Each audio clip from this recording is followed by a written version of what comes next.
fans of basketball. If you're a fan of basketball, you don't care about Mr. Beast. You don't care about Kevin Hart. You don't care about inside the NBA getting a 10-minute ceremony in the middle of an All-Star game to honor them, even though they're not going anywhere. They're simply going to a different network. They're not quitting covering NBA basketball. Charles Barkley, Shaquille O'Neal, Kenny Smith, Ernie Johnson, all those guys will still have jobs next year.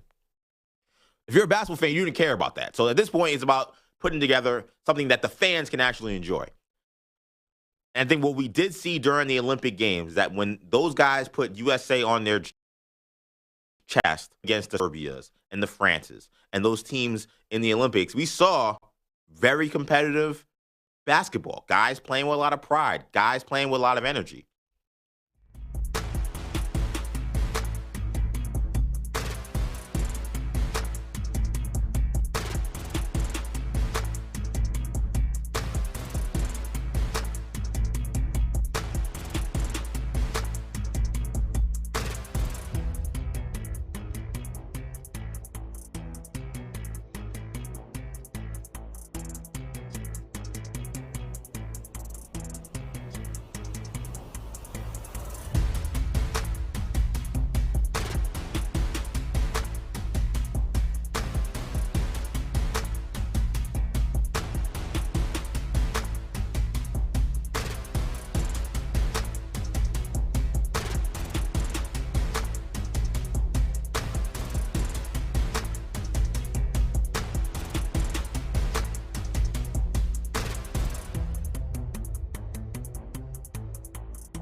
FM HD2 Houston. Insider access, exclusive content. Sports Radio 610. The Texans play here. An Odyssey sports station. Sports Radio 610 presents Seth Payne and Sean Pendergast. We coming to H time. Let's get their work in, man. Let's go. Great day, great day. Oh, give me some juice, baby. Oh, yeah. Hey, what's happening, everybody? Happy Monday to all of you. Nice to be with you. Definitely appreciate you getting up with us today. If you're up with us today, you're, as the kids like to say, a real one, because today is a holiday for a lot of people, Seth. Today is President's Day for a lot of people. Oh, it is? Okay. Yeah. I was curious about what it was. Today's one of those days. Today's one of those days.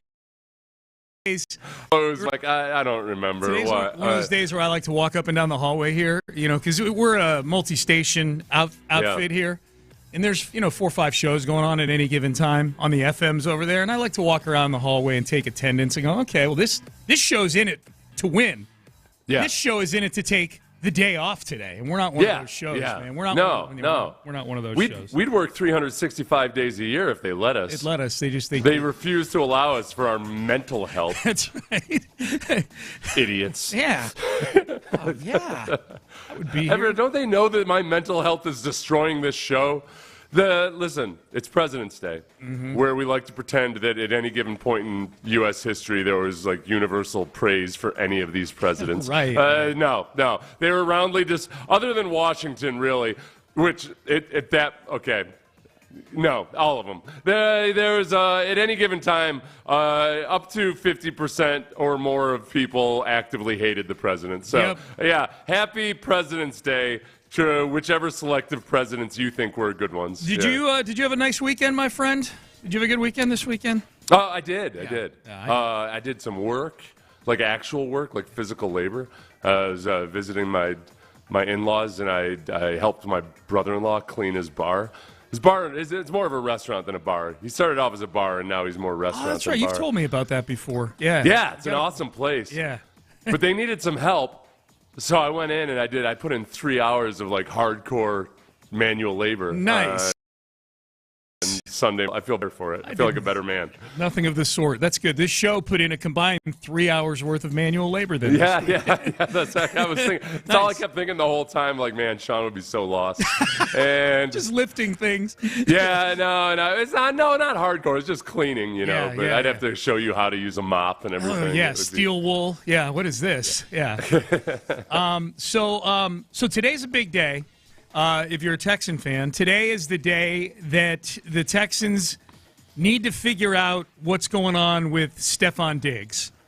Or at least we find out if they've figured it out. But something would need to get, I believe Penn would need to get put to paper today, I believe, in order for his contract to not void. We'll keep it real simple.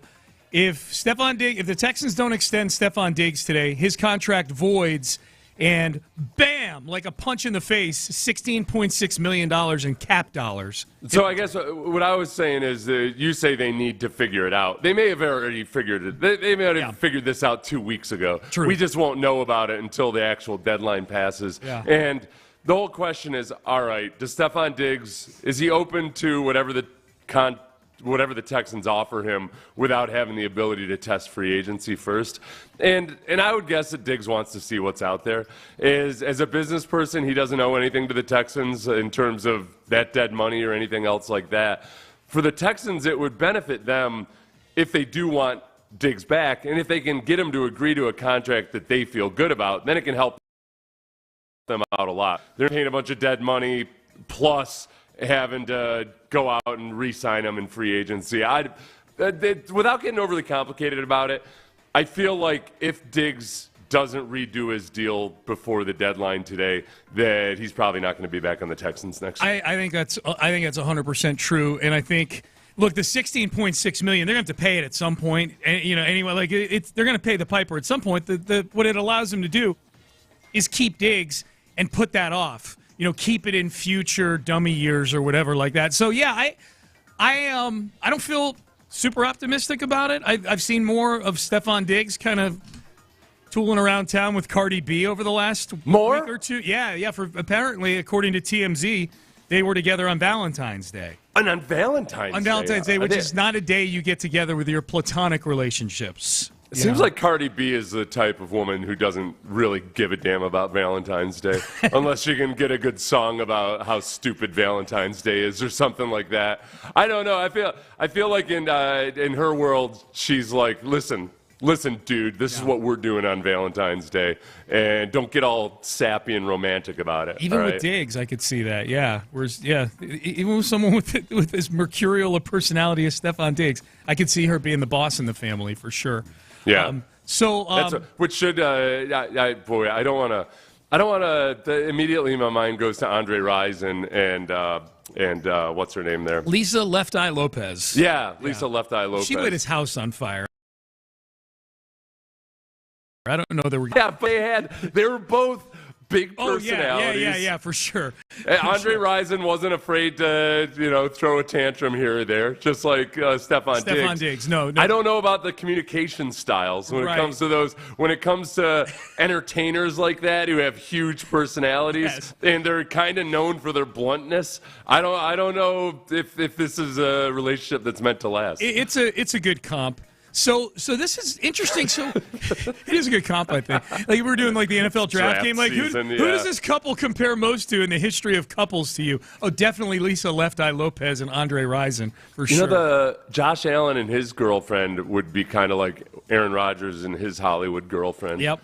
They were like famous but not super famous movie stars or actresses with quarterbacks who are pretty notable, but also I guess a little bit more understated. Another good comp in cold weather cities, even. That part too. Yeah. Well, Tom Brady and his Bridget Moynihan. She was kind of a known actress, but not a super famous. Not an one. A-lister. Yeah. It's good.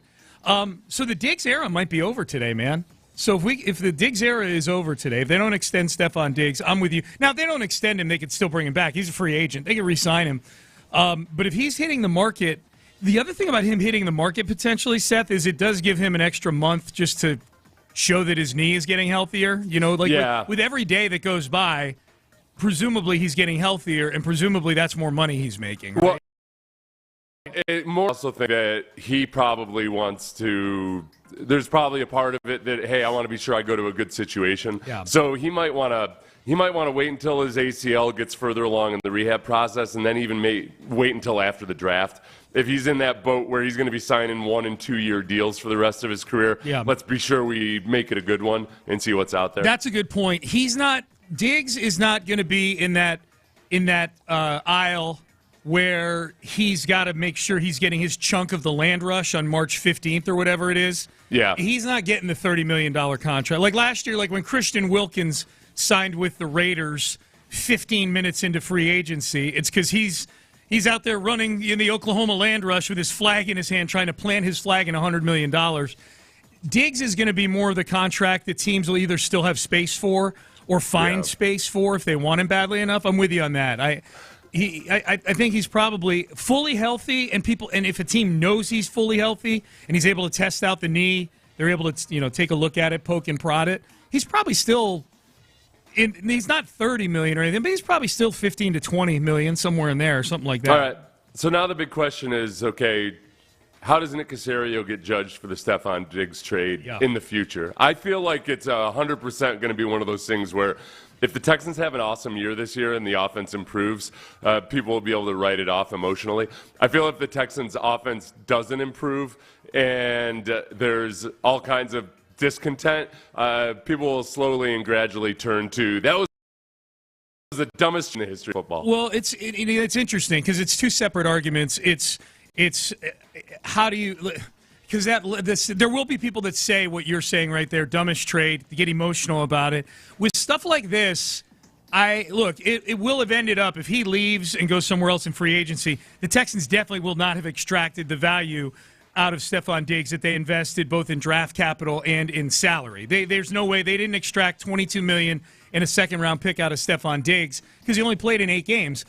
That said, as far as getting angry about it, so the grade on it will definitely be a middling grade at best. Well, and the criticism would be over the restructuring of the contract. Maybe so that you didn't have him. Although at the time, we all thought the restructuring of the contract made sense. Like, oh, you're making it a one-year deal, and you get the best version of Diggs. So I know that we didn't all. You and I both did, but there were a lot of people. Yeah. There were for sure. Here's where I was going with this: is that I get way less mad if the trade made sense at the time, and it gets short-circuited by an injury to a guy who never gets injured. You know what I mean? Like that's bad luck, and sometimes you get bad grades on things because of bad luck. I am way more empathetic and sympathetic to a trade that's made that at least makes sense the day it's made. Like DeAndre Hopkins trade made no sense the day it was made. Like that didn't get that got an F the first day and got an H by the time it was over. You know what I mean? Like it was a bad trade. Like this trade, and again, I don't want to take my opinion on that trade nor yours and apply it to everybody. But I think most people, certainly people around the NFL. I mean, they were. Look at the arguments they were moving the Texans into in April when power ranking time came around, largely because of the Diggs trade and a few of the other things that they did. So it was getting widely praised at the time. And Stephon Diggs, that's the other thing. Like Stephon Diggs, up until his injury, I think was playing at a level where the trade still made sense. He wasn't like Pro Bowl All-Pro Diggs, but he was on pace for 1,100 yards and 100 catches. Like the trade made sense in Week 8 before he got hurt. That's what I'm saying. Right. No, and I agree with everything you said as far as it making sense. I felt at the time, like, look, nobody bats an eyelash when you make a trade deadline deal for a wide receiver with a second-round pick. Correct. And this was one that the compensation was just a full half year before the trade deadline, so it made sense to me. And I also know the way people operate and the way their brains work, and that emotionally, if the Texans don't take a step forward, and if this is a rough season, they're going to be looking at that as I can't believe Nick did that. No, idiocy. There's already people out there doing it. But my own personal grade of it is almost like half. Did it make sense the day you did it? It's three things. Did it make sense the day you did it? If it didn't work out, then why didn't it work out? And that it didn't work out because of injury, I'm more sympathetic to the grade for the trade for the Texans than I would be if they got here and if they traded for him. And it was like the Ed Reed signing. You know what I mean? Like, wow, oh, awesome! They signed Ed Reed for a pretty reasonable sum, $5 million a year, and then he's getting hip surgery in May. He's walking around camp with a towel around his neck, and he's criticizing all the coaches. Like, okay, well, this is not what I signed up for. This don't look like no McDonald's. All right, Payne and Pendergast with you, off and running on a Monday. Appreciate you guys waking up with us. Hey, quick reminder that we've got a contest going on. It's a holiday, but you can still listen for an hour to Sports Radio 610 and get registered for the Slam Dunk in Vegas contest. Sending you to Circa Resort and Casino if you're the winner. Just got to listen an hour a day on the Odyssey app, and that's your daily entry into the Slam Dunk in Vegas contest. Circa's amazing, great sports book. You're going to have $20K in your pocket on this trip, so listen an hour a day. Contest's still going for another week or so. So listen an hour a day on the Odyssey app to Sports Radio 610, and you are entered into the contest. Alex Bregman has new friends. We get to hear from him with his new friends. How did he feel about leaving the Astros? This is going to be an interesting listen for you guys. How excited he is about being in Boston and what it felt like to leave the Astros. That is coming up next. Hey, speaking of second-guessing previous decisions, you don't want to be sitting at retirement age and thinking, oh boy, I wish I'd made a bunch of different decisions back in the day. That's why you go to Trajan Wealth. Trajan Wealth, with 2 offices here locally, is committed to helping you get a retirement plan you feel great about, that is ready to handle all of the financial fluctuations and uncertainty that are inevitable over the coming decades. You're doing well, you're making a good living, but you want to be sure you can sustain it. It's simple. It does not take a boatload of stress and energy to figure it out. All it takes is a call to Trajan Wealth. Veteran-led, they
and Pendergast is driven by West Point Lincoln of Sugar Land on the Southwest Freeway, exit Kirkwood, and take the first U-turn at West Airport under the giant American flag. All right, Payne and Pendergast with you on a Tuesday, or Monday. Jeez, God bless. Sorry, Sean. Second segment of the week. You'll have another chance to say Tuesday tomorrow. Yeah, that's true. It'll be Tuesday all day tomorrow. Yeah, Monday. Yep. It's President's Day, people. Sorry. If you were sleeping in and you were thinking you're going to have a relaxing, just lay in bed, maybe listen to a little Payne and Pendergast on the Odyssey app, get in your 60 minutes to get qualified for our Vegas contest. Sorry if I shocked you by saying Tuesday right there. It's Monday. It's Monday, and Alex Bregman is a member of the Boston Red Sox. That is official. We got the strange visual of old Breggy putting on a Red Sox jersey. I don't know why, Seth, because we've seen this happen a number of times. We've seen Springer put on the Toronto jersey at a press conference. We've seen Correa throw on that Twins jersey. Yeah. A few other guys here and there. The Bregman putting on the Red Sox one hit pretty hard, man. Because he's right there with Springer in my mind as far as like faces that are symbolic of this era of Astros base. Like Altuve's on another level from everybody else. It's Altuve and then a drop off. And then you and I went through the exercise of kind of putting a pyramid together of Astro faces of the era. And for me, Bregman and Springer are the two guys on that next level of the pyramid below Altuve. I think probably because it's a Red Sox jersey and not a Toronto Blue Jays jersey like Springer is why it hit a little harder. Like, oh, that's right.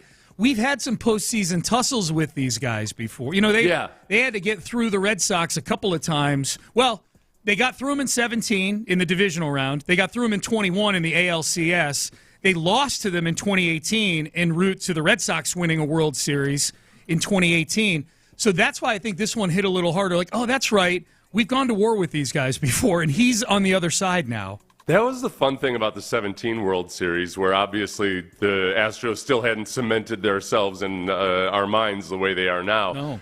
Not this current, I guess the previous championship era, whatever. But that you had to go through the Red Sox, the Yankees, and then the Dodgers. It was fun that it was a grand entrance to that stage by beating up a bunch of the old legacy dynasty old dames. Yeah, man. Old whores is what I like to call them. Blue blood invitational. Yeah, it was that for sure. Here was Alex Bregman met with the media yesterday on Sunday morning, and here was his opening statement. It's good to be here. I've been fortunate enough to be in the playoffs the first 8 years of my career, and I plan on continuing to do that here. I'm a winning player. This is a winning organization. Those players coach here, and I plan on winning here. After talking with some of the guys over the last 2 days, I can see that there's something special here. Franchise players, veteran players, young players, all ready to get after it.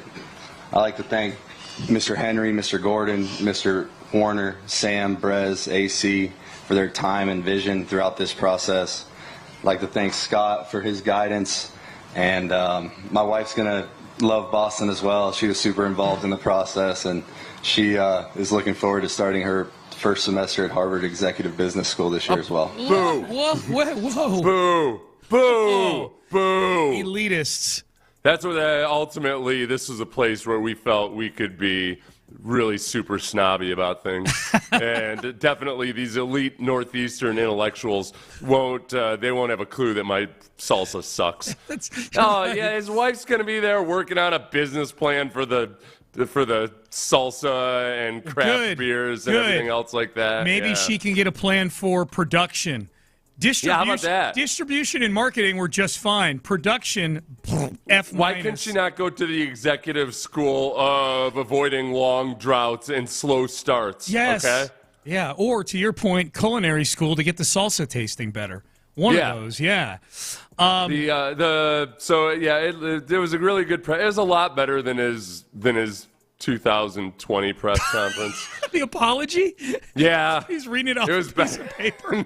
The paper blew away, remember? Did he ever? Yeah. I think he was did read bebopping and scotting all over the place. I watched it, but I can't remember. But I'm pretty sure in this press conference, it was an impressive list of names that he rattled off when he's new to the organization without having to look at a piece of paper. Yep. So that was impressive. That's always impressive. So that's his opening statement. Here's Alex Bregman talking about the Fenway crowd. He actually cites a play from the 2017 postseason run where he was taken aback by how passionate Boston fans are. I think it's going to be awesome. I think the craziest moment at Fenway was when Devers hit it inside the Parker in 2017 against us in the playoffs, and I felt like I've never seen a crowd that crazy in my life. It was almost like, oh, wow, I don't know if we're going to win this game anymore. They're going nuts. It's awesome. So, yeah, I think every time we go there, there's just an energy, whether it's a Monday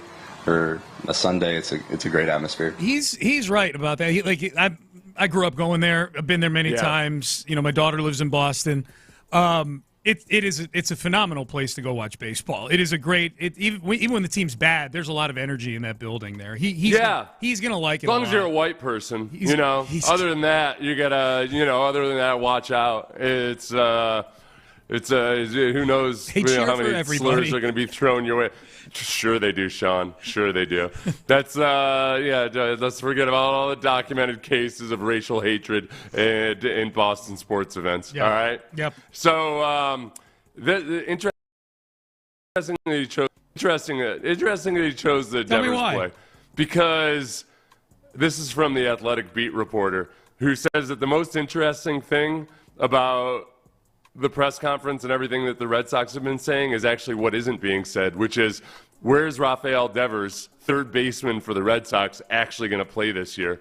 And this was a quote. While many of Bregman's new teammates gathered behind the media throng to watch the proceedings, longtime Red Sox third baseman Rafael Devers wandered by and then kept on wondering. And we wondered why. Maybe he had a family commitment. Maybe he had tickets to watch the Savannah Bananas. But it does add to the dose of intrigue to spring training. Listen, Bregman is a really, really good fielder. Yeah. Devers, he's a good Not as DH. good. Not as good. As a fielder, he's a good potential DH. Right. But he might not. He might not be cotton into the notion that he's not the third baseman anymore. Yeah. So they've got drama up there already. Oh, good. I wonder if Bregman knew that was going on. I wonder if he saw Devers just kind of lurking and not really watching. He's like, I need to throw him a bone here. You know what the coolest time was? When Devers hit it inside the park home run. The energy was amazing. That, Raphael? Yeah, I'm talking about you. It's my favorite moment ever. All right, let's. This is interesting. Hey, Byron, let's skip. Did you know, by the way, that I've learned Spanish to reach out to my teammates? Right. I'm very much about. I'm very inclusive. Yeah, let's do this. Actually, let's get the order. Here's one more of excited Bregman. I think he sounds excited to be there. There's a texter who says he does not sound excited. Another texter saying he sounds very uninspired to be there. Yeah, that's how he always sounds. Well, sit tight for a second here. Here's one more. This is Bregman on, did anybody recruit him to Boston? My favorite player, Dustin Pedroia, did. He reached out a few times this offseason and talked to me about how special it was to be a part of the Boston Red Sox, and it was pretty cool to talk to him as well as so many other former players here in Boston, and current players on the team as well. It was great. Yeah, and that's just how, you're right, Seth. Like, that's his cadence. That's how he sounds. Trust me, if you watch the press conference, he's super excited to be a member of the Boston Red Sox. You'd need to sandblast the smile off of his face. He was very happy to be there. This is where I was. When people are saying he doesn't sound very excited to be there, okay, well, now let's go to the two answers about his time in Houston. Hey, how hard was it leaving Houston, Alex? How difficult was it for you at the end to leave an organization that you had been with your entire career? Oh, definitely difficult there. I have so much respect for the organization, top to bottom, all the players. Yeah. Okay. Oh, that little yep at the end. Okay. That's insulting, Alex Bregman. Okay. That is insulting. One more, and this will not take long. And this is one I thought opportunity him to really kind of toss one last bone to Houston here, right? You bring up the name Jose Altuve, maybe the most revered athlete in the history of this city. And the question was, how hard was it telling Jose Altuve, who, by the way, was ready to be the equipment manager and the water boy if it meant keeping Alex Bregman in Houston. Never spoke up for a player before until Breggy. How hard was it telling Jose Altuve that you were leaving? Oh, definitely tough. You build great relationships with people in this game, and he's a friend of mine for life, and I've loved every second of being able to suit up with him. Yeah. 7 seconds. Wow, that was pretty heartfelt. Rafael Devers and Dustin Pedroia got more time in this press conference than the Astros and Altuve combined.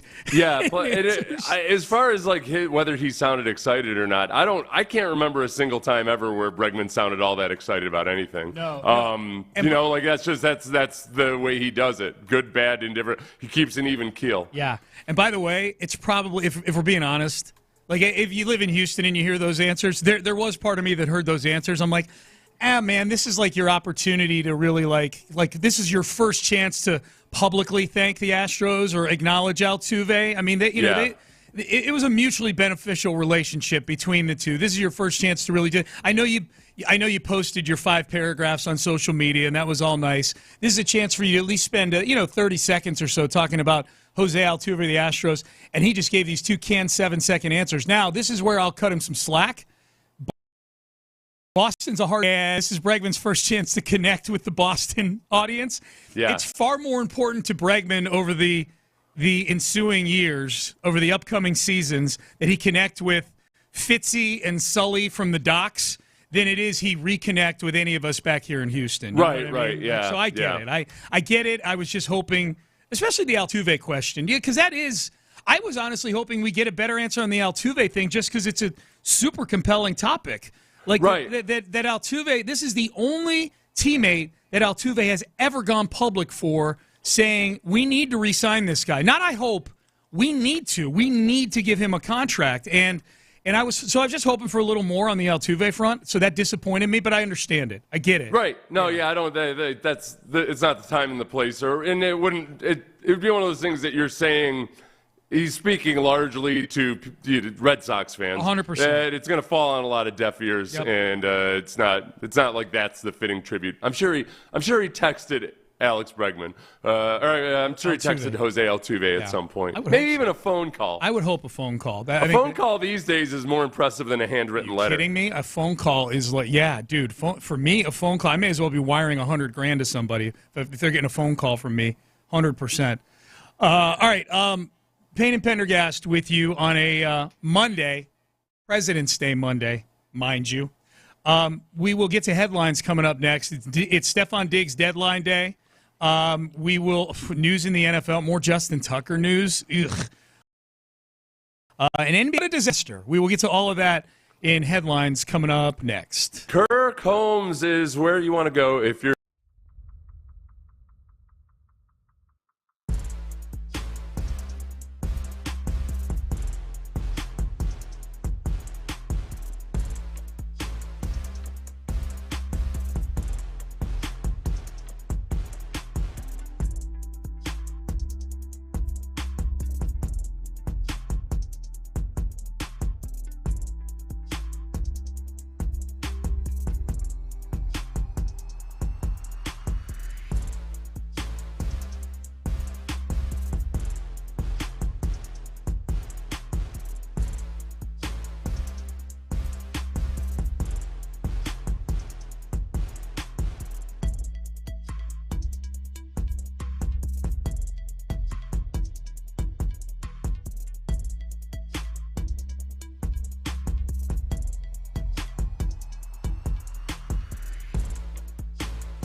On a Monday. Today is Stephon Diggs deadline day, and the Texans need President's Day, Sean. President's Day and Diggs deadline day.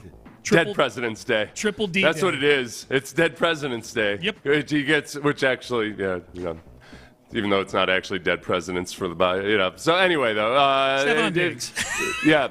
If Stephon Diggs, if the Texans are able to come up with a contract or an extent with Stephon Diggs, then it wouldn't be as big a deal that he gets this $18 million bonus with a voided contract. He gets, if they don't sign him today, there's a $16.6 million cap hit that they get hit with now. Yeah. If they extend him today, then they can spread it out over multiple years, spread the pain out, save some cap money. And we should point out the Texans are not a team flush with cap space right now. They are, according to Over the Cap, they are $100,000, which isn't much, but they're over the cap by a few nickels and dimes. Right, which isn't not reason for concern or alarm. They'll figure all that out by the start of the league year. No, but it's not like last year. They're not in a super comfy position. Yeah. Last year we were ready to go spend, and we knew that they were ready to go spend. If they're gonna make any splurges, if they're gonna sign the guy you want to sign, Trey Smith, they're gonna have to do some serious gymnastics to sign somebody of that caliber. Yeah, who's gonna command 18 or 19, 20 million a year. I'm not as amped up on Trey Smith as I was before when I was really desperate in the depth of the season. Now I'm more, I'm on team Nick Caley. Let's see what you can do with probably at least one or two new offensive linemen, but I don't have to go out and act like, okay, Trey Smith, a guard, is going to be the cure-all for everything. Part of that's because Trey Smith didn't play as well as he typically does during the playoffs. The Super Bowl got you, huh? No, just the playoffs in general when I went back and watched. The Super Bowl I would have been a little bit more okay with just because Jalen Carter is such a stud. But total of the playoffs, he was dealing with an injury before the playoffs, and I'm wondering if that affected him because it was not a great stretch for him. No. So we're about a month away or so from free agency, so no Diggs today. Then all of a sudden it starts to get really the conversations, if they don't bring Diggs back, get very interesting as to exactly how they attack this thing. Because receiver is with no Diggs and with presumably no Tank Dell, although the optimism level with Tank Dell's injury last week that D'Amico had has gotten people raising their eyebrows a little bit. I'm still very skeptical he's going to play for the team this year just based on the severity of the injury. Yeah, I guess I didn't read too much into D'Amico's statements about Tank Dell. He said he's happy to see him smile again. I was like, okay, great. He's doing well emotionally. Yeah. That's one of many items that need to be checked off before he actually plays good football. I'm totally with you. Yeah, you and I are on the same side of that for sure. He gave the classic D'Amico non-answer. Yeah. It was like, "Hey, how's D'Amico doing? Or how's Tank Dell doing his rehab?" Yeah. It's just great to see him around and smiling. Okay, that D'Amico goes full David Culley at times when he doesn't want to give a real answer. Is his knee smiling though? I know his face is smiling. Is his knee smiling? Tell me about Tank Dell's emotions and facial expression when he's trying to run at 75%. There you go. Can you give me something there? There you go. So that position gets very interesting. It's Nico and then a whole lot of work to do at wide receiver. So it's a big day today for the Texans. Kind of, we sent Alex Bregman. He got introduced to the media in Boston yesterday, so he is officially now a member of the Boston Red Sox. A reminder: Seth and I this time next week will be actually two reminders. Now that we mention it, you and I are going to be at spring training next week. So this time next Monday, we will be in West Palm Beach for the full week, going to games, stepping on all the other shows here, and not stepping on them, but stepping into them, going on their shows. Okay. Yeah. And appearing on there and keeping you guys up to speed with everything going on with the Astros. Nick Caserio joins us Wednesday morning this week. So he heads out to the Combine later this week. We're heading to West Palm Beach. Before we do both of those things, we thought it would be good to catch up with the Texans GM. So he'll join us at 7:30 in the morning on Wednesday this week. News in the NFL. Justin Tucker is rapidly closing the gap on Deshaun Watson, unfortunately. 7 more massage therapists have come forward in the Baltimore area. The number is now up to 16 for massage therapists that have complaints about Justin Tucker's conduct in their massage settings. Yeah. Yeah. His denial is looking less and less sturdy with each of these that come out. It's one of those things where, like, if people want to go through and parse out, like, well, this woman's Instagram history suggests this or that, do you know how hard it is for any woman to come forward with an allegation of sexual assault? It's really, really hard. Like, they get abused on social media. They get histories. I would defy you to go, anybody listening right now, I would defy you to even find 17 women that would be willing to do this randomly. It's alarming how many women are willing and able to do this that had prior complaints beforehand and everything. Have the Ravens made a statement about this yet? Not that I've heard. Yeah. They have a zero tolerance policy when you're not a good football player. Well, let's play that here. So John Harbaugh, because this is the interesting part of it to me. Like the actual allegations are obviously gross. That's nasty. But the interesting thing to me is what happens now, and there could be more accusers coming out here. But with respect to the Ravens, I mean, Justin Tucker is a Hall of Fame level kicker. And by the way, these accusers, like the previous 9, are all from professional establishments like the Spa at the Four Seasons, the Spa at the Ritz-Carlton residences in the Baltimore area. So these are, not that there aren't professional massage therapists on Instagram, there are, but these are literal commercial locations, where there's a process to get him, say, banned from 2 of them. You know what I mean? Yeah. Which he's been banned. But to your point, Seth, the zero tolerance thing. Here was John Harbaugh, coach of the Ravens. This is August 1st, 2022. This is back when Deshaun Watson had become a Cleveland Brown. Training camp was starting.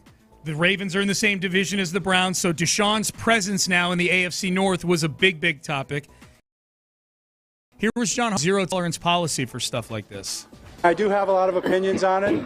I'm not at liberty to share them at this time, but that's for the league to decide. I respect what Steve Bisciotti has created here, and Dick Cass really almost 10 years ago. We're kind of a zero tolerance. I mean, you got to know the truth. You got to try to understand the circumstances. But we've stayed away from that particular situation. When we draft players, when we sign them as free agents, we just haven't dealt with it. And that's Steve's decision, and I'm glad we have that policy. Okay. Well, the rubber will meet the road here at some point, right? Wait, did he say we haven't dealt with it? I think, I think he's talking about we try to stay away from players that have pasts like that. Right? Yeah, that part of it. When he said we haven't dealt with it, I just feel like Ray Rice was a pretty big dealing with scenario. That's true. Well, yeah, and they would probably argue that they eventually suspended it. They suspended him indefinitely and cut him. You know what? That makes sense. He said 10 years ago. Yeah, so that was 2013 was Ray Rice's last year, I believe. Wow, that's been a long time already. So probably since the Ray Rice incident, they just established that policy, and they don't have to. So I'm guessing that there's no way in hell Tucker is on the team next year. I wouldn't think so. That's the thing, and that's what everybody's waiting for. Zero tolerance, whatever the Ray Rice thing was. He's saying in August of 2022, we have kind of a he says we kind of a zero tolerance policy on this. Maybe that's his wiggle room, kind of. The kind of is, and what are the contract implications? Well, and I don't know the contract implications. I do know this: Justin Tucker was not nearly the level of kicker last year that he'd been throughout his career. That's where this gets interesting to me from a football standpoint. Is what do they do? He's been a staple of that team. He's made a ton of important kicks. He was on a Hall of Fame track. And now the mountain of allegations, and to your point, Seth, the percentage chance that there's nothing here, which, by the way, Justin Tucker is saying in his denial that these accusations are false. The percentage chance that this is 100% false is so minuscule. It's so this is the zero tolerance policy will be put to the test in Baltimore. It's amazing how psychologically effective, though, the adamant denial is. When somebody, no matter how many times you see people adamantly deny something and then be totally guilty, you're like, oh, every time a new adamant denial comes up, you're like, well, he did say adamant, and he did wag his finger. I gotta weigh that into consideration against this pile of other damning evidence. Right. Yeah. He said vehemently in his denial. Vehement. Yeah. He was vehement. Yes, but Sean, like it's a mountain of accusations and circumstantial evidence. No, he was vehement. So that's the Justin Tucker story. NBA All-Star Weekend in the books, and you had a three-point contest that Steph Curry did not participate in front of his home crowd. You had a dunk contest that was awesome. It is in the D League, but it was still, he won it for the third straight time. Mac McClung will get acknowledged here shortly in about 30 minutes or so. You had Victor Wembanyama and CP3 trying to game the system in the skills competition. Did you see that? Disqualified. I thought they got like PED positive tests or something. No, okay. No, they just decided to attack it in a completely unentertaining fashion so that they could win. And the game, the All-Star game or games last night, they did a little 4-team mini tournament. Just horrendous. It was just awful. The whole thing was terrible. There was too much Kevin Hart. There was too much non-basketball. Too much lack of defense. It was. If you watched it, you know. If you know, you know. We'll talk about it a little bit more. All right. 7 o'clock hour. All right. We have two really good articles that came out this weekend that we got to dig into here on the new era of Texans and the old era of Texans offense. Jonathan Alexander gives us reasons to get excited about Nick Caley. DJ Bieneme takes a look back at what was with the Bobby Slowick era. The most interesting factoids from these two very good articles, two long-form articles, you should go find this weekend or today. Go out of your way to find them if you can. We'll do acknowledgments at 7:20, thereabouts, on the show today as well. Acknowledge me. We do it every single Monday. But I want to get you talking about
Eligible items only. Exclusions apply.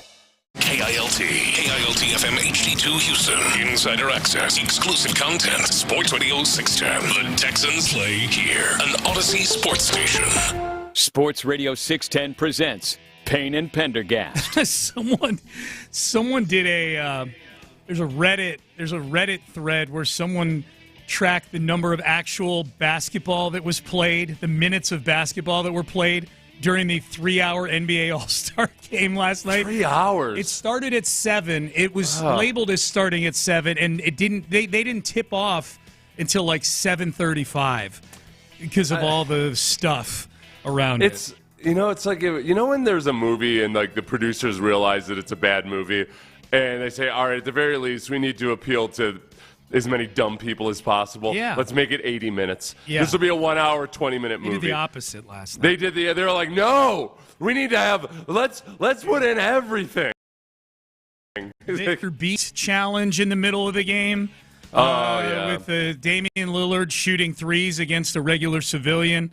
That was one of the more fun moments, actually. The kid actually ended up making the shot and winning the $100,000. Was Mr. Beast out there? Yeah. With his dead, soulless eyes. He was out there. Yeah, he was out there with a big vat of money. But there were 42 actual minutes of basketball played in the window of 7 p.m. to 10 p.m. last night. And by the way, I'm Kevin Harted out. Like, I don't need why there's this need to plunk Kevin Hart down into everything. Kevin Hart has, at this point, I like Kevin Hart. I think Kevin Hart's really funny. When they introduced him last night as like sort of a quasi surprise after they introduced the announcers and everything, I'm like, no. I'm not ready for 3 hours of Kevin. And he was on the broadcast. Like it was a lot. He was everywhere. And Kevin Hart has become one of those things. Like, I need to know if Kevin Hart is showing up. I need warning that he's showing up. He's a little bit, in a weird way, he reminds me a little bit of Robin Williams, where there's just so much energy that you need a break from it. That, now Robin Williams as a comedian, not as a dramatic actor, but like he's just like, all right, that's enough. Okay, I need a break from this. Well, I can't have Kevin Hart at every big event. Well, especially when it's at every big event. That's well, especially when he's getting plunked down in an environment that I'm not there for comedy.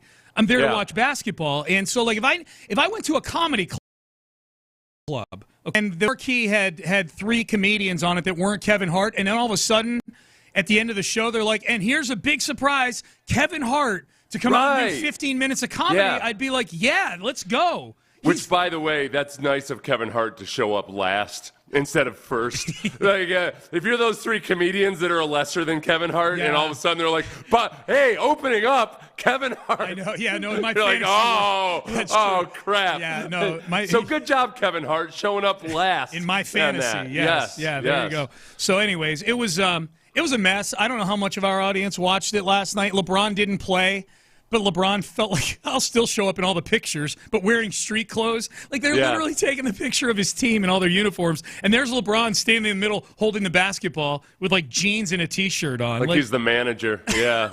Dude, put a uniform on. What are you doing? So anyways, that was there are a couple things that were good from NBA All-Star Weekend that we'll acknowledge shortly. So there were 2. I liked your tweet about it, which basically is like, every time they interview a player about making the game better, it boils down to like, how do we make you guys actually care about playing basketball? It's surreal to me. It was the biggest topic in the commentary of the game last night. Was not anything going on the court. It was Draymond complaining about the format and guys getting asked about the new format, to where they're all just basically going, I get what they're doing. They're just trying to make it more competitive. I'm like, if you would try, it would be more competitive. That's what I don't get about it, is that this is a league where most of your really good players play back. It's not like they're out there now. This is in the middle of the season, obviously, but these guys, they play all summer long. They work. It's not like they're afraid of work. And yet in this, they're desperate. It's like a race to show who cares least. Oh my God, yeah, it's wild. So there were 2 articles that came out this weekend that were really good. Jonathan Alexander in the Chronicle and DJ Bieniemy of ESPN.com, and they were very opposite in terms of the aspects of the Texans that they were digging into. One was a future forward-looking optimistic article, That was Jonathan's. The other by DJ was more backward-looking at what exactly went wrong with the Bobby Slowick era. I'm going to start with the good news, Seth. How about that? I'll start with that. Jonathan's article. Jonathan Alexander talked to a handful of folks that have had ties to Nick Caley and talked about, this is the position he's in now. Could you see him being in this position? What was he like when they worked with you? And there's a lot of good stuff in here. Josh McDaniels was the first one that Jonathan cites. They worked together in New England for a number of years, where Caley eventually was the tight ends coach there after a couple years. McDaniels tells this story of Caley going up to the whiteboard during his interview process to become a quality control guy, to get his first job in the NFL. And part of what Belichick does to vet out these QC guys, these quality control guys, is he has them install a defensive concept in front of the whole staff. And Josh McDaniels said that his energy was evident, his passion. Yeah. He was really, really good. Quickly rose to tight ends coach after Brian Daboll left New England to go be the OC at Alabama, and did a really good job with the tight ends there. So the New England part was largely McDaniels talking about how good Caley was in the building there. I guess my only counterpoint to that, and the one that I will wonder about until we see exactly how all this looks, is that in 2021, after having been in the building for 5 or 6 years at that point, Bill Belichick decided that instead of Nick Caley as offensive coordinator, he would have Matt Patricia, the defensive coordinator, and Joe Judge, a special teams coach, be co-offensive coordinators. That's a good one. That's we hear all this nice stuff about how good he was in New England and everything, but for whatever it's worth, and I don't know what the whole deal was, Belichick didn't necessarily think so. No, he didn't. Now, I will say this, counterpoint to your counterpoint, that was at a stage where Belichick was making slews and slews of horrible decisions. Curious decisions. I mean, he was overspending in free agency, making bad signings. I'm guessing that Patricia and Judge wasn't the only staffing mistake that he made on a team that bottomed out the way that it did, right? It was starting to look like Caserio was his binky, and that without his binky, he didn't know how to operate. Yeah. So for me, it's almost like during that era of the Belichick reign, I'm almost glad he didn't pick Caley, because everything else he was doing seemed to turn to stone. I wonder if Caserio, in watching that from afar, was kind of like, wow, it's he chose those guys to be the court, Caley or somebody else in the building that maybe Caserio liked or respected. Yeah, everybody was looking at it that way. You and I were. I know. Way. Yeah. But I wonder what Caserio was thinking about all of that, including the free agency splurge and everything else. Oh yeah, big time. So that was the New England era, and then Jonathan talked to Mike LaFleur, who's a Rams coach on the staff there. Same time Caley was with the Rams, called Caley, quote, a maniac, but in the best way possible, end quote. He worked. I like this stuff, Seth. From the L.A. part of his career, he worked closely with the O-line coach. Now, Caley was the tight ends coach and passing game coordinator eventually there. He was there for 2 seasons. Worked closely with the O-line coach on short yardage situations and planning in the run game, then became the passing game coordinator. He presented to the staff every week on ball security and was pretty entertaining. Yeah. I need to see one of these presentations. These got mentioned multiple times in this article. That was Dave Ragone, former Texans draft pick quarterback, who's now the quarterback's coach with the Rams. Yeah. He said that he could hear Caley through the walls, like that's how animated he is in his meetings. And that part of it, the energy is a consistent theme, I think. Yeah. You keep hearing that from everybody, that, man, he's Robert Mays had said on his podcast that it's when you have a conversation with him, it's like talking to Sean McVay. He's so high energy, and you can tell how his brain works in such a way that he's operating 100 miles per hour all the time. Which is... Yep, absolutely. Perhaps my favorite thing about Nick Caley that was mentioned in here, he throws a hell of a kid's birthday party. Apparently, he one of his kids had a birthday, and he invited all the coaches and their kids to his house. And it sounds like he throws the perfect little kid's birthday party. Because a lot of times you get friends that have kids, sometimes they're turning 1 or 2, and they invite all the adults also. Yeah. And to me... And you almost have to go, right? Like, it's a close friend. You got to go to the birthday party, right? Oh, yeah. But I like when the I like when the person throwing the birthday party almost makes it like a quasi adult and kids birthday party. Nick Caley, they hire people to help out with the kids. He hired lifeguards so that the kids could swim in the pool and the adults could mess around with kegs, fog machines, and live music. That is a self-aware person right there. You know who liked this is my mom. Because my mom, my family will try to rent a lake house usually every summer somewhere, and a couple of years ago, my mom doesn't drink or anything, and she likes watching the kids. But at a lake house, you got to be careful and cognizant. Oh yeah. And my mom is taken to sometimes at the lake house. All of a sudden, I'll go up to get a glass of wine or something, and she's hidden all of the alcohol that she's. Because she doesn't think there's enough vigilant adults around. She's tired of having to watch all the kids. So this year we decided we're going to hire a babysitter. So my mom can at least be comfortable with it. There you go. No, but my mom gets super nervous. Like if you've had 2 drinks, you're not capable to watch children. So I hear it's good to air to that side as opposed to the other side, I suppose. Not when you're looking for your damn wine. No, you air to the other side. I get that. Yeah. So what I'm hearing is that Mama Payne would be a big Nick Caley fan. She would, she would approve. Yeah, lifeguards so the kids can swim while the adults mess around with their kegs and fog machines. It's not like we're getting low. We're all in our 40s and 50s. It's not like we're out there getting loaded or anything, passed out while the kids are swimming out in the 200 yards offshore. We got to ask Nick on Wednesday when he comes on. Nick Caserio. God, having 2 Nicks that begin with whose last name begin with C. This is going to be. We got enough Ecos on this team already. Yeah, there's Nico, there's D'Amico, yeah. Yeah, so now we got 2 Nick C's that are friends with each other, presumably. But Nick Caserio is coming on with us Wednesday. We'll have to ask him if he's excited about his first Caley birthday party that's coming up at some point here. The biggest thing that I like about him having worked with McVay is that he's seen 2 different ends of the spectrum when it comes to coaching style. And for a guy that Caley had spent his entire professional coaching career with the Patriots, we know what happens there.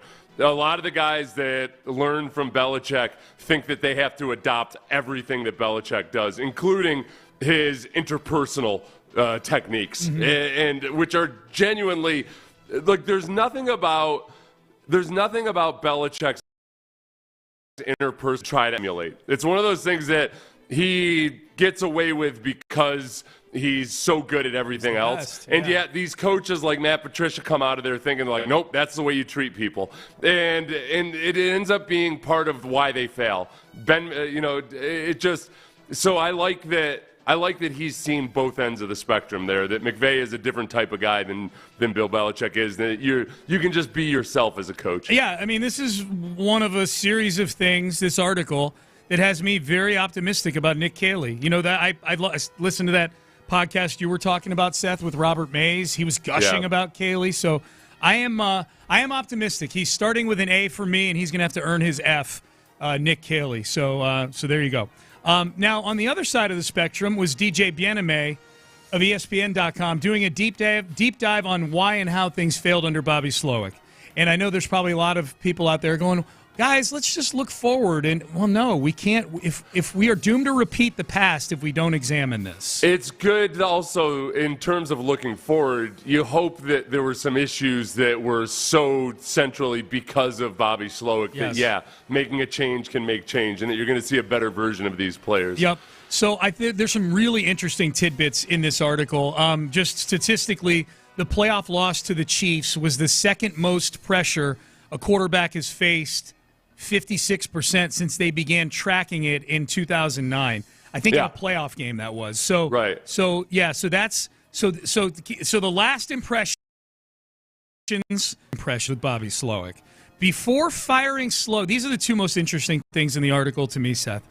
Before firing Slowick, D'Amico Ryan sought input from some of the players on Bobby Slowick, and there were not many ringing endorsements of Slowick. And the most damning quote from, quote, one player, I don't think we had a true identity of what the F we wanted to do, end quote.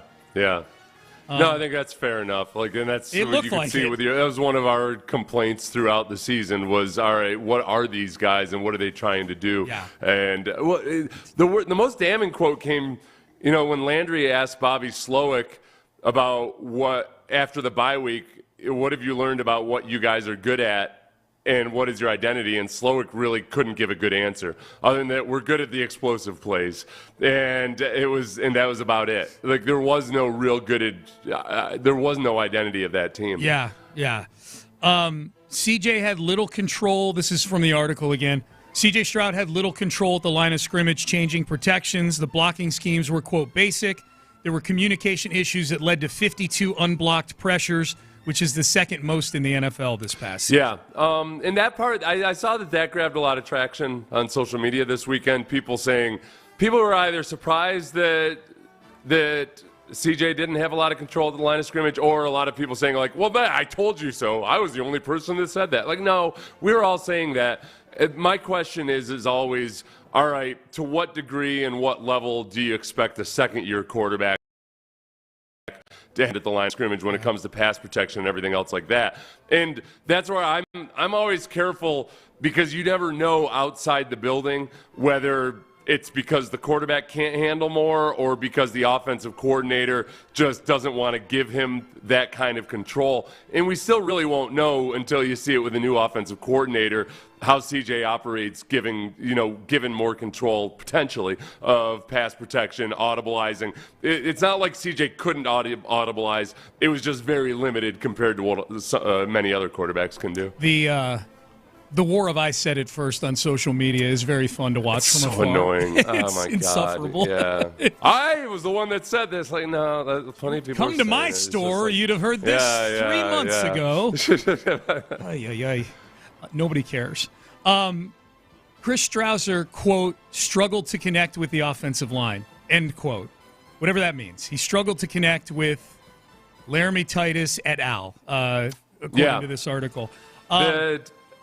This circles back to the quote, I don't think we had a true identity of what the F we wanted to do, led to a lot of conversation as to, I wonder who said that. And I would say solely based on the position group that looked like they didn't know what the F they were doing. It's like, I'll give you the offensive line at minus 2,000 and the field at plus 1,000. Right. And again, some of this comes back to as well. I'm always skeptical about players because it's very easy to distance yourself from the problem as well. And whether it's the O-line cabal, the propaganda cabal of the O-line or what have you, it's not always just one thing. It's a very complicated game. And I don't think that Chris Strausser was the right guy for the job. But I think that also Laramie Tunsil was the only guy that had issues with false starts. Yeah. It's not an excuse that the O-line coach or anybody else, when everybody is having, if everybody had 12 false starts in the first 6 games of the season, then I might say that was completely the O-line or the offensive coordinator's fault. But there's some individual performances that needed to improve as well. Sounds like the Jets loss in Week 9 and the Lions loss in the way they played in the second half offensively, where they didn't put up any points in Week 10 were real tipping points for this team. One other damning quote, when teams would take away what we wanted to do, we didn't have answers for it. And that was in the end, that's what I'll remember the 2-year Bobby Slowick era for, Seth, is Bobby had a great first year. The league made adjustments to it, yada, yada, yada. He had no answers. It's the most frustrating thing about a lot of the people that follow the Kubiak-Shanahan system to a T or try, the more of the original tenets of it, is that you don't really have hot routes. Some of the stuff that makes it easier for a quarterback, they don't engineer it into the offense, and it's frustrating. It leaves the quarterback with a whole lot of options. If everything's not being run perfectly, then, and especially if you can't run the ball, then the quarterback a lot of the time, and that's exactly how it felt. The last 2 things, and then we'll get to our acknowledgments from the weekend. The 2 critiques of Bobby Slowick handling C.J. Stroud. Tell me if the validity of these, Seth, or if, what your thoughts are. One, he was trying to make him, quote, a system quarterback. Yeah. That's always a complaint when the system's not operating properly. God, it's not like look, CJ's not okay. CJ is not ultimately going to be a guy who does his best work when he's 75% improv. So at some point, yeah, he's going to be a system quarterback. Whatever the Nick Caley system the Nick Caley / CJ Stroud system as it evolves, it's great to be a system quarterback. Yeah. The Kubiak-Shanahan scheme, and I would go back to this was one of my reservations about Kubiak at times, is that it does a really good job of getting the best performance out of mediocre quarterbacks. It turns guys like Matt Schaub into Pro Bowlers. It's just I've always wondered and worried that when you take somebody who's extremely talented, you don't necessarily develop and use all of those traits to the fullest of their ability. Yeah, is there like a level that a quarterback in this system kind of gravitationally gets pulled to, either good or bad, right? Right. It's like, okay, you get really good at painting by the numbers. Yeah. But like at some point, if you're Rembrandt, you're like, I'd like to paint outside the numbers a little bit, and they slap Rembrandt on the wrist. Numbers. You'll pay by the numbers. Paint by the numbers. That is a 2, and it will be green. We've tried out many mediocre plus artists with this technique. Impressionists.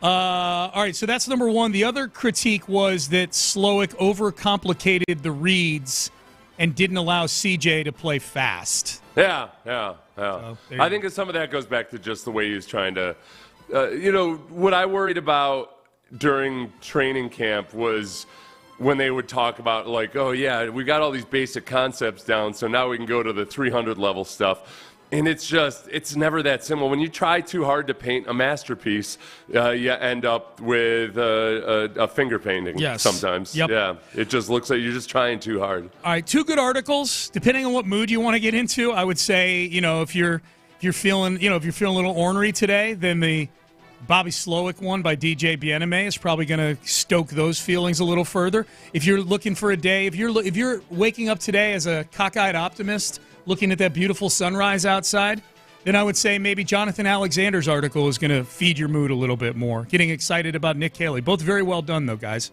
If you're listening, Jonathan and DJ, nice job. All right, let's do some acknowledgments here from over the weekend. On a weekend, on our first weekend, Seth, with no football in forever. Boy, it's hard to find a ton of acknowledgments when there's no NFL football going on. But we did it. They're in here. We acknowledge big performances, impressive performances, noteworthy performances from over the weekend or the past week in a segment that we call Acknowledge Me. I will read the name of a person or entity. Byron, who's in for Ben today, will sing Acknowledge Me. Here we go. And we had a few people clamoring for this on the Jim Adler, the Texas Hammer text line. USA Hockey. Acknowledge me. All right, so for those who haven't been following it, and we're in Houston, we don't have an NHL team, so we're not following it here as closely as a city as maybe most every other big city is. But in lieu of the NHL All-Star Game this year, the NHL is hosting a 4 nations face-off where the United States, Canada, Sweden, and Finland are assembling teams of NHL players that are from those countries and playing in a round-robin tournament that ultimately will end in a final game later this week. The United States is 2-0 in this tournament so far, so they've clinched a spot in the title game already with a 3-1 win over Canada. That, Seth, however, was not the most noteworthy thing about this game. There were, after rampant booing, this game took place in Montreal. Yeah. After booing, just loud booing of the U.S. national anthem by the several times, in the last week or so, by the largely Canadian crowd, right? Yeah. Including at this game, there were 3 fights in the first 9 seconds of this game. Like they drop the puck, 2 guys square off and start duking it out. They get sent to the penalty box. They restart the game, another fight. They restart the game a 3rd time, and there's this big scrum in front of one of the nets that turns into a 3rd fight. And this was all going on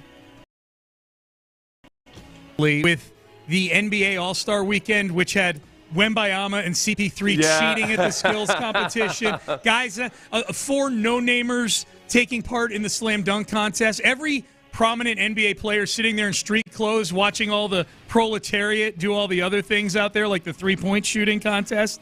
I think that there's leading up to this during the week, you just kept seeing quotes from a lot of American hockey players who are saying, like, man, I don't want to be political about this. I just want to go and play hockey against good opponents and everything. But there's something about standing there, and then no matter how much you try to take the high road, I'm guessing, you're getting booed during your national anthem, and there's a breaking point in there. a sport where, albeit fighting is not nearly as ingrained in the culture today as it was many years ago, it is a sport where getting into a fight with somebody is not going to get you a 5 or 10 game suspension or anything. You get 5 minutes in the penalty box, you're right back out there. So it is a sport that if you're inclined to use your fists to answer booing of the national anthem, it is allowed.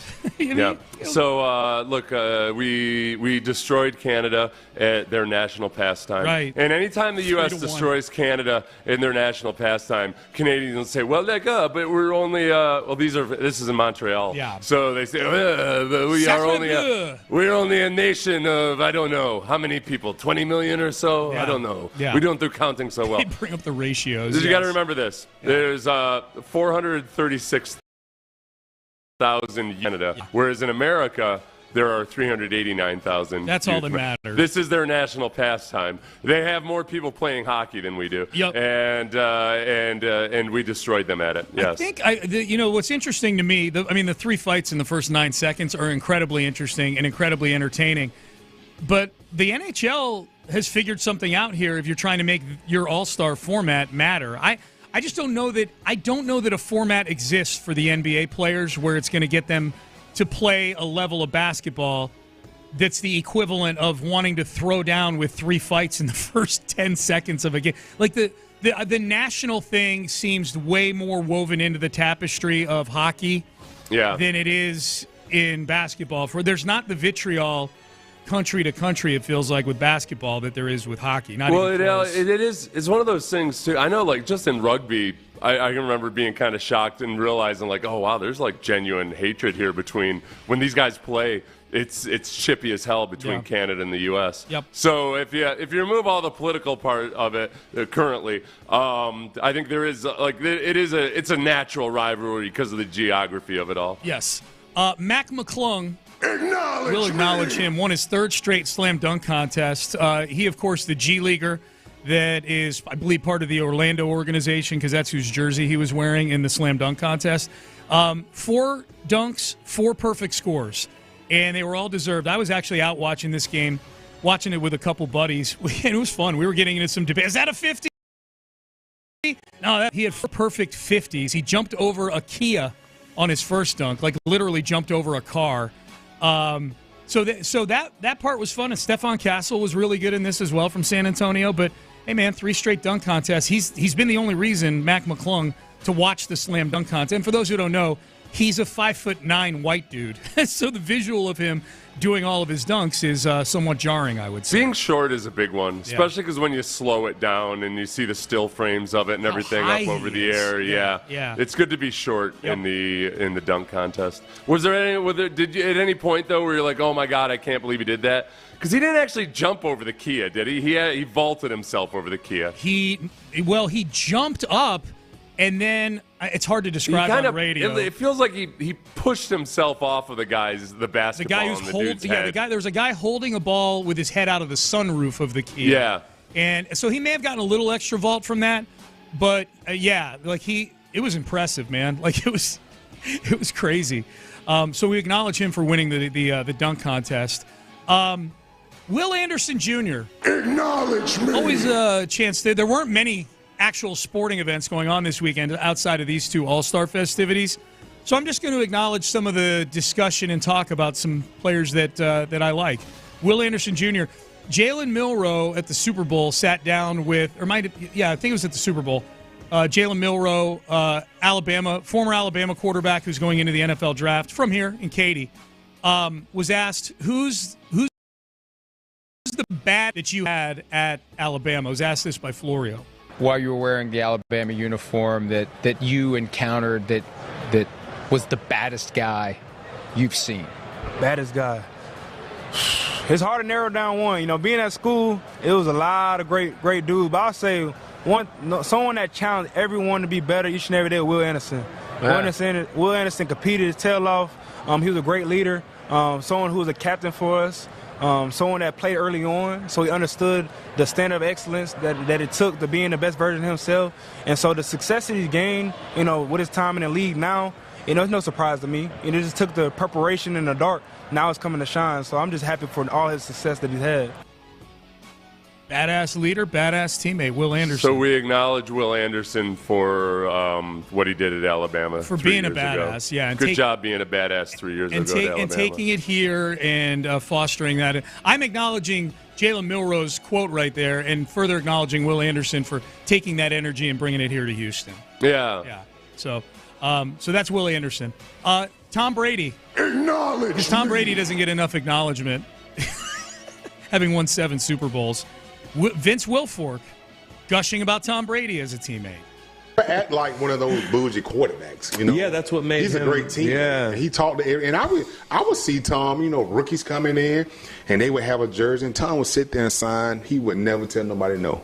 Yeah. He don't care who you are. He don't care how long you've been in the league. Yeah. It doesn't matter. He would sit and he would sign for you. Like, you know, that's a lot of kudos go to him because, you know, quarterback has a stigmatism to him where they a-holes. Yeah. But Tom, probably one of the greatest teammates I've had. Yeah, definitely. I think you meant stigma there. Stigmatism, not that common amongst that sounds NFL like quarterbacks. Something like Carmine Jr. would have said on The Sopranos. The malaprop. Who's that? Is there an NFL quarterback that's gotten astigmatism? Like a cross-eyed NFL quarterback? There's got to be. I don't know. You figure if anybody would know, it would be me because I examine their faces with great detail. But yeah. Yeah. Well, you know what though, and people might say like, yeah, what's the big deal with that? It's not a huge deal, except that there are guys like Kurt Warner who at one point decided that he couldn't be bothered with autograph requests by his teammates, so you had to go through one of his reps. I had a guy. I remember talking to a teammate who had been on the Rams that was like, "Yeah, this guy." Like, all of a sudden, midway through the season, he was like, "Hey, listen, fellas, from now on, please direct your autograph requests to my."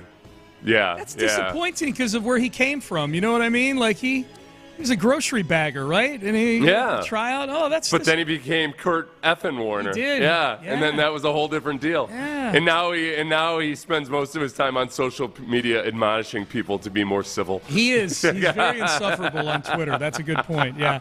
I agree with everything that he says, but at one point it becomes like, all right, Kurt, you're here. Like you're in the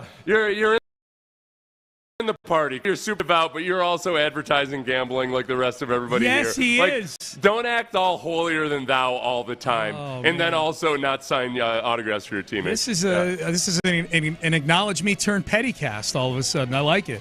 Jalen Hurts. Acknowledge me. We'll acknowledge him again. He was a Super Bowl MVP. Some video starting to surface of the Eagles the night before the Super Bowl, and a lot of different guys getting up in front of the team and making speeches. Here was Jalen Hurts' speech to the Eagles the night before Super Bowl 59.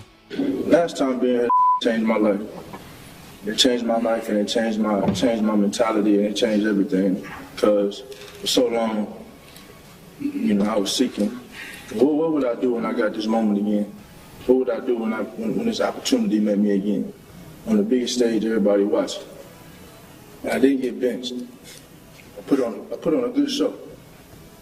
And I couldn't have done that without you guys. But I left that so empty. Doesn't matter but winning. And when you talk about team sports and you talk about everything that we've gone through, that's been the mission this whole time. So, for all the hard work and everything that we've been able to do to this point, just take it one play at a time, let it come to you, and ask yourself how you want to be remembered. Yeah. The more the aftermath of the Super Bowl win over the Chiefs really came to light just how much Jalen Hurts had been carrying around that Super Bowl from 2 years ago. Yeah. He had a great enough win. Well, and if you think about too the ride that he's been on since then, to where it looked like everything was just falling apart in Philadelphia at the end of last season and in the playoffs, that the fact that they found themselves that back there that quickly. It's a good example, Sean, for those of you who might be feeling depressed and trying to figure out, like, the offense was so miserable. How could they ever make a grand leap ahead? And especially what they bring in, Kellen Moore. Kellen Moore is our offensive coordinator now. Right. Worked out, man. It worked out. All right, last one. Reed Shepherd. Acknowledge me! Reed hasn't been great as a rookie. He's had his struggles. I'm still optimistic that Reed Shepherd's going to become a good NBA player. He was at the All-Star festivities because he played in the Rising Stars game on Friday on the rookie team, and he was asked about his Cocaine Curry nickname. What do you think of the Cocaine Curry thing?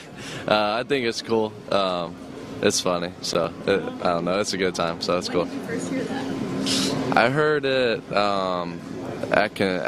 in Kentucky last year. I don't know I don't know when, but it was like in the middle of the season or something. So we thought it was funny. Have you ever talked to Steph about it? No, I've never said anything about that. I was hoping the last question would be, have you ever tried cocaine? No. No. He's shooting, look. In the NBA, he's shooting 27% from the three-point line. He's bath salts Curry at this point. All right, you can't. What's he gonna do? Go up to Steph Curry about it? Well, first of all, that conversation can only be had if Steph Curry himself makes a joke about it. Right. Reed Shepherd can't go up to Steph Curry and be like, "Hey, do you know they've nicknamed me after you? It's pretty cool. I'm Cocaine Curry."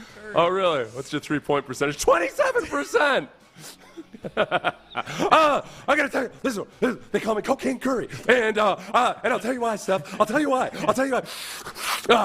It's because of my shooting ability. He's like, is it really? Sure, it is. What's your three-point percentage? It's 27%. But I got a plan. I'm working on it. I got a plan. I've been practicing like 12 hours a day, and I'm ready to go, and it's really cool. I can't tell you how excited I am. I mean, Steph, it's like you and I are brothers. I swear. Bath salts. Oh my God, cocaine is a hard drug. I was just like that for 17 seconds, and I'm exhausted. The nickname is kind of disrespectful to cocaine. I'm not going to lie. It's disrespectful to Steph Curry and cocaine. And cocaine both. Yeah, he's still Cracker McBuckets on this show. Cracker Mc sometimes. Yeah, that's what I call him. Yeah, Cracker McMeh. McMid. Cracker McMiss. Yeah. Cracker McMiss. Yeah. All right, Payne and Pendergast with you. Those are our acknowledge me's from the weekend. Mock draft injection is coming up next. This is a good one. This is a 7-rounder. We're not going to do all 7 rounds, but the first 3 and especially the 3rd rounder, kind of fun. So stick with us for the mock draft injection. Also, be listening to the Odyssey app for an hour each day to Sports Radio 610 for your entry into the Slam Dunk in Vegas contest. If you win, you and 3 friends are headed to Vegas, to Circa, to watch basketball, to watch the college basketball championship tournament, the stadium swim, the sports book. Plus, you'll have an extra $20K in your pocket to spend while you're in Vegas. Download the Odyssey app, listen for an hour each day, and that's your daily entry to the Slam Dunk in Vegas contest. Now, for those of you, if you're headed to the Slam Dunk in Vegas, if you win the contest, I don't know if there'll be enough time between now and then to get you all LASIK'd up with Berkeley Eye Center, but I'm telling you right now, if you got the LASIK procedure, you're going to want to be seeing 20/20 when you go to Vegas. Make the appointment today to go to Berkeley Eye Center. Berkeley Eye Center.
This time every day. We get you your daily dosage of mock draftage for the Houston Texans each and every day at this time.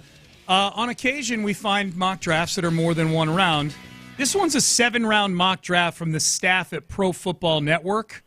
We're not going to go through all 7 rounds. I promise you that. We try to keep it to the picks that you guys are most interested in, the relevant picks. Not yet, Byron. Yeah.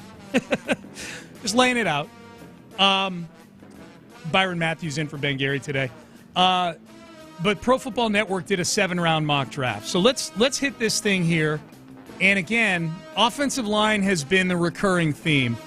And it feels like there's a different one each draft we do. With the occasional wide receiver sprinkled in, we've had a defensive tackle, Kenneth Grant, in one of these mocks so far. We're going to do this every day between now and the draft in April. But this Pro Football Network draft, as we roll down here to the 25th overall pick for the Houston Texans, Seth, with the 25th pick, there we go, in the Pro Football Network 7-round Mockaroo, the Houston Texans select Cameron Williams, offensive tackle,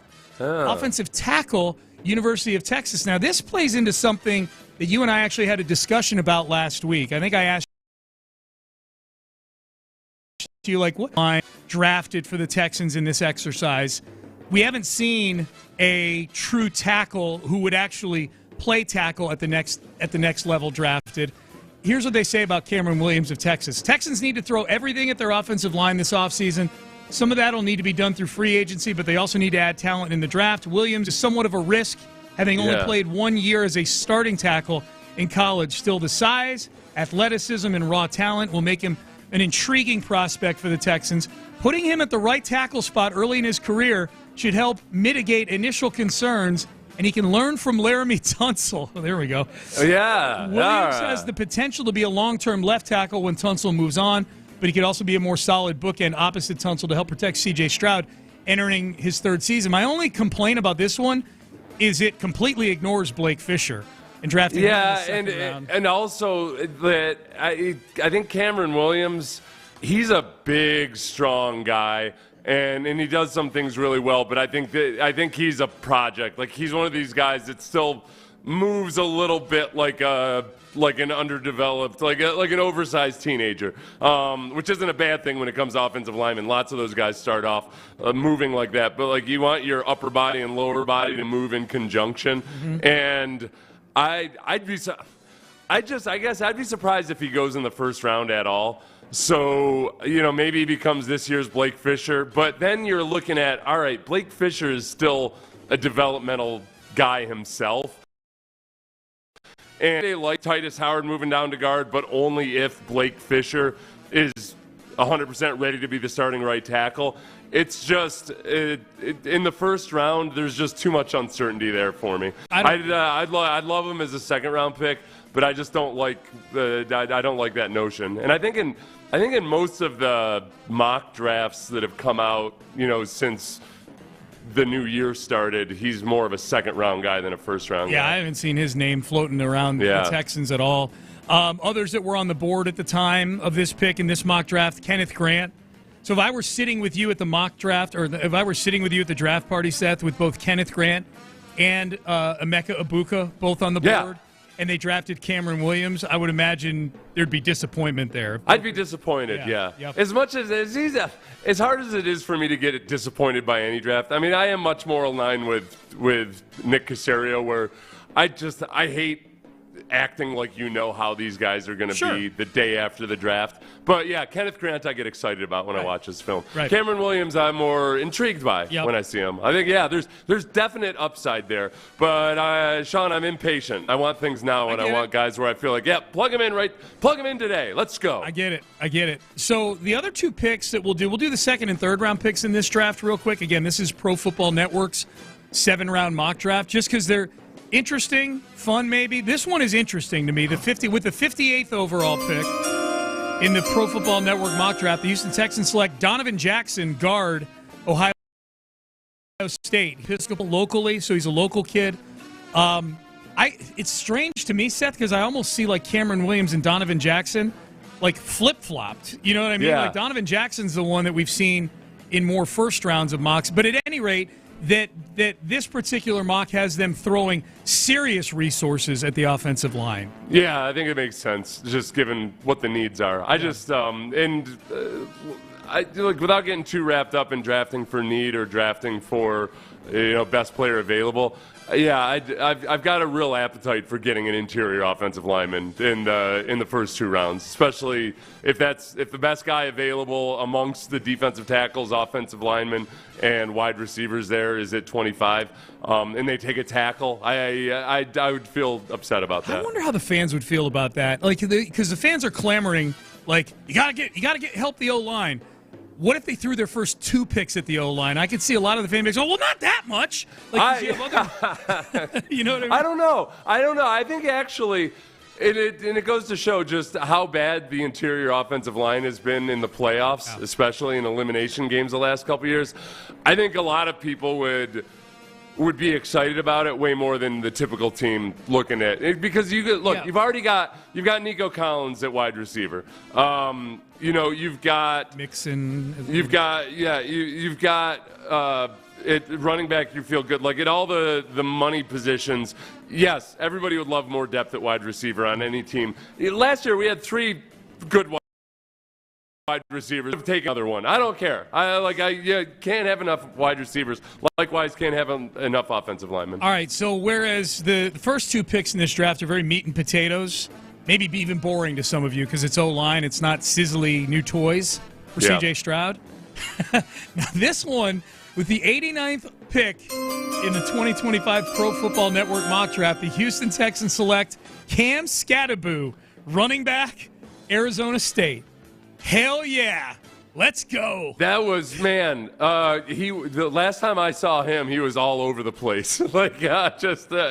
Making plays every other, making basically every other player, every other series there. And, I'd be excited about that. Seth's talking about the playoff game between Arizona State and Texas where Skattebo was throwing the ball. He's catching deep shots. I hated him. Yeah. I was disgusted, and I was sick of hearing about him. But now that he's a Texan, that was one of the greatest nights of football I've ever watched, yes. And he's very deceptive in how he doesn't look like somebody who should be getting deep down the sideline, or definitely look like somebody who should breaks as many tackles as he does. That would be fun. Dude, if I'm doing the draft show, that's day 2, so I do the day 3 draft show. But boy, if they got him on day 3, that would be a real coup.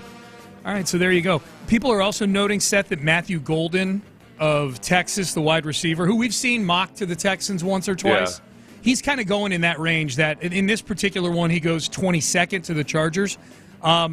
He's almost openly campaigning to become a Houston Texan. I didn't realize that. He's made comments about it. He followed CJ Tank and the Texans on Instagram this weekend. That's always a sign, Wonder if he's going to may sneak into a workout somewhere, Just show up, or just throwing that out there. Like, hey, guys, if you ever need somebody to throw to in the offseason, I'm available. Go to California with them, or go to that wide receiver coach that Tank uses, that very specific wide receiver coach. Yeah, use that guy. I forget his name. All right, there's your mock draft injection for the day, folks. Basically 3 injections for you, first, second, and third round. 2 O-linemen and a Skattebo for you in today's mock draft injection.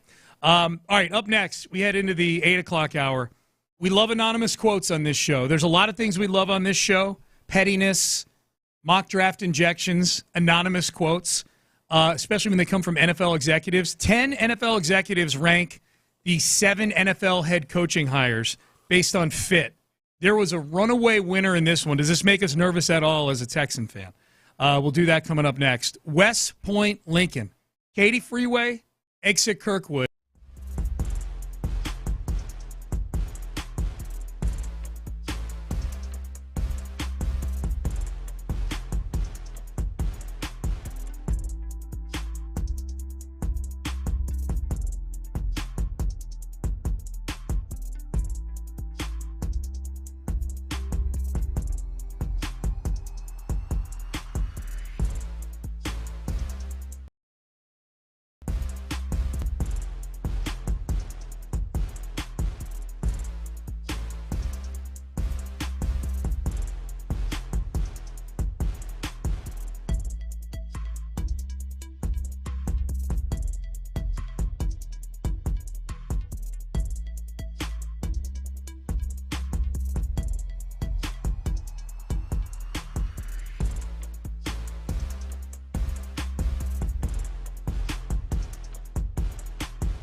610. KILT FM HD2 Houston. Insider access. Exclusive content. Sports Radio 610. The Texans play here. An Odyssey sports station. Sports Radio Payne and Pendergast. Got well actually on Mac McClung's height. Texter said he's really 6'2". He's not 5'9". 5'9" was an exaggeration. There was a funny. That's a big exaggeration, Sean. I know. That's why it's an exaggeration. I thought you were exaggerating, but maybe you was 6 foot. 6'2" is like just slightly below average. I'm just reading a text. I don't know if the texter's right either. I just know we may both be wrong. It was pretty funny though. There was and we'll get to this head coach poll here in a second, which is very interesting in The Athletic. There was a video online last night. McClung must have been walking around like a zoo or a theme park or something, and some little kid walks past him, and he is 6'2". Thanks, Byron. Okay. Yeah. Some little kid walks past him wearing a Mac McClung jersey, and he goes, "Hey, man, nice jersey." Like Mac says it to the kid, and the kid's like, "Oh, thanks, bro," and just keeps walking. Like didn't recognize him. It was pretty funny. So there were 10 NFL executives, anonymous personnel executives and coaches, and they were asked by The Athletic to assess each new hire's head coach, each new hire in the NFL. There's 7 of them. The new head coaches, their fit and their rank their top 5 with a sort of a voting system of 5 points for first place, 4 points for second place, etc. Yeah. Far and away, the winner of the best fit among these. Did you look at this yet, Seth? Because I was going to see if you wanted to predict. Okay. Yeah, I did. I was surprised by one of the high rankings. I was surprised by the bronze medalist, but yeah. First, and this is not a shock. If I had, because you and I graded these hires a couple weeks ago, like Mike Vrabel, as far as fit goes, I don't know if it's going to work out with Vrabel. These things are only going to work out for all these guys to the extent that their quarterback works out a lot of times. But Mike Vrabel, he got 45 of a possible 50 points. You know, he got 9 of the 10 first place votes. Yeah, and this is one I was skeptical of it at first, just because it felt to me so much like the Patriots just trying to run it back in any way possible, which it would be the second year in a row now that they've taken a former defensive player for the Patriots. It knows the Patriots way. Right. The difference is that Vrabel is very much his own man and has already established himself as a good head coach. Yep. And I do think, one thing I've heard Bill O'Brien talk about that I know Bill Belichick has talked about too is that there is something about the fit of a head coach with the city, and the temperament of the city and the culture and all of that. I think Bill O'Brien was a mismatch in Houston. Yes. He didn't vibe with Houston for multiple different reasons. I think Vrabel's a perfect vibe. Like, his vibe is Boston. Yeah. And that part of it is good. He obviously knows and understands the way ownership operates. And I think at the end of the day, he's still a very good NFL head coach who just, obviously hasn't established himself as a preeminent coach, but it's the right fit. Yeah. The Patriots ties help, but I think they're coaching higher at multiple different places. Second on this list, and again, these are 10 NFL executives and coaches voting on who the best fit as head coach among the new head coaches are. Ben Johnson is the only other one to get a first-place vote. He finished second, actually tied in total points in this poll with the one you're intrigued by, and that's Pete Carroll of the Raiders. Ben Johnson got the other first-place vote. Pete Carroll got a ton of second-place votes, though, among these 7 coaches. Yeah, and I think that, for one, they're interviewing NFL executives, right, anonymous executives, who all probably – Pete Carroll's the opposite of Bill Belichick. Pete Carroll, I think, is probably universally liked by just about everybody. So I think there's probably a lot of people that are pulling for Pete Carroll. And I think the big question with him over the last several years has always been, all right, what was going on with him and Russell Wilson? And then at the very end, his defense. Pete Carroll has had alarmingly consistently good defenses, to the point where a couple years ago when the defense was struggling and he said in a press conference, like, I don't know, they asked him how he was dealing with it, and he's like, I don't know, I've never been in this position before.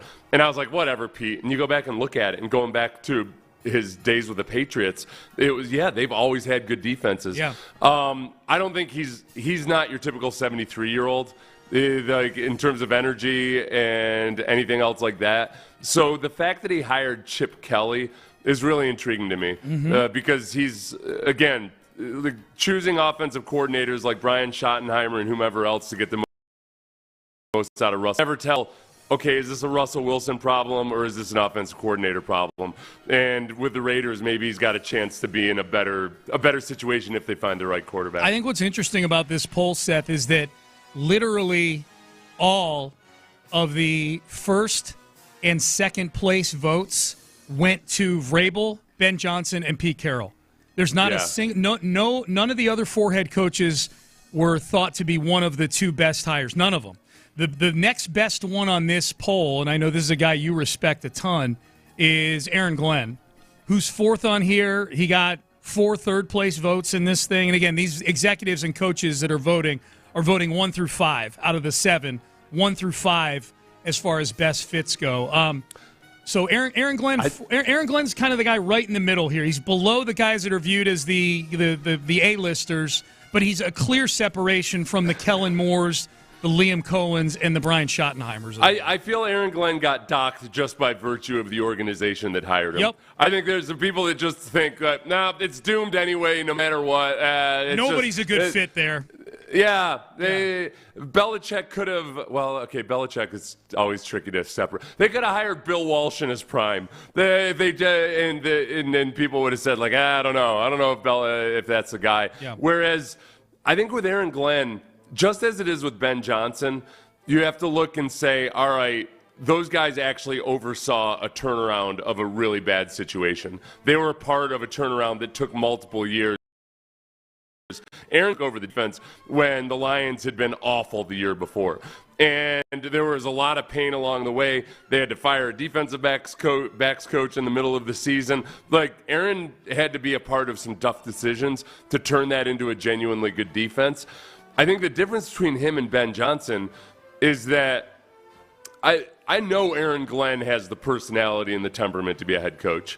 He's just that kind of a guy. He's kind of more, I'd say he's more on the Vrabel side of that personality, where he's just kind of more of he's no nonsense, but he's got the touch of a former player to be able to deliver the hard messages. And with Ben Johnson, I think that's a big X factor. But people look at Ben Johnson, and it's just such an easy fit where you're like, okay, you've got this really talented quarterback. You've got an offensive mind coming in who got the absolute best out of Jared Goff. So I think that Aaron gets docked here because of the organization and because of the fact that he's not like the perfect remedy for the biggest issue on the team. Yeah, in people's minds. Yep. Not that Ben Johnson definitely is the perfect remedy. Right. Aaron Glenn gets 20 points in this exercise. He finishes fourth. And then Kellen Moore, Liam Cohen, and Brian Schottenheimer they're barely named on the ballots. They're not even, the best one is Kellen Moore. He's named on half the ballots out of the 10. What's so funny? I'm laughing at myself because the Kellen Moore, the first sentence is, the former left-handed QB has been viewed as a head coaching candidate for a half decade. And in my mind, when I first read that, I was like, he's not left-handed anymore? Like, he's not a quarterback anymore. Former was describing which hand he used. He's worked a long time to get right-handed, and now he's ready to be an NFL head coach. That's hilarious. That is funny. That's how it looks. Yeah, you're right. It's a weird thing to throw in there at the very beginning. I was like, hey, dude, by the way, did you know he was left-handed? That's my big thing. Is like, why does it even matter that he's left-handed? Yeah. I don't know. I don't care that his parents were too dumb to force him into baseball. I don't know why. Exactly. Yeah. Exactly. He should be a setup reliever somewhere right now, making $8 million a year. Yeah. Job qualifications. I'm left-handed. Yeah. There you go. You're a pitcher. If I had to buy stock in if I had to buy stock in these guys, I immediately look at the quarterback situation, and who's got the best quarterback situation? Like, Vrabel has Drake May, who is, I guess, widely viewed. They didn't win many games, but he did some things that have people excited. Caleb Williams is supposed to be a generational prospect, I guess. That's who the Bears have. The Raiders and the Jets have nobody right now. I would say the guy with the best quarterback situation on the face of it, if we're not talking about potential in ceiling. Just now, today. It's the guy who's ranked last on the list, Brian Schottenheimer. Dak Prescott. Who's got Dak Prescott. Yep. Which you can argue about whether he's genuinely elite or not or anything, but he's, of all these teams, he's a bona fide, really good NFL quarterback. He's clearly better than the other 6 quarterback situations on these other teams. And that's where I wonder with Schottenheimer, too. He's ranked dead last. And I understand all the reasons that come down to Schottenheimer himself, people being skeptical of him. Yeah. But I don't know who the guy is. Like, who's the guy you hire at this point that's going to be in the skills that he provides? So Lopez did a little exercise on their show on In the Loop this past week. Lopez and Reggie went through this. And I'm going to steal from it a little bit here. Which one of these guys, these head coaches, makes the playoffs first? They're all coaching teams that were out of the postseason this year. If you had to pick one of them, one of these head coaches to make the postseason before the other 6, who would it be? I would say, that Jets roster. That was one of the problems that I had with people being so down on Robert Saleh 2 years ago, was that they made the playoffs or almost made the playoffs 2 years ago? The Jets. They didn't make the playoffs ever. They were 500. They were 500, yeah. Around 500. The year Rodgers got hurt, you're saying? Yeah. They were 7-10. 7-10, that's right. I thought 7-10 that year was actually pretty impressive, given the fact that they didn't have a single viable NFL quarterback the entire year. Once Aaron Rodgers got injured in the 4th play of the game, they were done, and they won 7 games. And their defense, when they were still a good defense when Robert Saleh got fired. And they have, I think, but they still don't have a quarterback. I'm going to say the Patriots just because I think that Vrabel will get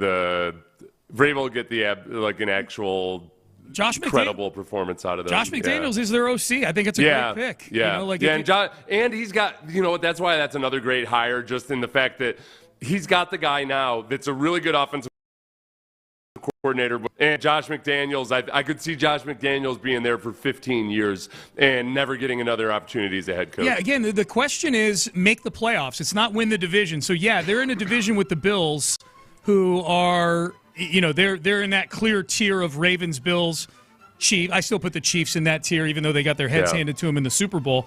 So you're talking about you got to get to 9 or 10 wins. And I think the defense was already a competitive defense with the Patriots. I think Vrabel it's almost like you're importing an elite defensive coordinator. His one season as a DC in his career so far was just here in Houston, and they were abjectly terrible, but they lost J.J. Watt and Whitney Merciless and whatnot.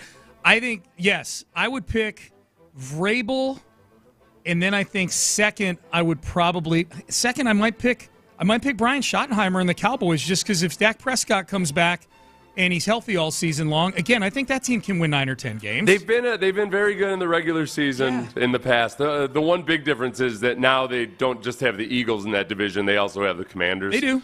Yep. So that does make it tougher. It's tougher to be a wild card when you're playing in a division like that. No question. No question about it.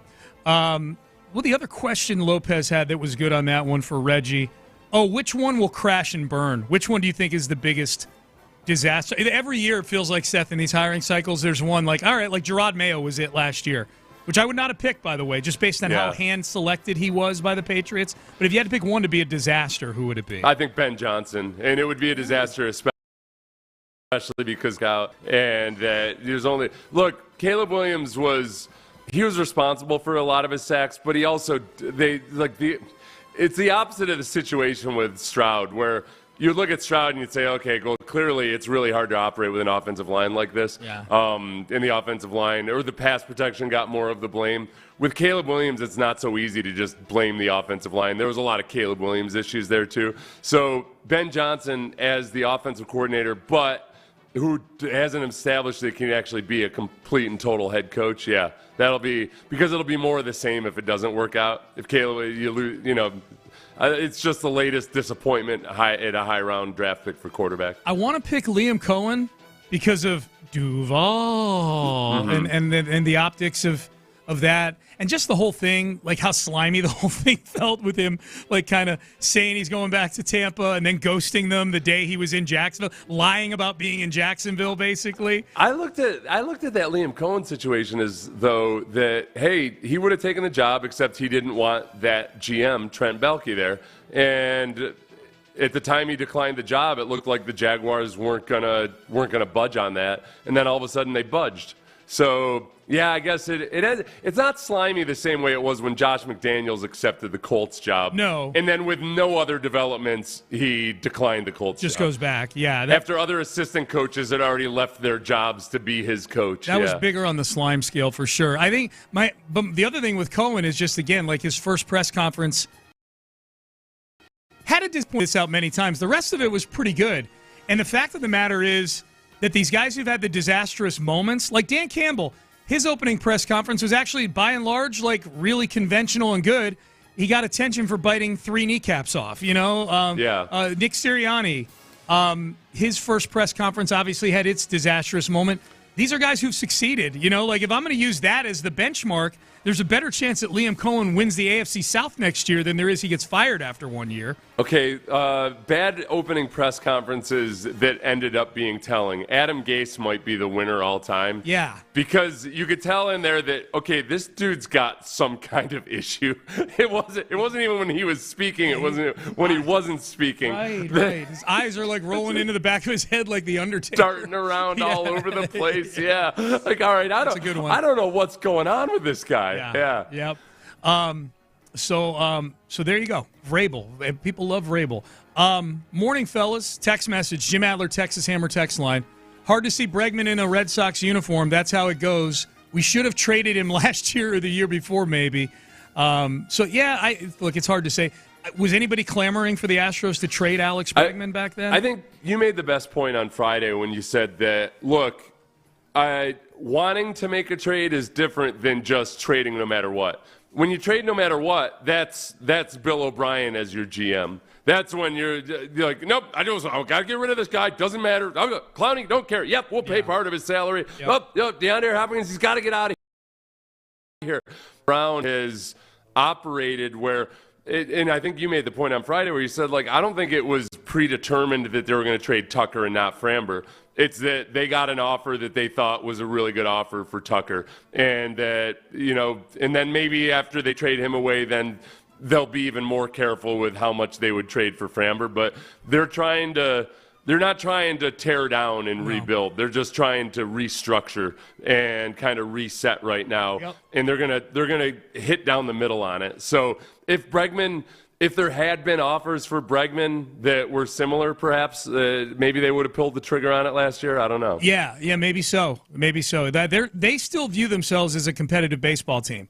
So they're going to make trades where they feel like they're not going backwards. And I think that's a big question. Like the sum total of the moves. Look, they have a disastrous outfield right now. If this is the outfield they're rolling with, there's games that you're really going to feel the brunt of not having a good bat in the outfield. But they've made a sum total of moves where the infield is very, very strong right now. Everything I've heard is Espada and Dana Brown talk about other players on the Astros makes it feel like Jose Altuve is going to be in left field a boatload, I think. Yeah. I mean, they're just – I mean, the fact that they don't want – Jordan playing as many games in left field this year. Dubon has been openly talking about how he's excited to have a chance to play second base a bunch this year. I think that at the very least some of the time that'll be part of the. Eric and I are headed to spring training, and we have exclusive furniture and Academy Sports to thank for sending us there. So we're really looking forward to that. Big thanks to Exclusive Furniture and Academy Sports for sponsoring Payne and Pendergast going to West Palm Beach. That'll be next week. This time a week from now, Seth and I will be doing the show from West Palm Beach, getting ready to head to go watch some baseball and get you guys all clued in on it throughout the rest of the day here on Sports Radio 610.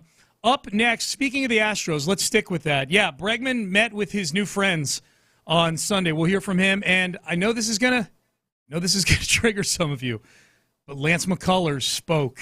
Yeah, baby. Spring training last week, and it sounds like he's throwing well. We'll see, but we're going to hear from Lance McCullers. One thing he will not do, though, you're going to hear from Lance McCullers about that coming up next. Daly and Black is what I want to tell you about right now. The law offices of Daly and Black, located right here in Houston, Texas, and beautiful day outside, but not every day is beautiful here in Houston. In fact, sometimes there's hurricanes, sometimes there's storms, and those storms leave a ton of damage in their wake to property, maybe yours. Maybe you're a homeowner or a business owner, a building owner, whatever it may be, that suffered serious damage to your property in Hurricane Beryl or in any of the other storms we've had. And if you're dealing with your insurance company right now and they're just they're stubborn, they're not paying you, they're short paying you, whatever the case may be, you need someone on your side. You need an expert on your side. Daly and Black and their lawyers, their team of attorneys, they're going to help you. They're going to go to battle. They've secured some of the biggest verdicts out there, according to Top Verdicts Top 10. This is the law firm that you want to get in touch with if this is what you or somebody you know. Dalyblack.com. That's it. DALY, dalyblack.com. They advance all the case expenses. They don't get paid unless they recover for you. Hey, a lot of times they get the full recovery for you plus the attorney's fees. How great does that sound? So get in touch with them today. Dalyblack.com. It's DALY. dalyblack.com, and get one of their experienced trial attorneys on your side. New Texans OC Nick Caley is here. Ready? I'm going to invest, and I'm going to work hard, and I'm going to bring a great energy and a great vibe every day, and I run where I'm going on the field. I move fast, and I have fun. I love this. Welcome to H-Town, Coach. Insider access, exclusive content. Sports Radio 610. The Texans play here. Mo Karam, injury lawyer.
your chance to win. Houston's sports leader. Sports Radio 610. Sports Radio 610 presents Payne and Pendergast. Alex Bregman has new friends. They are the Boston Red Sox. He was introduced to the Boston media on Sunday. They had a press conference yesterday morning. Here was Alex Bregman telling a story of when he realized, boy, this Fenway place, they're a little different up there.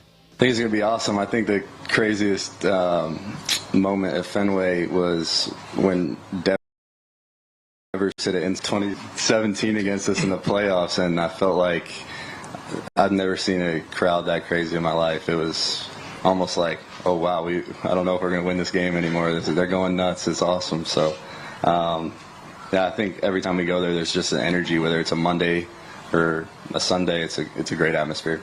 I love that you found an article that pointed out that the one guy, or one of the guys at least, that among the Red Sox who wasn't like watching the press conference as an audience member would. Yeah. Bated breath. We got Bregman on our team now.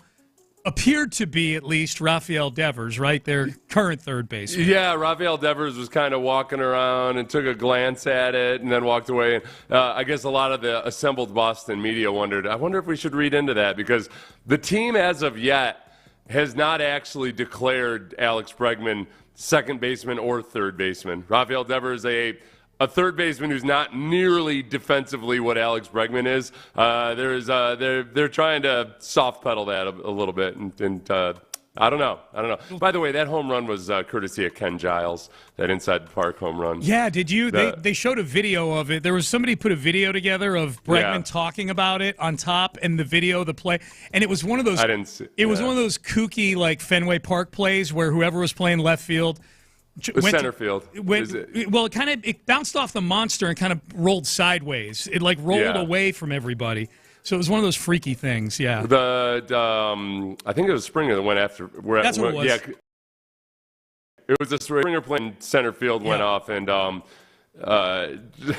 it slammed Are you watching himself. It right now? Yeah, he slammed himself into the wall for. And the thing just rolled into no man's land, right? Yeah. So that's, It was just it was a lot of distance to cover, and then he made it home. But I was glad they showed the video, because what Bregman was talking about there was the crowd and the energy that he was feeling in there. Yeah. And you could see it, man. Like you didn't need to listen. Like you could see that place was going ape bleep after that play. So that was pretty cool. Here's Alex Bregman on getting recruited. Who did he get phone calls from to try to get him to come to the Boston Red Sox? My favorite player, Dustin Pedroia, did. He reached out a few times this offseason and talked to me about how special it was to be a part of the Boston Red Sox, and it was pretty cool to talk to him as well as so many other former players here in Boston and current players on the team as well. It was great.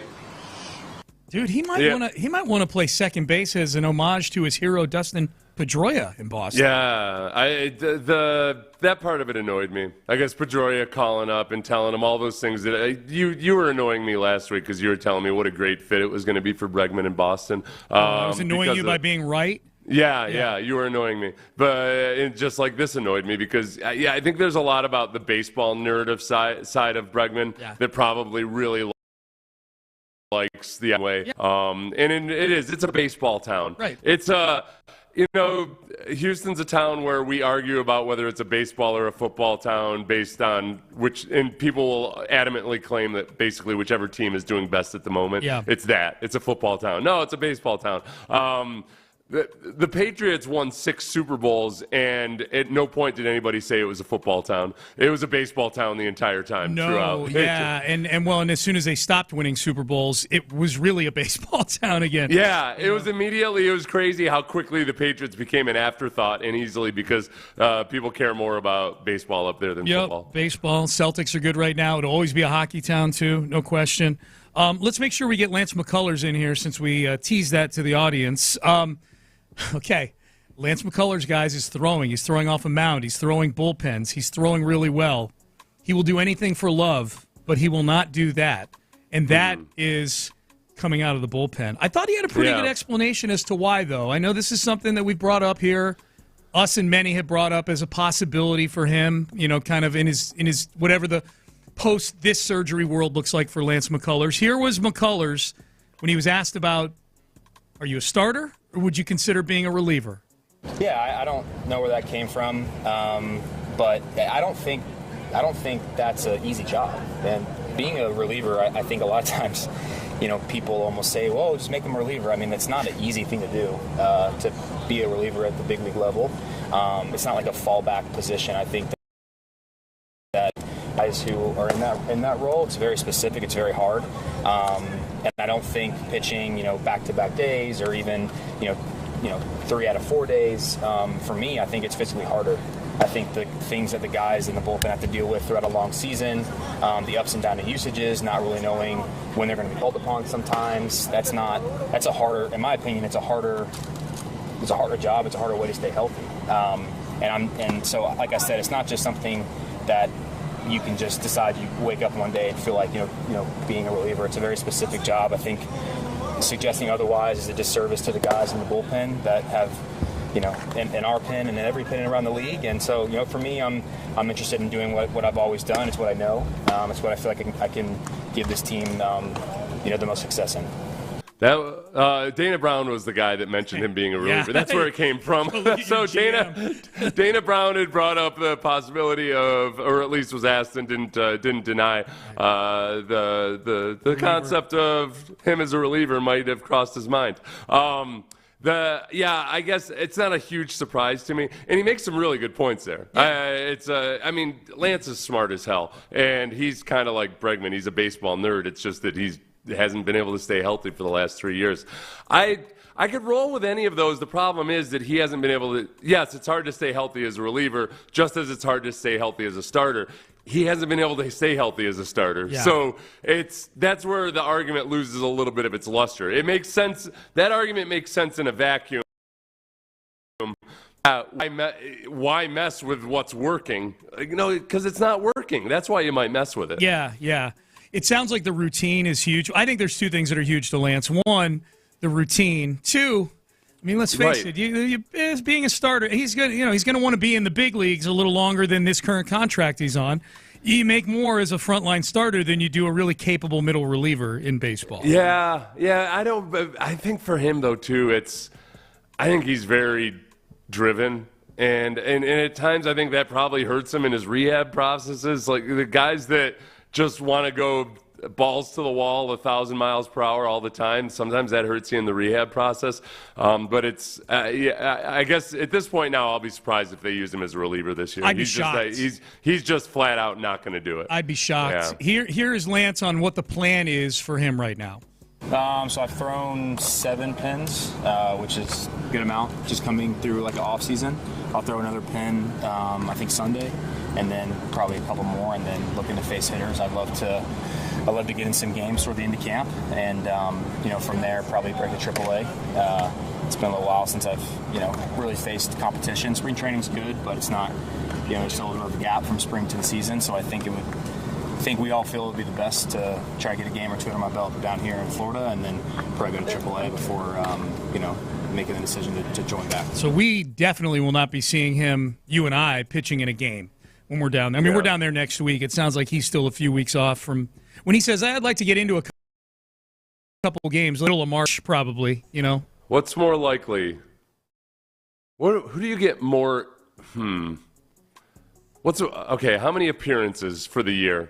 Forrest Whitley or Lance McCullers? Oh, appearances. See, Whitley's... Because if Whitley's a reliever, but I mean Whitley hasn't been able to do anything for any extended amount of time. This is totally this is another way of asking who I think stays healthier. You know what I mean? Because if they're both healthy, it's clearly going to be Whitley because even bad relievers pitch in 50 healthy games. And good. If he's healthy and good as a reliever. Yeah. No, right. He could wind up getting sent down again, or I guess getting DFA'd, whatever it may be.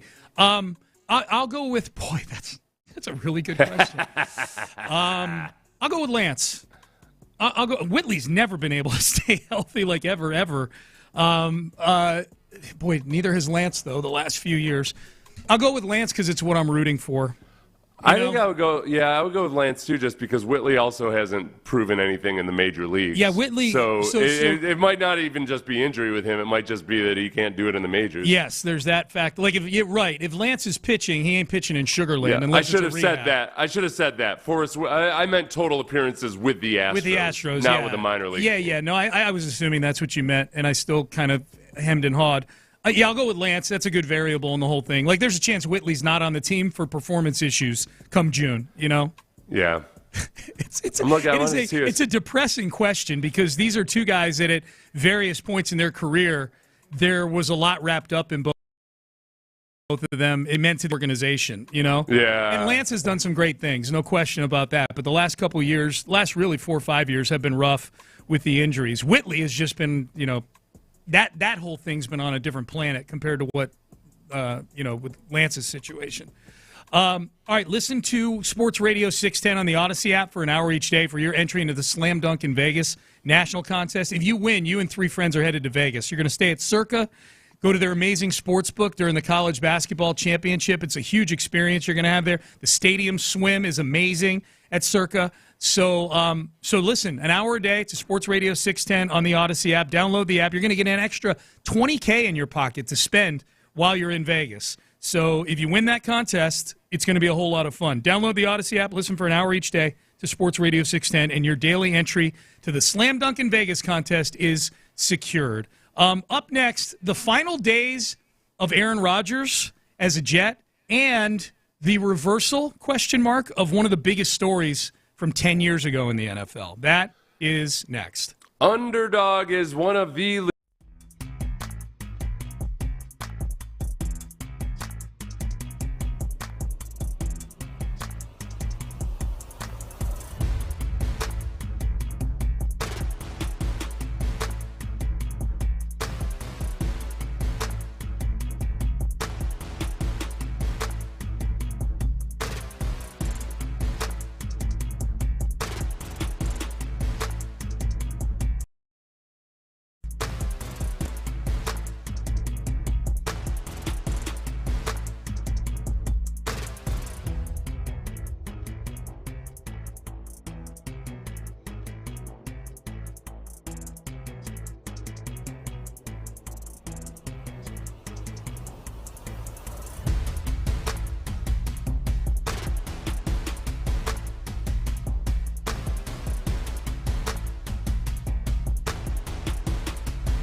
Karam Injury Lawyers Studios. Sports Radio 610 presents Payne and Pendergast. All right, so this is something, this is something I would have paid to watch. There are a lot of things that we don't get to watch because they're conversations that are held in private, but then we hear about them, and I think to myself, boy, I would have loved to have been a fly on the wall for that. And I would have loved to have been a fly on the wall for the conversation that reportedly took place between Aaron Rodgers and the New York Jets in the dying days of the relationship between the two. Yeah. Because according to this article in the New York Post, Rodgers, quote, aggressively urged the Jets to stick with him for another season or two, end quote. And in the end, Rodgers accepted the Jets' decision, as if he had a choice, going to gallows, end quote. Yeah. He did not like rejection, Seth. Are you buying this right now? I don't know. I always get nervous whenever people second or third hand describe people's emotions. That, all right, maybe he wasn't happy about it, but like a man going to the gallows, that sounds pretty drastic. Okay, was Aaron Rodgers morose about it, or was he overly distraught? It would be the first time in his life, probably. Well, first time since he became a starting quarterback that he was being actively rejected by a team, perhaps. Now, the way the reporting has been was that the Jets had a few conditions that if Aaron Rodgers was going to stay, it was going to have to be no more appearances on the Pat McAfee show. He was going to have to be there for all appearances or for all minicamp. He's going to have to be there for mandatory stuff. Yeah. The stuff that you have to be there for. You're really, really going to have to be there for it. Yes. So I don't know. That's the part that it's not clear to me, and I guess it never will be 100%. Was he open to that, or did he balk at that, or was that just one of the prerequisites, but there was more to it, and that ultimately it wasn't going to work out? Yeah, I think of the two things, the two kind of money quotes to come out of this thing, I think you're absolutely right. The thing, he appeared to be like a man going to the gallows. I would submit, Aaron Rodgers isn't the guy who carries himself with effusive energy all the time to begin with. He always looks like he's going not bounding down the halls asking everybody, how's your day going? Right, it's gonna be a great day because we're alive. Now, so you're right. That's reading into somebody's emotions. Now, the other thing, him aggressively urging the Jets to stick with him for another season or two, is other than maybe aggressively conveying some degree of emotion, but that's more of a reported fact than it is hey, this is what he was feeling. Right, right. Well, that absolutely feels possible to me. That he really wanted to be there, and that he might have felt like, man, I came here and I wanted to make a commitment to it. He's got the weaponry there. I mean, it's a good roster. Right. It makes a lot of sense that, if he still wants to play football, that would be the place to be. And I don't know how much of it, though, too, was him wanting to be there, but you guys really got to give Nathaniel Hackett another shot at this. And not to mention Randall Cobb. He's still here. He's still out there. How much of it was that? He aggressively wanted to be there, but only on his terms, perhaps. This article also said that he was, this is a second article. There was the article in the New York Post, then there was another one over the weekend in The Athletic that essentially listed all of the different dysfunctional factoids from the Aaron Rodgers experience in New York, from the time he tore his Achilles, popping up on the McAfee show a few weeks later, pointing fingers at people in a building he hadn't been in weeks. Yeah. Him doing a press conference where literally he said we need fewer distractions. Next day, providing distractions. It's just he was completely hypocritical while he was there. But the one thing they did say in that article that was interesting is he was more upset about the demotion to Nathaniel Hackett than he let on. He was actually a pretty good soldier about that one. Yeah. But reportedly behind the scenes, which is just baffling to me because Nathaniel Hackett is just he's not good. He's never been a good offensive coordinator in the NFL. I mean, his best work was in Green Bay when he wasn't the offensive guy. I don't know.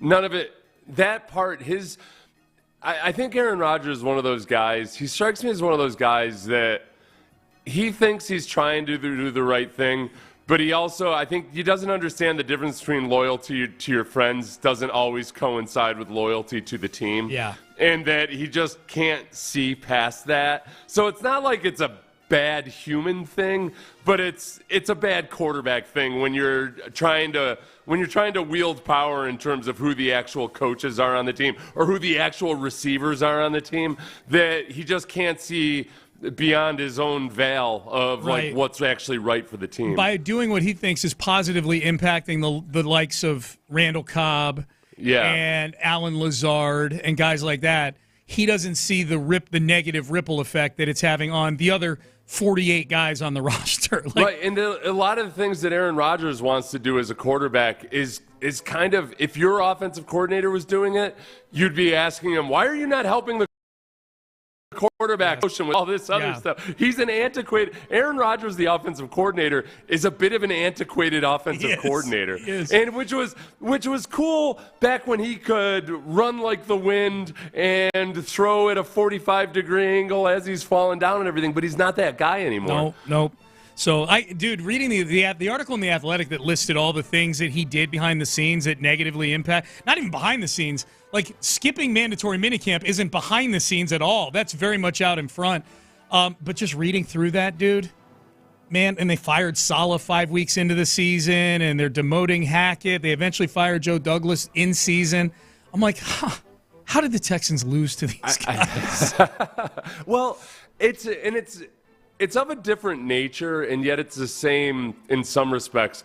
No matter how great you are as a quarterback, but then especially as you're getting older, once you start veering from the complete and total devotion to it, it's really hard to make it as an aging quarterback. And look at Tom Brady's final season in Tampa, where his family was falling apart. Yeah. He missed parts of training camp that year, and you would find out later it was because he was actively getting divorced by his wife, who was probably at least had a close relationship with her jiu-jitsu instructor with whom she would later become impregnated after the divorce. Like, there was a lot going on there. Yeah. And he didn't. It was a mess that year. Yep. Yeah, it just feels like there's way too much for a 41-year-old quarterback right now to deal with. And if you're Aaron Glenn, I mean, you're looking at your partly because he didn't know how to handle the prima donna Aaron Rodgers in press conferences. No, you got to be tougher on him. And no, you can't piss off Aaron Rodgers. Yeah. Hey, what are you doing? All these people that wanted to blame everybody except Aaron Rodgers himself. Robert Saleh ends up getting fired basically because Aaron Rodgers was there. Yep. Another big story this weekend that came out. Did not see this one coming. Jonathan Martin. Remember his name? He was the offensive lineman for the Miami Dolphins, who is probably best known, although trying not to be best known these days, but probably best known by football fans as the offensive lineman who was reportedly at the time bullied by other offensive linemen with the Dolphins to the extent that it became a big public story. They did a big investigation about it, the Wells report, where they interviewed a bunch of people, and it torpedoed that version of the Dolphins that year. That that's all they did was answer questions about how toxic their locker room was. And Jonathan Martin ended up out of football within 2 or 3 years due to injuries. Although some would say the culture of the Dolphins drove him away. He ended up getting traded to the 49ers. He was not on the Dolphins much longer after that. Jonathan Martin did some interviews with ESPN, and the story is now out where he's basically trying to reverse the narrative on all of that. And say that he wasn't really bullied back then, that he kind of went along with the Wells report. His mom plays a big role in the narrative that he was bullied as well. His parents are both very, very successful. Attorney, or his mom is an attorney. His dad was a professor. His dad was a professor, his mom's an attorney. Yeah, and his parents, Jonathan Martin is kind of telling the story of that his parents kind of, in trying to protect him, really took over and were pushing the narrative perhaps more than he would have preferred. Yeah. And he says, quote, "I never believed for a second I was being bullied." Which now people who are on that team, including Richie Incognito, who's probably like the central figure on the bullying side of things, was going off on Twitter last night retweeting the link to this story. He couldn't cut it in the NFL, so he quit, and his mom blamed me. Legacy media pushed this narrative long and far. Too bad it was all a lie. They lied to protect his money. He quit. The team had every right to claw back that money. His mom started the bullying narrative with ESPN and Adam Schefter so that the Dolphins wouldn't go after his signing bonus. Basically saying, like, he quit football, and if you quit, you owe back the prorated portion of your signing bonus, but if he starts a narrative where he was bullied, well, then no team is going to go trying to get the signing bonus back. The sum total of all of this, and it is still a very sad story, I think, is that there are two things going on. Was that one, Jonathan Martin had mental health challenges that continued after he was out of the NFL. He says that he had attempted suicide multiple times. Had a really curious incident where he had a photo of a gun on social media and said that when people get bullied and they feel they have no other recourse, and then he checked himself into a mental 2018. So he has mental health concerns independent of Richie Incognito, I think. But then on the other side of it, Richie Incognito is a known mental health challenge as well. He's a football lunatic is what he is. Yeah, and when it comes to some of the stuff Incognito was doing, it was way above and beyond what your normal rookie treatment is and all of that. So it was a really ugly situation. Yeah. And I think because everything was so extreme, it probably, I don't want to say it got blown up out of proportion, but I think it took on a life of its own in a way that it wouldn't have if you had maybe different dynamics. I know. I'm team nobody on this one. Like I'm on. People take sides on this. I don't take either side on this one. I think Jonathan Martin had some things going on. I think Richie Incognito clearly had some things going on. I know that because a lot of the Incognito quotes were things that it's weird. I've been on teams where that type of talking and everything would have been totally cool and everybody would have been cool with it, but then I could see other environments where oh no way, that's not, it's wrong, it's way wrong. And it's just impossible to know without actually having been there. Martin's dad played a voicemail message that he's been saving for years that was left for Martin from Richie Incognito in April of 2013, where he uses the N-word and he's dropping multiple F-bombs on him. He's threatening to smack him around and all this stuff. Right, which is, again, like where I say, and it's really, really bad, but it's also in an environment where the Pouncey... the Pouncey brothers are crazy, too. Yes. So the Pouncey brothers had basically said, no, Incognito's cool saying whatever he wants. So, within that O-line environment, what was it like? It feels like when you're trying to dissect... sometimes when they talk about training of special forces or special operations military, all right, I don't know, some of it's pretty psychotic, but they're asked to do psychotic things. Yeah.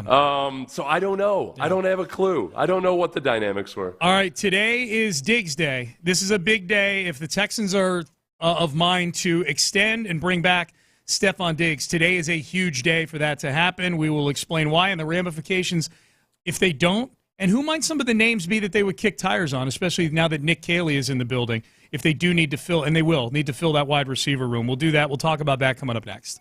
Payne and Pendergast. The ex-Woba just came out in our baseball discussion.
Parts. KILT FM HD2 Houston. Insider access, exclusive content. Sports Radio 610. The Texans play here. An Odyssey sports station. Sports Radio 610 presents Payne and Pendergast. All right, Payne and Pendergast with you. We just talked for a few minutes about the Jonathan Martin story, the former Miami Dolphins offensive lineman. He's been out of football for the better part of the last decade or so, and he's in crypto. He's in the business world. He's a Stanford grad, so he's finding lucrative things to go do, I suppose. But there is one texter, as we were talking about that story, saying Richie Incognito, who's a bull side of things with the alleged Jonathan Martin Bullygate. Bullygate. That's what it was called. The texter here says Incognito may not be the best dude, and his career may have been winding down, but his career definitely ended because of this crap. I think crap. It just says CRA. I'm assuming crap is the last word of this stuff. You're 100% wrong, texter. Now, briefly, Incognito was suspended in 2013 over this in November, and he was out of football for a year. So my guess is he would have played somewhere in 2014 had this not happened. However, he went on to play 6 more seasons in the NFL. He played 3 for the Bills. He made the Pro Bowl all 3 of those years. Yeah, and then he played 3 more for John Gruden in Las Vegas and Oakland. So this was a speed bump of sorts, a pothole for Richie Incognito, but he was far from done after this. It didn't end. Well, and it didn't end his career by any stretch of the imagination. No, and plus and that's the thing about Richie Incognito. Remember, Richie Incognito had serious mental health issues as well. There were various times that the police had to be called because of the way Richie Incognito was acting and behaving. The one time in the gym where I believe that was the time where he was convinced that he was either a government agent or there were government agents following him. He showed up at his dad's funeral and demanding that he be able to go take his head to freeze it cryogenically, which was against the wishes of the other family members. He's got problems. Yeah. So it was an ugly situation all around. Yep, no question.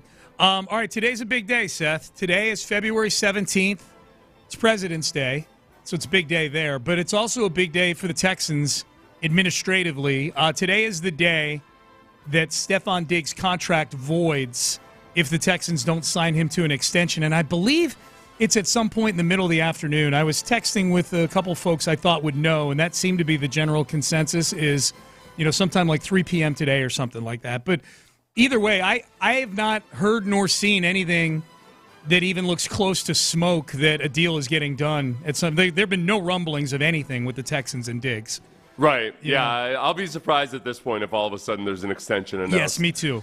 And I get it. I think that maybe even if the Texans want him back, that Diggs could totally just want to see what's out there for him. It could be that, as you pointed out earlier, that, man, he's still recovering from his ACL, and he wants to be sure that if he's going to get the best offer from a team that's in a good situation to compete for a Super Bowl, that he wants to be able to go out and just show those teams what he has, and it might be later. The best contract for him, even if it's with the Texans, he might not feel like he wants to sign until July or so when he's further along in his rehab. So it would have been nice if the Texans were able to come to some kind of an agreement with him, an extension on his contract, where they'd get the services of Stefon Diggs right out, $16.5 million cap hit somehow. But I'm not optimistic that's going to happen. No, I'm not either. We've had a few people ask us, what about Cooper Kupp?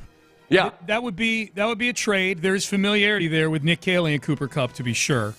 But it's a huge cap hit for a guy that has not been all that good over the last. He's been good, but he hasn't been the same Cooper Kupp that you're thinking of. No, he's not 1,500-yard receiving season Cooper Kupp. He's not healthy. He's either. had a spate of injuries that have limited him, and the trade right now would be a whole lot of extra cap room for a guy that's probably going to end up being released by the Rams, I think. Yeah, maybe so. The Texans, for what it's worth, are, according to overthecap.com, they are slightly over the cap right now, according to overthecap.com, about $100,000 over the cap, which is, in the grand scheme of a $250 million cap or whatever it is, that's obviously just pennies. Now, I will say this. The $16.6 million cap hit that the Texans are going to take with Diggs, if they don't extend him today, is baked into that number. So it's not as though this Diggs thing hits and now there's $16 million over the cap. It's on over the cap. They have already factored that number in to the Texans' overall cap. So it's baked in there. Look, the overall thing is they're going to need to probably make some moves. There may be some cuts coming to open up some cap space. They're going to go get new Cooper Kupp. And there's two things to know about Cooper Kupp. There's one that Cooper Kupp didn't ask for the trade, which always feels better. I like that, okay, this isn't a disgruntled guy or whatever that's trying to get out of town. I think he'd probably be really happy if he landed with the Texans, with a good young quarterback and with a coach that he's familiar with, and Nick Caley. But he's not the same guy he used to be. But if he does get eventually cut and you can sign him at something reasonable, look, he works really well with a guy like Puka Nacua.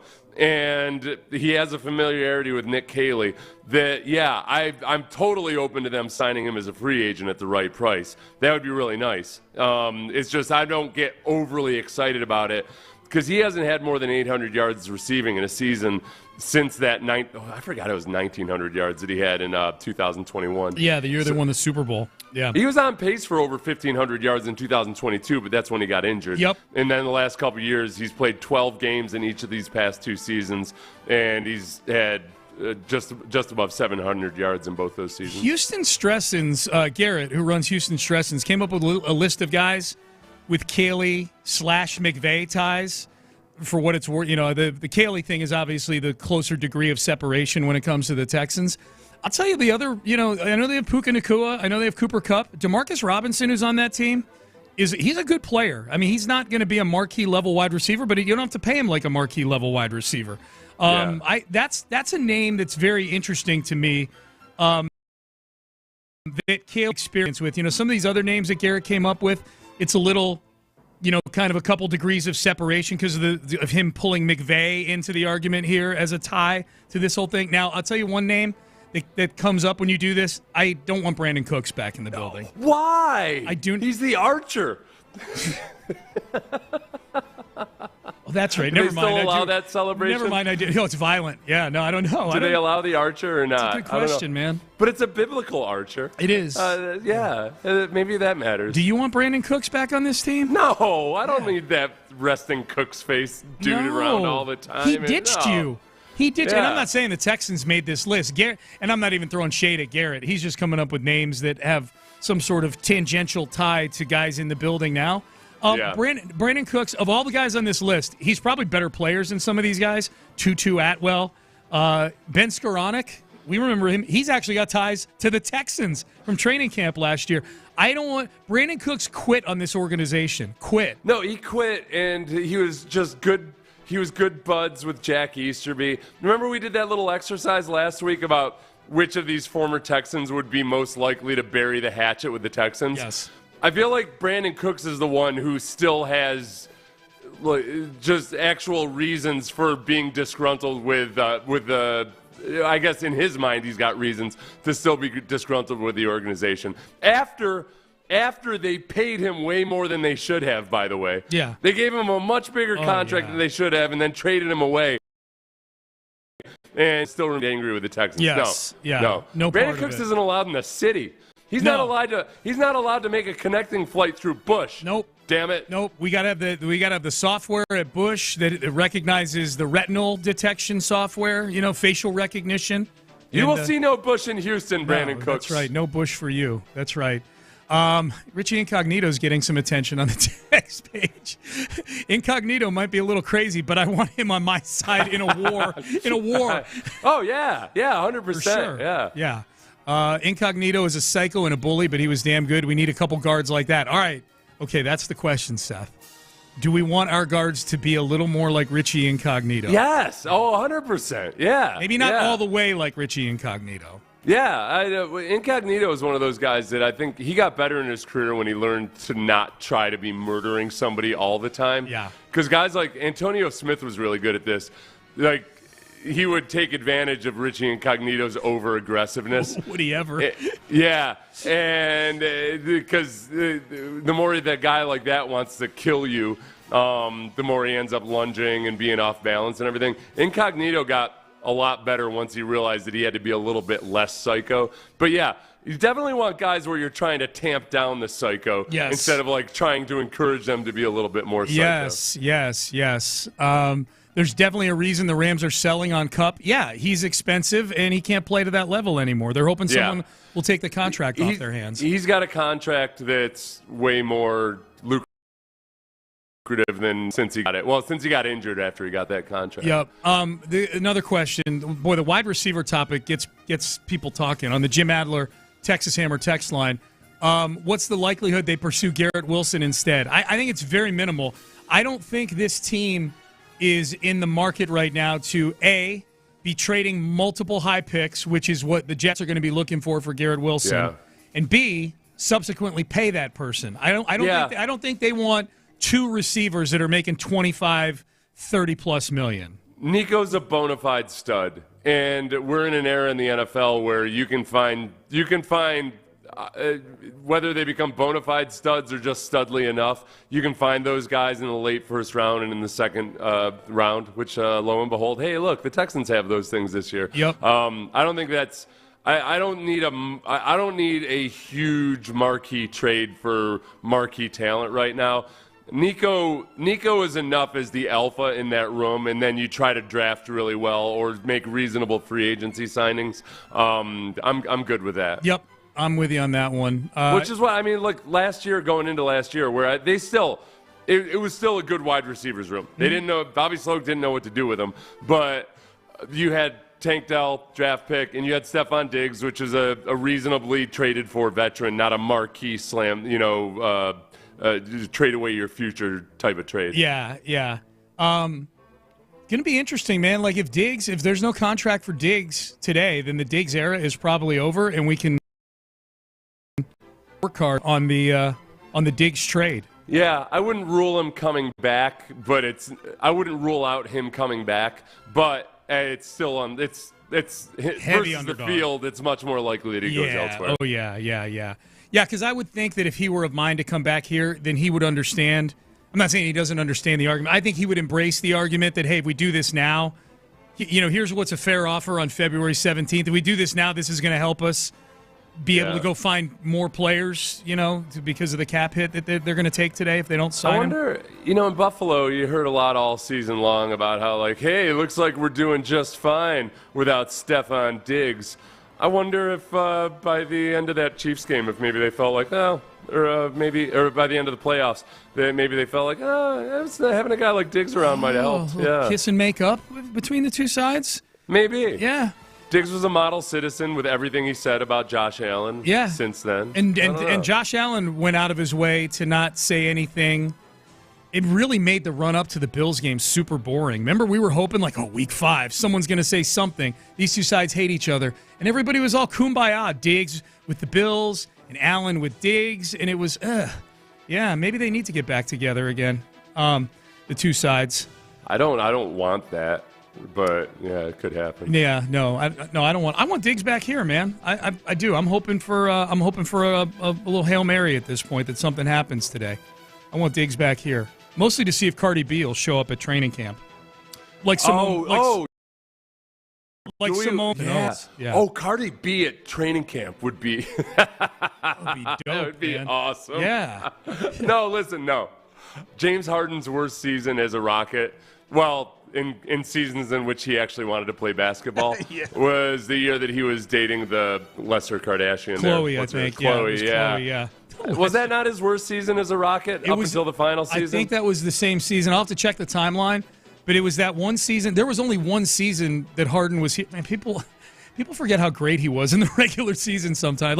That was the only year he didn't make first-team All-NBA as a Rocket up until the last year where he was getting fat and wanted out. But of all the really up through the CP3 years, the second CP3 year, he was amazing. Other than I think that Khloe Kardashian year was that year they went 41-41 and barely made the playoffs. And him and Dwight hated each other, and they chose James over. They let Dwight walk after the season, and they signed Eric Gordon and Ryan Anderson, and we're off to the races again. The most famous guy I ever played with, the most famous spouse, was Chris Howard when I was with the Jaguars. Remember Chris Howard, the Michigan running back? He's a running back. Yeah, Michigan. Yeah. He was married to Gabrielle Union. No way. And it was one of those things where she was by far the more famous celebrity, because he never really did much as an NFL running back. Yeah. And it was I think he had a certain bit of extra status. You're like, holy crap, that guy, dude, he landed Gabrielle Union. What the hell? Yeah. Yeah. They got divorced in 2006. Oh, okay. Oh, that's too bad. That's too bad. Well, Lovie Smith said sometimes divorce is a good thing. So, there you go. Yeah. He said it so much. A lot. Well, there was a lot of divorce going on while Lovie was in the building. Yeah, the fact that Gabrielle Union is married to Dwayne Wade was probably the first indicator that she's still not married to Chris Howard, That's right, I forgot. That was probably Are they still together? No, Sean. Maybe it's polygamy. You never know, man. All right. Payne and I forgot that's who Dwayne Wade was married to. Payne and Pendergast with you here on a Monday. Up next, there is an article in The Athletic. We just got done talking about Diggs and him signing. If he were to sign an extension, it would help the Texans out cap-wise. They did one cap cut for each of the 32 teams. How would we feel about this guy getting cut from the Houston Texans? We will tell you who that is coming up next. But first, West Point, Lincoln, and Sugar Land. Ruben Mendoza, the GM.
Access to Stadium Swim for the ultimate college basketball tournament experience. Just log in and listen now on the Odyssey app for your chance to win this national contest. Houston's sports leader, Sports Radio 610. Sports Radio 610 presents Payne and Pendergast. Got a text from Clint. He's like, Gabriella Union's married to D. Wade, I think, Chief.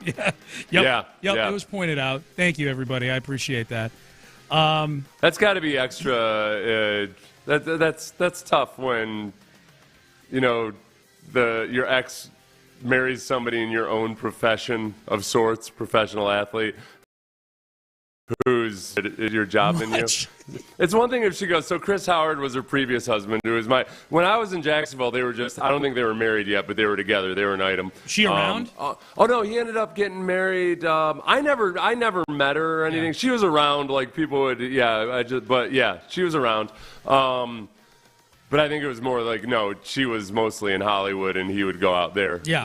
Then it was, she wasn't. So anyway, so Chris Howard was he was in the league for a few years as a running back, but he was no Dwayne Wade. He wasn't the Dwayne Wade of the NFL. No, he was not. So she decided, you know what I could use? Instead of trying to find the Dwayne Wade of the NFL, I'm just going to go find Dwayne Wade. Like if Brandy ditched me for Colin Cowherd, I don't think I could. I think I'd have to leave the country. We would play so much Cowherd audio on this show. She dumps me for Stephen A. Smith. Oh like, what am I gonna do? Yeah. I don't know. Yeah. I'm going to have to change my name or something. Who would be the one that would annoy you the most? Probably Cowherd, right? Probably Cowherd's up there. Florio. Okay, of all the... Florio. Okay, who would I be coolest with? He's slightly different. Who would I be most ashamed of myself if Brandy ditched me for? Colin Cowherd, Stephen A. Smith. Bill Simmons. Bill Simmons. That's it right there. That's it. Oh, that's it right there. Yeah. That would crush me. That would destroy me. I love this game. That would be the end of me. Oh my God. That's funny. That is funny. I'd join a cult. I would join a cult. Not even one of the good ones. I would join a cult that wasn't even like grounded in religion or anything. At some point, it was just like, listen, this is just a way we get away with being meth dealers. Okay, right, Seth. Right. I'm like, I'm in. It's from. They're like, listen, a lot of your family's gonna try to talk you out of it. Like, no, they won't. That's why I'm joining the cult. Okay. Oh, man. All right, so the Athletic has cap cuts for each of the 32 teams. And there's some interesting names on here. Like, these are guys that all of a sudden are, like, getting kind of, they get cut. They're thrown into a bin where you're like, oh, okay, well, these guys probably aren't looking for top-shelf money. There's a reason they just got cut. I'll get to the Texans one first here just to pay off. Danico Autry, the selection in this particular article about the guy the Texans could cut to open up some cap space. And make no mistake, if the Texans are going to make some moves in free agency or extend some of their current guys, like Derek Stingley Jr., they're going to need to clear up some cap space. The article says this. Mike Jones says, Autry never lived up to the expectations the Texans had for him when he inked a 2-year, $20 million deal. He wound up starting just 2 of the 10 games he appeared in, 13 tackles, 3 sacks. He lays out the ramifications of doing a post-June 1st cut, which would open up even more cap space for the Texans this year, as opposed to taking the full brunt of the hit right now. The Texans are projected to have just more than $3 million in cap space entering the year. This would open up $9 million. The things I take issue with in that analysis: one, he wound up starting just 2 of 10 games he appeared in. Well, he's on a team with Danielle Hunter and Will Anderson Jr., and he's listed as a defensive end. So if we're going to get into starting as opposed to being in the rotation, like he was always going to be a rotational guy. He was never going to be a, quote, starter with those 2 guys. Yeah. The other thing is he missed a bunch of games because he got suspended. And that doesn't make it right, but I would look at him as somebody who would have a normal training camp next year, hopefully not get suspended for 6 games and need 2 more games to get the... Remember, he came back in Week 7. Week 9, he had the 2 sacks against Aaron Rodgers. That's when he had kind of kicked the rust off a little bit. Yeah, that's... the tough thing is he's 35 years old. He was suspended for PEDs, which he says was the result of a pharmacy screw-up or whatever. You got to be always skeptical of a guy that had an awesome season the year before he ended up getting suspended for PEDs. Yeah. And in some ways, he became a bit of an afterthought after they signed Danielle Hunter. I think that the Texans signed Danico Autry and then learned that Danielle Hunter was a possibility. And that it was almost like Dwayne Wade had moved in to be roommates with Chris Howard and Gabrielle Union or something, like all right, see where this is going. I love that you bring that back around. He would be the biggest cap savings that the Texans could realize by cutting somebody on this team right now. Net cap savings. Yep. They'd save $5.7 million. I mean, there are a lot of guys like Laramie Tunsil, Titus Howard, Shaq Mason. You would have a net cap savings on all of those guys. It's one of those dynamics where, you got a net cap savings, but you've also got a lot of dead money, and now you got to go out and find a replacement for those guys. So it's not as simple as like, oh, okay, net cap savings, let's go get them. Right. You still got to have it's nice to have a really good pass protecting left tackle. Absolutely. So I guess the question is then, Seth, which would you rather have if you were the general manager of the Texans? The actual general manager, by the way, will join us at 7:30 on Wednesday, Nick Caserio. Would you rather have $9 million in cap space or Danico Autry on this team next year? Well, it'd be an extra $5.7 million, right? The article says 9, but whatever. Okay. Yeah, the article.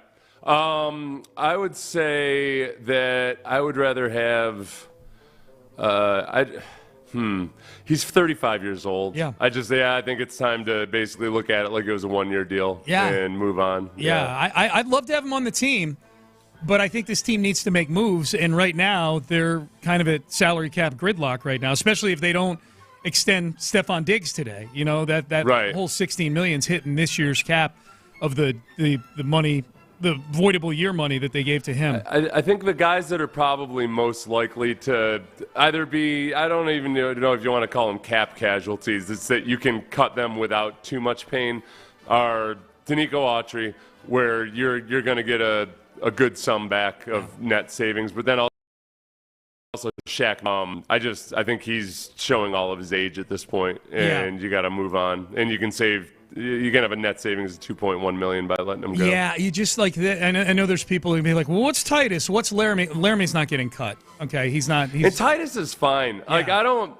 I know Titus hasn't. Titus got a contract that was probably too much for what he had said. Remember, he got that contract. It was the only time in his career he'd ever been healthy the whole year, and it wasn't like he had an all-pro type of season or anything. He got a very nice extension.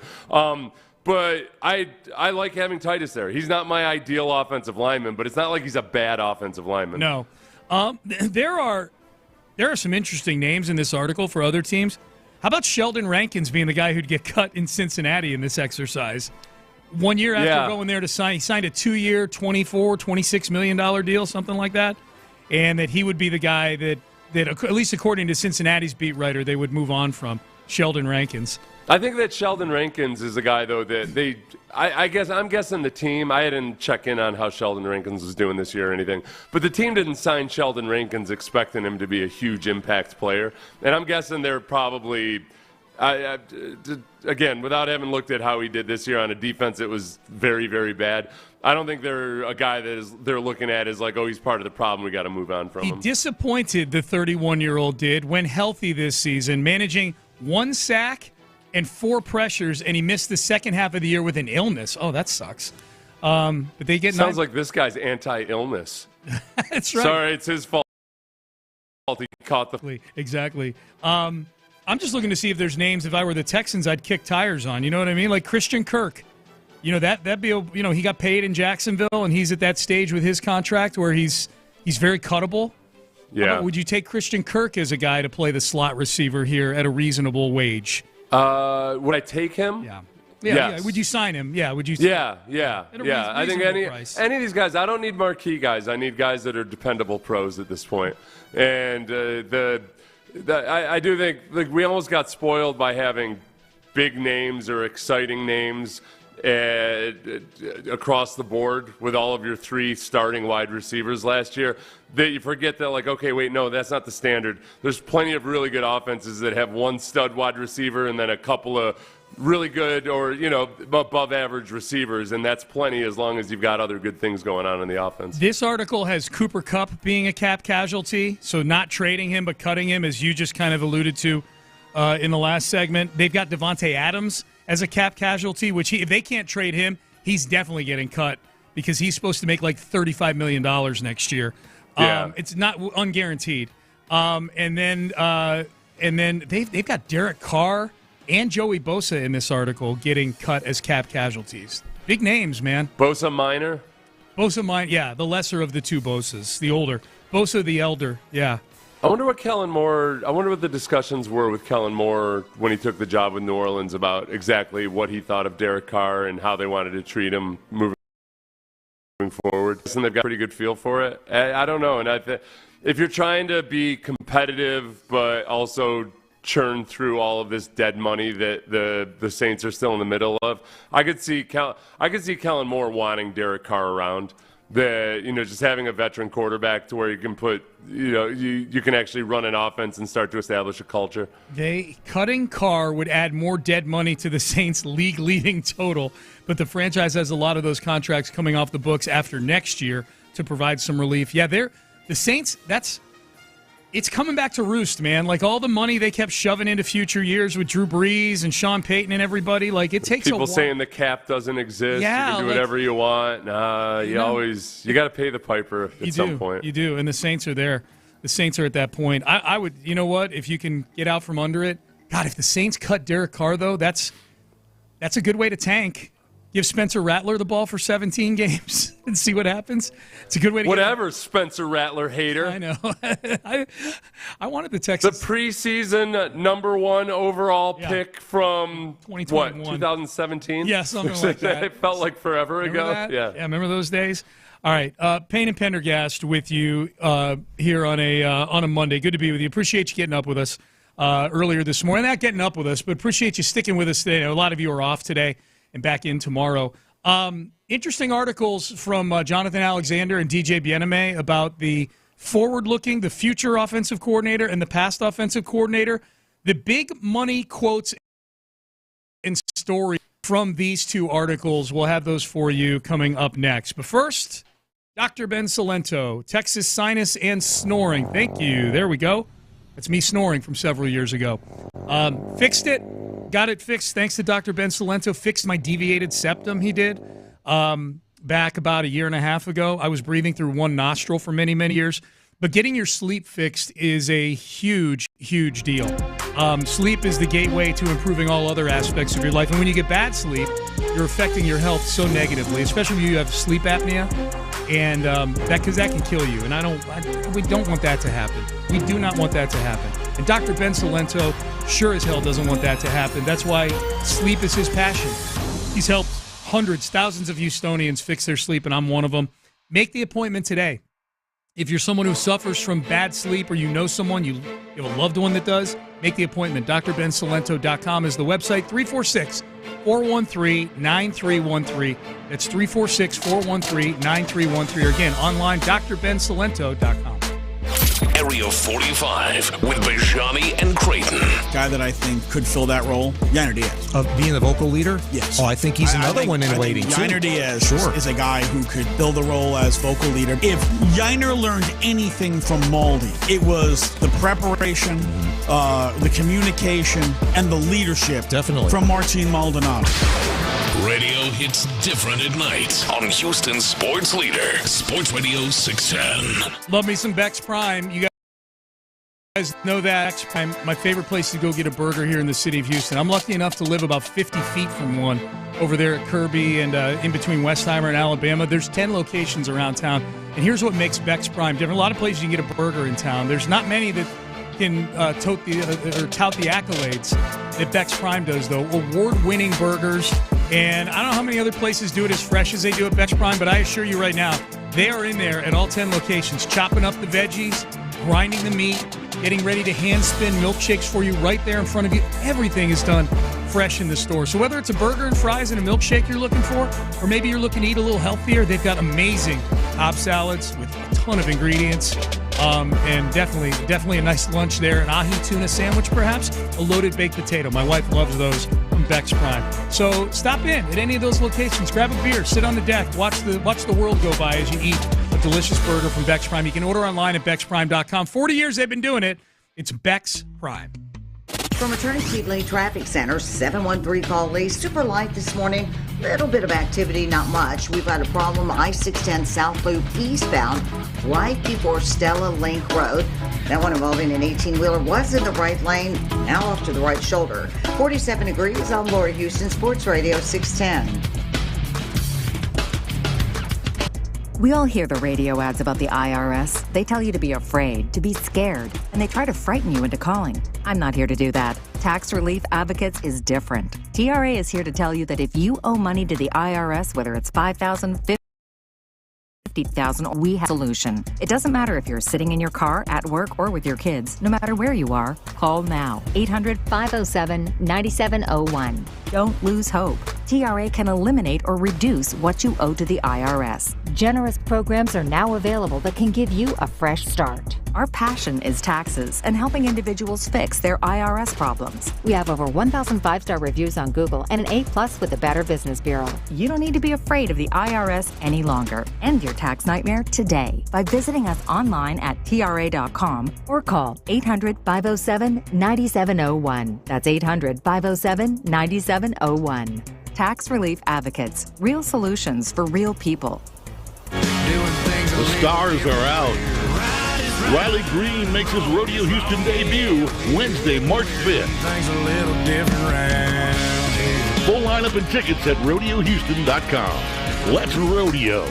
Now Taxes is using Credit Karma, where a TurboTax expert can do your taxes for you. They'll get your refund, so you can do more with it right in Credit Karma. Now this is Taxes. Intuit Credit Karma with TurboTax. See guaranteed details at turbotax.com/guarantees. Experts only available with TurboTax Live. Hi, welcome to Staples. Hi, I hear Staples can print it all for my business. Oh, if you can think it, Staples can print it, and will beat any print quote. Oh, great. I'm thinking new brochures and yard signs. No problem. I'm thinking calendars, t-shirts, and pens. Totally. I'm thinking Staples is the place for printing. I thought you might think that. Right now at Staples, get up to $250 off your print purchase. Ends 4/5 exclusions apply. Visit staples.com/print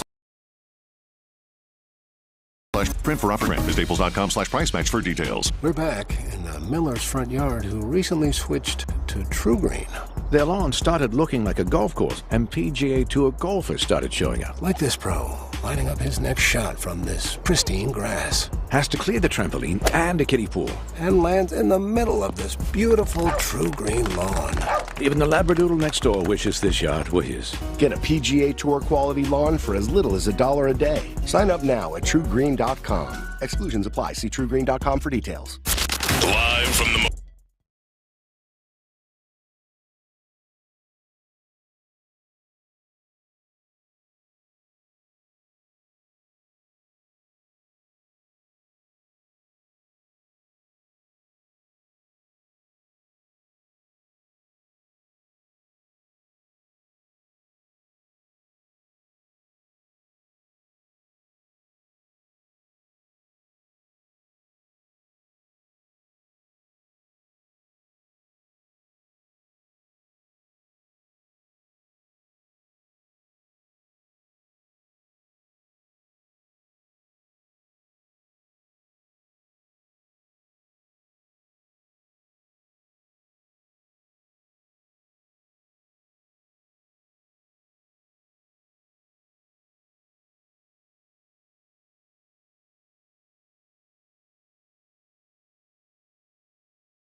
I want him back. Yeah, I know. I want him back at what I think is a reasonable price. I think he may think he's worth more than what I think is a reasonable price. Yeah, which he may be once the ACL comes back.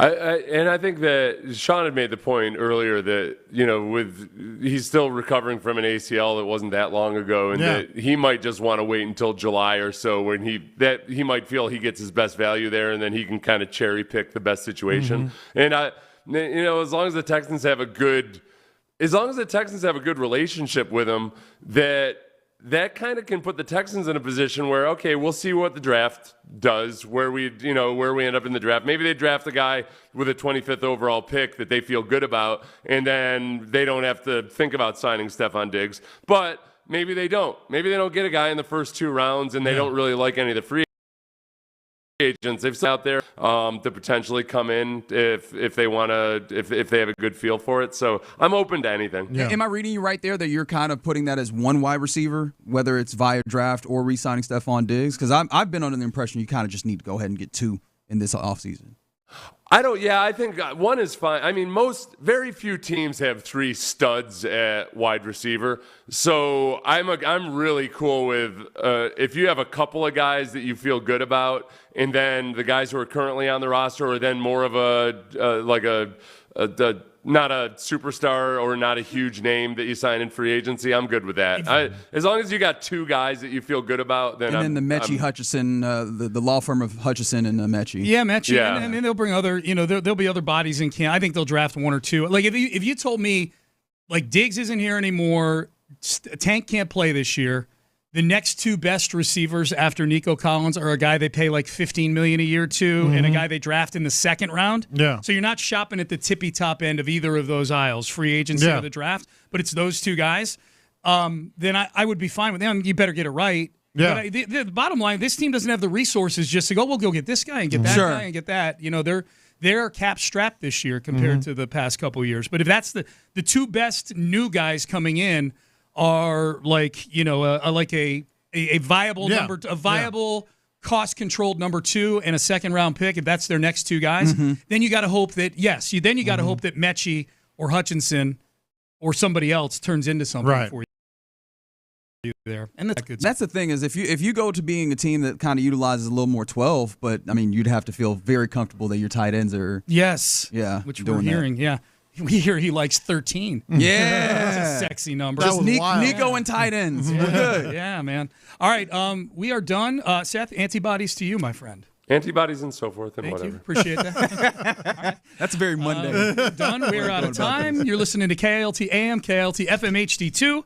Houston, an Odyssey sports station. Reggie Atatula, John Lopez, Figgy Fig. They're in the loop and they start now. Figgy got a haircut. Now we can't tell who he is. All right. It's a Monday in the loop right here on Sports Radio 610. You heard Sean. John Lopez. I'm Reginald Atatula. Figgy is here. The scenario is first weekend without NFL football of the season. So 713-572-4610. That's the Jim Adler, the Texas Hammer text line. What did you do with your weekend? What caught your attention? What drew your attention? And I have a strong feeling that I know what a lot of this conversation will be about, even though I imagine that it did not. Who's coming in last place this weekend here in this situation? Look, man, that was unwatchable, man. That was just what are you talking about? NBA I don't understand All-Star what you mean. Weekend.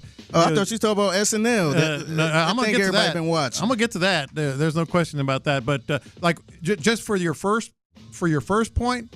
Look, USA Canada hockey. I had no idea I was going to watch every minute. 4 Nations face off, dude. That was so good, and it got me in the way it should get me in. Oh, 3 fights in the first 9 seconds. I'll switch over to that. Let's go. That was probably least. Wait, hold on. To what could be a conspiracy if we decide to start one, which is the NHL decided that they were going to juice up this. Like, what better billboard is there? Like, hey. Y'all getting a whole bunch of fights right quick and see if we can get people to flip this channel. No, I switched over not long after they had those 3 fights. Of course, they showed them, a million times.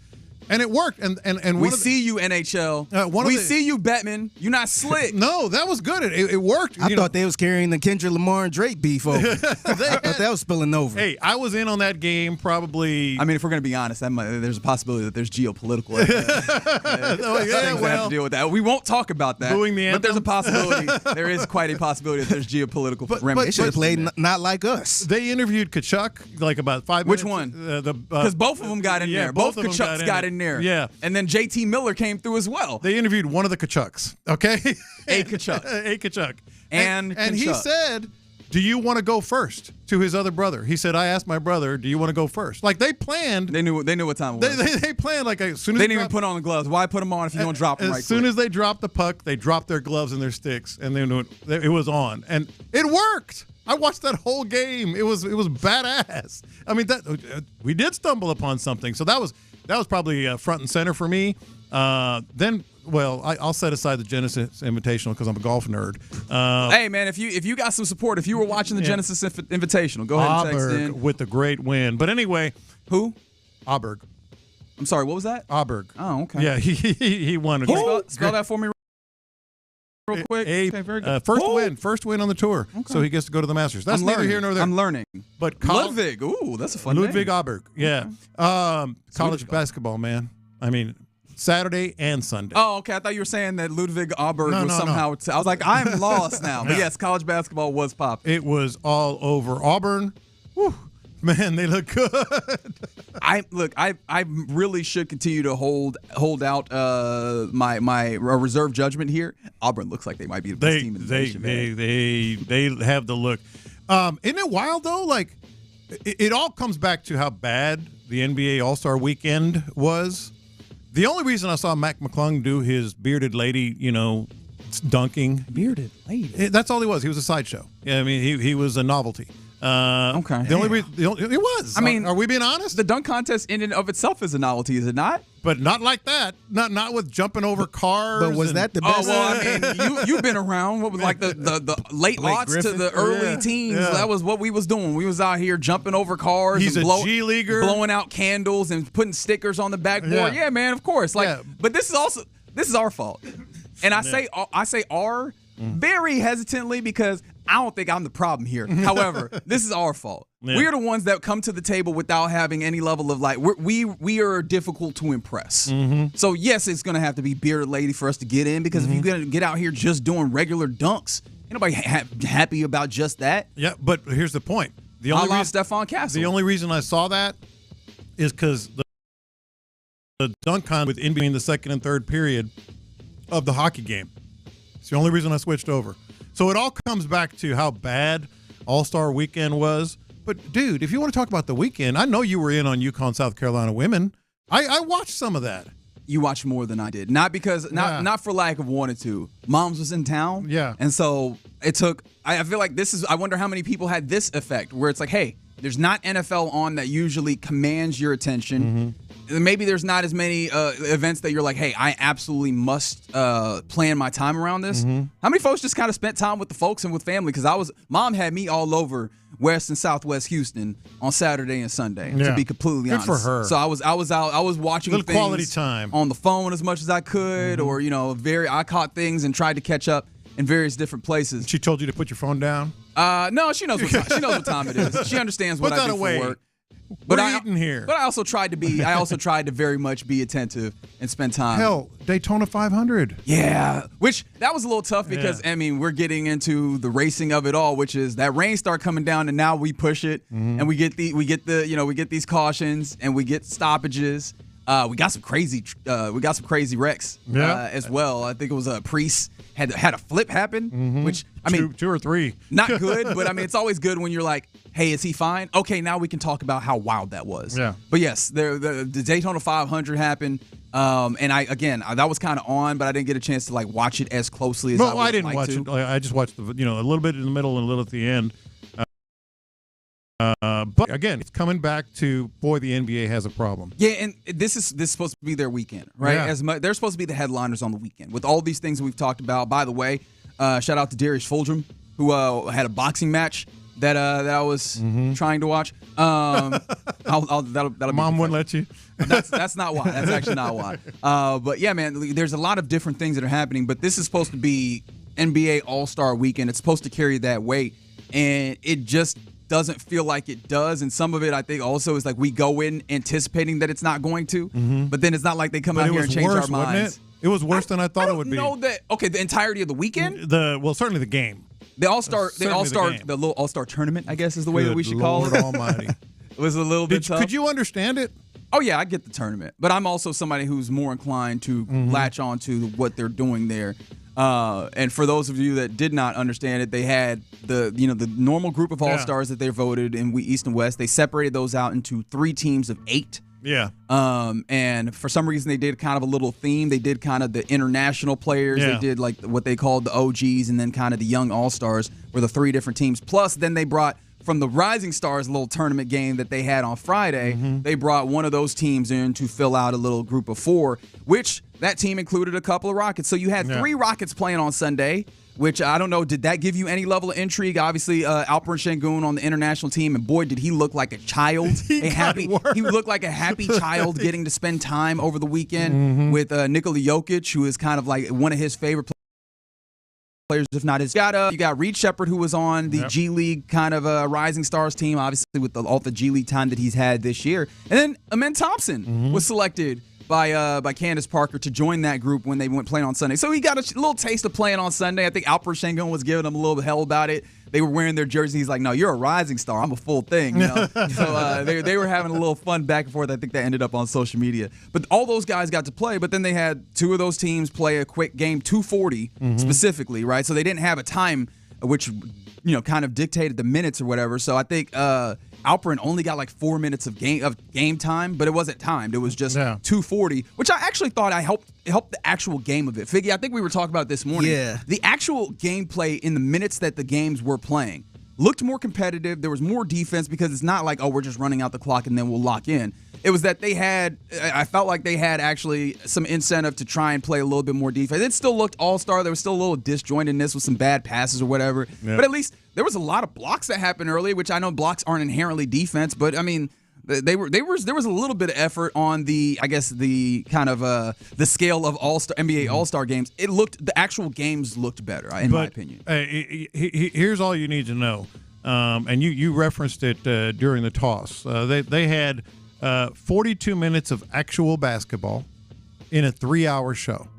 Yeah, I think that's awful. But that's the TV side of this. If they just made that, hey, we're going to do an hour and a half where you have your pregame, you have your halftime, Too Short, and Saweetie, who I didn't know to be honest. Yeah, I knew she's from Cali, but I didn't know she's from so Too Short, Saweetie, who else was performing? Someone else performed. Oh, E40. E40, those guys, you have your halftime or whatever the equivalent of celebration, and then you finish out the game, and then we keep it moving. Like, if we do that, all right, I think they bloated it. Because I know that, Figgy, you were talking about your experience, and you couldn't even find the basketball. Yeah. I tried to tap in before the game. I wanted to see, the first game and all that stuff, and I'm sitting there for 30 minutes. Like, damn, when we going to tip off, man? Pause. Yeah. I'm like, yo, what's up with the game? Well, so I tuned out of it. I'm like, I'll watch something else and come back later. I think the issue is because I think, like you said, Lopez, it was 42 minutes of actual basketball, and they spreaded all of that out. And Kevin Hart. Where I'm just like, man, like, give me some. Yeah, like, if they did the last 42 minutes of straight basketball, I would have been fine with it.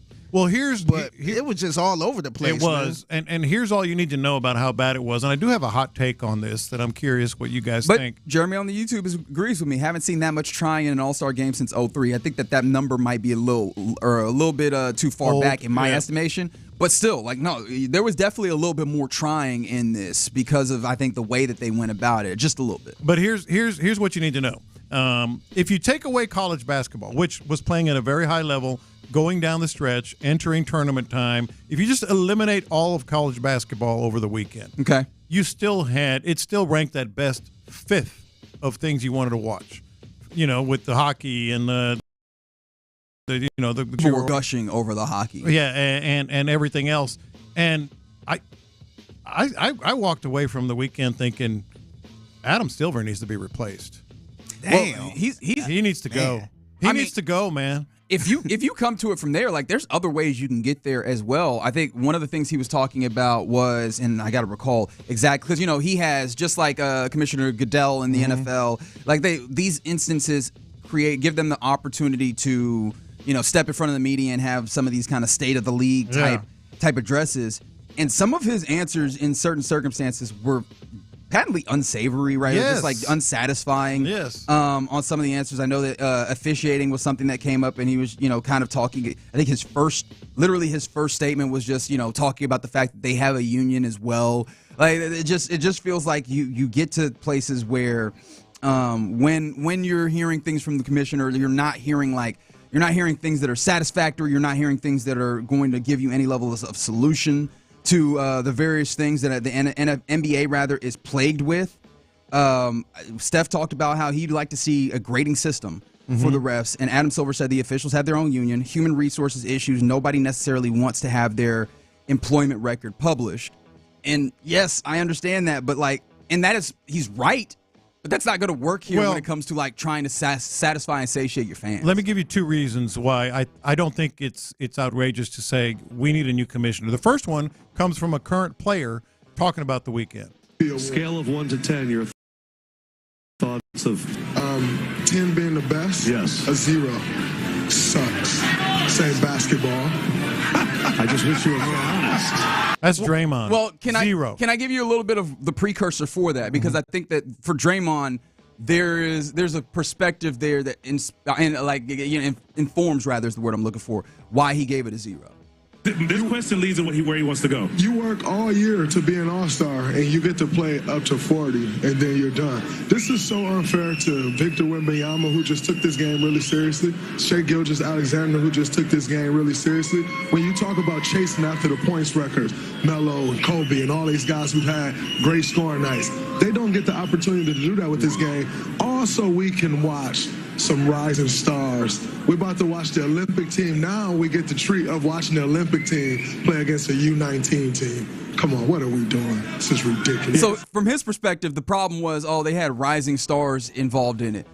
My thing about it is, if you did not want this to happen, the reason that they had to do this is because y'all did not take a level of pride in the game to play it at a high level. And I understand some of the logical reasons why you get there. However, you don't get to be part of the reason why people don't care about this game, and then when people are searching for answers, then go, oh, that's terrible. But it wasn't his decision. I mean, to change the format, sure. Yeah, and so the format he hated. But this is the thing is, we don't get to this place with that format if the East-West game in and of itself still had a level of passion and trying, so that people are still entertained by the game itself. And I think the worst part about this too, LeBron James, who last minute said, you know what? Yeah. I can't. But again, I get that, but LeBron is also 40-something years old with an ankle injury. I get that, but it's still kind of like it kind of come across like, man, I don't give a damn about this guy. I've been here long enough where I'm not really arguing about somebody else could have been in that position, but somebody else that wanted to play in that game could have been there. Yeah, but here's my point. The optics don't work. Here's my point. I still think even that argument that he's making and you're making regarding, why don't you try a little harder? I still think that's my second reason that Adam Silver needs to go. He really does. Because you've had how many years? 11 years he's been commissioner that you still haven't gotten it right, and they've tried a lot of things. And it's failed. That's what I'm saying. I think it comes back onto his lap. How do you make somebody do something they don't want to? But you figure out a way to get it done the right way because you're commissioner, and it's easy for us to say you figure it out. But it was done in the past. It was competitive. It was a harder, tougher game, etc. But here's the second part of that. You've been commissioner for 11 years. Mm-hmm. The best thing you've done is a play-in tournament. Still to be determined on the in-season tournament, but the best thing you've done is a play-in tournament. Everything else has been a fail. Everything.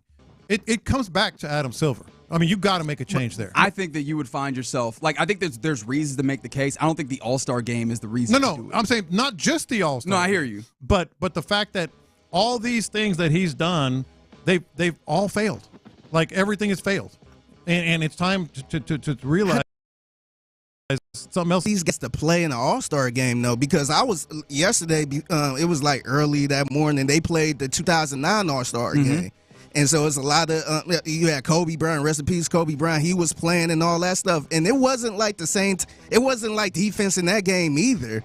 But you could tell them boys, somebody's trying to win MVP. Mm-hmm. Like everybody looked like they was trying to win something.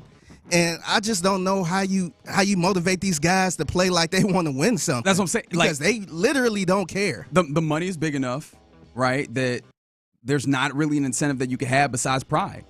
So these dudes have to have a level of pride in order to get there. And that's what I'm saying. Like, that's internal. But you can that's talk amongst about, the dudes. You can talk about. Like, we could talk about trying to generate that level of want to. That's going to have to be but like. Again, you're talking about the All-Star game. Taking a level of ownership from the players on that level in what you're doing. This is how I'll put a bow on everything.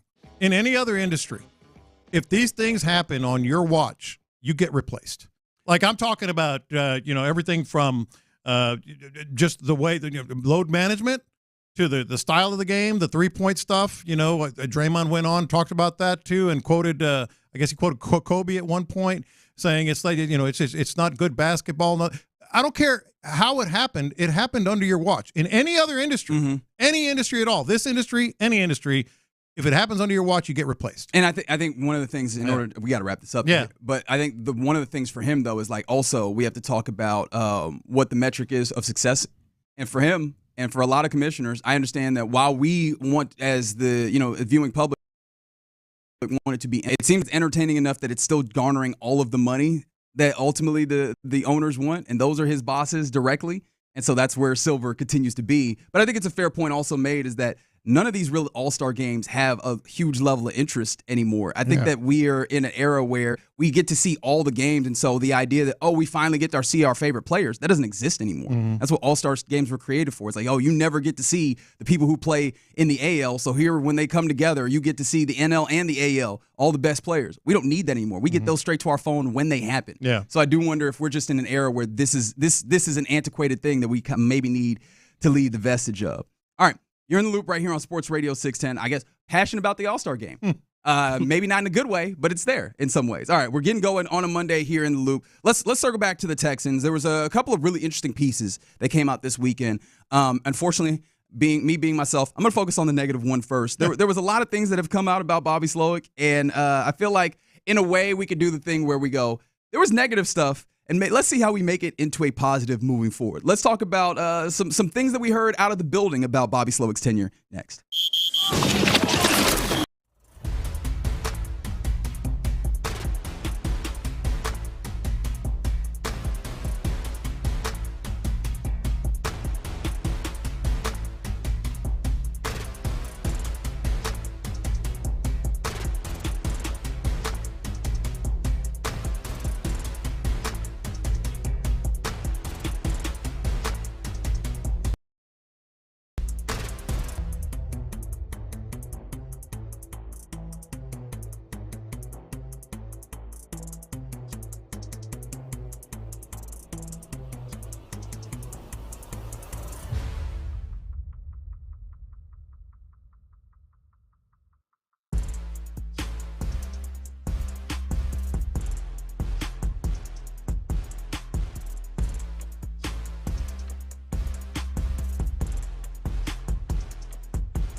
Listening to your favorite sports station in town for your chance to win. Houston's sports leader, Sports Radio 610. Peggy, let's hit him big time.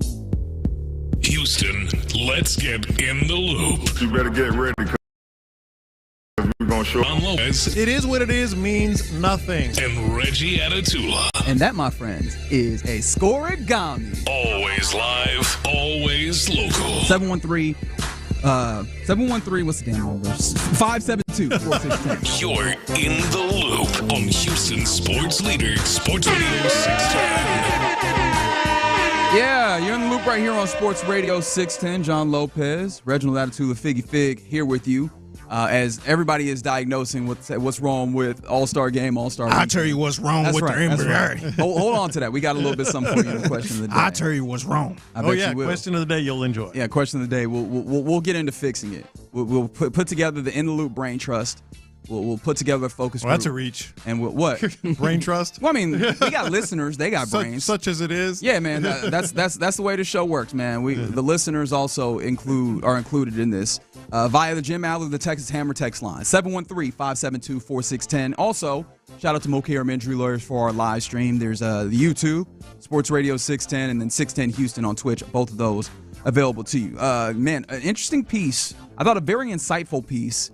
By DJ Bijani at ESPN. I think it came through on Saturday, maybe, if my memory serves me, where he was kind of going through and looking at Bobby Slowick's time, right? The predictability and lack of adjustments that doomed Bobby Slowick and the Texans. A really interesting piece, obviously sourced very well by DJ Bijani about this team and its offense, particularly last year, but under his tenure. And of course, Bobby Slowick now on to working with as a senior passing game coordinator of sorts with the Miami Dolphins, but moves on from here. And of course, we always say it, man. When somebody moves on, then you get a little bit more of a flow of information of what actually happened. People feel a little bit more comfortable telling you. And I think we got some really insightful stuff in this piece. And it feels like it moved you in a very particular way. Yeah, I've been trying. Y'all have, listening to this show the last few weeks, I've been trying to say, okay, let's temper the bash on Bobby stuff.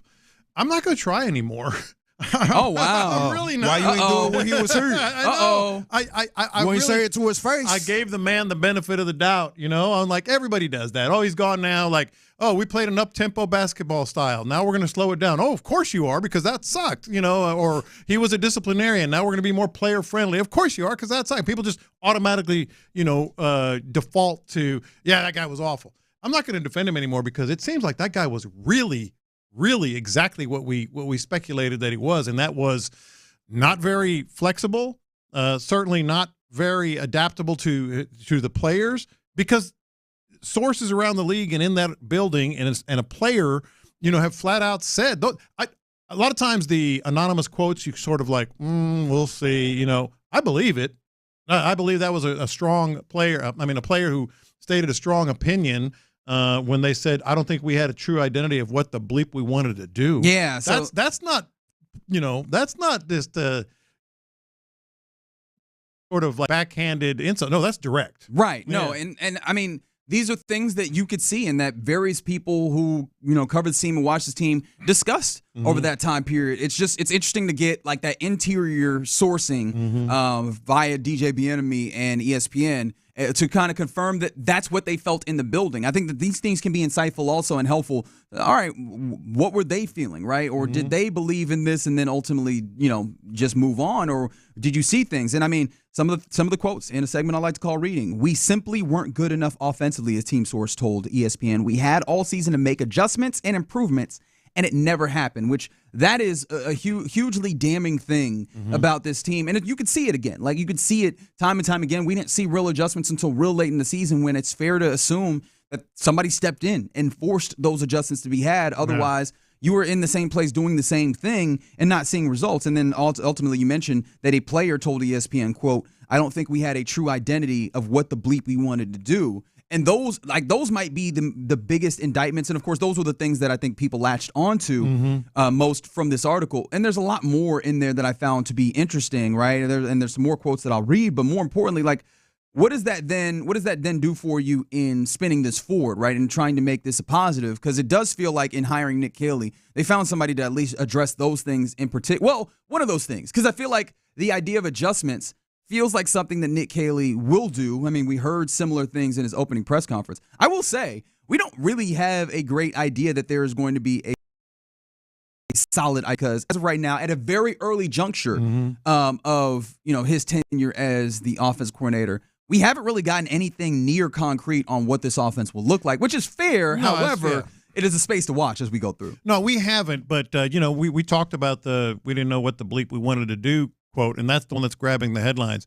The second one you read is the one that really opened my eyes to everything that I'm not going to temper anything when it comes to Bobby. He was inflexible, rigid, and frankly, when they say we had all season to make adjustments and improvement, and it never happened, that tells me that C.J. Stroud was in the middle of it, because everything trickles down from the quarterback. I find it almost impossible to believe now that C.J. Stroud, at some point when he was getting pummeled, didn't say, "Hey, what if we did this?" And on top of that, coaches. I think it's a very big tell that Cole Popovich is still on this coaching staff, because a lot of times if it was just a complete fail offensively, everybody would have been replaced. The fact that they left Cole Popovich tells me that at least one coach, him, and I'm speculating, but him, tried to get Bobby Slowick to block a different way, to approach the run game or protections a different way, and he didn't do it. The fact that he said didn't make all season to make adjustments and improvements, and it never happened, that points directly to Bobby Slowick and directly to not being flexible and listening to people. Yeah, and speaking towards the idea of not making adjustments, right? I think that there was a lot of things that were here, including a player saying when teams would take away what we wanted to do, we just didn't have answers for it. That is a huge indictment, right? There's not really a great reason for you to have a big brain if that brain does not give you other answers. And I think that some of that is indicative of being inexperienced. Like, you don't have the experience to call upon to say, okay, well, in various different circumstances, these things have worked, so I'll go to those places. But it is problematic that it did not feel like you did not have answers. How about this when it comes to, and this was something I think you were strong on, another excerpt. Stroud wasn't allowed to change protections at the line of scrimmage, often in Slowick's offense. It was the center's responsibility. A lot of the calls were considered basic, according to team sources, according to a team source, I should say, as simple as having 3 offensive linemen zone blocking one side while the other backside blockers were one-on-one in protection against backside rushers. But the lack of communication within those blocking plans versus stunts led to free rushers, which is why Stroud faced 52 unblocked pressures, which was the second most in the NFL, right? And then, of course, Strasser's approach wasn't easy for some players either, according to a team source, as he struggled to connect with the offensive line.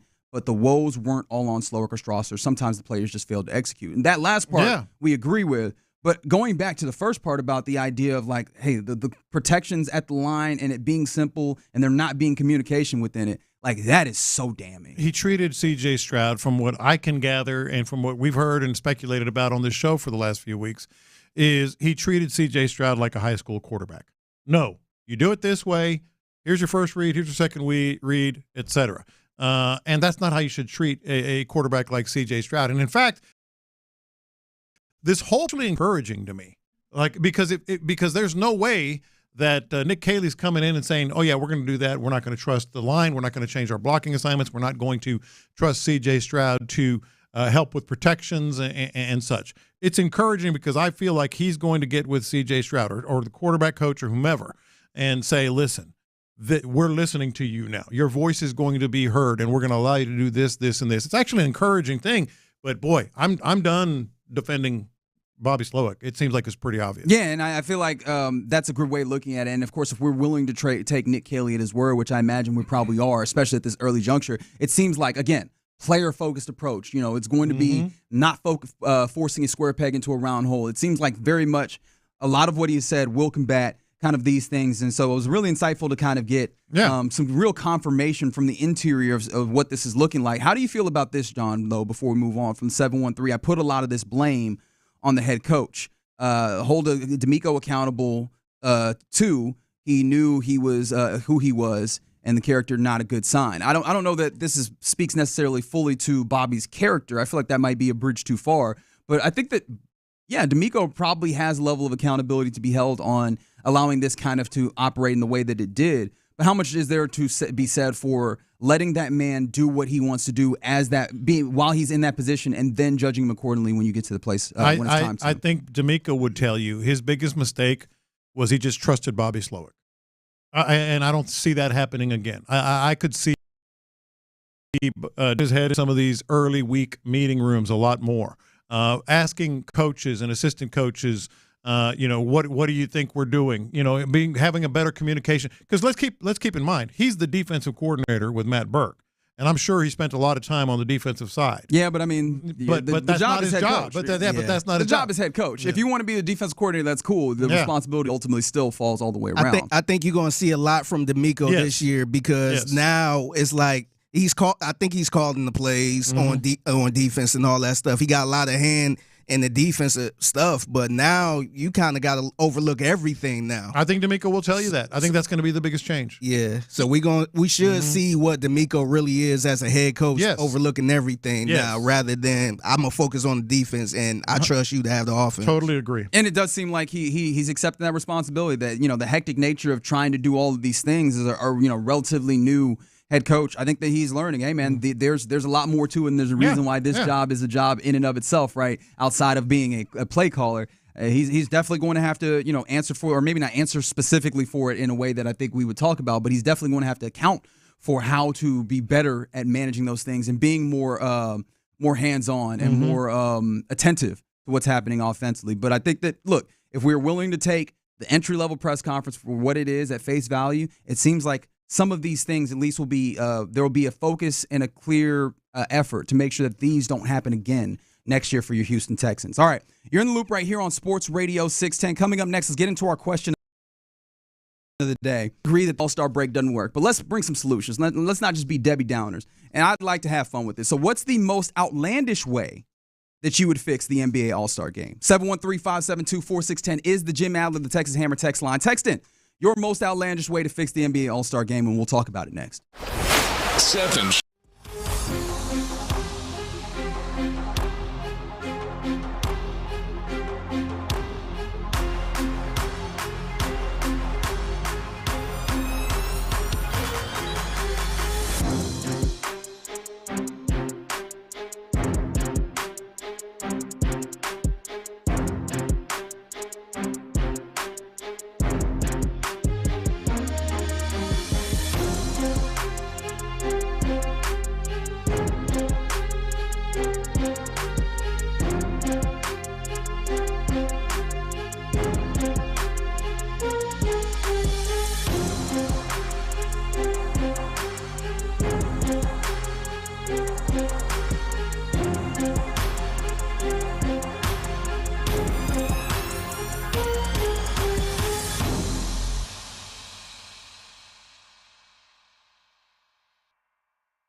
new.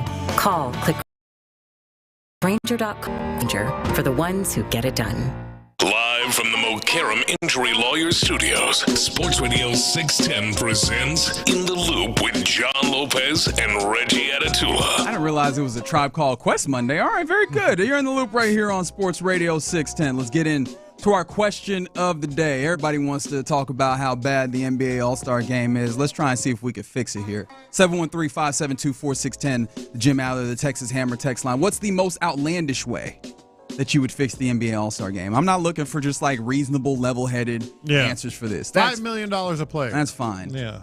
That's outlandish? That's outlandish? No, I'm saying that's what people have said. No, people have gone to the payments, which, I mean, maybe. The tough thing about the All-Star is that oftentimes you're talking about a lot of the dudes who are like on the maxes, who also have some level of... $5 million is $5 million. But yeah, $5 million is still big money. Yeah.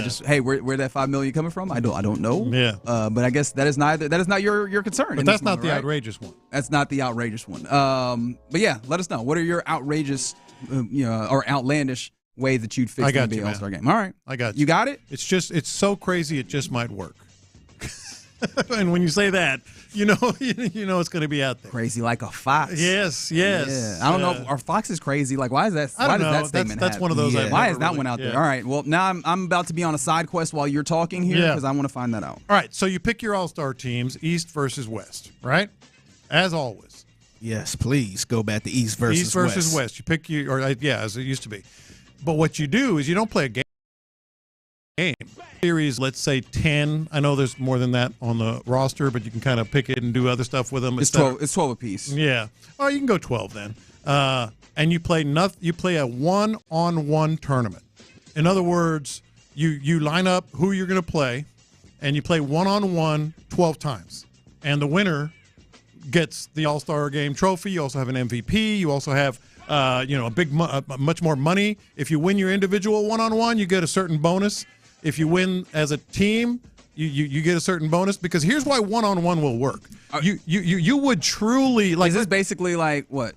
Ryder Cup golf? Pretty much. Is what you're thinking? Maybe you could even add like a 3-on-3, a one-on-one, and a 3-on-3, whatever. Because when you do that, the competition is going to take care of itself. Because if it's me versus Figgy as All-Stars, he's on the East, I'm on the West. We're going to play our ass off.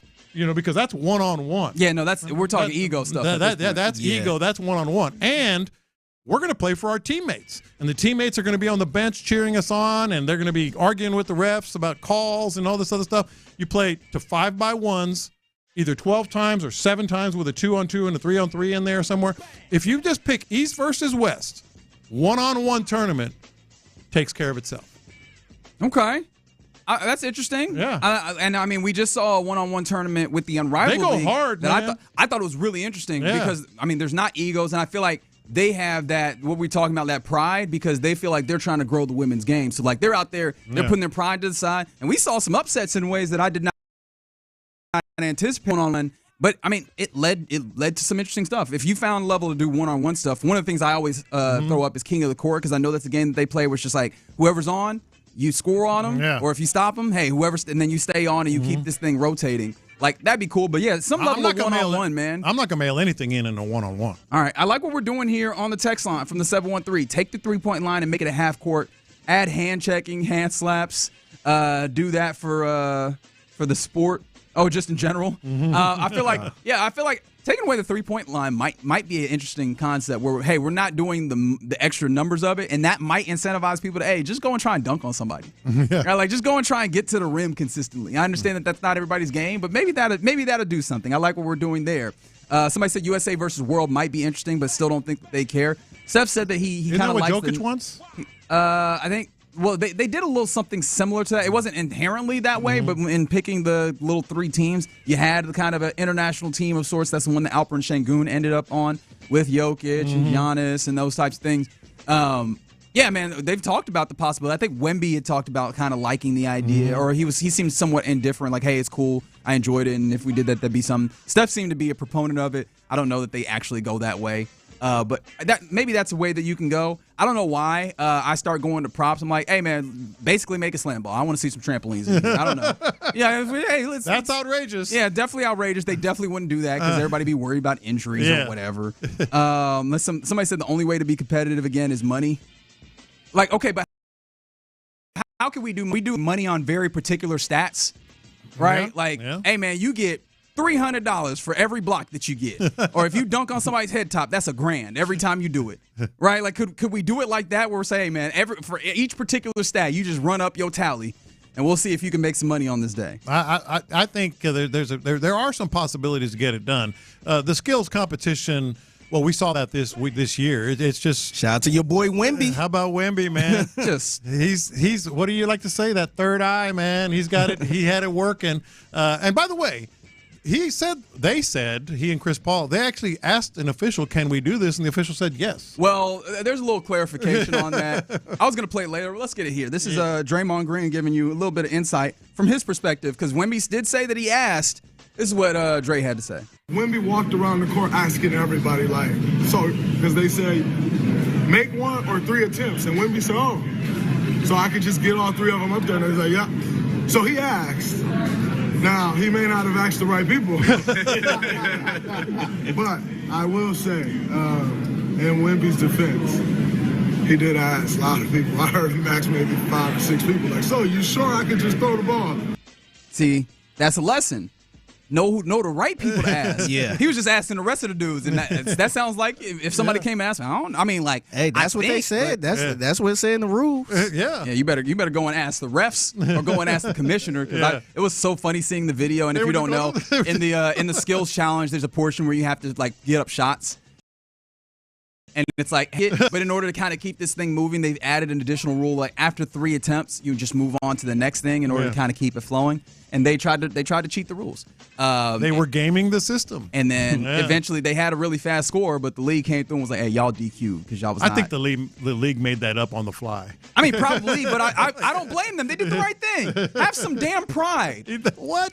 You want to win? Compete. You want to win? Quit being some damn cheaters trying to bend the rules and just go out here and hoop. Yeah. From the 832, do it like the old MTV Rock and Jock basketball games. Keep it to the normal regulation time, but add multipliers and incentives to the floor itself. Okay, interesting. What about taking away the 3-point line? Just entirely? Yeah, for the All-Star game. For the All-Star game. No, that's what I'm saying. Yeah. But should we also narrow the key? Should we just play 1960s basketball or 1940s basketball? Put the actual peach basket back up. They have to climb up there and get it. No, not that drastic. Okay, I'm just trying. They got to play in Chuck Taylor's. You'll see little give and goes and back screens and layups. Take it back to the original. Let's get an original rule book game. No actual dribbling, just passing. You got to get it out the peach bucket. You really have to go and get it. Somebody said, let's see, let the players' wives play in a 2-on-2 tournament.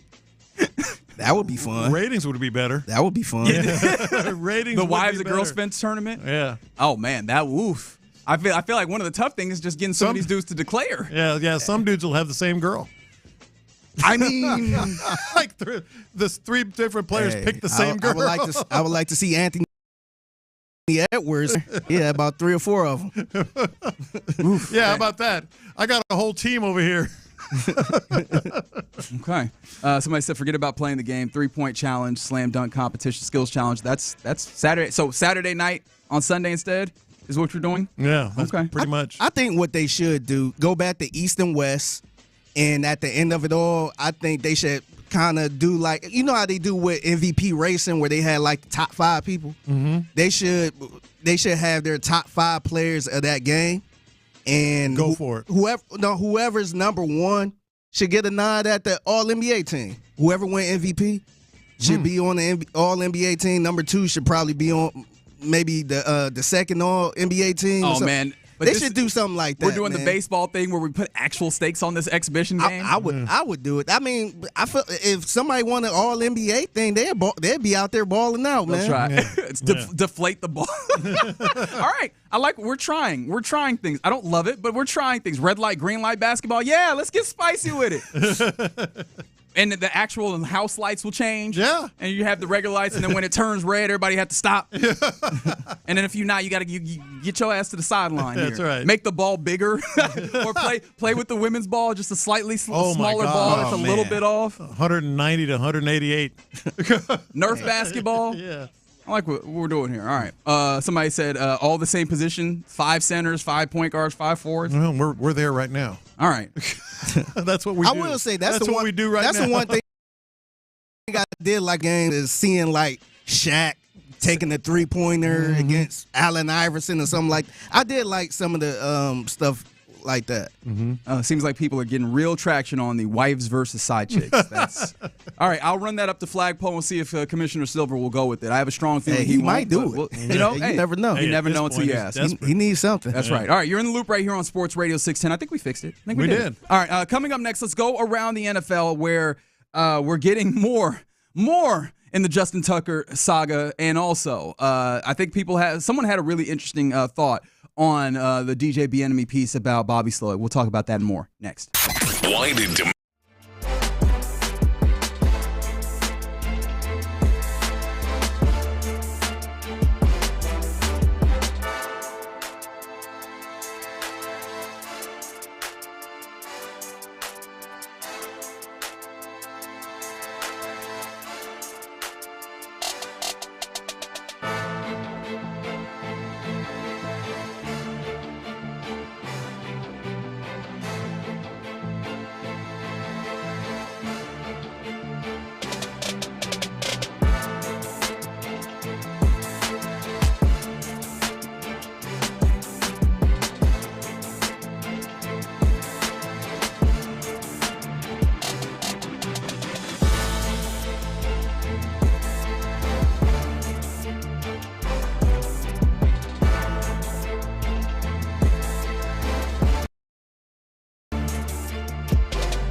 Let's go around the NFL in the loop style. Why are you smiling? Because I love football.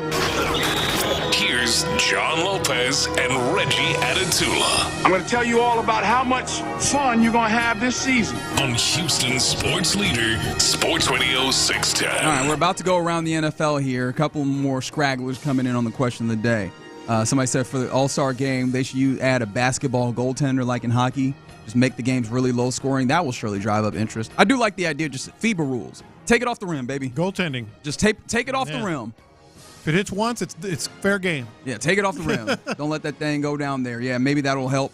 Somebody said our guy Lacey just said, just get rid of the event entirely and space out the basketball games better for the season. Yeah, I was thinking, I didn't want to bring that up because I know we was having fun, but I think they should just get rid of the weekend, just make an all-star, like people who made the all-star list. Yeah, and just give them some extra rest because at the end, they just want some extra rest. Yeah, well, I mean, the rest itself, I think they need. Like, I don't know that those 6 games are really going to change too much. The spreading out of the game, maybe you'll have one or two fewer. Couldn't hurt. A couple fewer back-to-backs maybe. Because you see a lot of players that's like, hey, I'm just chilling during the All-Star break. I ain't doing nothing. I think that's for that run. So, I don't know. We'll see what ultimately. It would kind of suck, though, because, like, you got some of the injuries that happened, and then somebody else get moved into the All-Star game. So, you won't really have that, but just give them a week off, man. And on the Adam Silver thing, Sam Amico just tweeted that he talked to an NBA general manager that said this: Adam Silver is obsessed with tournaments, play-in, in-season, and now All-Star. They have not proven to benefit our league. I'm telling you, man, it's time. I feel like tournaments. Well, this is the thing: is we have one tournament that people have invested in. All we got to find is a level way. Hey, invest in these other tournaments and they'll come through. Yeah. Although these little tournaments, I don't know that they actually doing stuff for you. But I'm willing to stake my claim that the NBA Cup will be something that is useful for the league. It's just going to take a decade or two. Yeah. Which, whatever that's worth. Let's go around the NFL here, where I don't have a good transition for this. I'm going to be completely honest with you, just forthcoming. However, seven more accusers of Ravens kicker Justin Tucker when it comes to sexual misconduct. Again, the Baltimore Banner bringing more reporting on this situation with massage therapists there in Baltimore with Justin Tucker early in his career. Again, rookie season in that first 3-4 seasons of his career. And this instance, it's just more people bringing this up. Some of them, again, 7. One of them claiming the same thing about him leaving, his swimmers on the table. Yes. A lot of similar kind of accounting as previously reported when it comes to touching of massage therapists and exposing himself. And then also, what I appreciate the Baltimore Banner did this because I know sometimes there's a level of skepticism, especially when you have more people coming up after the fact as to are they riding the wave. The Baltimore Banner also made it clear that there was some details that were similar to other things that were said by the previous accusers that had not been reported. Right. So this seems to fit an MO. And I am just disgusted by how much this feels similar to, like, I'm amazed. Repeating the beats. It's almost identical. Of the Deshaun Watson situation. It's almost identical. And the other thing, while we're talking about, the Baltimore Banner, they weren't dissuaded by all this, unequivocally false stuff. They've come back with 2 more stories. They got some sourcing, man. They're getting some work done. They're not worried about all these threats and all these other things that his representation is saying. But the big thing is it's just uncanny. It's getting out of control now. Uncanny. Yeah. Is he done? Well, I don't know. Should we let's listen to the head coach of the Baltimore Ravens, because when this situation came up before, as we said, like, it's uncannily resembling of Deshaun Watson's case. With in that instance, I guess. What's the right way of saying, like, I guess less, I don't want to say less professional because that's not fair to the massage therapist that he had worked with. But I guess independent massage therapist with Deshaun Watson. When that situation came up, which of course we know very acutely here, this is what John Harbaugh, the head coach of the Ravens, had to say about that situation. I do have a lot of opinions on it. I just, that's for the league to decide. I respect what Steve Bisciotti has created here, and Dick Cass really almost 10 years ago. We're kind of a zero tolerance. I mean, you got to know the truth. You got to try to understand the circumstances. But we've stayed away from that particular situation. When we draft players, when we sign them as free agents, we just haven't dealt with it.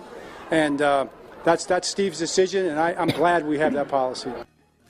Well, it feels like he's gonna have an opportunity to prove that to some degree. And I mean, a fair point comes up here on the Jim Adler, the Texas Hammer text line about the Ray Rice situation, which is, I mean, a different situation, but one where if you have a zero tolerance policy, does it show up? Because they did get rid of Ray Rice after a period of time, right? Because remember, we had the details of that in writing before. It was when the video came out that it became untenable for folks. And you remember that Ray Rice was just not as good of a player as he'd previously been. Yeah. This is an instance where if you truly believe what you say, John Harbaugh, it's on the table for you to make that decision. And it's also, speaking of uncanny, keep in mind, when the first stuff started coming out with Deshaun Watson, the Texans kind of said the same thing, hey, we're just gathering information, we're watching it, et cetera. And then, of course, that changed pretty quickly, too. Yeah.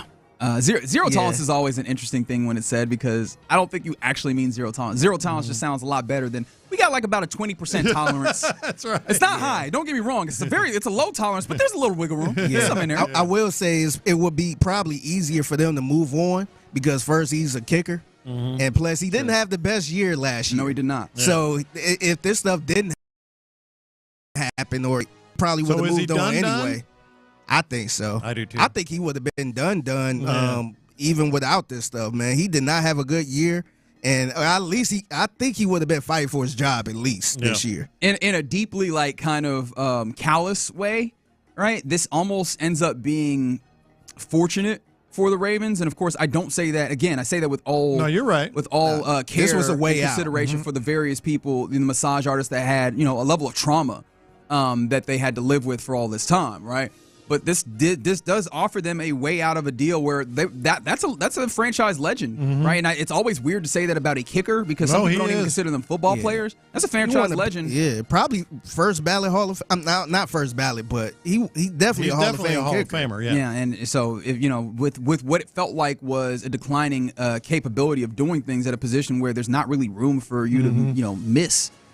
This might give them a way out, and again, that's a callous way of looking at it. And I hope that you understand that my sincere thoughts are in a different way. But just if I'm looking at it purely from a, roster building perspective, which again is not nearly the primary part of this. And the 832 brings up again, Baltimore had Ray Lewis when he had that murder charge on him, right?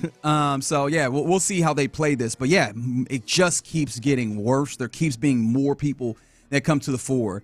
In this regard, and it sickens me to the stomach that it feels so much like that previous iteration with Deshaun Watson. All right, we keep going around the NFL here, and we'll get to this one because I feel like this was a wild thing. But I find this to be interesting: the potential sale of a minority stake in the franchise. And I'm sure you're like, okay, who cares, right? Like this is not a big deal. And you're right in some regard. Look, who cares about the Giants selling a minority stake? Nothing major changes. But I think this falls in line with what is kind of an interesting trend in the NFL that I think we can explore. As the Giants ownership are trying to sell a minority stake in the franchise. I think this was reported by Sports Business Journal. The Mara and Tisch families are looking to kind of do this into the private equity space, it seems like, as the NFL opened up, I think it was 8%, if my memory serves, of ownership that could be sold to these private equity stakes. And it feels like this is an opportunity that some owners are using to cash in a little bit and get a little extra wiggle room, a little extra cash to then spend on their organizations and what they are doing. And I do wonder, does this end up looking like a way of operating with your team, cashing out a little bit of the equity, not obviously nowhere near a controlling interest or anything, but cashing out a little equity to have a little bit more liquid cash in order to do some things with your organization and with your franchise? Yeah, I saw this and I started thinking we're probably going to see this in virtually every organization, right? Simply because it does two things. It not only you get some liquid assets, you get some. The Eagles did this, mind you. Did this recently. 4 teams or something like that have already sold. Bills, Dolphins. Actually, I think those are the only 3 that I'm seeing. Bills, Dolphins, and then the Eagles. And then Giants would be 4. Giants, I believe, would be the 4. Okay, if they were to in fact go all the way through. Yeah, but it not only gives you some cash flow, but I think the primary thing it does, and this is what the NFL feasts on, especially, it drives the value of the franchise. Because if you're selling 6-8% at a certain rate, it's going to be expensive. It's going to be very, very high. And by extension, the entire value of the organization goes up if it is ever going to be sold. Yeah, the valuation I imagine would just be what is the current valuation, and then this is that percent of that valuation. Here you go on that buy-in, and I imagine that those valuations continue to rise. Yeah, I just find this interesting as we find more and more sports teams in the leagues finding various ways, and as owning a team becomes more and more expensive, various ways to kind of game the system in order to have more cash or more opportunities to do things. Like you see the Dodgers obviously being the champion in baseball of delaying some of this money, deferring these payments. I feel like this could possibly be that in football, selling a small portion of your equity in your franchise in order to take more money in. Win-win. Because, I mean, look. It is for the organization. Especially when we call this a copycat league. The Eagles just won the Super Bowl off of having so much talent around them. And I know that also, like, there's ways that they did that. There's a salary cap. It's not like all of this is just, hey, they have more money to spend. However, I wonder if this then leads more teams to do this as the fourth team possibly getting into this space. I think it absolutely will. All right, and now for what was kind of an interesting revelation this weekend, I believe ESPN did the article here. As Jonathan Martin, are you familiar with this name? Because I had forgotten the name here. The name that I always remember in the entirety of this story, dating years back, is Richie Incognito. Right? Both of these gentlemen were offensive line teammates with the Dolphins some years back, and there was a giant scandal that came to bullying, with Richie Incognito being labeled as the bully, the man that made things untenable in that space. But it seems like there was a long-form piece that came through about NFL tackle Jonathan Martin, in which it seems like he recants his statements about the bullying that he was supposed to have experienced there. And that was a huge deal, right? That kind of set that Dolphins franchise back a couple of years as they were trying to figure some things out. And it seems like now, on the backside of it, he is, kind of saying that he did not believe any of the stances where he was the victim and such. He said he wasn't a victim. And again, it was a point of consternation, those things. So, yeah, man, this is a very wild thing because Richie Incognito is on social media doing the I told you so. Yeah. Because he is already a boisterous personality, right? The idea of him being a bully was easier to fathom just because of the way that he goes about and carries himself. But how did you react to kind of this revelation? Because this was a huge inflection point, especially as the league was trying to find a way to be more sensitive to its players and the things that they undertook. To kind of come back around and see that this entire instance might not have been as it was understood to be in that moment. Like, what did you take from that? Anyone else but Richie Incognito, and I might buy more of it. Richie Incognito was, I don't know where he is now, but was just an unhinged guy. Just a guy that was dirty, a guy that was controversial in some of the things he did and said in the locker room, not well liked in locker rooms. Anyone else, and you could kind of go, okay, well that's a shame, and certainly he deserves a fair shake now. The fact that it was him, though, man, we've had people on this show that are like, no, that guy is off. That guy is, I mean, look. People have tossed around the word bipolar, the term bipolar. Right, and obviously you want to be very sensitive in talking about mental health things, but both of these dudes seem to have various mental health things that I think came into play here. And, of course, there's still the voice message that Richie Incognito left on Jonathan Martin's voicemail, where he used the N-word and said, I'll bleep in your bleeping mouth. Yeah, that's I'm going not to slap bullying, your bleeping mouth. Like, even if it's not bullying, there's something in there that is unsavory. Right? There's something in there we got to address, that we got to talk about. Yeah. Right? So, like, I think that, man, this is kind of interesting because I don't really know what to do with it. And I feel like sometimes, especially things like this, we all try and find what is the right answer, like what is the quote-unquote right answer, and we all want to jump on that right answer. I don't really have a right answer here because it does feel like, the culture that they had there was something like other than it wasn't optimal. Healthy. Yeah, right? It wasn't healthy. It seemed like Jonathan Martin kind of took a hit, just like Richie did too, as well. Because when you hear the word bullying in the NFL and he's an O-lineman, the first like thing you a grown ass man, how you getting bullied? That's the first thing people were saying, like, oh, this dude must be soft. And I think he kind of took a hit. I mean, I don't know how he would have been in the NFL anyway, as far as like, if that didn't happen, but maybe that did take a hit on his career. And people kind of look at him as soft. Yeah, no, you're 100% right. It seemed like he just said, hey, Like, nah, I wasn't being bullied. And, Man. you know, I stood up for myself. Maybe he's trying to change the narrative a little bit. Maybe, but he's well out of the league. I don't think that he has an opportunity. Yeah, I don't know why he decided to do it now. Anyone else, though, man? We've had, I don't know if I told you this story or not, Figgy, but I've had a relative of Richie Incognito from the Houston area tell me, yeah, no, he's a different guy. Yeah. I mean, listening to that voicemail. Yeah, he's a different guy. You're not wrong, 936. Charles Haley was Charles Haley was oof. Okay, when I said anyone else, not counting Charles. Not Charles Haley. not Charles yeah, Haley. I forgot about that guy. And of course, like, we're laughing because it was absurd. But man, hey man, being in those NFL locker rooms, man, people have kind of undertaken and traversed some pretty wild waters there. But yeah, just an interesting thing to kind of get there. I'm supremely interested in like kind of the culture of these locker rooms and like where they would stand now compared to years prior. I'm super interested in that because this definitely felt other, but also not so other that it was like entirely detached, if that makes sense. So I'm very interested in what that is, but we'll see what somebody said. Yes, I'm sorry, Charles Haley dong slapping people in the locker room is crazy bullying. That's right. Which sadly enough, I can say, seen that happen in the locker room myself. Oh wow! Thankfully, not to myself because I feel like I probably would not be here to talk to you. Being bullied? Well, no. I said if somebody tries to slap you with their manhood, I don't think I'm supposed to say this, but somebody's got to go. Yeah. Somebody's got to go. Cream dish bag. You think I'm just not going to do nothing? No, you're right.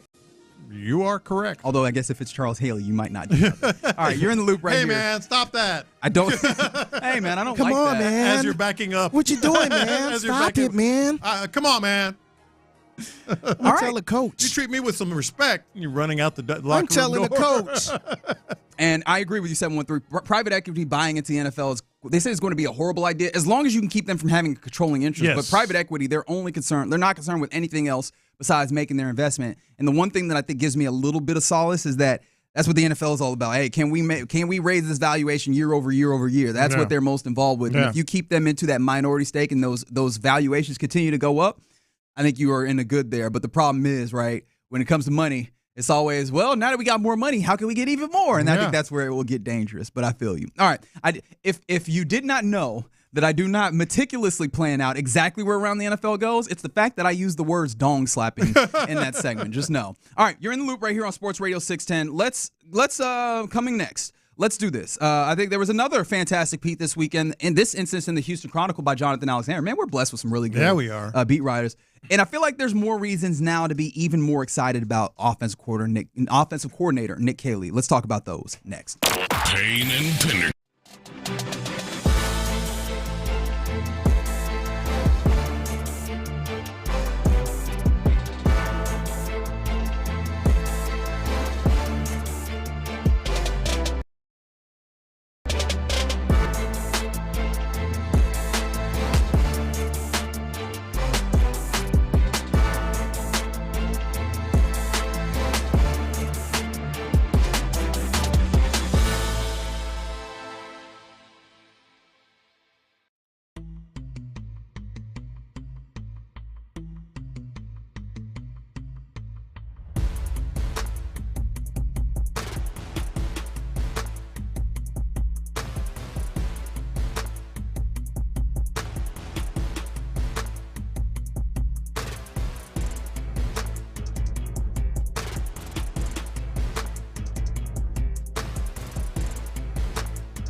Your chance to win this national contest. Houston's sports leader. Sports Radio 610. Live from the Mokaram Injury Lawyers Studios, Sports Radio 610 presents In the Loop with John Lopez and Reggie Atatula. I appreciate this, Figgy.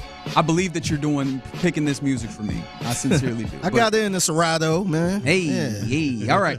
You're in the loop right here on Sports Radio 610. Let's appreciate more the new offensive coordinator for your Houston Texans, Nick Caley, because I thought a very fascinating piece was put out by Jonathan Alexander of the Houston Chronicle. Again, does great work. And again, salute to DJ Bieniemy. Both of them, a solid weekend, right? I did not feel deprived in any way of things that were happening with the Texans. And a really good piece where he went and he talked to various people in the history so that we get a little bit of a better. And ultimately, they titled it, Why Nick Caley is the Right Fit for the Texans at Offensive Coordinator. I'm interested to kind of get your opinion, Lopez, on some of the I think major takeaways that you could have from this piece. And I think both of these that we mentioned, obviously the Bobby Slowick one prior, but then this one as well, are things that are worth looking at. And of course, I will turn again to a segment that I like to call reading. One of the first things that jumped out to me was in talking about, funny enough, I know that he went and he talked to guys in the Patriots system. I think he talked a lot to Josh McDaniels about it. But one of the first ones that I grabbed was actually his time with the Rams, in which Mike LaFleur, who was the offensive coordinator for the Rams, and of course Matt LaFleur's brother, all that, called Caley a maniac, but in the best way possible. He said Caley was equally full go in his personal life as a husband and father of 4 girls, as a coach. Whenever the coaching staff needed, Caley was the guy you could call on to get it done, and he was going to get it done efficiently. Quote, he got that New England in him. Is what?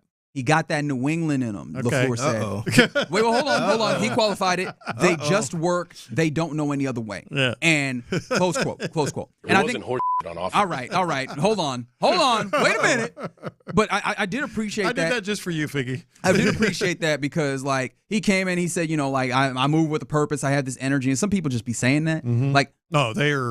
We got this on record. And I did appreciate, when the Mike LaFleur saying he's got that New England in him, specifically in the way of just works his tail off. Because look, I don't know that I can ask for anything more if it's just, hey, put your all. He does that.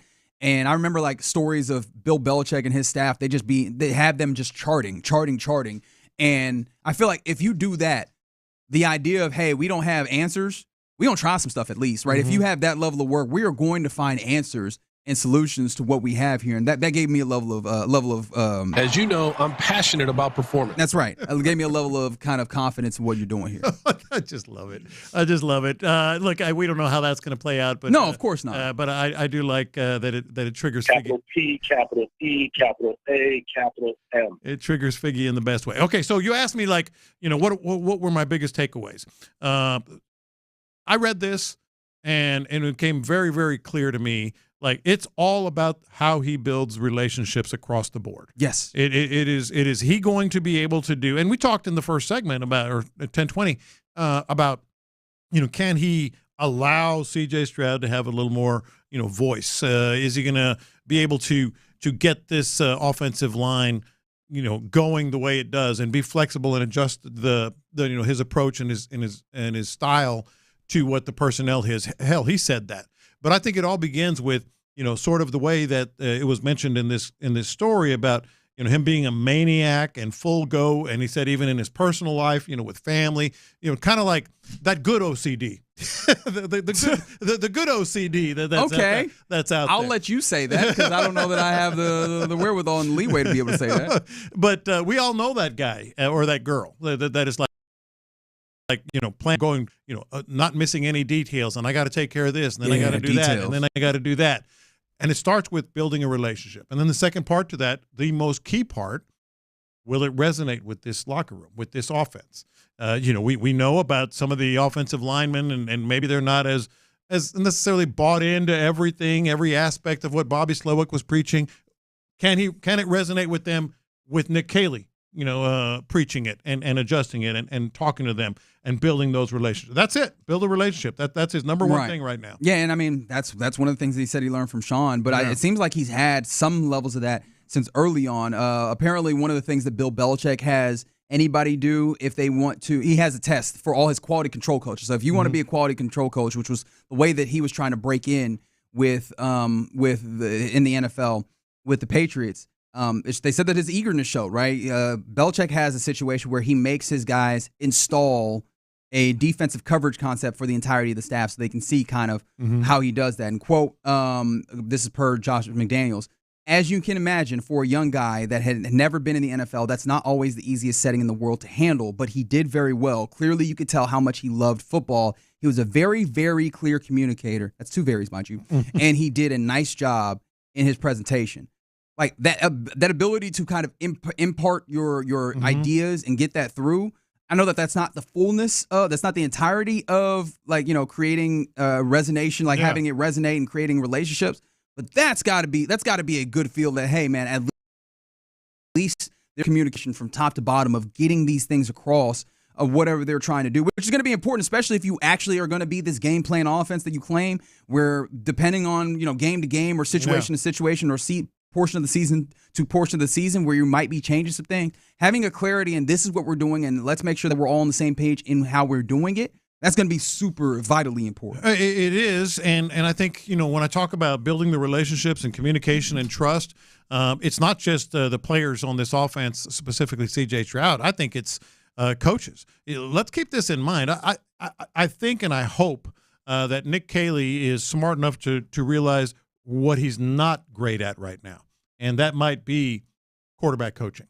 All he's ever done is tight ends. He's been involved in some offensive game plans, but has he worked with quarterbacks that much? I think the fact that he can maybe recognize that, and whether it's Gerard Johnson or Saplinski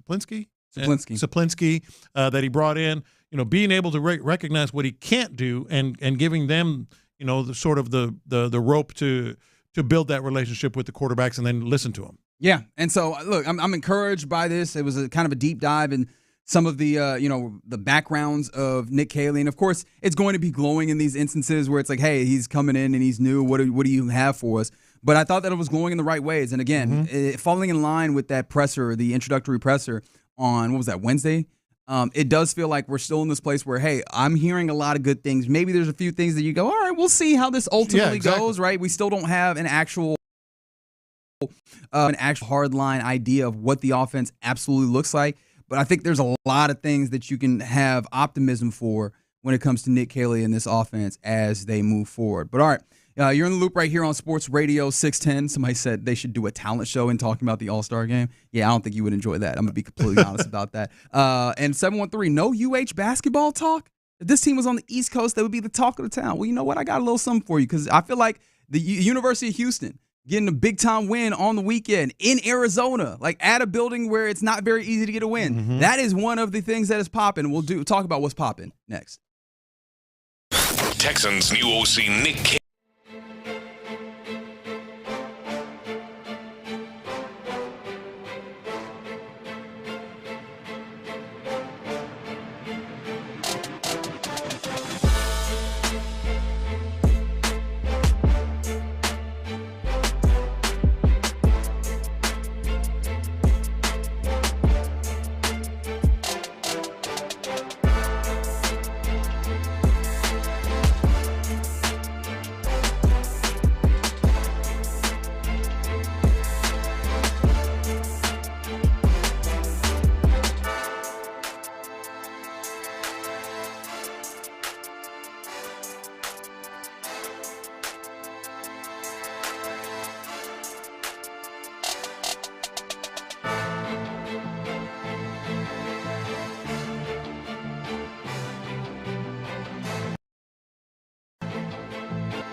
For details, the UPS Store.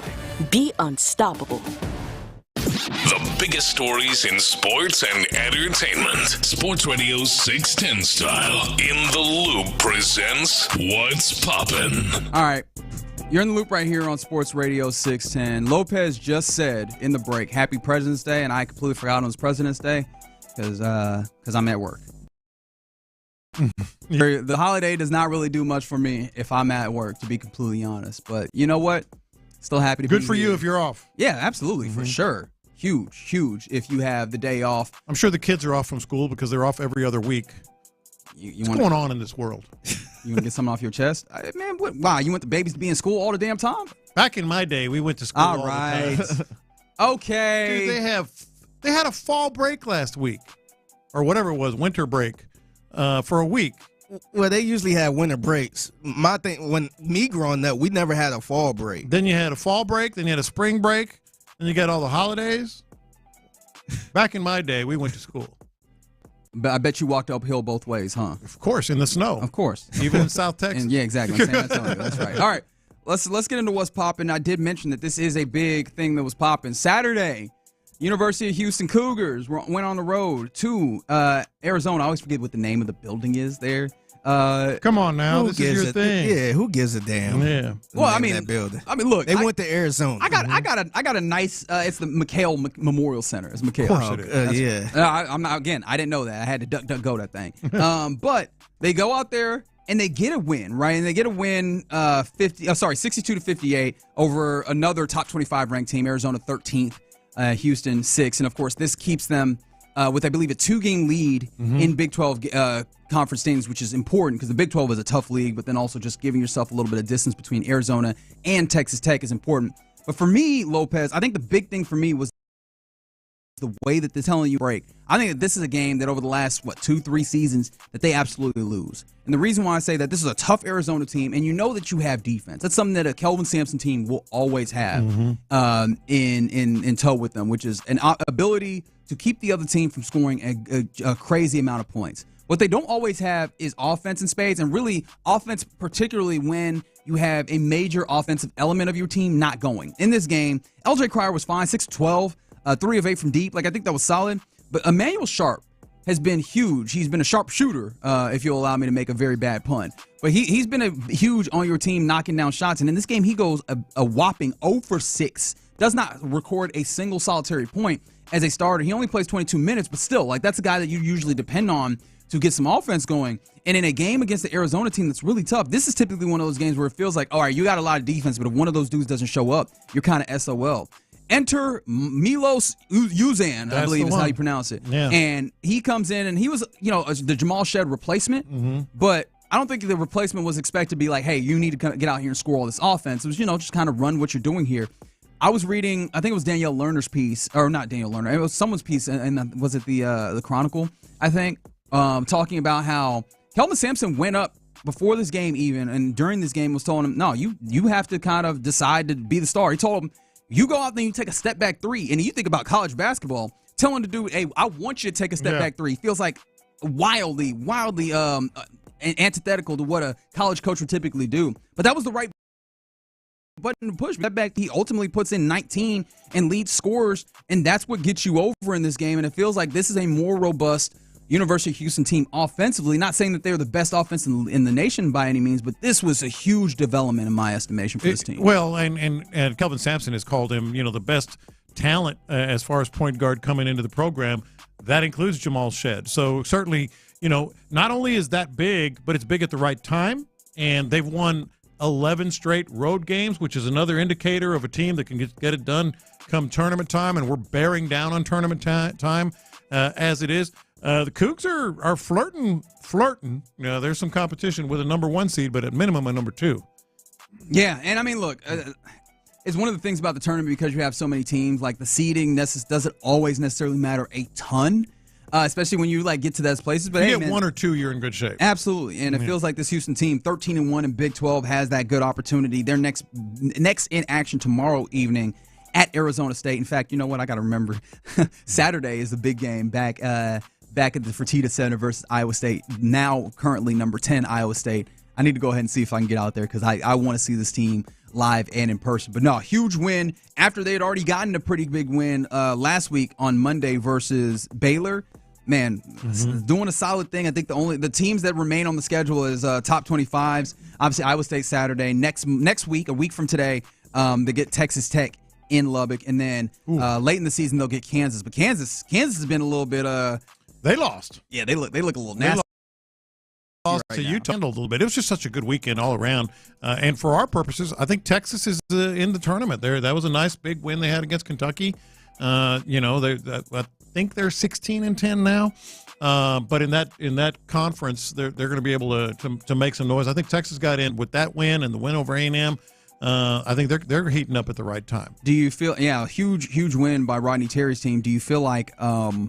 Or can you tell me now what the SEC is against themselves? Like, do you have a? I think they're 89-89. Okay, very good. Excellent. Still 500. We will keep a running tally of what that is. Auburn is a monster. Yeah, Auburn looks like a problem. Auburn looks like an absolute problem. At Alabama, at number 2 Alabama. 94 of them things. They put up 94 points. 94-85, I believe, yes, something like that. Oh, you was watching it. Okay. You was watching. I'm not lying. Broom is a bad man. I appreciate Ocho, who says the Cougs are the only basketball team that discourages me when they win because their offense is so egregiously cheeks. But that's the way it is.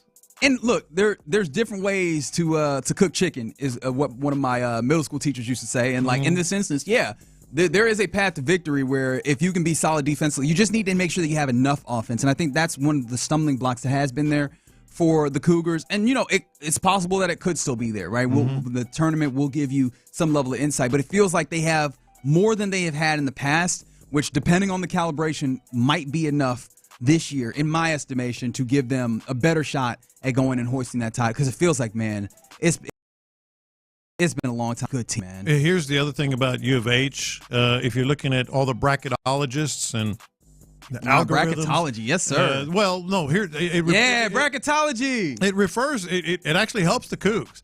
Three of the 4 number 1 seeds right now, according to all the math that the smart big brains use, are all from the SEC.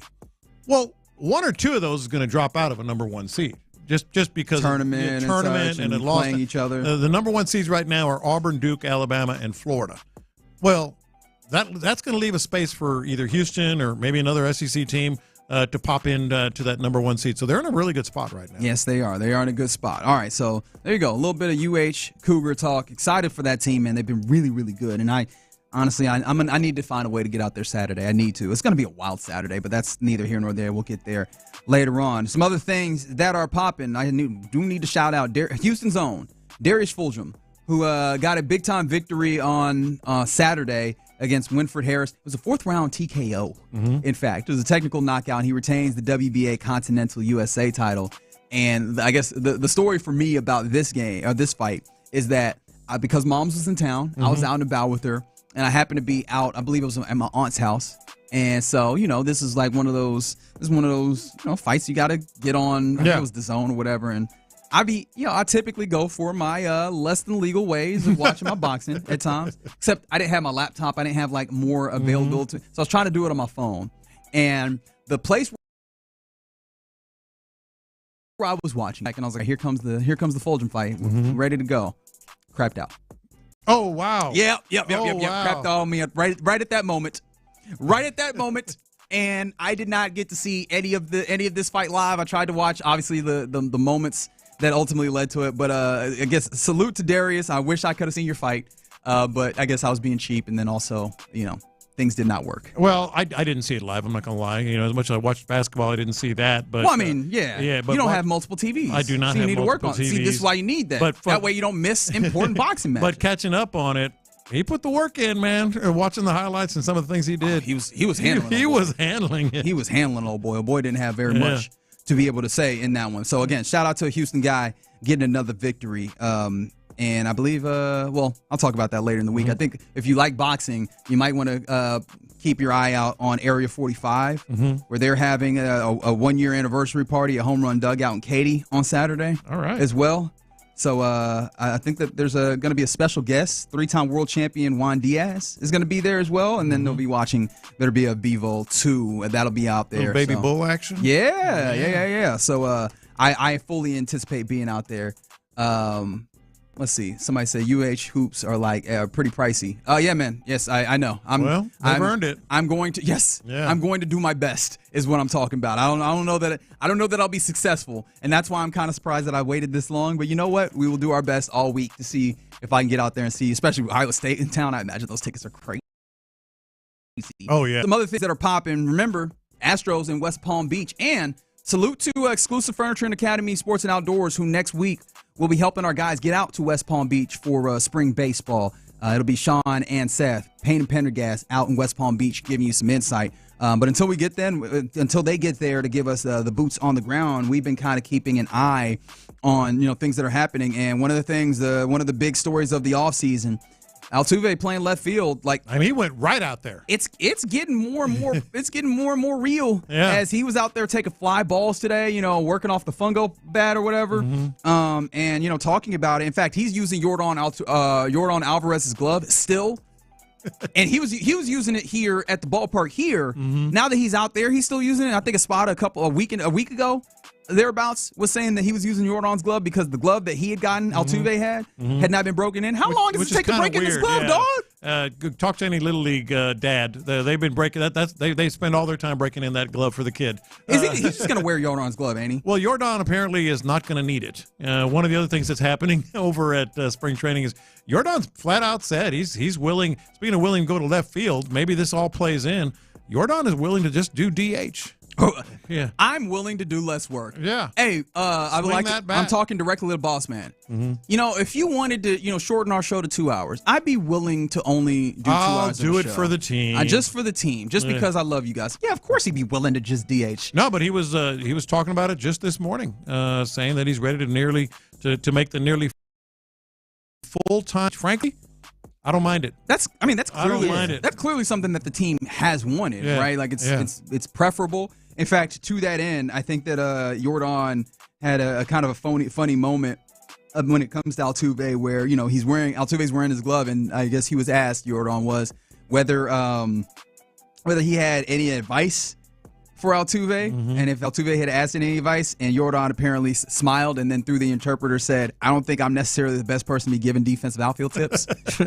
This is true. Fair. This is true, and maybe it's the glove because I did see. It's got to be the glove. Is that true? Well, is that your alternate Nike advertising? Some of the people that were watching Altuve in left field today said he did drop a fly ball. So are we surprised? Like this is gonna be a project, right? Yes. But also, you go back to what Espada said, and I think it was the Crush City Territory podcast. Like it seems like early on he wants to just throw guys into things. The young guys are going to get a lot of playing time early. Altuve is going to get a lot of opportunity to work on left field early, and that's the way that you should do it. Get a feel for these things that you're trying out, and if they look tenable, then you keep riding them out. And if they don't, that gives you enough time to kind of re-navigate and find different answers for it. They're going to need Altuve out there, but it does feel like, hey, man, this Altuve to left thing, it also might be something that is more than, hey, he's out there for a quarter of the games or a third of the games. He might be like primarily left field with some second base. It's very, very real. Let me ask you guys this. When you think about Altuve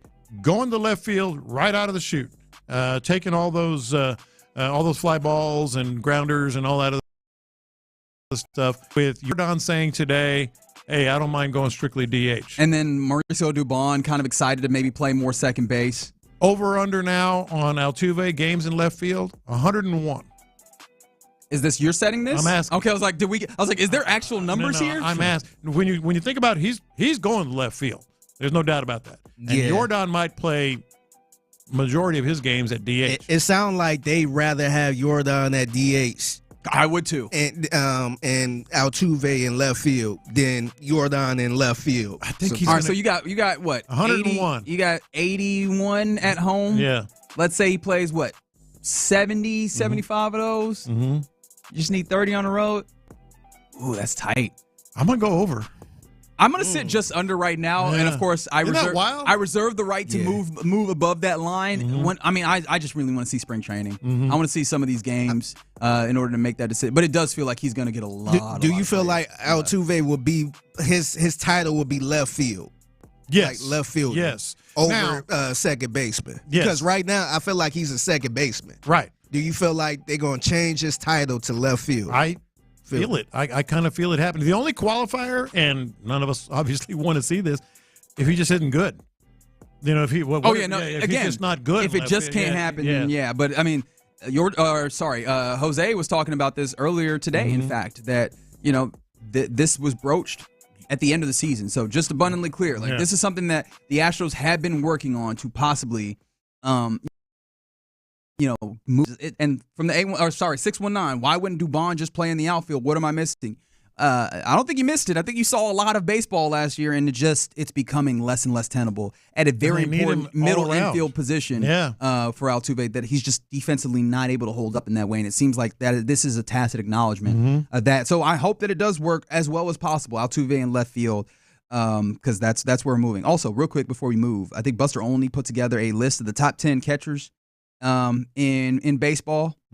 Where do you believe Yainer is on this list, if at all?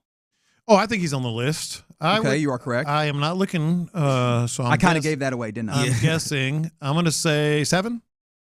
Higher. Higher? I was going to say 5. Correct. Wow. Top 5? Fifth best catcher in baseball. Fingers crossed. Buster Olney.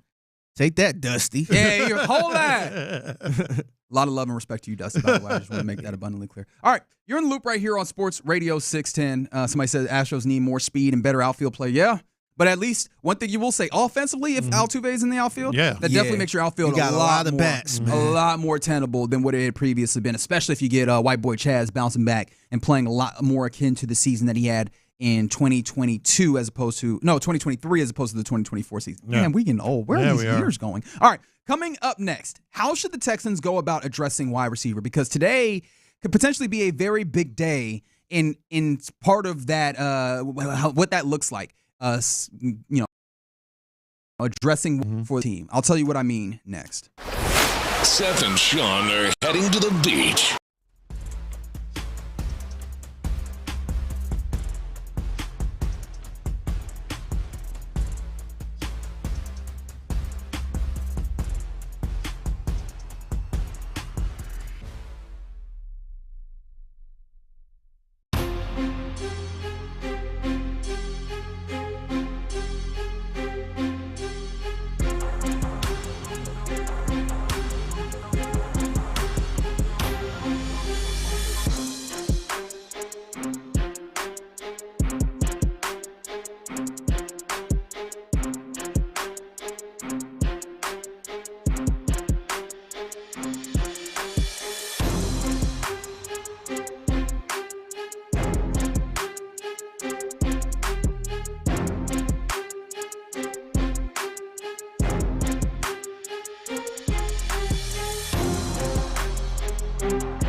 Eligible items only. Exclusions apply. KILT FM HD2 Houston. Insider access, exclusive content. Sports Radio 610. The Texans play here. An Odyssey sports station.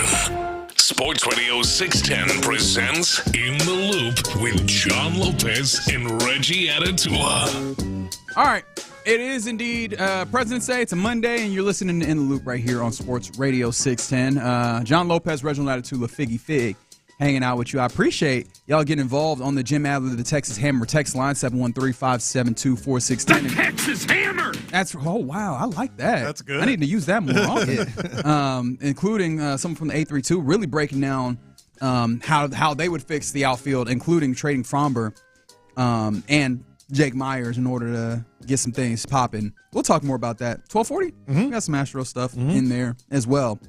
I'm not sure on the Fromber front, but also I'm not sure if Fromber returns with what we're learning about the way that the Bregman situation went down, but that's neither here nor there at this moment. Right now, what I'd like to talk about is the fact that today is February 17th. And you're like, okay, you already mentioned it's President's Day. Yes, but that's not the point I'm making. Favorite president, go.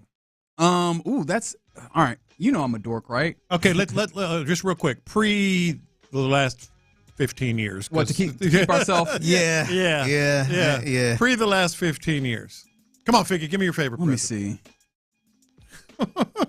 Like, I actually have an answer to this, and I used to have the answer off top, but I'm trying to, because if you can't say the wrong one, that means stuff. But we will return. I'm glad we're doing this. Yeah, we will return. Mine is for a silly reason. It don't have anything to do with politics, but just Abraham Lincoln. Okay. Just being tall as hell. Oh, okay, I was gonna say if you were to say freed the slaves is a silly reason, I was about to be real mad at you. No reason in particular. No, it wasn't nothing like that, but just a tall ass president with a top hat. He had that bleep on. That's what he had. He wore some fits. Hey man, he got that top hat going, baby. Yeah, president need to bring that back. Yeah, just walk around like that. Just maybe not even like that, but just give us some distinctive.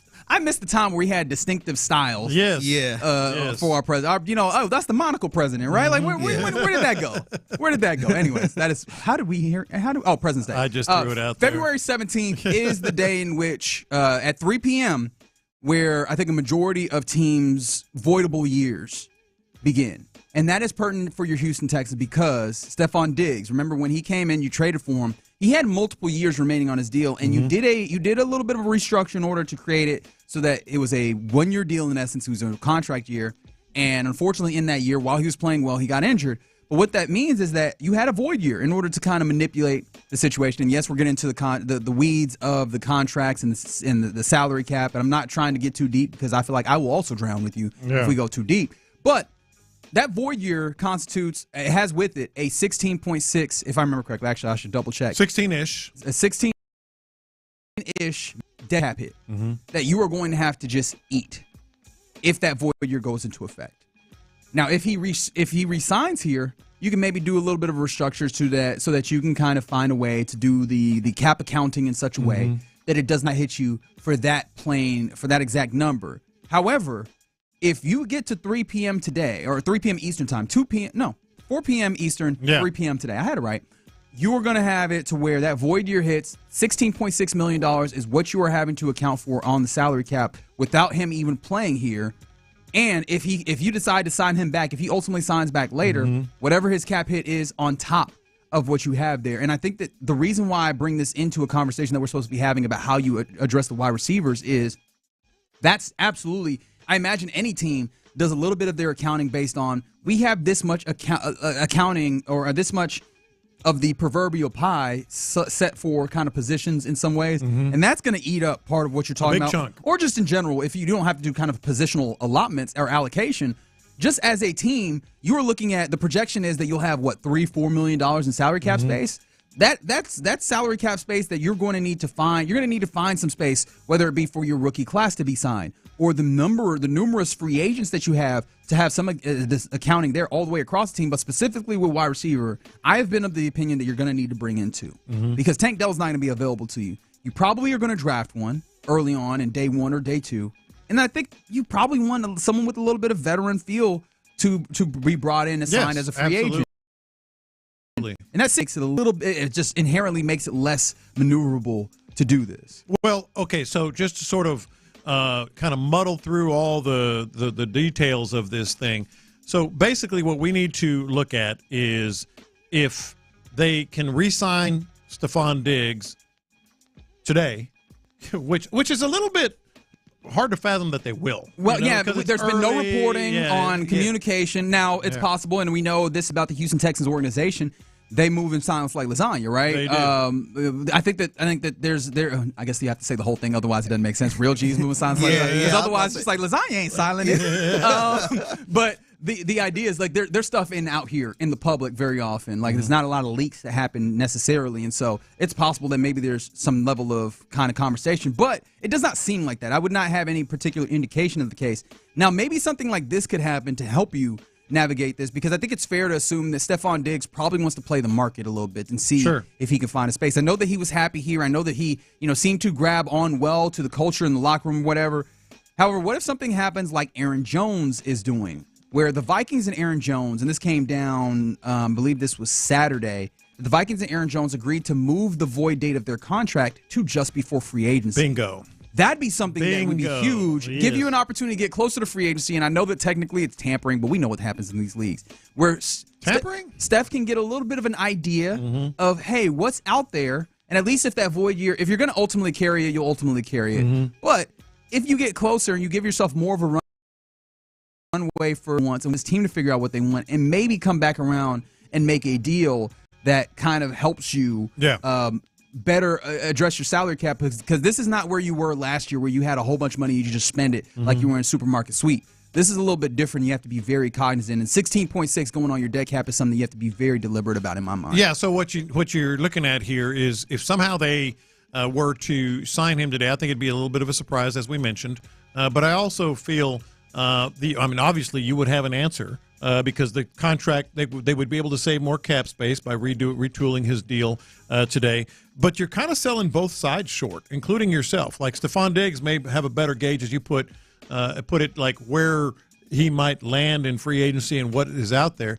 Hell, the Texans would have a better gauge as well in terms of like finding out more about some of the draft picks, finding out more of some of the free agents that they might be able to bring in as a wide receiver. Because you're right, they need more than one. And if you're, if Stephon Diggs is a $16 million cap hit, that's a lot right there. But they need to draft one and they need to bring in another one too. I think so. But we were talking earlier in the handoff with Seth and Sean. There's a lot of overlap here, man. And it also doesn't help. I heard those guys talking about it earlier today. We also have a lot of Knicks now and Ecos, and there's a lot of places where you can stumble if you're not careful. But we're talking with Seth and Sean, and Seth seems to be of the opinion that really you could get one, and likely like kind of draft one where you have your two guys that are really good. And he's right in saying that most teams only really had three this year, and having three guys that you felt were studs, and then you had your people behind them. But if you come through and you go, all right, you draft a wide receiver, maybe the first round, so you have a guy that you expect to step in immediately and impact. Who would you have as your front line? Nico and that wide receiver, whether it's Emeka Egbuka or, whoever else, Luther Burden III, whoever else that you'd be looking at there, right? You'd have those two guys. And then you're hoping for, some development of John Mechie into a space like that, development of Xavier Hutchinson into a space for like kind of that third wide receiver. Maybe bringing in a very, very low money free agent to kind of come in and maybe find some space in there with you. Or maybe even you see a Nick Caley offense that requires more of like 12 personnel where you have two tight ends on the field more often than not. But ultimately with all of that, the question I have is then what happens if the car crash sport does the car crash sport thing and attrition hits? Yeah. I think you need two top-tier wide receivers. I think everybody would agree on that. But is that going to be a veteran, or do you feel like you can find something that's already here? I don't think so. But you never know what Nick Caley believes of guys like Mechie and Xavier Hutchinson. But I think a free agent wide receiver, whether it's Stephon Diggs or anybody else, has got to be on the table. Well, T. Higgins is the gem, of course. Now, do you want to go that route or whatever? But there's others as well. Right. Tyler Boyd is a name that comes up. I know. Shout out to Houston Stressens out there who kind of did a little bit of compiling of some of this. Right. If you go towards, do you want to get kind of a slot type free agents. Some of those guys that are out there, big money. There's some big money guys like Keenan Allen and Chris Godwin that might be gettable. Obviously, Cooper Kupp is a name that we've talked about. What is he going to look like? And then also with the Cooper Kupp, you're doing the double dip where you were trading some level of asset plus trying to pay him on what that happens. Is that something that you would like? Although you imagine there'd be some familiarity. What do you think of Cooper Kupp? And coming, how do you feel about the possibility of the potential of injury there or what have you? Tyler Boyd is a name, and if you're trying to kind of start coming back on money, him or Rondale Moore, guys like that, like what are those going to look like there? Or do you even want to go in a different place where you get kind of more of an outside receiver, someone like Demarcus Robinson, who you've seen, or like a Diami Brown, who was not super impactful but showed up there, I believe, in Washington recently. Like, it might be that level of kind of wide receiver that you're signing as a free agent that you don't necessarily know for certain is going to be the level of impact, but then you are just trusting on Nico Collins being the level of wide receiver that he is, and then whatever draft pick that you have, and then just having somebody that you know is going to be a professional at that third wide receiver. Do you feel like that's the way that I kind of look at this? Yeah. Do you feel like Stephon would be the safer pick here to bring back a go-ahead? But you're going to have a cap hit either way. Now it's a matter of it's going to be $16 million plus or less if you retool his deal. You almost feel like Stephon's the safer play, especially because you're going to have to draft a wide receiver anyway, third round, whatever it may be.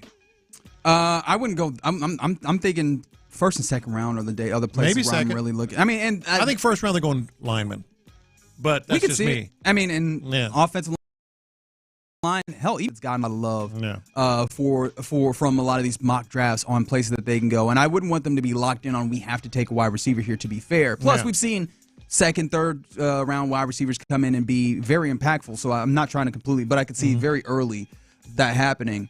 Sorry, what was your question again? I didn't talk myself away. Do you feel like Stephon Diggs would be the safer play? Because you have Nico, you have Stephon back from last year. Then you can kind of see where they fall with Xavier Hutchinson and John Mechie, and draft a receiver, whether it's second or third round, whatever. Because you're going to you're going to have a cap hit anyway with Stephon Diggs, just no matter how much. Yeah, you know. And I don't know. I like the notion of Stephon.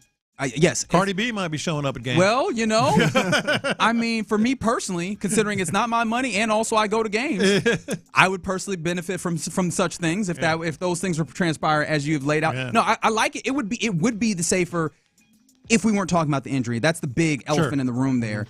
I mean, I can only surmise so much from like workout video, right? But it does seem like he's recovering pretty well, and maybe you could see him being ready and available for you early on in the season. I think that his game, I'm not as worried about that taking him entirely out of the capabilities that he has. So, yeah, I kind of like that. If you can find a way to work the numbers in such a way where it's comfortable and you can make him happy with I think the projection of the APY is $13.5 million. I'd take that. Could you work that into place where you do that? But I don't know. He take that? Yes. And again, like he's coming off of injury. I think really that before today's over, right before our show is over, even that maybe we find out that they went the route of the Vikings and Aaron Jones, where they moved that back. Give yourself an opportunity to have better ideas of what the injury, also the recovery from the injury, looks like, and then giving Stephon Diggs an opportunity to maybe get a feel for what the market is out there and get more comfortable with possibly the idea of what the number looks like, right? Well, if the market out there is maybe not looking as hot, maybe he'd be willing to come back at a number that feels real palatable, and you can run it back with guys that are comfortable, a guy that is a leader type guy in Stephon Diggs, a guy he came in and immediately showed a level of leadership in this locker room. You have that, and then you can feel comfortable about we're going to add a nice young player to this who has an opportunity to grow, and then we go. Would he sign a 1-year deal? I think he would have to. Given the injury, a prove it deal. Yeah. I think so. That makes it more incentive, more attractive too. I think so, but also one of the things that it would do, though, or it'd probably be like a deal with an option, like a 2-year deal, in order to make sure. Because 1 year doesn't give you much room to do the salary cap manipulation. I think that's part of the appeal here. I appreciate Ocho, though, texting in. 713 said Texans need speedy receivers, not glorified possession receivers like Diggs. I know that you never liked Diggs, to be honest. But Rondale Moore, 4.3 and is cheap. He'd be okay with him. Yeah, I mean, there's a lot of different ways to go. I always, again, come back. There's more than one way to cook chicken, but I think ultimately I very much would like to see 2 wide receivers. Understand that that's a luxury in some ways, but I think it's a luxury that would be beneficial for this team to be able to know that you have CJ, give CJ a lot of tools to work with. I feel like Stephon Diggs gets a bad rap for the season he had this year. Yeah, I thought he was very good. very stuff like that, like Well, Ocho was never particularly in on Stephon Diggs. But I mean, he wasn't alone. I mean, I'm looking at the text board where that was a mistake. Yeah, see, I would bring. He wasn't a mistake. Well, I mean, he got hurt. Compared to drafting a guy that you had control over, and part of the mistake, the notion of a mistake is that you're having to contend with that void year that you worked out with him. Now you're contending with $16 million of dead cap. That's part of that decision. That's but you had to get a veteran in here. I mean, let's not rewrite history here. They were going for it last season, and they had to bring a guy in. And honestly, I think it made sense because you had Nico Collins, you had Tank Dell, who had a monster year last year until he got hurt. And so I think you did need somebody like I don't think necessarily you had to draft another first round or a first round receiver. Exactly. I think they wanted that veteran in there. Yeah, and I think you maybe you go with one. Maybe you're in the Seth Payne lane where you go just draft a wide receiver and just kind of go with what you've got and hope that some of these guys that you have, you can continue to develop them. But it seems like someone on the text line, 346, I'm done with Hutchinson and Mechie thing. They're not good. I don't know that I would go as flatly, but I can understand why you'd be in a place where you go, I'm not waiting on that development. No, I'm there. Yeah. To me, I wouldn't look at them and say, you know what, we good at receiver. Let's not get anybody else. No, I think they need to be pushed. Especially with the idea of, like, hey, the ways in which injuries are going to happen, and you saw that. Yeah, and they had their chance last season, and, unfortunately, they didn't really come up big. Yeah. Darius Slayton from the Giants, DeMarcus Robinson from the Rams. Robinson would be a familiar to. I like what we're doing there, but just generally, it feels like today we're going to learn a lot about the way that they go about this, and it might just be kind of status quo. They were planning on having to eat that $16 million and change of dead cap, and they move. And if that's the case, that's just less money that this team would have necessarily to work free agent wise. And of course, every team is going to have to do some work on doing, balancing some things out, making some things shake. In fact, I think the Athletic put out a list of various different, potential salary cap casualties. And for this team, Danico Autry would be that one. Interestingly enough, that they put up there. And of course, I don't know if you agree with that, or if you agree with that. Just he was luxury, and I'm thinking on that moving him. Having a level of release, you create $9 million in cap. Yeah, and $9 million can go a long way, I imagine. All right, you're in the loop right here on Sports Radio 610. Circling back around, someone did say, "Don't forget, Abraham Lincoln stole another politician's woman." I was like, I didn't realize. I didn't know that. President steal your girl. Okay, he is moving up my rankings apparently. That I will unveil never, probably. All right, you're in the loop right here on Sports Radio 610. Coming up next, let's get into our lunchtime confessions as we do every day. We'll do that next.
chance to win. Houston's sports leader. Sports Radio 610.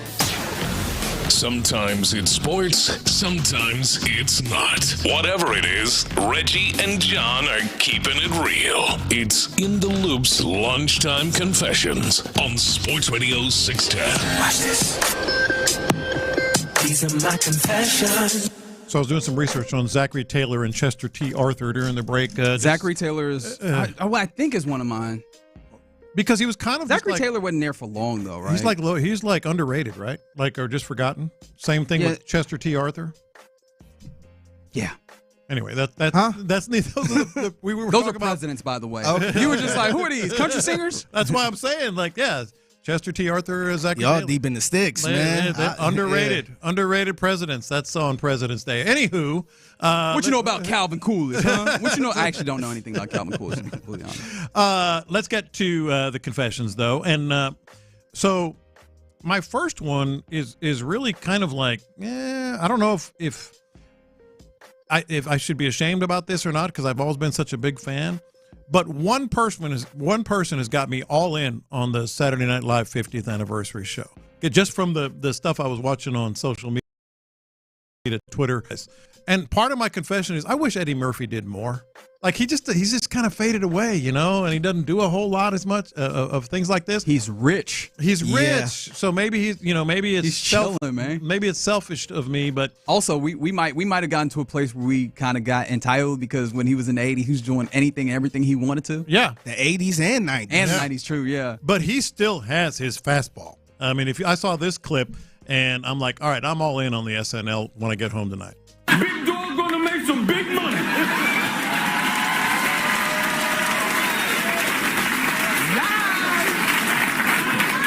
Now, wait a minute, Tracy, don't you already have a lot of money? Well, you gotta have a lot of money if you're gonna live like I live. I eat 4-cheese lasagna. If it only got 3 cheeses, I ain't eating it. Yes, okay, we hear you, Tracy Morgan. I refuse to ingest 3 cheeses. That's Eddie Murphy doing Tracy Morgan with the real Tracy Morgan standing next to him. Pretty solid, Tracy. Yeah. That's so perfect. I refuse to eat 3 cheeses. It's a solid joke. Are you good? Yeah, I'm good. These are my confessions. Thinking back to Super Bowl week, I don't know why. I don't know what brought me to this place because I ended up myself and Ron ended up at a bar hanging out with a few folks out there in New Orleans, and I'm pretty sure, if memory serves me correct, that I gave insufficient dap to Marshall Newhouse and Chancellor Johnson. Really? I'm pretty sure. How come? I don't know why. Just be in space or whatever, but I'm pretty sure the dap was not sufficient. It was kind of dap wasn't was good it? dap. Yeah, Like, show me. What you? Or did you do the? See, he don't even know what's happening. He's trying to do a fist bump. Actual, Yeah. I mean, Marshall shoulder bump. I mean, I don't know if we ended up. We brought it in a little. We brought it in. There's nothing wrong with that. Just some black man in the situation, but I don't think I got like a good, good clasp and everything. Like a good, good dap or whatever. And Marshall Newhouse, like these are people. Chancellor's great. Like Chancellor's obviously local and everything. So I think that was fine. The thing that I'm real concerned about is Marshall Newhouse don't know me from nobody. Oh, man. That's a big man, right? Like that dude played offensive line in the league, does a great job doing some media stuff, talking about the NFL. But I was just like, damn, I think I gave insufficient dap to Marshall Newhouse. I will say there is nothing more uncomfortable than even just a handshake that's weak. That's what I'm saying, right? And that's a multiplier. You feel guilty. Yes. Yeah. You feel guilty. Yes. Like, man, I just gave him the 4 fingers. I shouldn't have done that. Oh yeah, where you don't. What was I thinking? I always hate that. I didn't get in there. Yeah. When you get the person who has like the quick grab on the handshake, and they don't let you get. They don't let you get your full hand in there, and they just get you by the knuckles or whatever. Yeah. That's terrible. Except you take that to another level. I wasn't interviewing for a job. That's how that man would know if I'm cool or not. Like if I'm all right, people. And it's like he was probably out here like, nah. No, that's who is this? That's a real thing. I walk away going, damn. Yeah, I screwed that. I think COVID kind of messed it up a little bit too because a lot of people do fist bumps now instead of the whole handshake because of the obvious reasons. And sometimes you go in like it's you kind of shake the rock a little bit, and you just like, oh, my bad, I don't know what you want to do. Mm-hmm. Right. Sometimes it throws you all off, and it make you look like you're irresponsible. Yes. Like you don't know how to shake nobody's hand right. Mm-hmm. So yeah, I'm actually, I think my confession is I might have to go through a mutual friend and be like, hey, I want to shake his hand again. I want to dap him up again. Can you check and make sure that I ain't giving him? I want to shake your hand. Yeah. I want to shake. What's that white dude on the plane? Yeah. I want to shake his hand. Man. I want to shake his hand.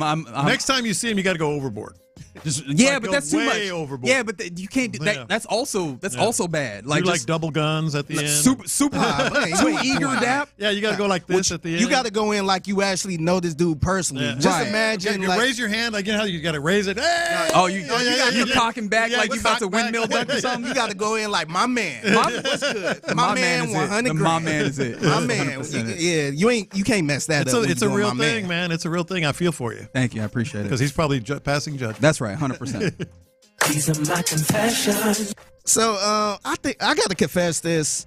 I kind of want to hear more Joe Mazzulla when it comes to the NBA, man. I think he need to start a podcast on everything he hates about the NBA. Well, he hates a lot. Because this quote was kind of going around a little bit on Joe Mazzulla wanting to ban the NBA halftime. Mm-hmm. He said, if it was up to me, I wish we could ban halftime. I can't stand halftime. I just don't understand it. I guess I do from a business standpoint, but I hate it. It's useless. Mm-hmm. That's my confession. I want to hear more on the NBA, man, because this ain't like every time he talk about the NBA, he sounded like Chuck, Kenny, and Shaq up there, man. Did. Just trashing the NBA. And this is a current NBA head coach.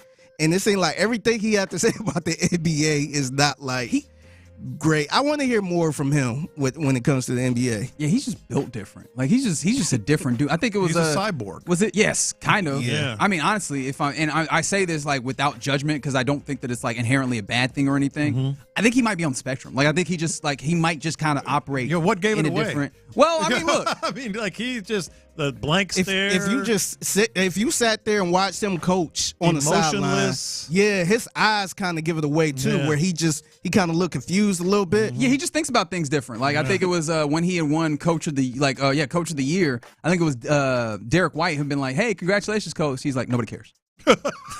See, I want to hear more of that, man. What do you mean nobody cares? It's an award, dog. I want to hear more of that. Mother cares. Yeah. Nobody cares. Yeah, I want to hear more of that from him, man. That's a good take. I think he'd be great on stuff like that. I think we're getting the right amount. I think you might get to a point where it's like, but it'd just be over-indexed. Deadpan the whole time. But just hearing that, and honestly, I don't even care hearing it from a current NBA player. Yeah. But just listening to a head coach, man, just his takes on the NBA, it's just like, man, really? Yeah. Like, I wonder how other people feel. These are my confessions. I bit off more than I could chew this weekend, and it's nobody's fault but my own. So, son and my daughter-in-law are getting ready to have another baby here in a few weeks. Congratulations. So yes, thank you. So they did the whole, we got to move this entire room into this space and this entire room into that space. I ended up like, yeah, man, I'll be over there. And I moved like 3 dressers, a bunch of baby stuff, went to storage 2 or 3 times, got a bunch of stuff. And lo and behold, I want to say it's not, but it probably is just a dead sign of, you're probably getting a little too old for this crap, because other people that are younger do this, but I stepped up on a ladder, one step, boom, there goes my calf. Oh. Pulled a muscle in my calf. Calf? Yeah, which is rare. Did we do any research on this? Yeah, it wasn't Achilles. No, it wasn't Achilles. Okay. That's the first thing my wife said. Did you tear your Achilles? I was like, no. I don't think so. that's like 9 to 12 months for you. Yeah. But I mean, I know it happens to people of all ages, but when it happens to you as you're getting older, you're like, well, damn. It's just like, has the game passed me by just helping my kid? Ain't in me no more. Yeah, What's the rehab assignment look like? Limping. Okay. Limping is the rehab assignment. But is it going to require surgery? No, I mean, I'm limping a little bit, not as much as yesterday. But the thing is, like, these are things that you should be able to just easily do. It was 2 days, but I was pacing myself and helping them move stuff. But sometimes you just bite off more than you can chew, man. It sucks. Yeah, I think the part that worries me about stuff like that, like, I think my coming to Jesus moment is when you almost fall. And that hurts way worse than the actual fall. Yeah. Where you stop yourself, where you like, now you got a sore back. Then you pulled something. Yeah. Yeah. Now you're sore for a couple days because you almost fell. Mm-hmm. From 703, Lopez, sounds like you're just old. See, now that's ageism, and so you should probably take that back. But also, is it wrong? He said it sound like. I said it. Yeah, that's true. Sound like it is reminiscent of somebody who is old. He said sound like Hey, Figgy's young enough to be my son. He just said the same thing. So y'all both old together. I think I just bit off more than I could chew. But see, I can move some dresses. Though. I moved them. I just paid the price. These are my confessions. I mentioned this a little bit earlier, but there's a confession that's tied to it. So I was hanging out with my aunt this weekend on Saturday, and that took me away from watching boxing. I was like, I got my phone. I'll kind of watch things on the go. And I tend to be using less than legal means of watching boxing. Because, you're not going to get me on this pay-per-view. And the Darius Fulgham fight, I missed it because the feed dropped. And I just couldn't get I was like, okay, I'm just going to refresh. Nope. Wasn't no refresh. Not the amount. There wasn't an amount of refreshing that was going to work for me to get there. And I was like, damn. I think the confession is, I think I have to go legal. I think I have to go legal, man. Don't do it. Don't do it. I don't have it in my budget either. Hey, man, it's other stuff out there. These man. fights be Don't do it. These fights be like $60 on the weekend at least, man. It's other ways out there, man. It's like, don't you dare go legal. It's other fish in the sea. I think I might have to go legal, guys. Buy these pay-per-views. Yeah, well, God bless on that one. Yeah. It was a good run. It was a nice at least decade, if not more, just kind of watching the fight and not no more. Anyways, those are your confessions here on this Monday in the Loop right here on Sports Radio 610. Coming up next, let's return, and I understand, look, he's no longer an Astro. He's officially a Red Sox, but he started his spring training there with the Red Sox. Alex Bregman, and we've learned some more things about him, which makes us ask, was he ever really considering returning to the Astros? Let's talk about it next. Seth and Sean are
Thank you to whoever wished upon that star. For bacon that just won't quit, gotta be Wendy's. U.S. price and participation may vary. Prices may be higher in Alaska and Hawaii, not valid on a combo or on third-party delivery platforms. Live from the Mokaram Injury Lawyers Studios, Sports Radio 610 presents In the Loop with John Lopez and Reggie Atatula. I appreciate y'all caring about me because y'all are out here telling me that I should absolutely not get out here and go the legal route when it comes to these boxing matches. All right, y'all got to help me out. Talk them into it. Maybe we'll see. I've never had so many people try and convince me to not go. Don't go legal, man. Don't do the legal thing. Stay illegal. Stay illegal. Shout out to the 979 who said there's 53. Told a girl that is a personal trainer on their first day worked out. So she said, cool, let's meet at the gym tomorrow. That was yesterday. He said, anybody have a walk I can borrow today? I know you out here, you are in pain.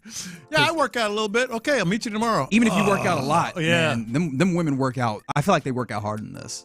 Like, I feel like you're right. I think so. Yeah. Because also they be getting that core. They be doing them squats. Yeah. Cardio. Look, you can do that. Then you're acting all tough trying to keep up. You're going to get a great – don't act tough. Just be there. Man. Get that good workout in and go through it. Yeah. Go ahead and get you some ibuprofen, friend. Hope that helps you out. All right, let's talk about the Astros in a way because it seems like there's a question worth asking on whether or not Alex Bregman was actually going to be ever going to return to the Astros. It was very will they, won't they from our perspective. We got reporting here and there where at times it felt like the Astros were more likely than before to possibly bring him back. Some of the moves that happened then seemed like they opened up doors at times. Even at one point, the Altuve to left field was kind of positioned as a potential way to bring Bregman back.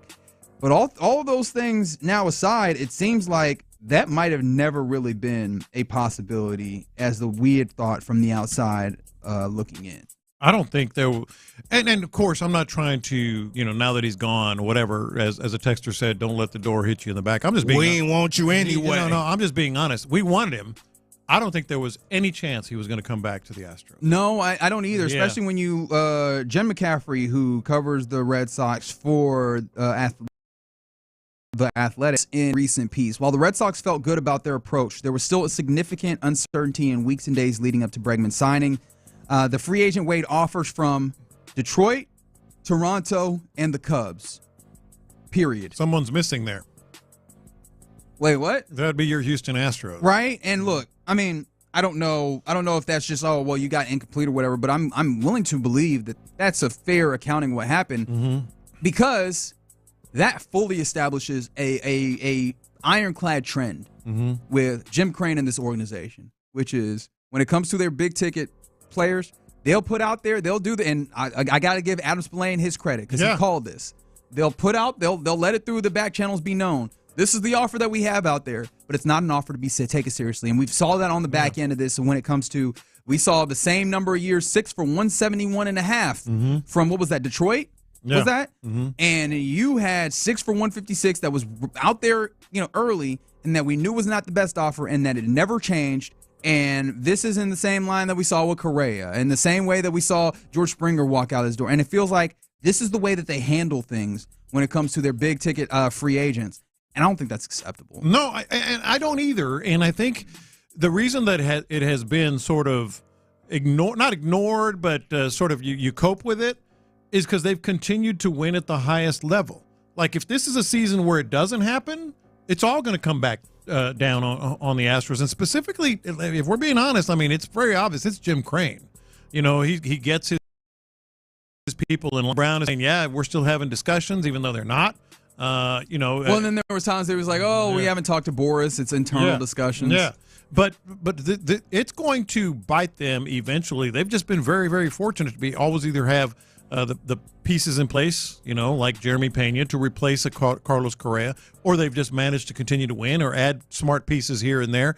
But this is a strategy that it couldn't be more obvious right now. Like they will not pay. They will not pay what the market tends to say these guys are worth. And for the first time, it seems like they actually moved away from it a little bit with Kyle Tucker getting ahead of that. Because that one felt very obvious that was not going to get to a place, and they traded him on in order to bring on Isaac Paredes, but probably more importantly, you also got in Cam Smith, who is a prospect that looks like he can do something in the relatively near future. And then, of course, don't forget Hayden Wesneski comes through in that trade.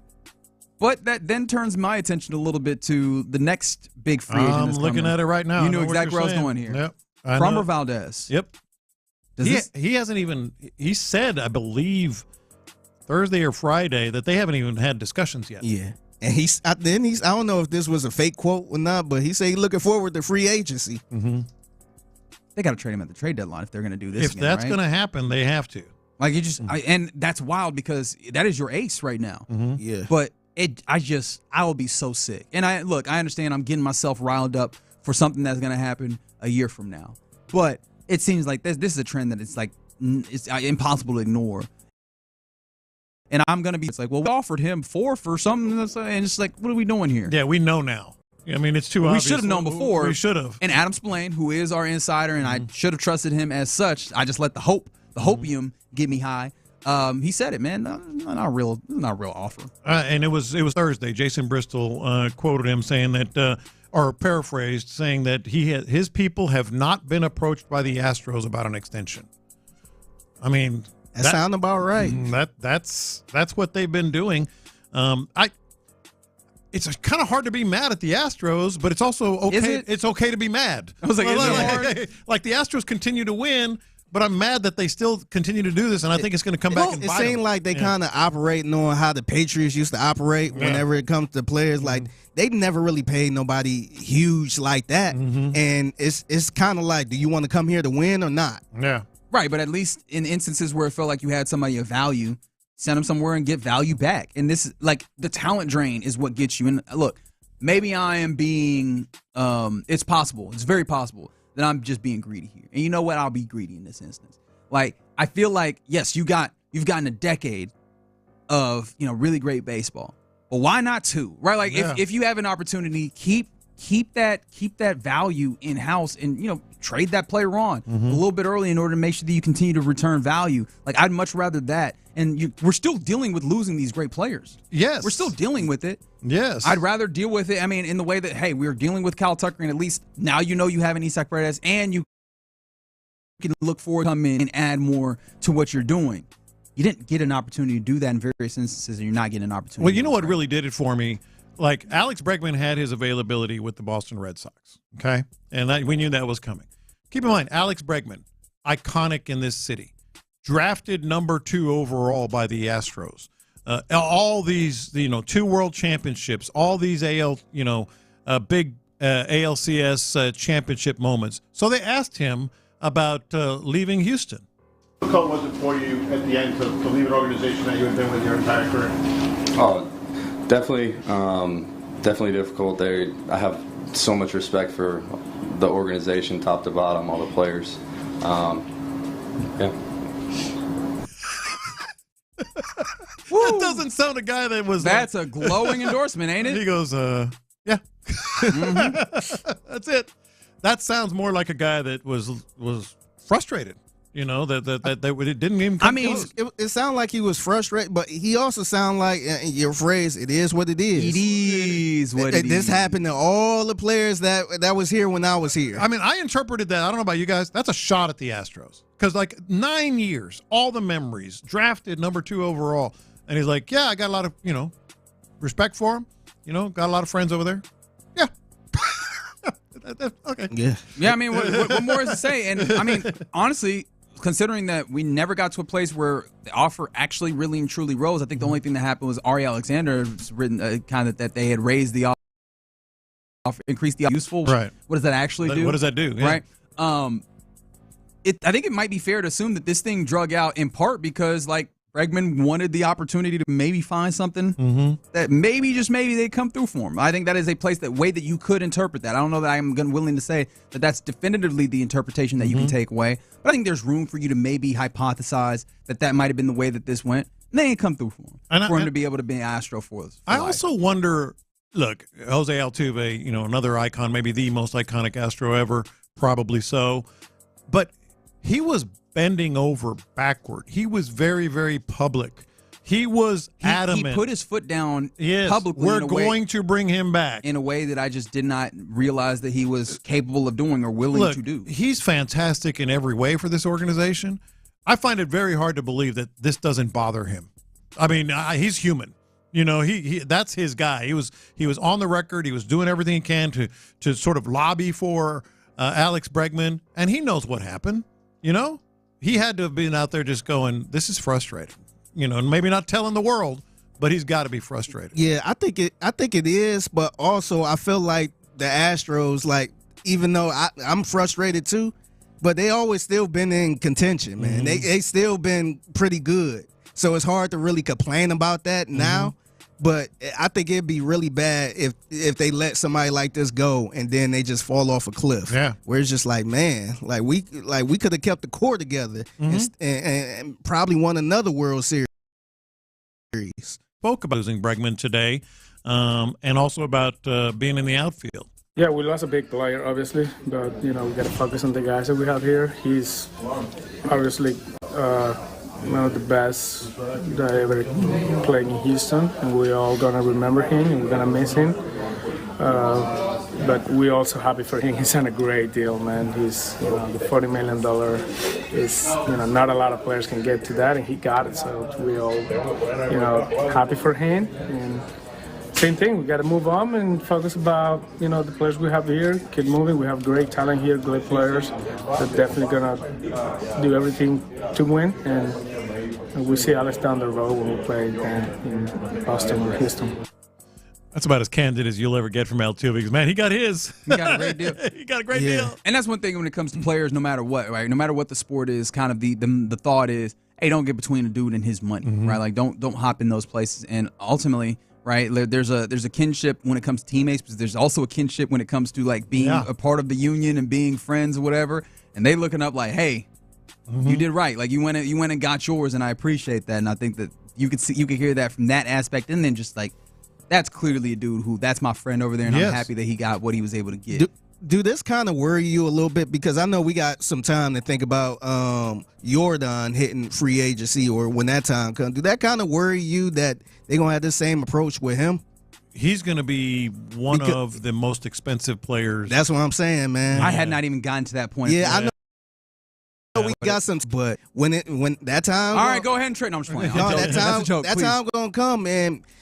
This ain't about to be no cheap little 6 years, 156 type deal. Well, the best examples we've seen of that level of player, you can bring him back, but you're gonna have to pay through the nose. Is we've already seen two. Carlos Correa. I mean, they were talking about numbers that were outrageous. When he was approaching that, and then Kyle Tucker. Tucker is the closest. Kyle Tucker is the one. He's the closest thing to. And even with Correa, you had the injury conversation where you like, I wouldn't pay him that much. And, the elbow is always something. But when it comes to Jordan, man, you know what it might be, because you have him locked up contractually through his age 31 season. They might just go, yeah, it's cool. Yeah. We got the good years. Yep.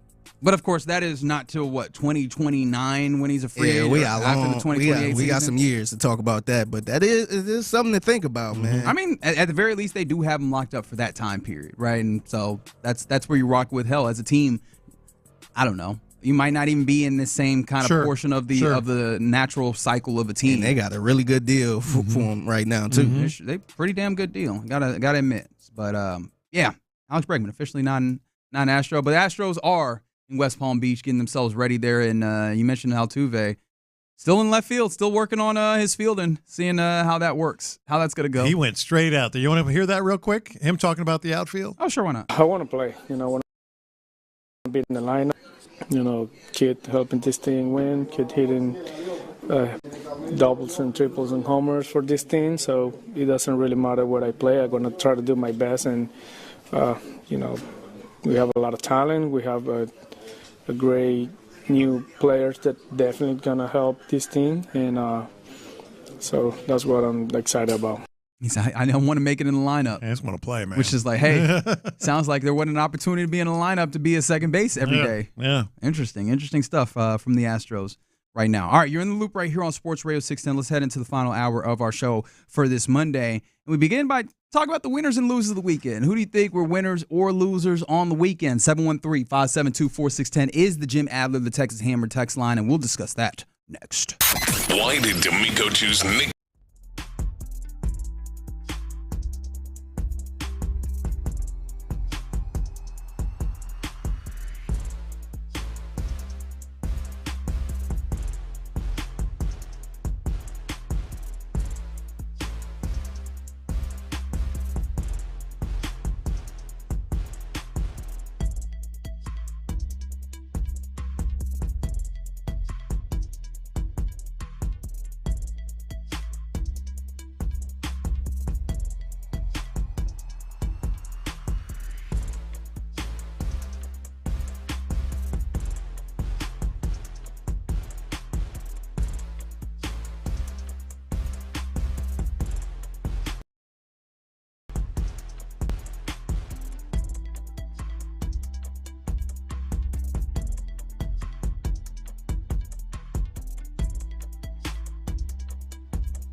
KILT. KILT FM HD2 Houston. Insider access. Exclusive content. Sports Radio 610. The Texans play here. An Odyssey sports station. Sports Radio 610 presents In the Loop with John Lopez and Reggie Atatula. All right, let's get into the winners and losers of the weekend. Let us know who you believe to be a winner or a loser or whatever in between. 713-572-4610. Possibly a loser here. Rafael Devers. If we're talking about Alex Bregman signing with the Red Sox, he's up there working. Actually, I don't know where they do their spring training. Now I think about it. Like my guess would be Florida because it feels like all them East Coast clubs end up in Florida. I have no idea. I just jumped immediately into a conclusion there. But yes, up there with the Red Sox doing their spring training, and it seemed like the manager there, Alex Cora, has talked about the possibility of Bregman playing third. That man that currently plays third is Rafael Devers, and he doesn't seem to be taken too kindly to that assertion. He does not. I mean, I'm telling you. Not only, was he very adamant about playing third base, he said, I'm not going to rule out asking for a trade if they move me from third base. And then right on cue, there's video of Alex Bregman taking ground balls at third base. Oh, Wanovich thing right there. That's wild. Because, Boris did all that. He can play second base, and it seems like that is the hold that they need. Drop it right in there in second. They're like, you know what? He played third. He won a Gold Glove. Maybe. Yeah.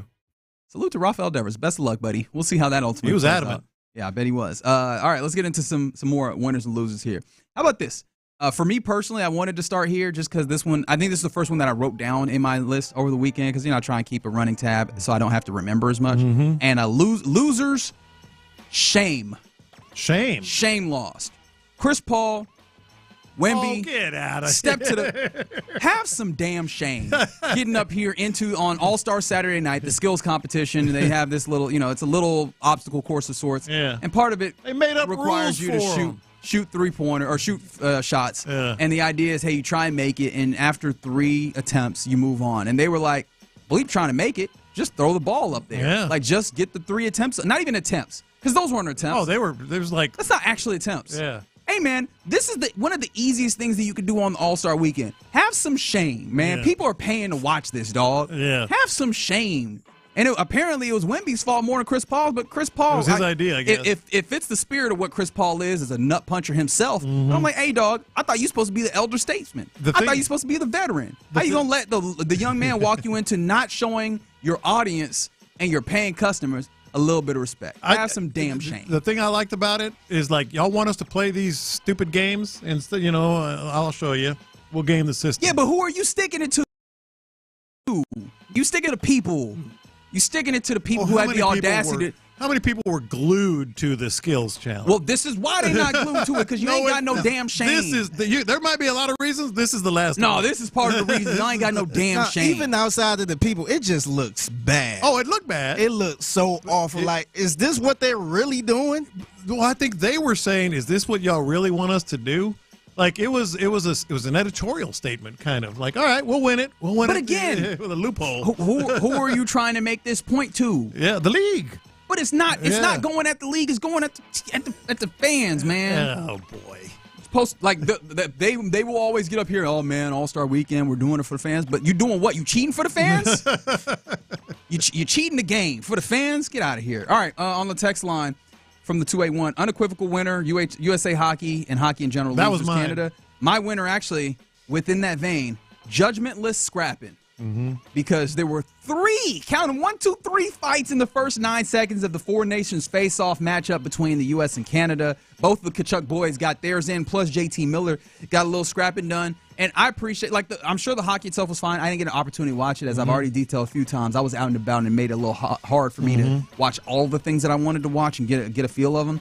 But I did hear about that fighting, and it seemed like people just were excited and enjoyed it. And I love that because, look, we can all be honest. We like watching fighting sometimes. In the right parameters, in the right circumstances, fighting's all right. Except in some of these sports, y'all act like fighting is the devil. Right? Yeah. Let these basketball players start fighting right to jump, and we're all like, guys, let's just enjoy the fight. That's the same thing in baseball, too. The ref clears the way and lets them go until they hit the ice. Let them tire themselves out. Y'all go. Let's wait till somebody fall down, then we jump in. Yes. I did like, though, hockey just as a winner, just in general, because sure. it was like night and day. The way the hockey just grasped and captured attention versus the NBA. It is worth noting that the NHL All-Star festivities aren't always like widely revered, but they've done the skills thing themselves. This Four Nations, kind of matchup here, face off. This is cool because now we could tread on we can get on the patriotism wave. Like when we start putting flags on this thing, people tend to step up a little bit different, and you see that by these dudes going to scraps immediately after Canadian fans there. Was the Bell Center? Yeah. Where they started booing during the national anthem, and apparently that was all that was necessary. It's like, oh, okay, let's get it. I don't even think that was a factor. I really don't. I think they just wanted to fight? They hadn't played Canada in 10 years. And, a lot of back and forth. Just want to let you know we ain't no punks over here. And one of the Kachucks, and I always forget which one it was, said before. Is it the good one? Yeah, well, they're both pretty good. But, yeah, there is one. All right, what are we doing here? It's Matthew Tkachuk is the good one, right? Yeah, Matthew is a good one. Come on. But they interviewed one of the Kachucks, and they basically said, this was premeditated. Literally asked his brother, do you want to go first? You want to throw hands first? You want me to? Yeah, you do. Okay. So shout out to them.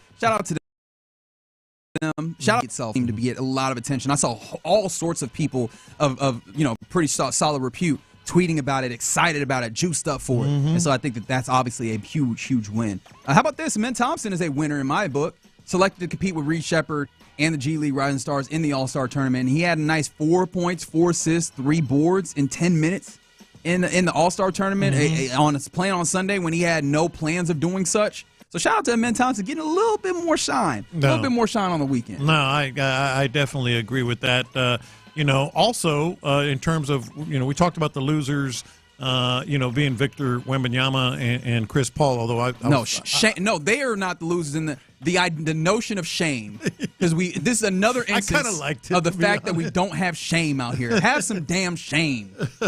But the other one I was thinking with regard to the All-Star weekend, like everyone in those skills competitions except Mac McClung. Oh, yeah, the dunk contest? Everything. 3-point. Oh, you didn't enjoy the 3-point contest at all? I thought the 3-point contest was solid. It was all right. But yeah, everyone except Mac McClung, and as I mentioned earlier, he's not even in the NBA. He's kind of like a bearded lady. You just kind of put out there and as a novelty, I appreciate Mac McClung actually jumping over the top of the car. Because that pissed me off for ages, bro. It was like, he jumped over the hood, Blake Griffin. I was like, dog, every one of the dudes in that contest can jump over the hood of that car. I know some kids that could probably just jump over. I done jumped over the hood of a car before as a kid. Although I will say, maybe this is a loser. Hey, man, we got a dunk cons prop industrial complex. Enough. There's a lot. Enough. Because the dude spinning on the hoverboard. Enough. Actually, that was years back. That was no, this time. Oh yeah, they did. Yeah, because McClung. Yeah, McClung did that. But at least the dunk was fire. Oh yeah, the dunk was good. Like this is the thing. I am no hater. Mac was out there dunking. I'm just like, hey man, especially when the setup take. You had 90 seconds to get a dunk off, except they spent 5 minutes moving in a key in here. How does that not count on the time? Well, the other thing he had going for him is he made every first dunk. He sure did. Every first dunk that he tried. That should be extra points. Was that last year when the guy brung in a plane, an actual airplane? That was a few years back. Oh, and then he put on a little helmet or hat. Yeah. And he tried to jump over the plane and hit like 2 parts of the plane. I was just like, what is we doing? Yeah. On the text line, they said, winner of the weekend, me, coached 3-year-old soccer game, went home and boiled crawfish and sat down and watched the U.S. hockey. Oh, yeah, you sound like you won. You sound like you coached won for sure. The Bumblebees. I love watching youth soccer at that age, 4 or 5 years old. Oh, they just swarm. Bumblebee. They just swarm. Everybody swarms the ball, and then they kick at each other until they're tired. It's great. It's fun watching baseball, Little League baseball. Yeah, T-ball. Yeah. Oh, my God. Man, they be out in the outfield sitting crisscross apples. They be looking at birds. They don't be paying no attention, man. Running the wrong way and everything. You immediately realize, there's a lot more rules in baseball than I realized. Because these kids, they're look at trying that kid over there picking the scab. It's like, no, that's third base. You can't run to third base. Run to first base. Yeah. Run to the bag. Like, go. No, go. This way. The pitch. All right, so tell me this one I have a question mark on. Loser? Tanking. Because probable number 1 pick Cooper Flagg said that he, quote, wants to come back next year for Duke. It feels like this is a year where everybody's like, yo, tank for Cooper Flag. Like, he seems to be the prize at the end of the rainbow of sorts. And, I mean, now, of course, it is February. It is relative middle of February. Yeah. And so, I mean, I don't know how much you can take this seriously. However, he says he wants to come back to Duke next year.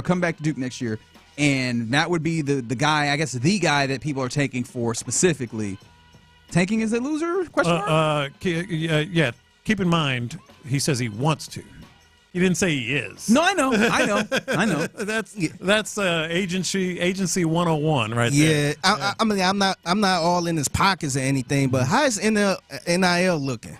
Like, I'm sure his is as high as anyone's. This seems like a play for a little more NIL. Like I'm thinking about coming back next year. Like, bring me some of that money. Yeah, but in basketball, it's still going to be less. It's still going to be less, a lot, significantly less than if he's a number 1 overall pick. I would imagine so, because all them people that want to advertise, I bet they still want to advertise in the pros. Exactly. Like, oh, you coming back? I'll give you this. Yeah. Yeah, but also you going to the pros and that's more visibility. Yeah, we'll he kind of entertaining it though. Like, if he's playing right now, he's like, I'm thinking about coming back. Just kind of fill it out a little bit. See what that money looking like. Yeah. All right, we'll see. For winner, All-Pro Sting. All-Pro Sting. Derek Stingley, obviously All-Pro in a various, like, he was the Pro Football Writers All-Pro. He was with the AP All-Pro. There was another thing. I think it was the NFLPA. Yeah, the writers. They do it. No, the Players Association does an All-Pro. And apparently, he is also a 2024 All-Bill Belichick team first teamer. I saw that. Because Bill Belichick, I guess, I don't know, I didn't know this was a thing that he did. I'm going to be completely honest. Did not realize it, but he put our guy on there, so this is a prestigious honor in my book. Bill Belichick puts together his all Belichick team, which apparently, I don't know if a couple of Texans. I don't know if there's like 2 teams, because in some of these places where he has 3, like he has 3, what he has as halfbacks, not running backs, if you ever wanted to know if Bill Belichick was old. He's got 3 of those. He's got 3 X receivers, 3 Z receivers, but when it comes to cornerbacks, at one of the cornerback spots, he has Patrick Surtain, and at the other, he has Derek Stingley Jr. So I'm going to go ahead and count that as another accolade and a win for Derek Stingley. I'm trying to see. You said there were other Texans. No, he didn't. I'm looking at Daniil Hunter is the third that's on what I was edge looking rush. At. Yeah, that's what I was looking at. Although, is there only 3 edge rushers? I don't understand. All right, loser. Bill Belichick himself might be a loser on this. He only has 3 edge rushers, period. Not 3 edge rushers on either side. 3 edge rushers. How does that work? Yeah, I don't know. But he has a Mike, a Will, he has a nickel. I appreciate him being modern in that ways, but he also has outside linebacker. Okay, maybe that's how he's splitting it. Yeah. He has edge rushers, I guess, as like defensive ends versus outside linebackers that maybe probably rush. All right, dog, whatever. But yes, and I guess salute. But yes, again, salute to our guy, Derek Stingley Jr. for getting yet another honor. And I'm going to go as winner on the weekend. How about, all right, so this one is, I'm fudging it a little bit, but I wanted to salute a performance that I didn't get a chance to salute. Winner on the weekend, Women's College Stars. Because Juju Watkins on Thursday, I'm telling you, did a madness. I checked in a couple times. Yeah. Juju Watkins did a madness. USC is who she plays for. They played against UCLA. That's a rivalry game. Get this, 38, 11, 5, and 8 blocks. Yeah. That's pretty good. That is crazy. What? That's pretty good. Yeah, it's funny. I seen her highlight. Somebody made a little highlight reel. They better. 38 points, 11 assists. At the very beginning, she looked like she was like tired. She looked like, I don't feel like being out here busting these girls' ass. What she did. I feel bad doing this to them. Yeah, she like, man, this about to be easy work. Yeah. On top out there want to work. So there was that. That was Thursday. But actually during the weekend, Ozzie Fudd, who plays for UConn, you were watching that game, UConn versus South Carolina. UConn whooped South Carolina. Man, they was over quick. They smoked them, and she dropped 28 in that. And then Michaela Blakes, this is interesting, scored 55 points for Vanderbilt in a 98-88 overtime win at Auburn, and she broke the NCAA D1 freshman scoring record because she's a freshman guard. 23 points on free throws, though. 55 would do that, wouldn't it? How do you feel about 55 with 23 on free throws? 23 is an awful lot, but I didn't see a second of that one.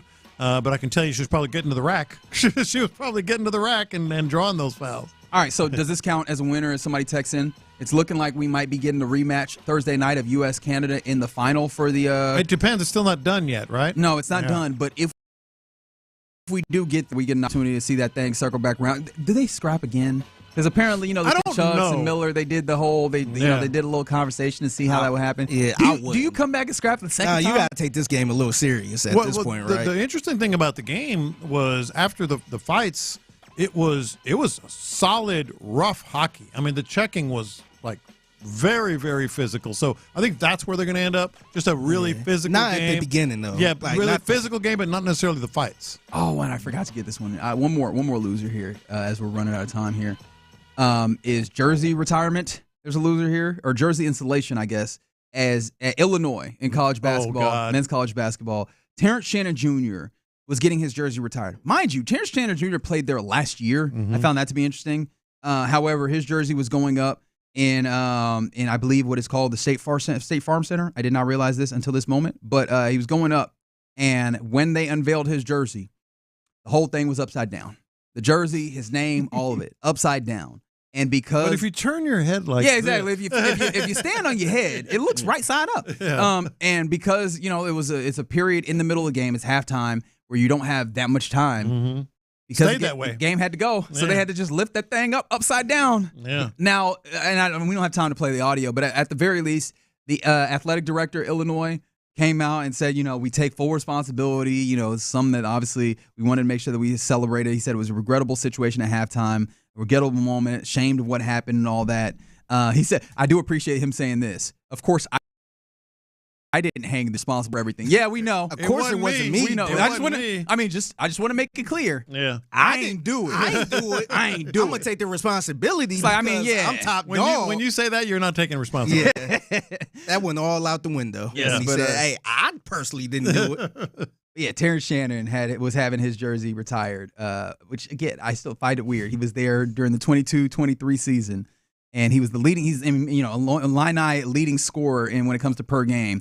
But it's like, y'all could have waited a couple more years. You know what I mean? Like, it had to be right now. He just got his day. All right, well, very good. Maybe that's why somebody in the building was like, nah, he don't deserve to have this. I'm going to put it upside down. Yeah. There you go. Those are winners and losers of the weekend here in the Loop. All right, coming up next is about the time where we hand it over to Figgy Fig for the Figgy's mixtape. What you got for us? Yeah, so this year's Rock Hall nominees are out. I'll let you know who they are.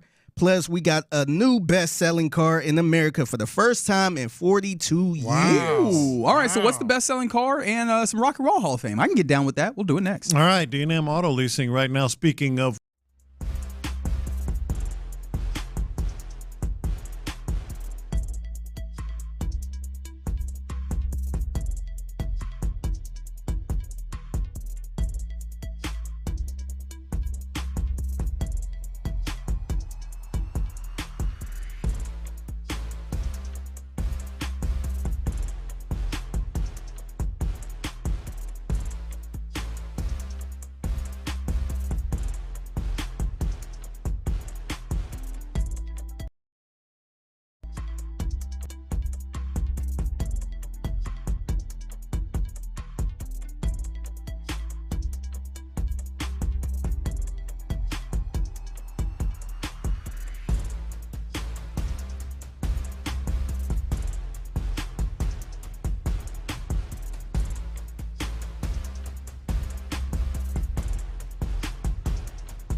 For your chance to win this national contest. Houston's sports leader. Sports Radio 610. Pass the aux cord and crank up the volume. Figgy Figs in the driver's seat. Sit back, relax, and enjoy the ride. It's time for Figgy's Mixtape on Sports Radio 610. Yes, it is Figgy's Mixtape on In the Loop Sports Radio 610. It's your man Figgy Fig holding it down on a Monday. Happy Monday to everyone out there. So the Rock Hall released their nominees for 2025. And these are the nominees right here. We got Mariah Carey. Okay. She's nominated. We got the Black Crowes. We got Oasis. We got Outkast. And finally, Chubby Checker. Chubby Checker. Long overdue. Yeah. Okay. Long overdue. Yeah. So congratulations to them. They are nominees this year. And what's your favorite off of that? I'm thinking about that right now. I would have to say just sentimentality and being someone who kind of set a standard. Chubby Checker said he created an entire niche with all his dance and twisting and everything else. Yeah, I'd say Chubby Checker won. Probably I might get an old brother out of you guys on this. I think Outkast.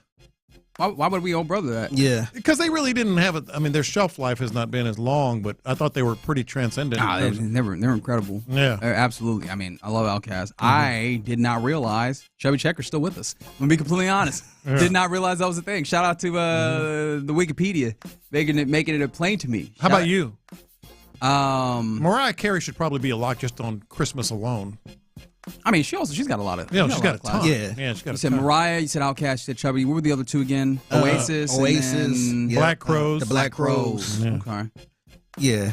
Now it's funny because I was looking at all this. I kind of had the same reaction with Chubby Checker. Mm-hmm. Here are some artists that are not in the Rock and Roll Hall of Fame right now, or not. I think some of these are maybe nominated. I'm not sure, Okay. but these are they are not. They're in not the in there. Yeah. Yeah. Lenny Kravitz. Oh wow. He's not in there. I'm fine with that. Really? Yeah. This is where I kind of raise the eyebrow right here. Meatloaf. You would think, right? Yeah. I thought that was kind of wild. Like Meatloaf. Megadeth is not in there. Okay. Motley Crue is not That in one's there. surprising. Yeah. Ted Nugent Also surprising. is not in there. And this one, he's in here because of the group, but not as a solo artist. Robert Plant of Led Zeppelin.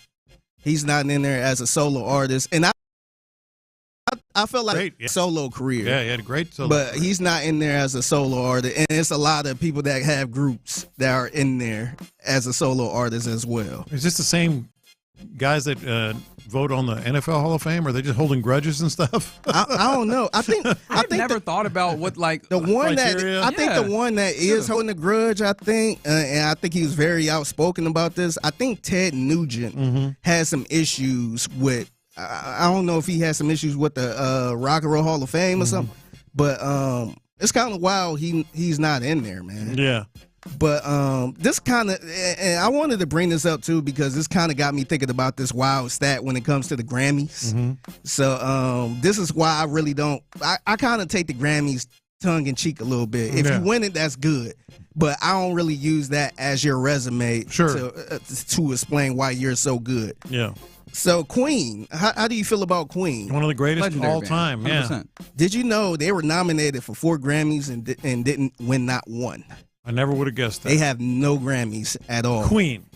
And look, and now to be fair, I wasn't around during that time, and I know some heavy hitters around there. It's Queen. So maybe it was just kind of bad luck, just going against maybe some heavy hitters. Right.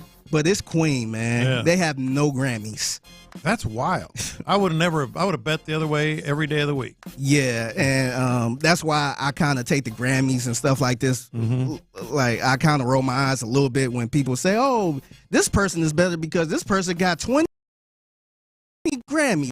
Like And there's a lot of politicking that happens because it's part of the academy that's in there that people, various songwriters and such that vote on it. So maybe there's a level of politicking. Maybe that happens in the Rock and Roll Hall of Fame because I'm looking at it and it seems like there's a 15-person panel that votes on the nominees and they take it to the voting body for the Rock and Roll Hall of Fame. I don't know exactly what that entails, if that's people that have been put in or just like people that are trusted with some level of inside to the business. But yeah, that's kind of wild that you have some of those that have not been in. Yeah. I was about to call them teams. Yeah. Some of those bands. Is this kind of like Shawshank Redemption? Because in what way? It was nominated against Pulp Fiction and Forrest Gump. That's what you were saying. That's why I was one. Like I wasn't around during that time. Maybe the better group did, win the Grammy. Yeah. I'm not sure. Like Forrest Gump. Apparently Forrest Gump won everything. Yeah. And Shawshank, one of the greatest movies ever made. Sometimes you go against didn't win squat, I think. Yeah. Sometimes you could be Charles Barkley. Yeah. And just kind of run against a buzzsaw or something. But it's just wild thinking right now in 2025, one of the greatest rock groups of all time don't have a Grammy. Yeah. It's just kind of wild, man. So for the first time in 42 years, America's best-selling vehicle is not what? A Ford F-150. Blasphemous. Was that was the best-selling vehicle? That was the best-selling vehicle in 42 years. And for 42 years? No, F-O-R.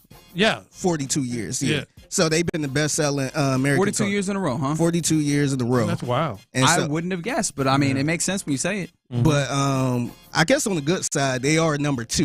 Okay. So they ain't dropped down too far. But the Toyota RAV4. The RAV4. Okay. Yeah, so they made it to I see those number everywhere. And I believe that. They're everywhere. Yeah, I didn't even realize it. Like, sometimes I just look at the pickup truck and be like, oh, that's a pickup truck. But didn't realize Toyota took that number one spot. Well, I mean, RAV4 ain't even a pickup truck. RAV4 is the SUV. Yeah. But wait, how far do you have to go down before you get a sedan? Because this is something I've thought about. It's just like we've seen so many people move towards SUVs is kind of their primary look when it comes to if you're not getting a truck or whatever.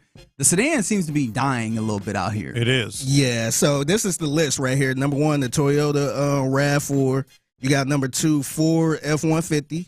Number three, a Honda CR-V. Also everywhere. Yeah. Number four, Tesla Model Y. Is that the SUV or is that the sedan? I mean, the Model Y. Are any of those really considered SUVs? I can't. No, the CR-V and the Toyota by definition. No, I'm saying like the Teslas. Are any of the Teslas really? There's one that's an SUV. It's one that's more like an SUV than a car. I guess because you had a car version, then you kind of have like a SUV. The Model Y is considered a crossover SUV. Okay, so still no sedan. Okay, number five, a Chevrolet Silverado 1500. All right, truck. Number six is Toyota Camry. There it is. That's all right. Yeah, that's it. All right. And then you a Corolla, a Toyota Corolla, also a sedan, a Nissan Rogue, SUV, Honda Civic, sedan, and then a GMC Sierra. Man, trucks, three of the top spots. Man, everybody want their truck, man. Yeah. But and my favorite truck, not in the top 10. What's your favorite truck? I'm a Ram guy. I like the Ram. Okay. I bet you do. I don't know why. That's funny. Just saying, I bet you do. It's funny. Did you give it? No. All right. Thank you. Let's move on quickly. So speaking of cars, and Reggie actually brought this up to me. A tweet by a young lady. She tweeted this. I want to know how y'all feel about this. She tweeted, just found out my mechanic has been driving my car. I only found out because I was charged through my auto pay for my Easy Tag 30 minutes ago. And then she ended her tweet that said 32 rides. Dude took LMAO. it out 32 times? I am like with this being open to my eyes, I realize this probably happens all the time. Yeah, that's why I was wondering. It kind of got me worried. Like, yeah, Lopez, you've been through this before where you drop your car off. Yeah. And it might have to stay for a couple days or something like that. They out here just driving your car, man. I bet you the dude I bet you, yes, to your point, Reggie, that it happens all the time. And I bet you this dude didn't have to pay a thing or get in any trouble. All you got to do is say, yeah, I was test driving it. Not in those tollway. That's the thing. I was test driving 32 times. Didn't see the tollway. I kept hearing this sound. Hell no. Man. I kept hearing this little clip. You're not. No, it's not. No, it's not. No, it's not. His intentions were not pure. I'm just saying he's going to get away with it. No, you're not getting away with it off that. The thing about it for me is like, hey, man, sometimes the game is the game, right? Like, I can't really do much if you drive my car around. At least have the decency to not get it rung up for some tolls. Yeah, that's like, you know what I mean? Like, I would prefer that you not do that and use your own damn car wherever you're going. But if you did use my car, I don't know that there's much that I can do. But you taking the toll, dog? Yeah. Word? Yeah, that's the part I got, man. You got caught pretty much. Come on, man. Hey, you heard him. Yeah, if you driving my car and I don't catch you, it's nothing I can do. I don't even know about it. I feel like our listeners are going to come in with some good comments on this because they've got me thinking, not only does that happen, and I know it does. What about the thing that I've always wondered about is like when you do valet. How often do they just like, you know what? I'm gonna go get me some. Well, I don't dinner. know about that because they be working their asses off, exactly. man. They have to run back to the front. But like in an event where it's a big rush and then everybody's in the ballroom, for 2 hours or whatever, and you come back and it's got a couple extra miles on it. No, I actually knew some people that took pictures of the people car, especially if it's like a fly car. Yeah. And they just like take a picture inside of the car. Yeah. I know a couple people that did I that. feel like that's not too harmful, right? Like, I mean, you're faking the funk, right? Like that is what stolen valor in some ways. However, I don't think that that's better than out here getting in somebody's car and driving it somewhere. Yeah. That you were not authorized to drive it. The other thing I always think about with mechanics is whenever I take my car to get looked at, and then you need this fixed. Oh yeah. And then when you decide, I'm gonna wait. Then that car just break down. I always wonder if mechanics do something where the car break down where you gotta bring it back or it won't work unless you come back to fix it. It depends on the mechanic, man. You'll never know either. Yeah. That's why That's I'm the down scary with part, Mr. man. Stewart over there. He's great. Very good, very good. Somebody, I do appreciate though the YouTube has been nonstop talking about hockey and how we get the arrows back, and I appreciate y'all do that good work. Everybody on the YouTube. Somebody said from the 619, I valeted for a summer in college, and we would drag race the sports cars. Yes, oh, Lord. I know that happens. Oh no, I know that happens. Oh no, man.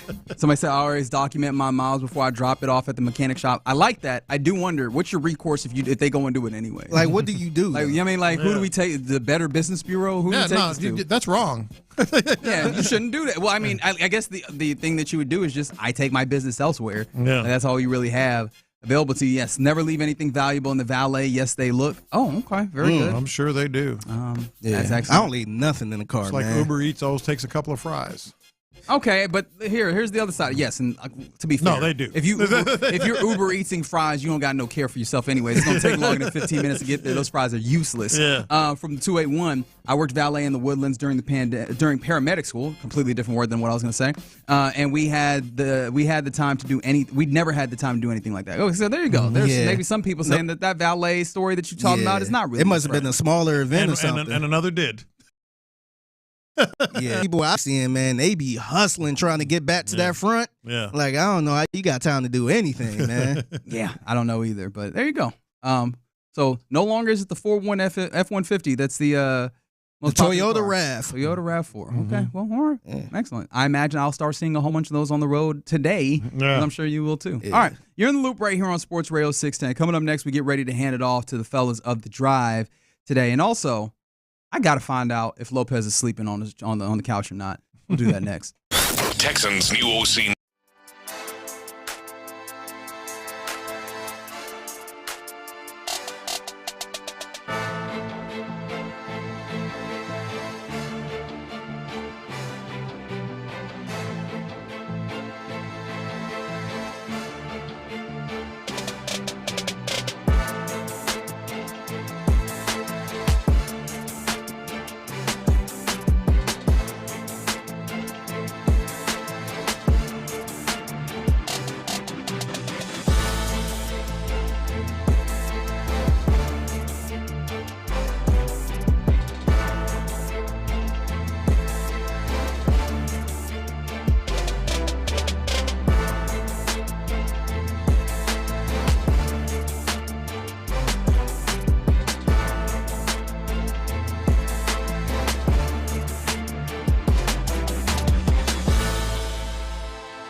Biggie, thank you. Live from the Mokaram Injury Lawyers Studios, Sports Radio 610 presents In the Loop with John Lopez and Reggie Atatula. All right, it's been a fun Monday here in the Loop on Sports Radio 610. We appreciate you guys all being involved, being active, and hanging out with us all day long. Even if you think that the Rock and Roll Hall of Fame should be strictly rock and rollers, I understand why you would get there.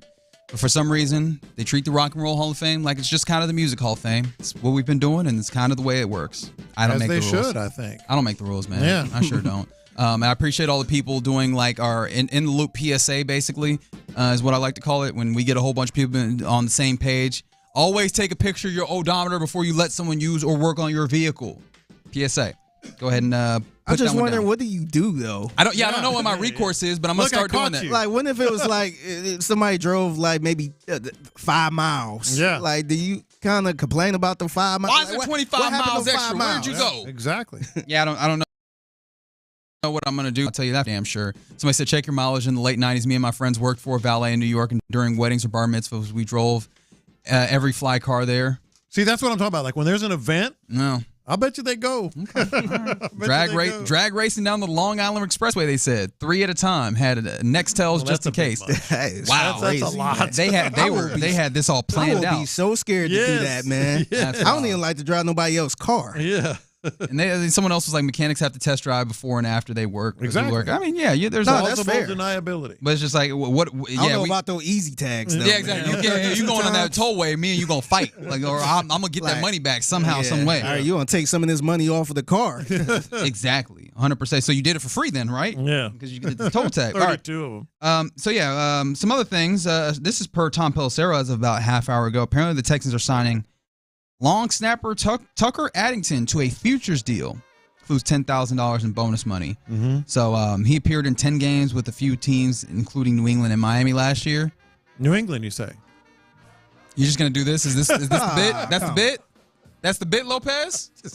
I'm just clarifying. All right, man, come on, man. I did say New England and Miami. You ain't stopped down on that one now, did you? Yeah. But yes, those guys, and it is worth noting, John Weeks is a free agent. Yeah. R.I.P. John Weeks. What are you? Oh, come on, man! Doing?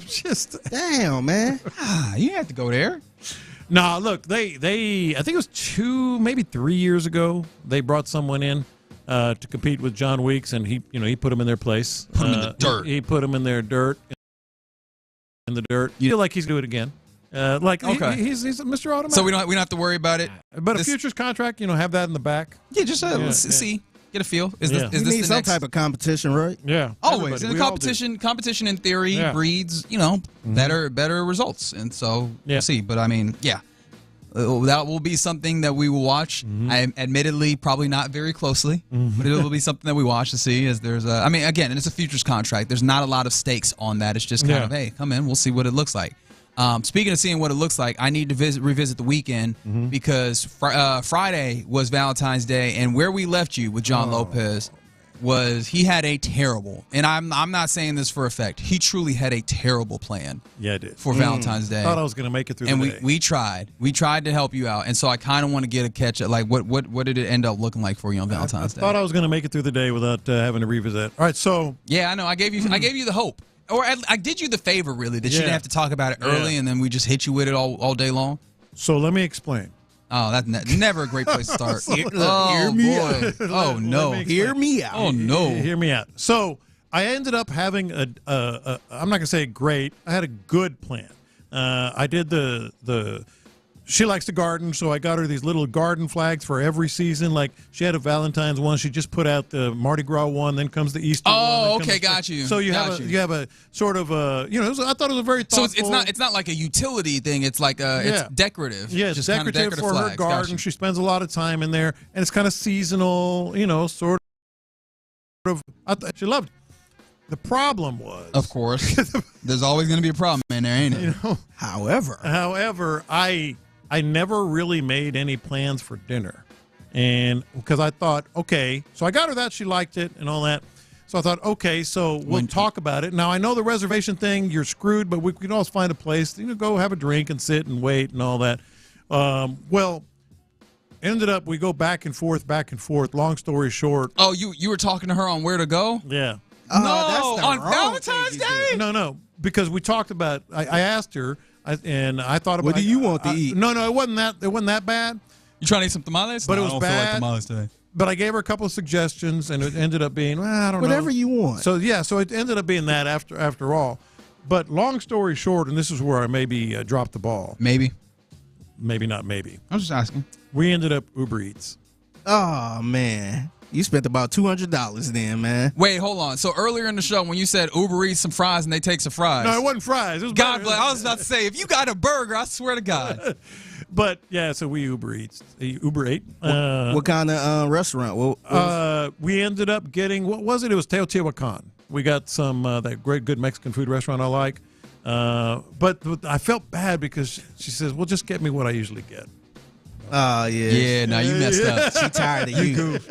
Yeah. You messed up, dog. Yeah, I did. She tired of you, man. But she liked the garden stuff. She liked the garden flags. So all this time we was talking Uber Eats for baby. 2 days. Uber Eats. All you heard was, "Well, I got some garden stuff. It's gonna nothing." I mean, it gets worse. Better. I ended up just eating in my chair, watching. She ain't eat with you? She was in her chair. Y'all didn't go to the table. No plates. No. I mean, just right out of the styrofoam on my chair. Well, I'm glad somebody did well on the text there's line. that. On the Jim Adler, the Texas Hammer text lines from 713. I killed it, fellas. First Valentine's, flowers, candles, made dinner, chocolate-covered strawberries, jewelry, set the bar for next year. Yeah. That sounds like a perfect Valentine. Yeah, you did it. Man. Yeah, he did. So, just look at you doing the right thing and not listening to Lopez or doing what Lopez did. I can't believe it. After all, we tried. Man. We tried to tell you. I tried. No, you didn't. You ain't tried. You really didn't. You ain't tried hard. We tried to told you. I didn't try that We hard. threw up all sorts of you saw the text line went crazy trying to help you out. They did. Trying and to I make sure that appreciate you did not People fumble. try to help you out in person. Yeah. That is true. At the what was it? At the fishing show? Yeah. People were trying to help you out in person. They were coming up to me left and right. But now, so here's the other thing. The good news is, so now I can take it to the next level for the anniversary that's coming up. So now, Buddy, You better get better not started be the on next it now. one. It better be a few levels. It better not be, we Uber Eats dinner and then we sat at the table. I it better can only not. get better. If you try. It can only get You better better. start right now. It can still stay the same. Eating dinner in my chair. Hey, I got you some flags. Hey, what you want to eat? I got you some flags. Some more flags. Somebody said, killed it. Wife was on a cruise with her mom, surprised her with the massage on the cruise. See, That's look nice. at people getting nice personalized gifts. Oh, man, I didn't send her anything. Oh, no, she was off last week. Usually it's okay.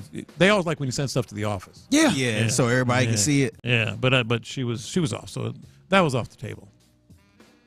Oh, my goodness. Let's see. More people coming in on the car situation. Said, while you're at your next vehicle with them explaining what's wrong, say, excuse me for a second. Let me take a picture of the mile. Oh, say it in front of them. That's a good play. I like what you're doing there so they know that you hip the game. Hey, that's smart right there. That's a good play right there. That's yeah. smart. Yeah.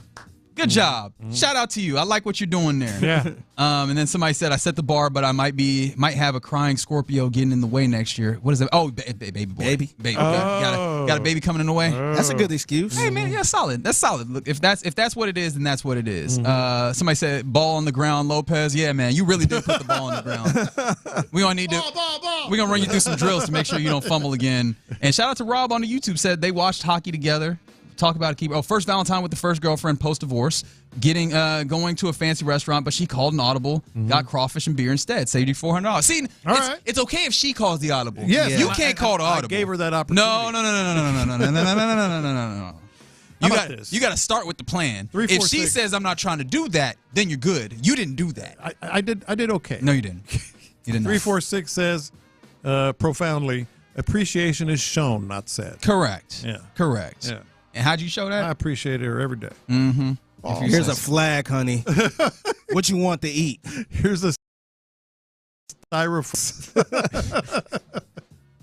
And then I guess this is also going back to the way that it started. All right, so I'm just going to read you the way that this text started, and you tell me how I was supposed to know where this would ultimately go. Look, at some point, John, and I was like, oh, here we go. Uh-oh. I get it. But at some point, John Weeks isn't going to be here. It's a smart move getting another long snapper, but yeah, he might remain on the throne right now. Yeah, I think this is just, that's absolutely the way that you're thinking about it. Just get kind of See if it's a flyer. Yeah, nothing wrong with it. See if you got to have somebody there just in case. Absolutely, because you never know. He might be considering hanging it up. But I was thinking that, but he said he wants to play. Yeah, he said he wants to play for sure. And I mean, as long as he keeps doing the job, you still got to have a backup, a plan B just in case. And that's what it seems like you have there with the futures contract. Or I mean, if he comes through. Now, to be fair, I might not be well versed enough.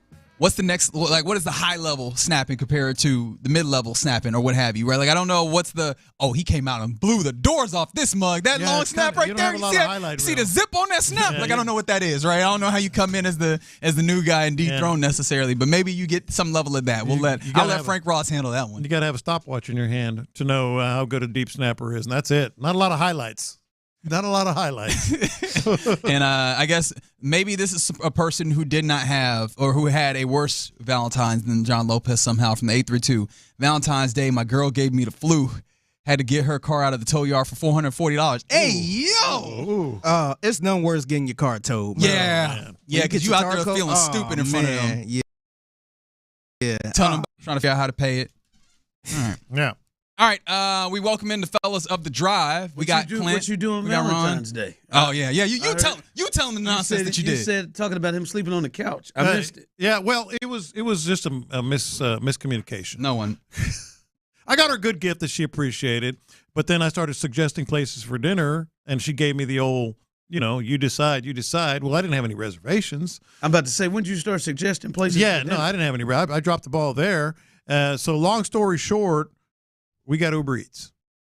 Ask him when we tried to get him. Ask him when we tried to get him to start thinking about. Yeah, we started on Tuesday. Mm-hmm. Sound like somebody I know. Not only Uber Eats, but I ended up because we were. Was it the Hockey Friday that we were watching? And you ended up on the couch. No, I ate dinner. He should have. I ate dinner on my chair. I ate dinner on my chair out of the styrofoam box. Oh, wow. Okay. What did you all get from Uber Eats? I think I did too. Mexican food. Yeah.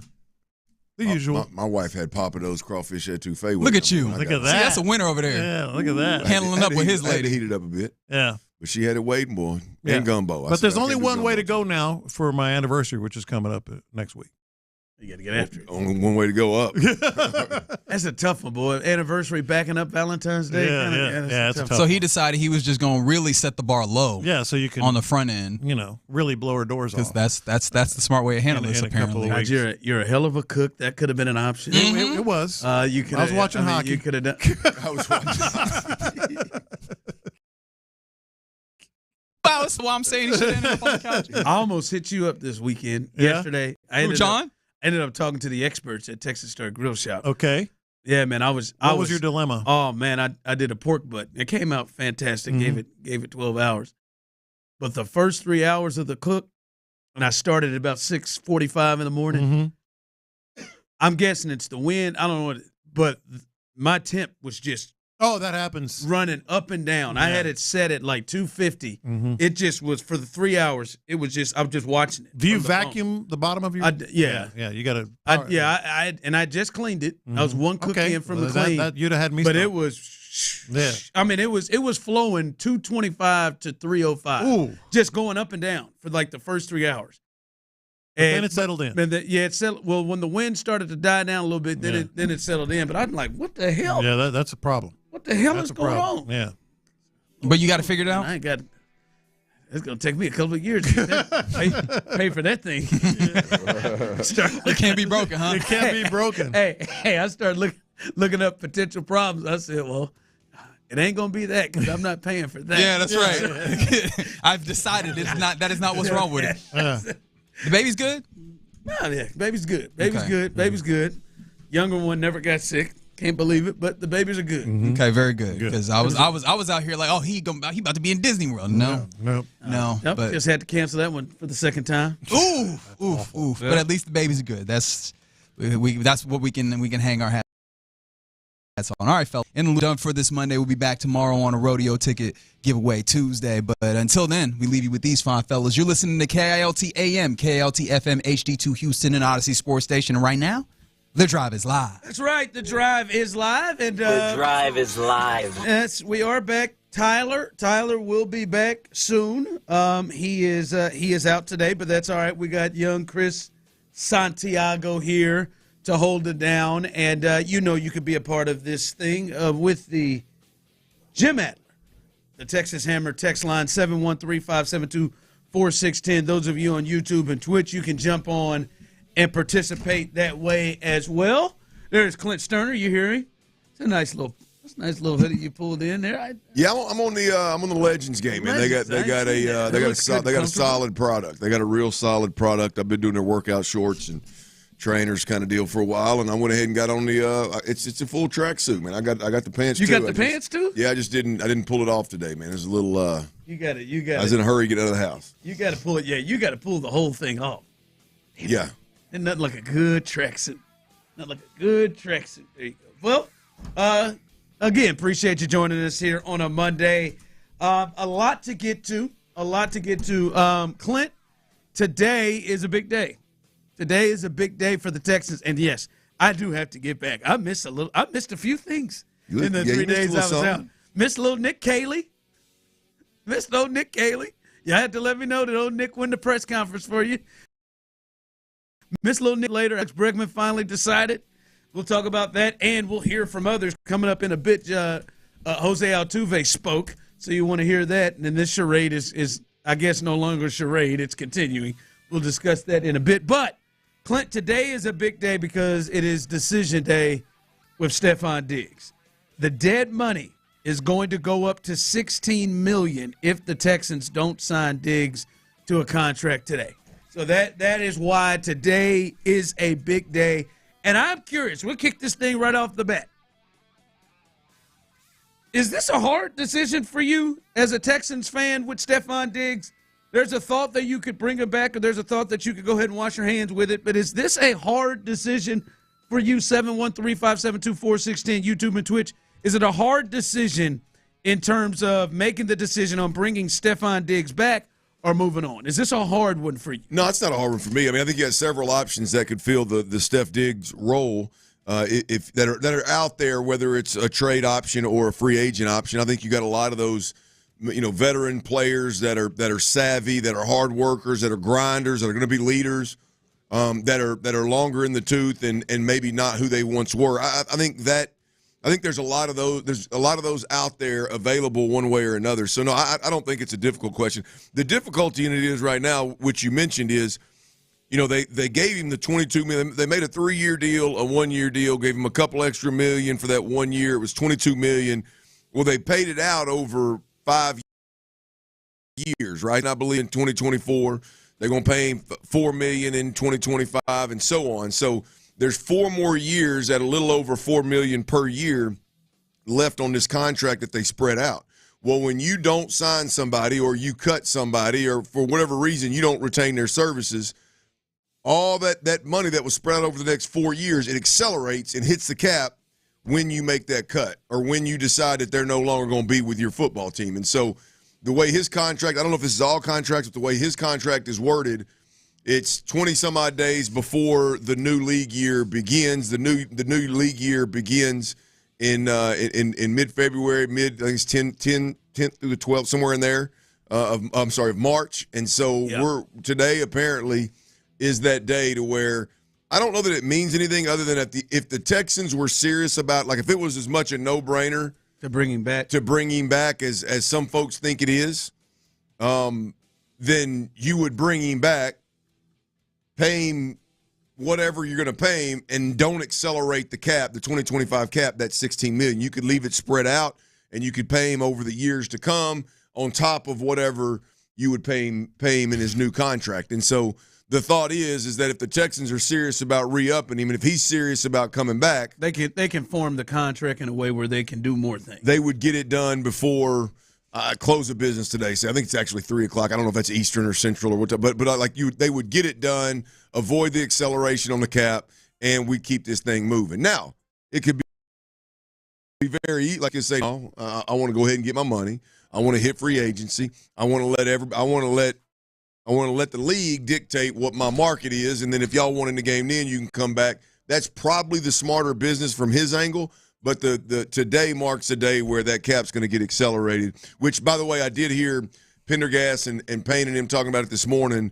That acceleration of the cap is already in the over the cap numbers, like the Texans' current salary cap status right now, it's already cooked into that number. So don't worry. It's not going to all of a sudden change things for the Texans. It's already cooked in. So not a major ordeal, but there is a possibility, or was a possibility, that Steph Diggs could remain a Texan today. Yeah, it's not even a thought to me. I'm with you. It's not even a. And listen, I think it went with the. I know this is a big if or a big thing, with the exception of the injury, which did keep him out for a long stretch of the season. But with the exception of that, I think it went about as well they could hope for. We saw his work ethic and how he impacted the game and the team immediately in training camp, and we saw him as a pretty good number 2. Now, clearly, we saw Clint. He is not the player he was in Buffalo when he was an All-Pro out there. Clearly see that is the case. And then at 31 years old, coming off now an ACL, you would imagine that it's probably up very much from last year, or from last year's season.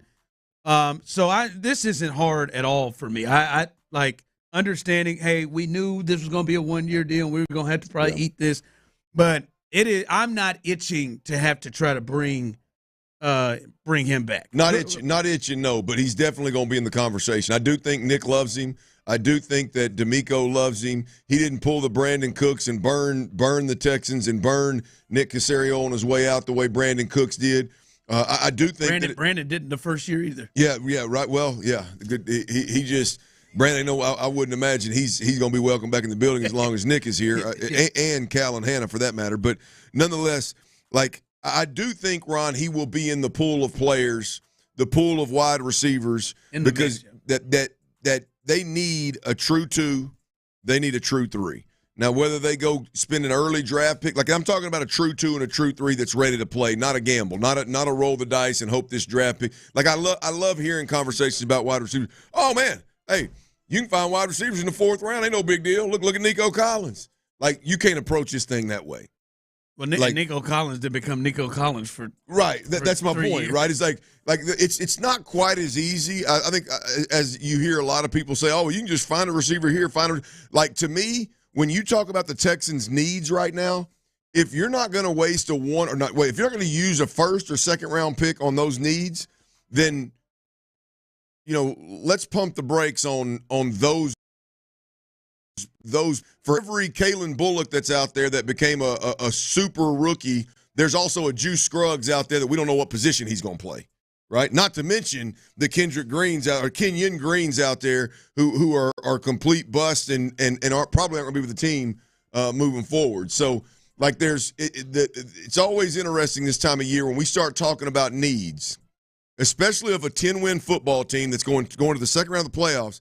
A 3rd round receiver is not getting you there. Right, that's not what we're talking about. So when we talk about, or at least to bank on it, or at least to, you're right. If it happens, it happens. If you bring him in to be your 4th or 5th guy, and Tank Dell happens, and all of a sudden he's better than Tank's out. He's better than Mechie. He's better than Hutch. He's a better option than Dalton Schultz. Then hey, we found something there, but that can't be the plan. So I only say all that to say, when we talk about the 2 and 3 receiver on this football team, I gotta believe it's going to be the pool of receivers that are. And I know it's not Brandon Cooks, but I'm just saying the Brandon Cooks caliber player all the way up to the guys that you would have to trade for in Cooper Kupp or Deebo Samuel. It's that whole pool of players. It's not betting on the unknown. Well, especially if the unknown's the 3rd or 4th round. Now, I do think it's a little different if you say, all right, man, we're going to attack in the 1st round. I'd have a little different expectation. I'm not going to say he should be Brian Thomas, calm down, Ocho, but there's a different feel in the 1st round if you're going in the 1st round. But a 3rd round, to me, that's not the same. Some people here on the text line, on the text through, we can't really say Diggs is not the same player. Bobby's offense played a major part in making him look mediocre. If you can afford him, bring him back. CJ wants him back. That's enough for me. Some people coming in on the text line with their thoughts. Great point. That's why you consider it. He's in that pool for damn sure. Yeah, I don't know. I'm out. But I just think you can. I don't know what the number's going to look like. I think you make a great point. Whether it's tread left on the tire or not, the numbers. I mean, like he got removed from the equation with a playoff team in Buffalo, and they got better, right? He came down here a year older and was a good player, but Nico was clearly number one, and he got injured. And And you wake up and you're 31, 32 years old. Your best ball's a year and a half ago. What does that number look like? And they got injured, and Tank got injured. Both of them are injured, and they ended up in the same place that they were last year in a more competitive game. Yeah. For me, it's just I think you can get cheaper, and I think you can get something that is more left, more tread on the tire, as you said, and maybe more left in the tank to me. So I would just be, hey man, appreciate you, thank you, man, and I'm gonna move on from that thing. For me, with Stephon Diggs, he was good for the Ron, Texans in year one, but I tell you, I would. And I don't think Nick operates like this, and hell, maybe it's impossible to operate like this as a GM, but it seems to me like Nick and D'Amico, especially if you're talking draft and let's say you're middle of the road free agents, like they're more of like, man, it's a fluid situation. Let's see how it works out. Let's pick best available. Let's kind of all these receivers, they all do the same thing. And to me, like you're in a situation really with all the need positions, whether it's interior offensive line, interior defensive line, or wide receiver.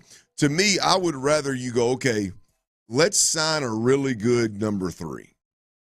Whoever that is. Let's Which couch. is probably going to be a much better price. All right, right. It's going to be a much better price, and you're going to have a lot more options, right? Because you know what you're going. Okay, so now we know, come hell or high water, we're drafting a wide receiver, right? And it's got it. Look, we are going to if he starts falling, he falls to us, cool. But we're gonna, when the timing's right, we're gonna get real aggressive and go get the guy that we want. And we're gonna slot him in with high expectations as number 2 wide receiver, but we're gonna be aggressive to go get what we want instead of the whole, well, what falls to us, we'll take the best available, and then we'll figure it out in training camp with the guys that we have.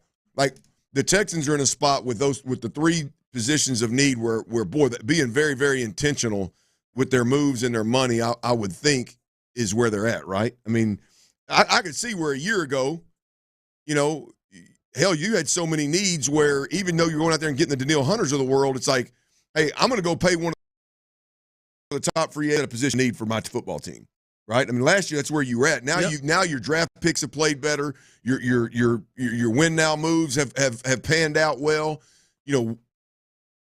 What is their approach this year? I'm interested to see what that looks like. I don't know how I got there off the Diggs deal, Ron, but the point is I think that watching that wide receiver, how they complete those, let's just say the top 3 wide receivers of this football team is going to be interesting. Yeah, so this is one that'll. I don't expect they re-sign him. I don't either. I don't expect today. to hear I don't think so. I think it will go on past, and they will, as you said, he'll be in the pool, in the space of guys that are looking to come in to be another wide receiver opposite of Nico Collins. All right.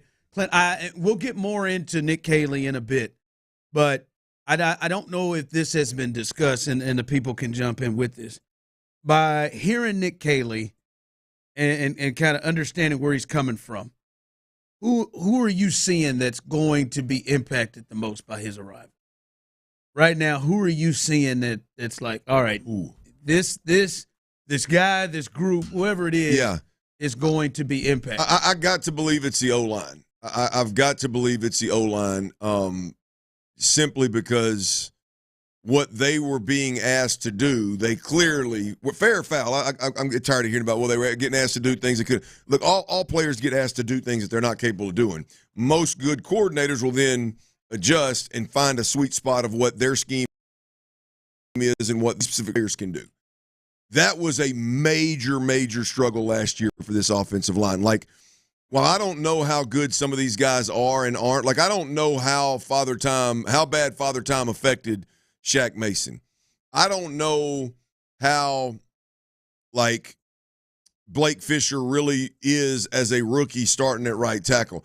I don't know how bad of a communicator Juice Scruggs is, but I know it's inexcusable for a second-round center that's played center in college at a high level to not be able to communicate well enough to even play the position for weeks on ends in the NFL. I know it's unacceptable for two offensive linemen, be any two offensive linemen struggle with passing on a tackle in stunt consistently. So I got to think that at the very least, any competent coach, offensive coach, is going to come in here and at the very least, the O-line play is going to be more solid. Hey, we're going to block, because it's not as hard as they make it. Hey, man, we're going to block these guys over here.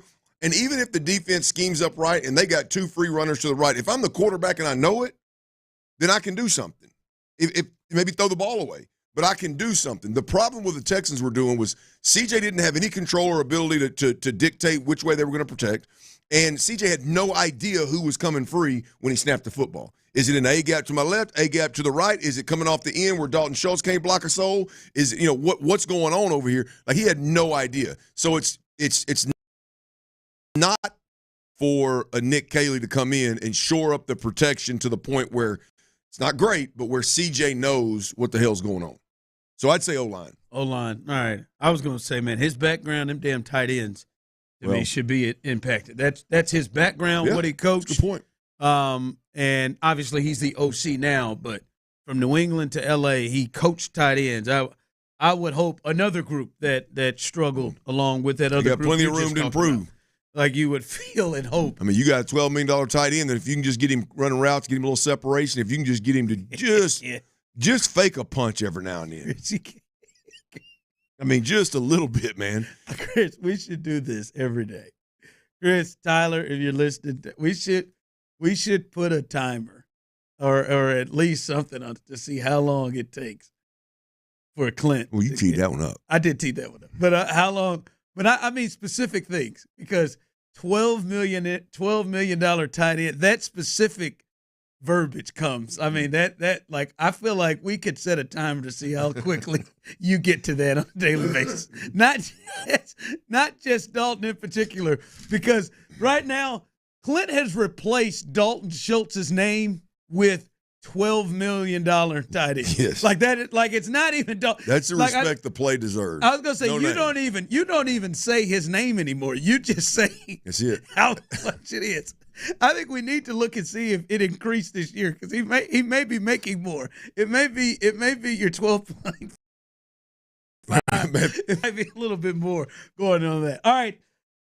Obviously the fellas are in West Palm. We'll hear from Will Kunkel here in a little bit. In the 4 o'clock hour, get an update from him. But Jose Altuve spoke. He spoke about a few things, and this thing is serious. It is a serious thing about him in left field. We'll let you hear and discuss that coming up next. Seth and Sean are heading to the beach. West.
Sports leader, Sports Radio 610.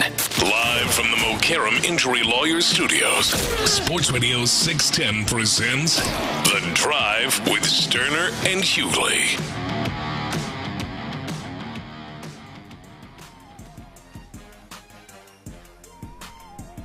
Jose Altuve speaks, and as the fellas are kicking things off, he's reported to spring training in West Palm Beach. Check out the fellas from the morning show, Payne and Pendergast. They will be heading down there soon, later on this month, to bring us great coverage. And we will talk to those guys down there when that occurs coming up soon. But a couple of things here with Jose Altuve is he is in West Palm getting ready for the season. And a couple of things he had to say. One, this is Altuve speaking of when the thought of playing left field occurred, when that topic started. When did you guys start having like the conversation in earnest that this could be something? After the season. After that was quick. Season. After the season, then he kind of elaborated a little bit more, talking about come from Alex Bregman and potentially being able to keep him here. No, in the beginning it was for Braggy, and then just keep the plan, I guess, and I'm trying not to make this a big deal or focus, go somewhere else than prepare for the season and win. So I think that's the main thing. I want to get rid of this left field conversation, try to answer every question possible, and then just move on and start preparing for what we all care about, which is preparing for the season and start winning. I agree with you, Jose. I would like to get rid of the left field conversation as well. Yes. And just stop doing it. But now, Clint, they're dead ass serious. There's videos of it. I've watched multiple videos of him catching fly balls, doing work in the outfield, and it feels like this thing is serious. And it's continuing even though Bregman has already signed in Boston. That's the part that's getting me. It got real for me last week, Ron. When you were out, we had a conversation. Robert Flores of MLB Network came on the show. And Robert was uncomfortable with the conversation as well, by the way. He was like, I don't know about left field, man. I don't know. But he did say something that caught my eye. He did allude to, and I don't want to put words in his mouth, but because I'm paraphrasing a little bit, but he alluded to the fact that he knows the Astros are concerned with his inability ultimately to play second base at a high enough level. Like they're concerned about his play at second base. Brandon Scott, who was in your chair, goes in, does some digging. He finds several stats where, he was at second base. And so, while, again, not that I agree, but it's one of those, I don't need to agree. I just need to see your method to the madness. Now, if this is we got to upgrade our defensive second base, and we're trying to find a way to keep Altuve's bat in the game in the regular season. Because in the postseason, you can always DH him and put Jordan in left field. You know that part of it. But they're trying to keep his bat in the game and have some fluidity to the DH position. Then that makes sense. But Robert Flores got me thinking, Ron, of at least I can see now where the thought of, hey, put him out there, let's see what he can do, is at least and except when I first heard it, I was like, you got to be kidding me. This is silly. This is Pee Wee League stuff. And hell, it may still be. But if second base is that big of a trigger, a problem for him, then maybe that's to blame for what's going on. Yeah, listen, they know better than we do, as they're there. I don't know. You watch every Astros game, Chris. You watch every Astros game. You all did. Like I never came away from things like, man, Altuve's playing so poorly at second baseman. This is costing them games. I just never watched it thinking like it's and again, they know better than we do to where it's like, hey man, we got to move this joker. Cuz who is the person jumping in to play second base? What is it? Dubon? Yeah. Like who? I don't know. Like what the plan is now that they ain't signed another infielder. Right. Like I think Dubon is a really good defender as well. But I just like that part. Like I don't know. Like someone just texted him, "Why do you care, Ron? Let him play left field." I don't know. It's odd that the Bregman thing made sense. All right, maybe we'll slide Paredes over there, and Bregman will play third, and you're just trying to get the best lineup and try to see if you can find a way to slide him in, and he's going to be the one to sacrifice for the lineup. Now that he's gone, to me, DH in second base. Like that. Like you got like, all right, like to me, it's like, all right, man, if you want to get him some rest, hell, let him DH and put Jordan in left field ever so often. Then to say, hey, man, we're going to run him out there in left field to have Dubon play second. Like I don't know. But this thing is damn serious. Like if you're looking at my mind, I'm like, yeah, I'd rather have Jordan out there in left field. And then if he needs a day off or needs a rest off to let him DH, I'd much rather have that than to have him go and play in left field. A similar thing Tony Gwynn said, it may lengthen his career and save his legs from playing second base, but I don't know, man. It made sense when Bregman was potentially getting himself in the lineup. I don't know about it now. Yeah, look, I mean, to be honest with you, the defense stuff is blown out of proportion. The only way for me personally, the only way I can look at it is okay, if you want to talk defense, whether it's Altuve's elite glove in center field, however you want to couch it, right? The conversation there is not, boy, it's throughout the regular season, it's gonna save you this many games or this many runs. The conversation there is when you get into a playoff run, does it end up costing you a game? Can it save you a run here or there? Does it how much of a risk are you taking? We're trying to mitigate as much risk as we possibly can by making sure guys are in the right position. Look, you know where I am with this defense stuff. I think it's all overrated. It's all overtalked. I think we're going to miss Bregman at third base. I don't think the Astros aren't going to make another run to an ALCS or a World Series because of Bregman's glove. Is in Boston. Rolled in. Pete Rose did it. Hell, Craig Biggio caught. Let him catch then. What does that mean? What the hell with that? I don't care. Like, yeah, let him go play center then. Hell, why not? Let's have some fun with it. Like, why not? No. Oh, man. It's just it's an interesting thing. We'll see what happens. I do think they're serious, and I think there's a chance we see Jose Altuve play games in the outfield. All right, coming up, what happened yesterday? Not just yesterday, but the whole weekend. As Chris is already shaking his head as somebody who is an NBA fan. Nice dunk from Şengün yesterday, by the way. Kind of pulled it behind his head. Oh yeah. He had his all-star dunk. That was his razzle dazzle. The pull behind his head. But the NBA, would you classify it as a poor weekend for them? We'll discuss. It's coming up. Properties, a few rental properties as well.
Sports Radio 610 presents The Drive with Stoerner and Hughley.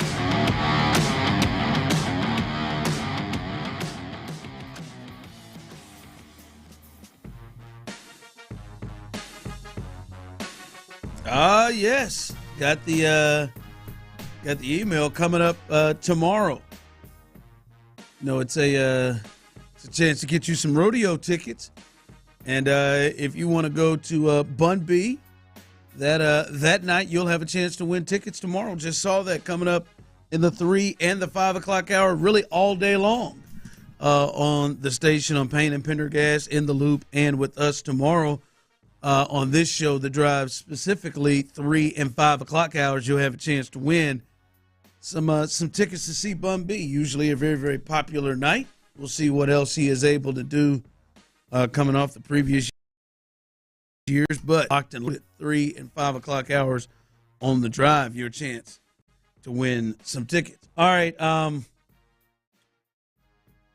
Yesterday was the NBA All-Star Game, and Saturday started. Are you all right, Chris? Chris, it's really painful for you. Yeah, it is, man. And and Saturday, NBA Saturday night, last time on TNT, and Lord knows it, they let us know it. From beginning to end, it was the last night, last time the All-Star Game would be on TNT, and it feels like, again, this was a bad night for the NBA. And I think sometimes it's been narrative, but I think Saturday and Sunday was probably rough nights. Sunday really a rough night for the NBA. Was it? Did you have a different thought? I just think it beats the hell out of doing the same thing over and over again and then complaining because people don't tune in. I mean, I guess that's where I'm at. It is, or the people complaining that tune in. Or any way it goes, your product. I mean, let's be honest. I mean, Stephen A. Is using. He's all gas and no brakes when it comes to what the All-Star Game had turned into in the NBA. Oh, Charles and Kenny and the rest of them. I was about leading up to it, but yeah, it got worse last night. That's what I'm saying though, Ron. Is it such a bad? Is it such like I'm talking about overall, like big picture, all of it into consideration. We can zero in on Draymond Green or zero in on and have a conversation, but big picture. Last night, I saw more energy and effort. I was going to say, it sounds like you enjoyed it. Oh, look, I will be 100% honest with you. I enjoyed the new format. Really? But I enjoyed the new format first and foremost because dudes were competing. Like, who would have thunk that it was going to take putting the old heads on the floor with a bunch of young dudes that have no business with an all-star uniform and the potential of them getting embarrassed for them to actually – play defense. I mean, hell, I saw one guy line up to damn near take a charge last night. They were legit. I saw Kyrie picking up 90. I did.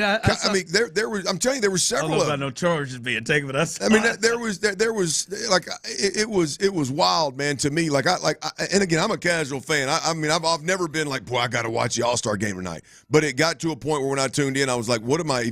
I am 100% wasting my time as a human watching this. They're not even. They scored more than 200 points in a game last year. I mean, what are we doing? This to me was. The entertainment value was up because the energy and effort value, was up tremendously, and I didn't mind the fast-paced action. Really? 713-572-4610, the Jim Adler Texas Hammer text line. Those of you on YouTube and Twitch, did you like the format better? Did you like what you saw last night? Because I want to, because I don't know if you're saying you like the format better. You liked what the format brought out. I like the result better. I did not mind the format. Now it's a change the format and do what they did in order to get the effort. But the reality of it is it was dying a fast death.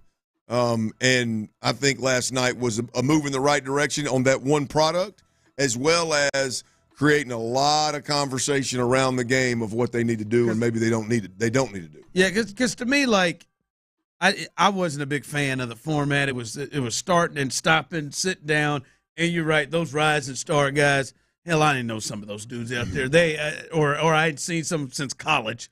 They had no business being there. Their night is Friday night. Play the rising star thing. There we go.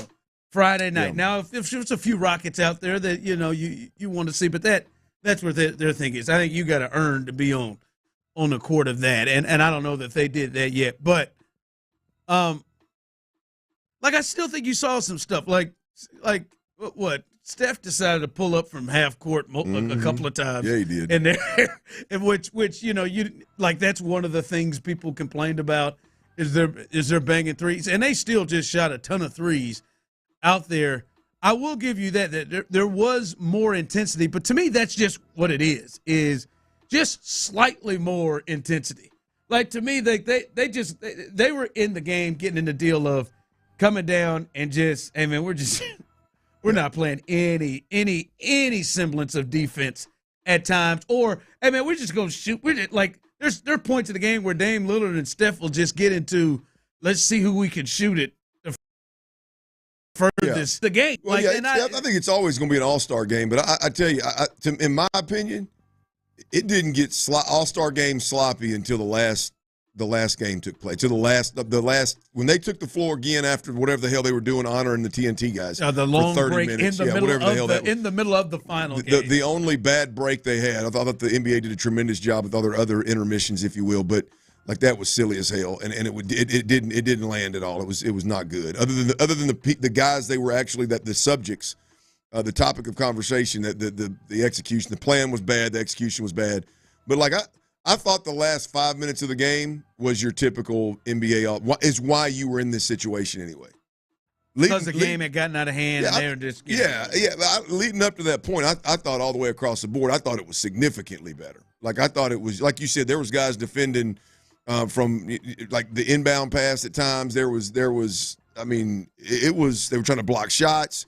They were cutting passing lanes. I mean, they were keeping the ball. At one point, they're doing everything they can to keep the ball out of another guy's hands because he's hot.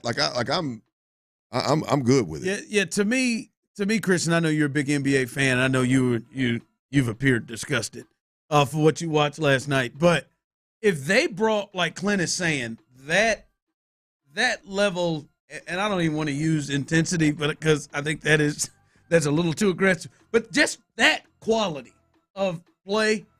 And they just made it East-West like it was, and they brought that quality of play. Good with it.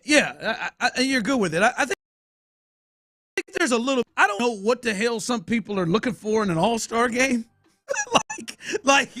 Right? Like, I get what you're saying. Like, all right, man, that score was 215 to whatever, like 230 to 2 something. Like 211 to 189. Like, but some of it, I'm like, all right, guys, like, let's not be too aggressive in an all-star game. And it's going to be an all-star game, but – if they just show a little bit of that in an East-West versus West game and a regular-ass game that doesn't have 3 different games to 40 and all that, then I think it can work. But I think this is more of a, what are the players going to bring to the table energy-wise? You see, to me, it was – I mean, I liked, the somewhat intensity that they brought, but it was just more, all right, we're playing basketball, we're going to a break. We're playing basketball, we're going to a break. We're playing basketball, we're going. And that just kind of ruined it for me because it's just, I'm here to watch y'all play. I'm not here to sit here and watch y'all play, and then guess what? Let's go to a break. Let's go to a break and get a mini concert in, or it's just like, okay, and even some of the Academy players, Award of exception. Even some of the players were just like, like we didn't like that because just like we're hot, we're ready to roll, we're ready to play, and then now we're just sitting down. Yeah. Sitting down for the next 10, 15 minutes. What I hope is that ultimately all that matters is that some of the criticism gets back to the players, and we realize why. Like, I think that's where it started. Yeah, I think that's where it started. Well, I mean, that's the only thing that can fix it, right? I mean, or I think we're going to continue to see different formats until they get tired of rotating formats. Like Draymond Green last night was super critical. Hey, tip cap to Draymond for getting something off his chest. But at some point, if you're going to be that critical, you got to flip around and say, hey, but I do realize that we're in this position because of me and my generation of players. We just made a mockery of the game in the All-Star, and so here we are. Like, we got to be better as players so this doesn't happen anymore. Like, he dropped the ball big time not saying that. Just being like uber critical. Like he's somebody from the outside. Yeah, just uber critical of this new format and never realized. And I think it was Kenny or Chuck, one of them, fresh off of one of his just fire hosing, and I mean blazing the NBA for this format, Kenny or Chuck, one of them said, well, hey, look, I mean, Draymond, you speak your mind, you're free to have your opinion, but we're in this situation because of your generation of players. It may have been Shaq. Chuck said, well, Chuck was saying it. Chuck was saying you can act all this way you want to. Hell, it ain't the kids that came behind you. It's your generation. I get frustrated with it all, Ron. To go like the basic low hanging fruit stuff that you would think would be a slam dunk, like Steph Curry in the 3-point contest. Like why is that not a thing? I don't know. I can't remember the last time he's competed. Right, but I mean that's the whole. That's the whole. He's competed in it, but I'm not. Yeah. Like, why would that dude not be the – I mean, everybody should be – instead, we're talking about trying to beat Dame Lillard for, is he going to three-peat or is somebody going to knock him out? Like, I don't know. Again, like, when I tune in, it's cool to see, those guys. But, I mean, I'm tuning in. I want to see Steph. And I would think that 99.9% of casual NBA fans would tune in to see Steph over anybody else. Why would he not be the draw to your three-point contest? Why are we banking on – a G League. See Tyler Hero out there? Why are we banking on a G League white boy? It's almost no reason to bring that portion of it. It's almost a gimmick. Yeah, no, it is, but it is. It's like he's right. I think it's entertaining for folks to go. There's this 6'2" white boy that's not going to play in the league that comes in and wins a dunk contest. Like there's a white men can't typically jump. Ideal to this thing. Like that's embarrassing. If like I'm watching. Nobody. It's cool. Nobody wants to face him. Nobody wants to face him, right? No, like I'm cool. It is. Mac McClung it's entertaining. It was entertaining this week, but it's like that's where the NBA's at with their dunk contest. Is bring a guy. Dude's played in one game for the Magic, literally on the box score. There's one game action, and comes up to. I mean, did he have to play in one game to be able to get in this? Is that why they did it? I have no idea. All I know is that he's made more money in the dunk contest than he has in his NBA. Like 3 times I saw it. I saw it. But I mean that like to me that's the kind of stuff that like you can't even get those things right. Like it's no wear and tear whatsoever on Steph to go out there and shoot. And they for whatever reason that's he did it. I mean he did it last year against Sabrina and that was probably maybe the highlight of the. They couldn't pull that off again this year, by the way, for some reason. They couldn't pull it off. Yeah. But oh well. But what you're saying though, another one like this, the league is, and we'll get into the LeBron part of it. Also, I didn't like what he did yesterday, but the league is so reliant, dude, to have to come to have to save the day, because they don't have younger dude. Hell, even Dame's almost 35 if he ain't 35. They don't have young dudes to come in and to have to carry this thing. All right, coming up. It is clear who is being made out, or maybe it is not made out. Seems to be, according to people, the truth. Who has been made out the real reason why the Texans offense did what it did. If you haven't heard some of the things that have been said about Bobby Slowick, we'll let you hear that coming up next. All right, y'all, take your live sports.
Insider access, exclusive content. Sports Radio 610. The Texans play here. An Odyssey sports station.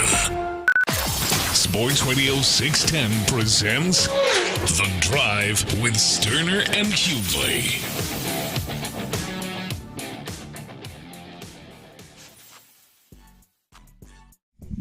All right, welcome back into The Drive. Our guy, Tyler Milner, he is out today, but Chris Santiago is in for him today. And we're in good hands with him handling the ones and twos. Cover or so, a little bit in the 4 o'clock hour. Will Kunkel, who is live in West Palm Beach. We will get the latest of spring training with the Astros. We know Altuve spoke today. We know, obviously, now they're understanding life without Alex Bregman. We'll get the latest of everything from Will coming up in the 4 o'clock hour. But Clint, was off a little bit and doing some reading over the weekend, looking at some stuff, and I know you read the same article. DJ Bijani of ESPN put out an article. And it was really kind of a deeper thought about some of the issues last year, in particular with Bobby Slowick. And by the way, it's coming out, boy. I mean, the Bobby Slowick, as soon as he was let go, boy, we're starting to see stuff kind of trickle out, which ain't, largely uncommon. But, Clint, it feels like at least – what we're hearing and the stories that are coming out. I know Jonathan Alexander has had similar columns. We're starting to hear different things coming out. I don't know about you, Clint, and there's some things in this article that really jump out. But it feels like they believe Bobby Slowick was the main, absolute biggest problem, and maybe the only problem that allowed this offense to take the step back for him later. That's what it comes off to me.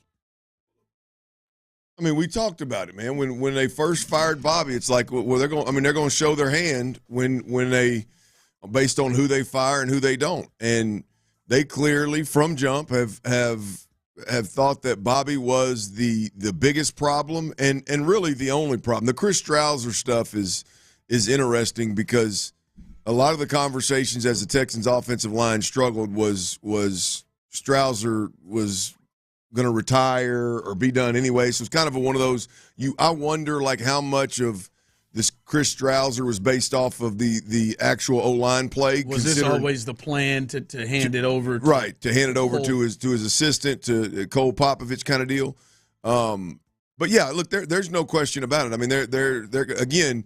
You got wide receivers running dig routes into each other, and the wide receiver coach ain't taking none of the bullets. I mean, you got guys that there was clear detailed issues. Tight end issues. Yeah. I mean, the tight end, the least physical player in the NFL last year, top to bottom, and the tight end coach is, I'm sure, sitting steady. It's wild, man. So, but yeah, that's where we're at. Is it looks like the way they're handling things is Bobby Slowick is the most unassuming tyrant I think I've ever right. It feels like he's ever covered. He is a tyrant, a dictator, Napoleon out there. I mean, apparently he in the off season being a coach candidate, he just did a 180 and all of a sudden was trying to stuff C.J. Stroud into this certain kind of scheme and forcing the offensive line to communicate poorly and. Bobby's the lone problem, man. It's an interesting approach. We'll see. Right, because you're right. We have not seen, outside of Strausser, we have not seen any other coach. Now, this doesn't mean that they're not going to make changes, but up to this point, we have not seen any other coach that I know of moved upon. In fact, I think we heard Gerard Johnson would remain as the quarterback coach. And the only change, as you said, we've seen is obviously Nick Caley in for Bobby Slowick. And then Cole Popovich, who was the assistant offensive line coach last year, in as the O-line coach. And I want to, because it does, like I said, it feels like I don't want to use the word scapegoat or fall guy because that implies that he wasn't. and he may be or not. It implies that it implies it wasn't his fault, and he is just the one getting the blame. It may be his fault. It may everything that we're hearing is that it may have been all Bobby Slowick and everybody else. That may be the case. So I don't want to use those words, but it does appear that they believe Bobby has been the problem, and that this thing will have a completely different feel because he is gone. Yeah, that's the point, though. It's not because Nick Caley is here and Cole Popovich are here, but because Bobby Slowick is gone, right? Seems like and I'll let some of the people hear, and I know you knew some of them, but I want to read some of the quotes from the article that DJ Bieniemy put in on ESPN. I don't think this is coming from a player in Clint's favorite, an anonymous player, told ESPN, I don't think we had a true identity of what the F we wanted to do. Those were comments. Another comment here from somebody in the organization. Stroud wasn't allowed to change protections at the line of scrimmage.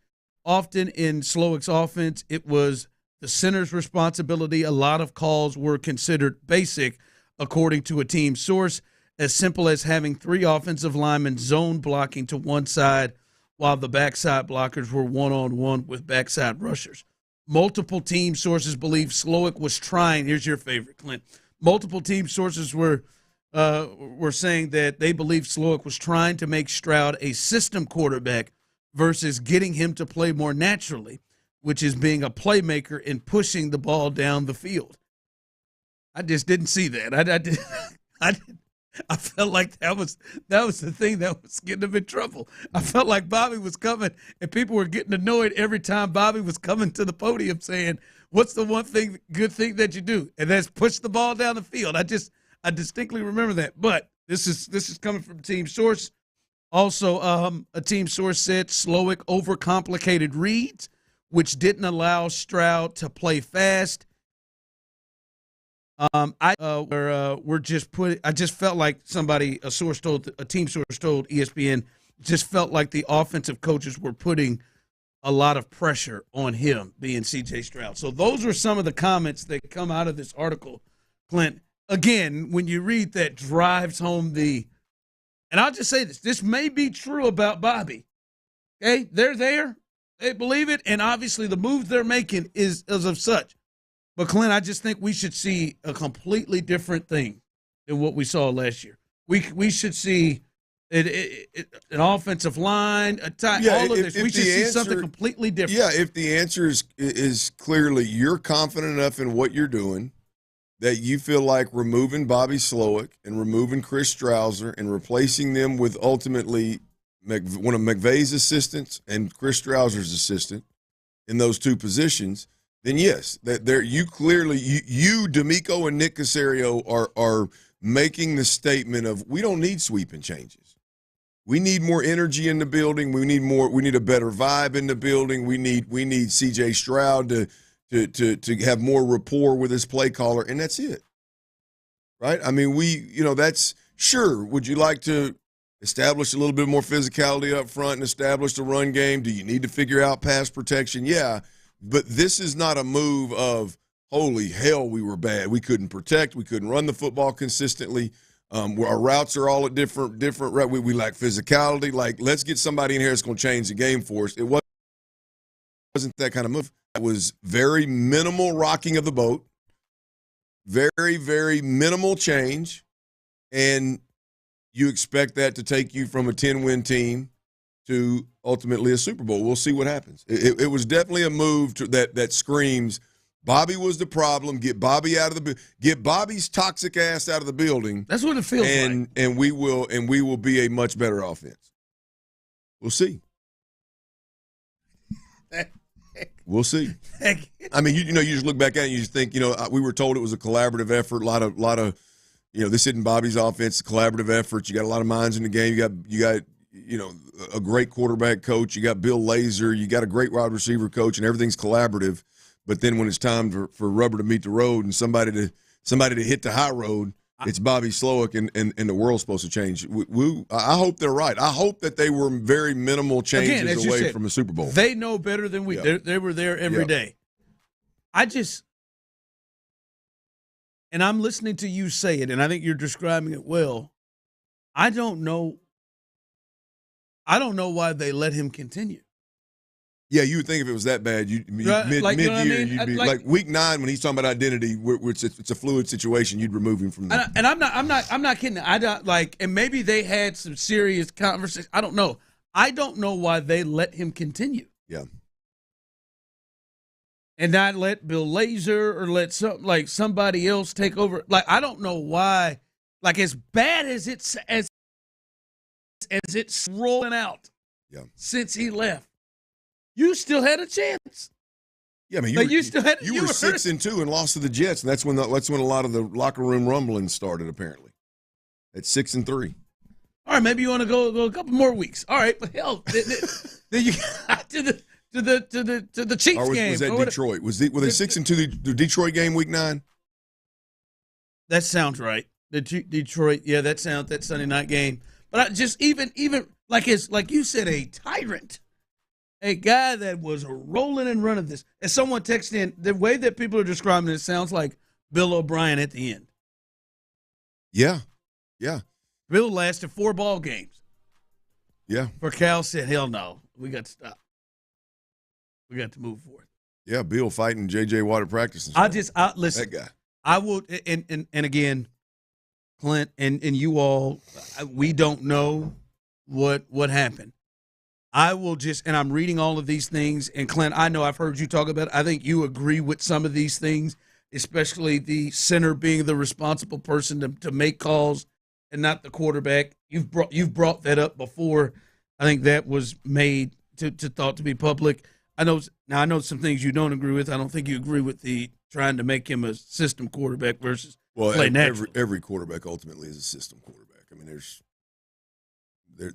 not a yes, you as an offensive coordinator, you put your player in position to play to his strengths, not his weaknesses, but you don't draft C.J. Stroud and build a C.J. Stroud offense. I mean, that's silly. I mean, C.J. Stroud needs to be in an offense that's very Brady-like, very Burrow-like, however you want to couch it. Because you look at it, you go, boy, you try to fit him into a system. The system you're talking about has 5 different style quarterbacks playing it right now. What the hell are you talking about? Like, what are you talking about? Like that system. I didn't watch him last year and think, man, he is like there were times I watched. I hate to use this, but I watched Deshaun and I was like, damn, he looks trapped. Yes, agreed. Like he looks trapped, like here in Houston, not whatever sport he's been playing in Cleveland, but he looks trapped.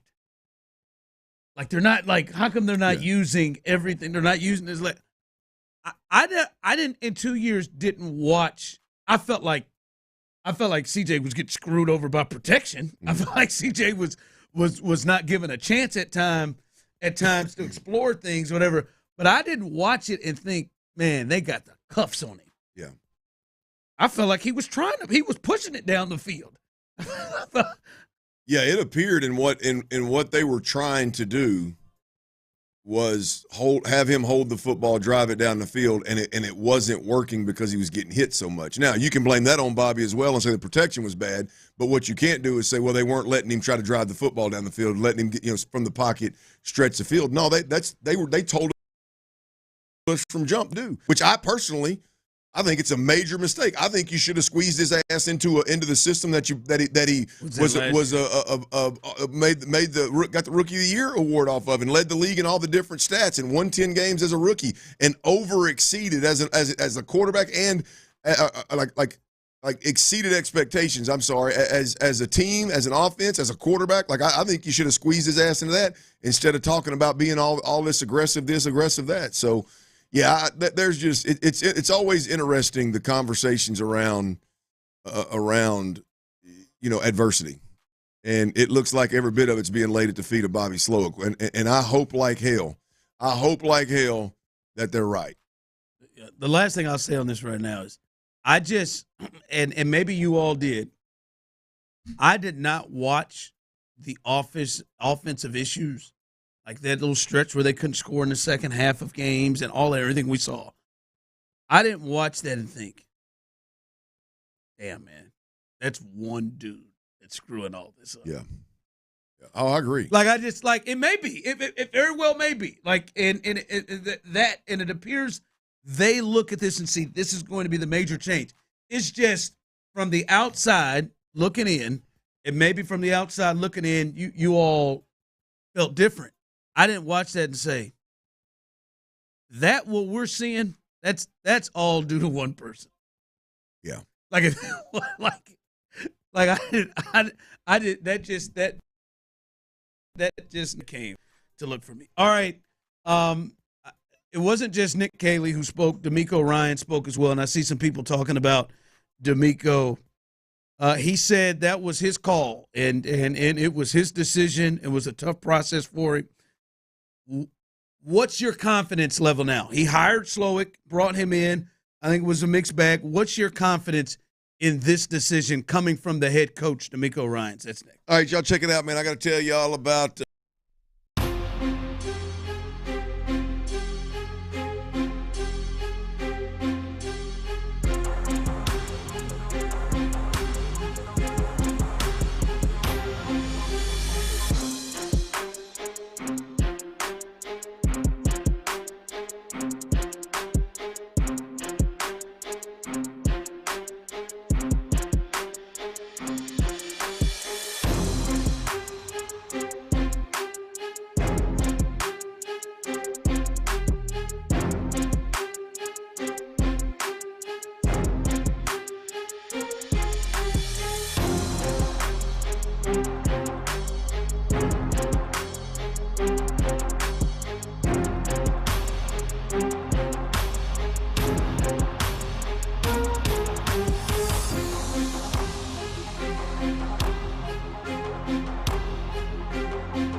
Sports Radio 610. Sports Radio 610 presents The Drive with Stoerner and Hughley.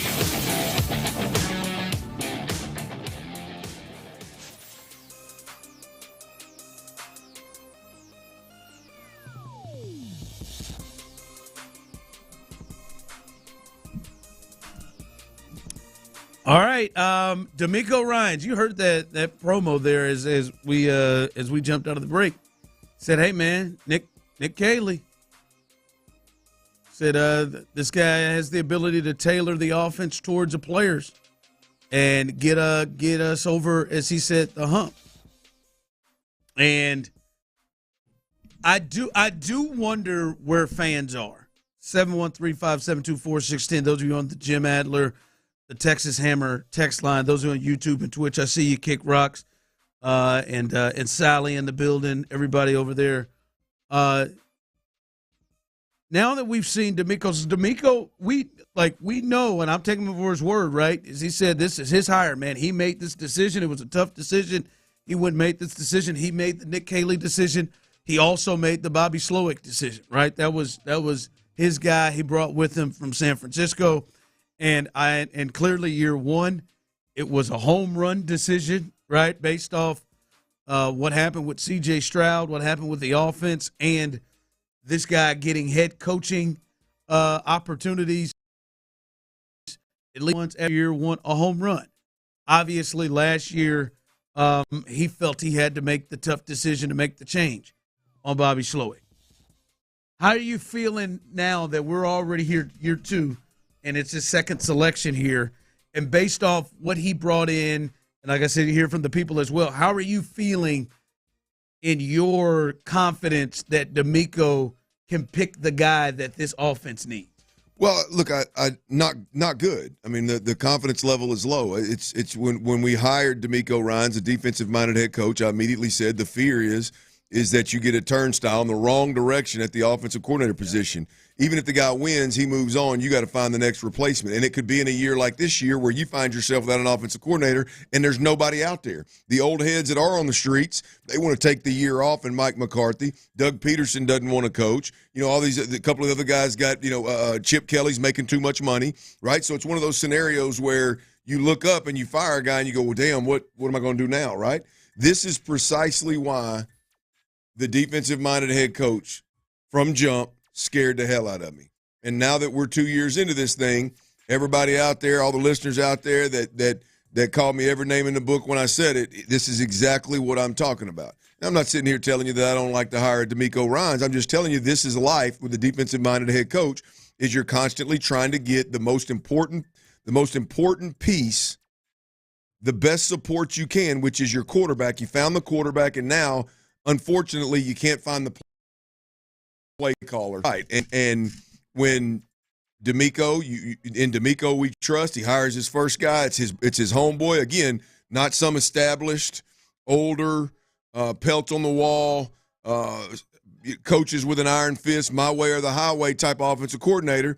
He hires a guy from the system that he's been locked at the hip with in San Francisco, and we all just got to sit here and trust, right? One good year, one bad year, D'Amico, boom, boots him out the door, and here we are hiring another guy from that Shanahan, McVay, Kubiak understudy, up-and-coming type of guy, and now we just supposed to sit here and trust again. Yeah, I don't have confidence. I don't have much confidence at all, to be honest with you. Whether it's in D'Amico or it's in Nick or it's in Nick Caley, I don't. The confidence is not real high that this is going to show, that this is going to bear much fruit in the sense of improved production offensively.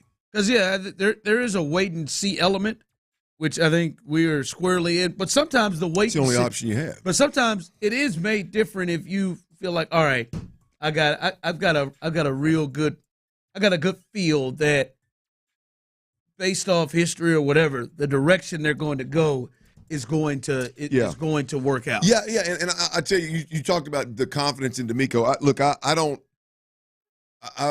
know any of the details, but right now, if I had to bet on kind of a 30,000-foot view of what's going on, the first time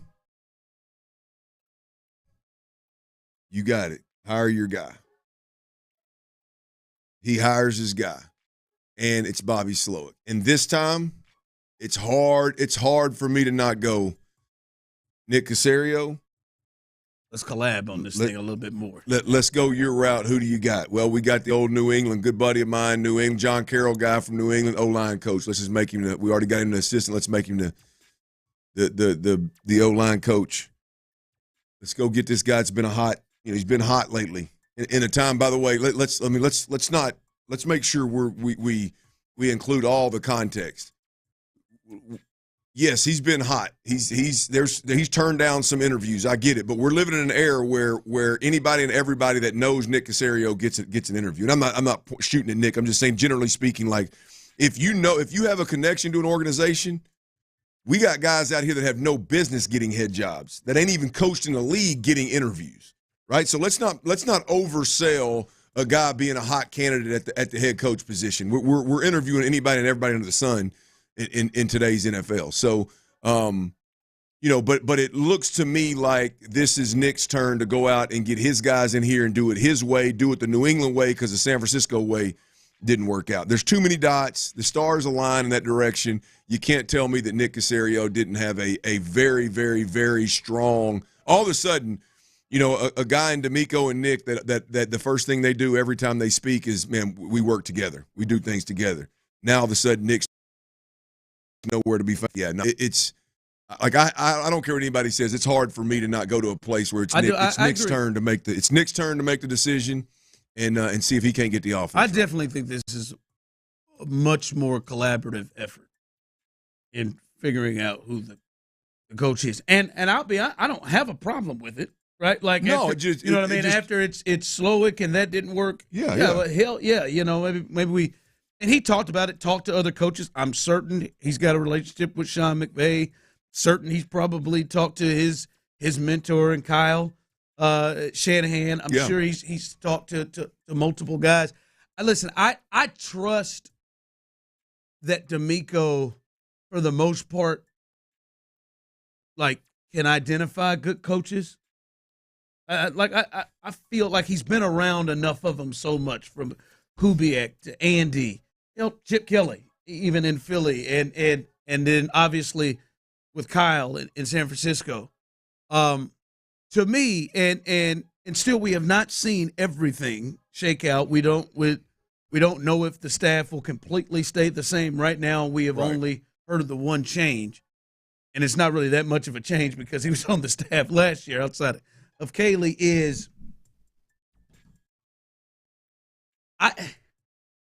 It does feel like there has to be more change than this, and that, or at least has to be a guy, as he said, his leadership.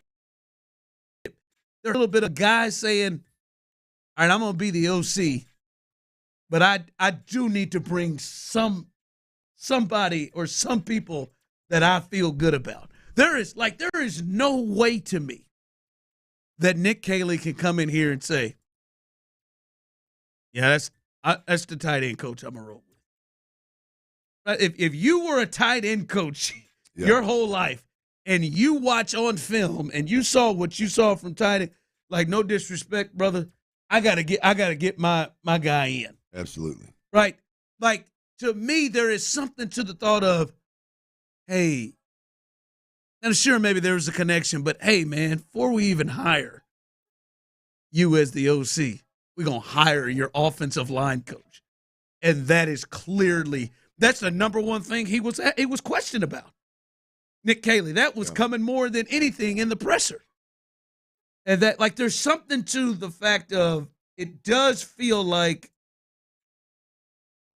he's bringing in a coach that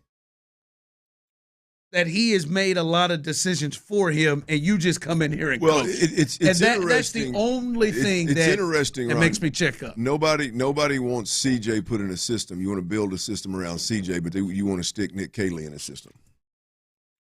Yeah. It's okay for Caserio and D'Amico to just keep all these pieces around there and just plug Nick Cayley in and go, hey man, go good luck, go get this, go do work with this group.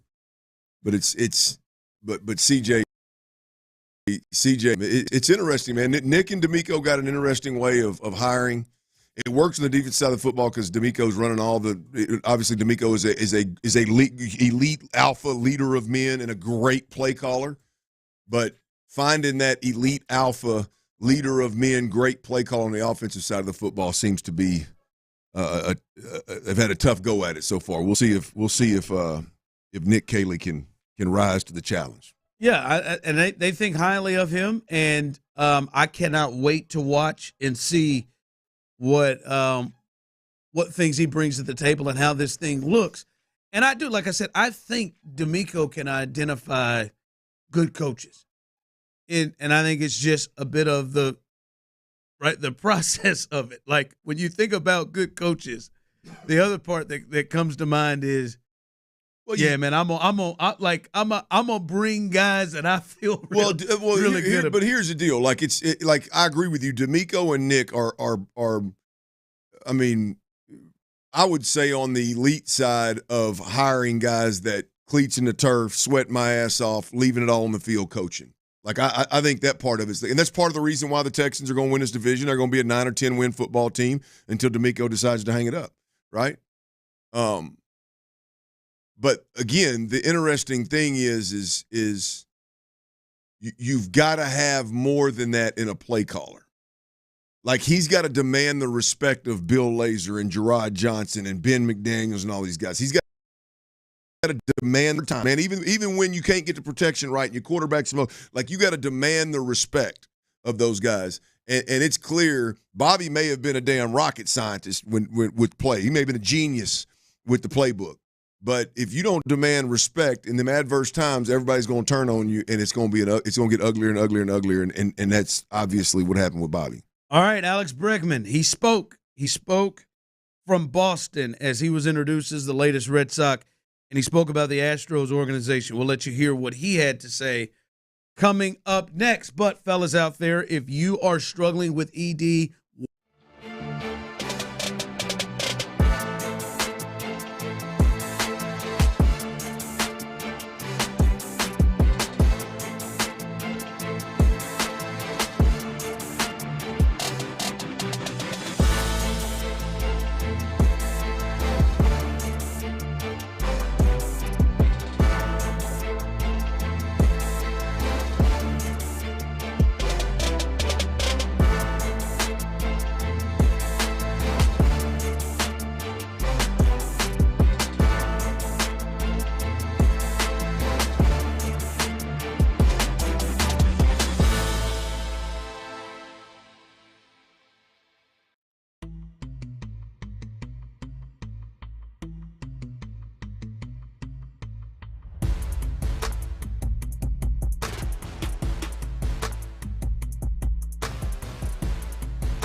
Sports Radio 610 presents The Drive with Stoerner and Hughley.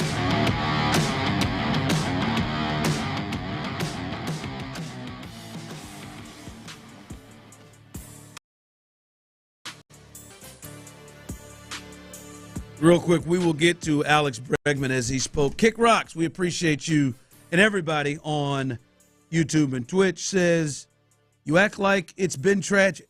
They missed on one hire, and by missing, they only got to the second round of the playoffs instead of round 3. Like it's something tragic. I don't know. You used the word tragic.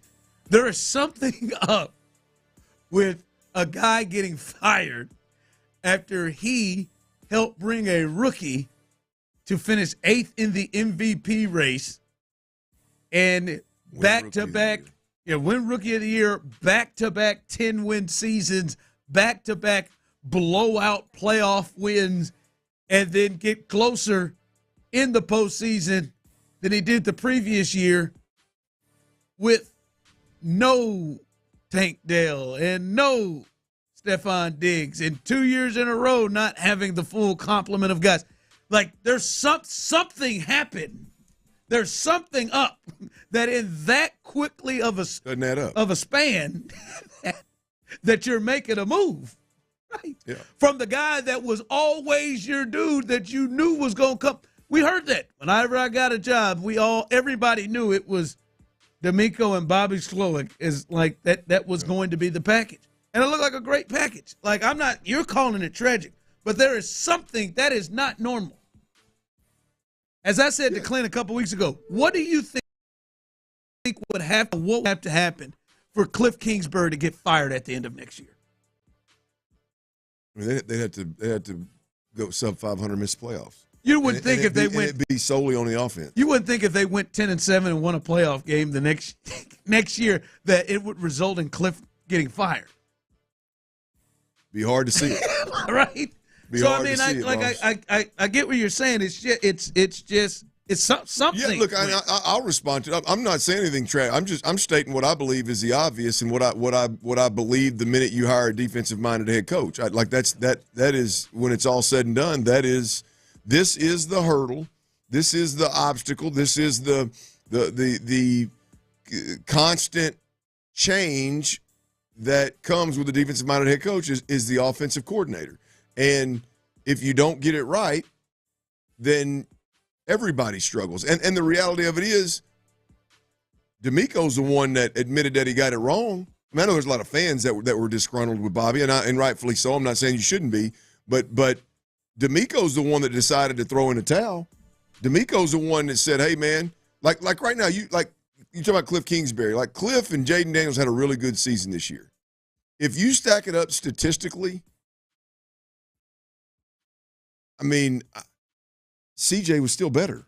CJ led the league in yards passing per game. Except for the running aspect of it. Well, yeah, I mean, look, there was a running aspect of it. They went one round deeper in the playoffs, and so there was obviously some better. But if you just look at the quarterback play and blows your mind about the quarterback play, I would argue that the majority of people that sat down and studied the 2 years from quarterback play, C.J. Stroud's year is more touchdown interception ratio and lead the league. Like, when it comes down to in 10 years and you're looking back at it, like and leaning heavily on the box score, the stat sheet, like you're not going. There's not going to be a better year than what C.J. Stroud had as a rookie. I mean, please put that into context. Led the league in passing and yards per game and led the league in touchdown interceptions as a damn rookie. Like, that's wild. And that guy with Lamar and Mahomes going 1 and 2 in the MVP. Yes, and that guy, and I'm not saying it's wrong. I tip the cap to D'Amico for seeing whatever's wrong, pulling the plug, and saying I got to move on. I got to get the hell out of here. I don't have time to waste. I applaud that. But think about it. What Bobby did, what I just explained, that wasn't good enough. You gonna find better? You gonna gamble that you gonna find better? That is and hopefully you do.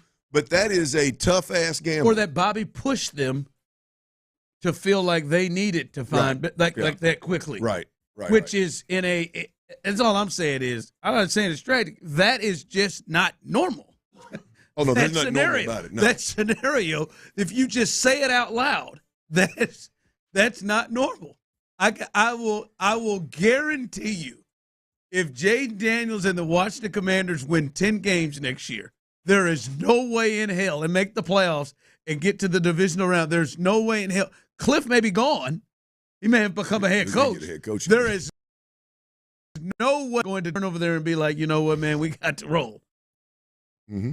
Right? Like it's just not a normal thing. All right. Now, unless Cliff goes back to his Johnny Manziel days, and now listen, man, and is in the bar scene with whoever else is in Washington. Yeah, man, and you know, Miley Cyrus and Britney Spears. That those become his ideas. You can't now. Now we're talking about extracurricular things right here. If you get into that white girl, that's a little something different. Yeah, you turn over. Yeah, it's kind of like a football game. 5 turnovers might look. It obviously changes the game. I'm telling you, that Johnny Manziel documentary, Cliff. I don't know. Maybe that was tequila. I don't know what that was. There is nothing about. You talking about the look or the look, everything, the whole face. I don't want to put what it is, but there seemed like there was more fun had than came at a bar with a bottle. Yeah, it was rough. It was a rough look. Yeah, I didn't mean to. Hopefully, sorry, Cliff. Maybe it was Coors. Maybe it was just a whole bunch of Coors. It was road hard, put up wet. That's for damn sure. Ooh, that house and that house ain't big enough out there, and that couch ain't white enough to make that look good, boy. Ooh, rough. The look in Cliff's eyes and that face, and the stuff that he was saying as he's talking about giving him, telling the guy he better play well because he missed curfew and showed up late. Just stop coming in hungover. Yeah, that was something. All right, Alex Bregman, he did in his press conference becoming a Boston Red Sox. This is what he had to say about the Astros organization. How difficult was it for you at the end to leave an organization that you had been with your entire career? Oh, definitely difficult there. I have so much respect for the organization, top to bottom, all the players. Yeah. Alex Bregman. That's it, man. I will say that I was I don't want to say happy, but just all right, finally it's over and we don't have to keep looking at that. Damn, it still is this. Alex is going to be in a Boston Red Sox. Do we know what position Alex is going to play, by the way? They're saying second base because Rafael Devers, according to... Oh, Raf said he ain't moving. He's not moving, no. He said you can go to hell. I'm not moving anywhere. He said I'm not playing DH either. I'm not DH. Damn, man. May have been part of Bregman's holdup was the best offer he had out there on a yearly basis was already had a third baseman saying get the hell out of here. Hey, look. Talk about where he's coming from. Hey, man, he got one teammate that will go and play left field. He'll go and play anywhere he can to get his ass on the field. The other player said, "Hell no, I'm the best player on this team. I'm not moving from third, and I'm not DHing." He said, "No." Alex Bregman, second base. That ought to be something, right? That'll be something. You stand up. You stand up and clap for Alex when he returns. Go to that one. You stand up and clap. Alex is one. You've said him and Altuve are the two for you in this era. You'd stand up and give him a. Oh man, that'd be tough for me, man. Get out of here. I'm not. If Altuve went somewhere else, I definitely would. I mean, he's not the best Astro ever. I did. I thought it was a little aggressive when I was at the game in which my hair was dyed blonde. When Yuli Gurriel, who I didn't know, had been a part of the Royals roster, but about 2 hours prior to the game, when they, and I'll give it to the Astros, their video department, they can get on it quickly. They had a video ready for Yuli as he walked out there, and Yuli had just got called up like 3 hours prior to the game. I'll damn sure know they're going to have one ready for Alex. That man, Jose Altuve, he might get up there and might take his glove off. Just stand on it. No from question. left field. Oh, they're going to have one. It's going to be, it's Yeah, that one. That one's gonna be a weird look. That's gonna be a weird look. Someone said I'd probably pull myself to stand up. You'd have to stand up for Alex. Yeah, It would get. I'd probably pull myself to stand up. He's a Red Sox playing second base. I can't wait to see him turn into. This spring training starts. He's gonna be playing a little bit of second base. Someone texted, why were you naming all of those white girls' names? In reference to Cliff Kingsbury. He was referring to that cocaine, yo. He's referring to that booger sugar. You know what I mean? Come on, man. Also referred to in some circles as that white girl. I was gonna say, do we have any other slangs for that? Booger sugar that's the first one I've heard. I've heard hitting the slopes. Okay, the slopes. All right, I could see that. Yes, just start naming a bunch of white women. That works as well. Okay, all right. Yeah. Someone said that White Castle. That's the first one I've heard of that one too. I heard of that one. Better keep it to a shed or something. You get into a castle, your ass is gonna fall over dead. You're gonna have too much fun. You're gonna end up looking like Cliff. Looking like Cliff. I think that might be the goal for some is to look like Cliff. What you got coming up at the fourth? Oh hell, I tell you what, boy. One obvious difference. We've been talking a lot about the offensive coordinator, Bobby Slowick, the old one and the new one, Nick Caley. One obvious difference between the two coaches, the two coordinators. Bobby Slowick, fired and gone. Nick Caley, the next in line. One obvious difference between those two that I think will be a huge positive for the Houston Texans. And we'll discuss next right here on Sports Radio 610. Before we do that, though, I got to tell you about Ability Tree.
Exclusive content. Sports Radio 610. The Texans play here. An Odyssey sports station.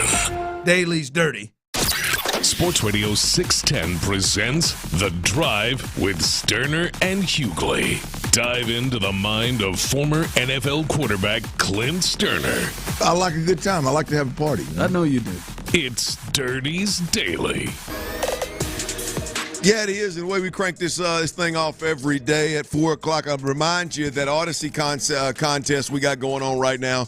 You can win a trip for you and 3 friends, all expenses, or not all expenses, to Las Vegas for the first 2 rounds of the college basketball tournament, along with $20,000 to do with as you please. All you got to do is download the Odyssey app, log into the Odyssey app, and listen to Sports Radio 610 for 1 hour. It's 60 minutes every single day between now and February the 23rd. You can get, if you count today, you can get 7 entries. If you don't have any already in, you can get 7 entries over the next 7 days counting today. So don't say I didn't ever tell you anything. There it is, the Odyssey app, AUDACY. Download it, log in, listen to Sports Radio 610 for an hour a day, and you get 1 entry per day into that contest. Again, airfare and accommodations for you and 3 friends to Las Vegas for the first 2 rounds of the college basketball tournament, as well as $20,000 to do with as you please. It's actually sweeter than that. I'm just off the dome giving you the rundown real quick. There's actually more perks to it, and there's folks out there that make it sound a lot better. But if that don't do it for you, hell, I'm just not your type. So Odyssey, AUDACY. Also, Tuesdays and Thursdays, including tomorrow and next Thursday, all the way up to the Houston Livestock Show and Rodeo kicking off. We will be giving away Houston Livestock Show and Rodeo concert tickets. And this week, Tuesday and Thursday, it's Bun B's birthday bash is what we're giving away from 6A to 6P multiple times throughout the day. So one more reason to make sure that you are plugged in to Sports Radio 610, whether it's Twitter, to the Odyssey app, the AM dial or the FM dial. Make sure that you stay plugged in and see if you can't win them tickets. Bun B never disappoints here in Houston at the rodeo. What is this, year 3 or 4 for him? I know it's 3. At least 3, maybe 4. At least 3. He said he's going to top it. Last year was tough to top. Well, he's always – the thing about Bun B in the rodeo is let's say – he meets the standard or exceeds expectations, or at least quenches the palate when he just brings the H-Town guys in. Like the H-Town greats are worth the price of admission. And then he adds 2 or 3 or 4 artists on top of that, then it's just like, hell, it's just icing on the cake. So it's hard for Bun B to screw this one up if we're being completely honest. He does a hell of a job, and I'm looking forward to it. All right, look, check it out. Here's I heard this, and I want to give credit where credit is due. I was Friday afternoon, got off work, and was easing on back east, probably about 45, 610 way. And I'm listening to Johnny Harris and Mark Vandermeer, so I want to give credit where credit is due. This was a John Vandermeer. This was a John Harris point, and I thought it was spot on. Because, look, if we're honest, as Texans fans, if we're honest, all right, look, I understand a lot of folks wanted Bobby out, right? He was directly tied to the reason that your quarterback was getting the hell beat out of him, and why, ultimately the offensive understand. Okay, so a lot of folks are calling for Bobby Slowik. Now that Nick Caley is the offensive coordinator for the Texans, right? If we're fans and we're level-minded fans, you gotta be searching for the positives in this thing. I'm not saying frantically like I am, be honest with you. I'm just saying if you care enough, you got to be going, okay, Nick Caley, well, what can I dig into? How does it help me make this make sense, right? I thought John Harris, gave a tremendous point that we can sink our teeth into. Right? He often does.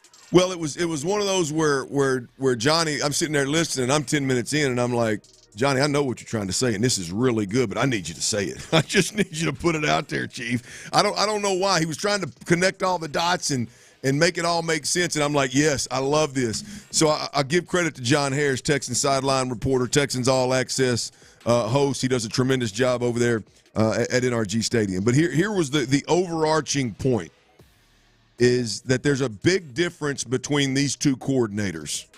I am guilty of going, man, this is just the next Bobby Slowick, another guy that ain't done nothing, ain't called plays, coming up in a hot system, another Bobby Slowick. When in reality, when you pull back the curtain and you start looking at these two guys, there is at least one major difference, and that's the resume. Bobby Slowick is more, and when he was hired, was more of a 30,000-foot view designer of play,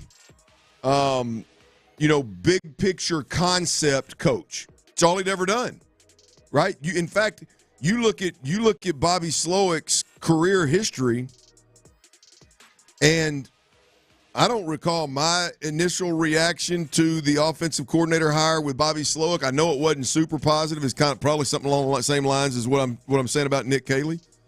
But I don't know who in the hell, looking back at this, thought, yeah, boy, D'Amico knocked this one out of the park.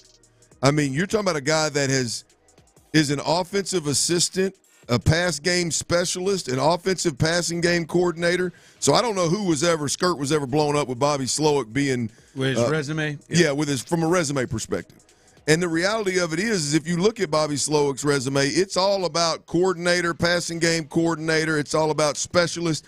Literally, Ron, I did not notice. I did not remember this, I guess. I knew it when it happened. I just did not remember this. Bobby Slowick, according to his resume, has no position coach experience. None. No quarterback, and he's play calling. No tight end, and he's putting packages together. Now, I mean, there's nothing on his resume. Maybe he coached defense. He coached a little defense he was, in Washington. Yeah, but I think he was he not a position? No, defensive assistant, defensive quality control coach. They ain't let that. You ain't getting your hands on no position group there either. Like, and I only make that point to say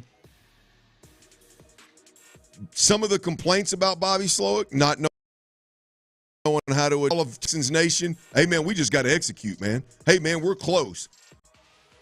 That helps me make sense of that. Because as a former player, I can't no, you ain't close. You're nowhere near close. It's a different guy making the same mistake every time you can't run the ball. Every time your running back gets hit 2 yards deep in the backfield. Every time your quarterback's getting his head knocked off, it's a different wide receiver.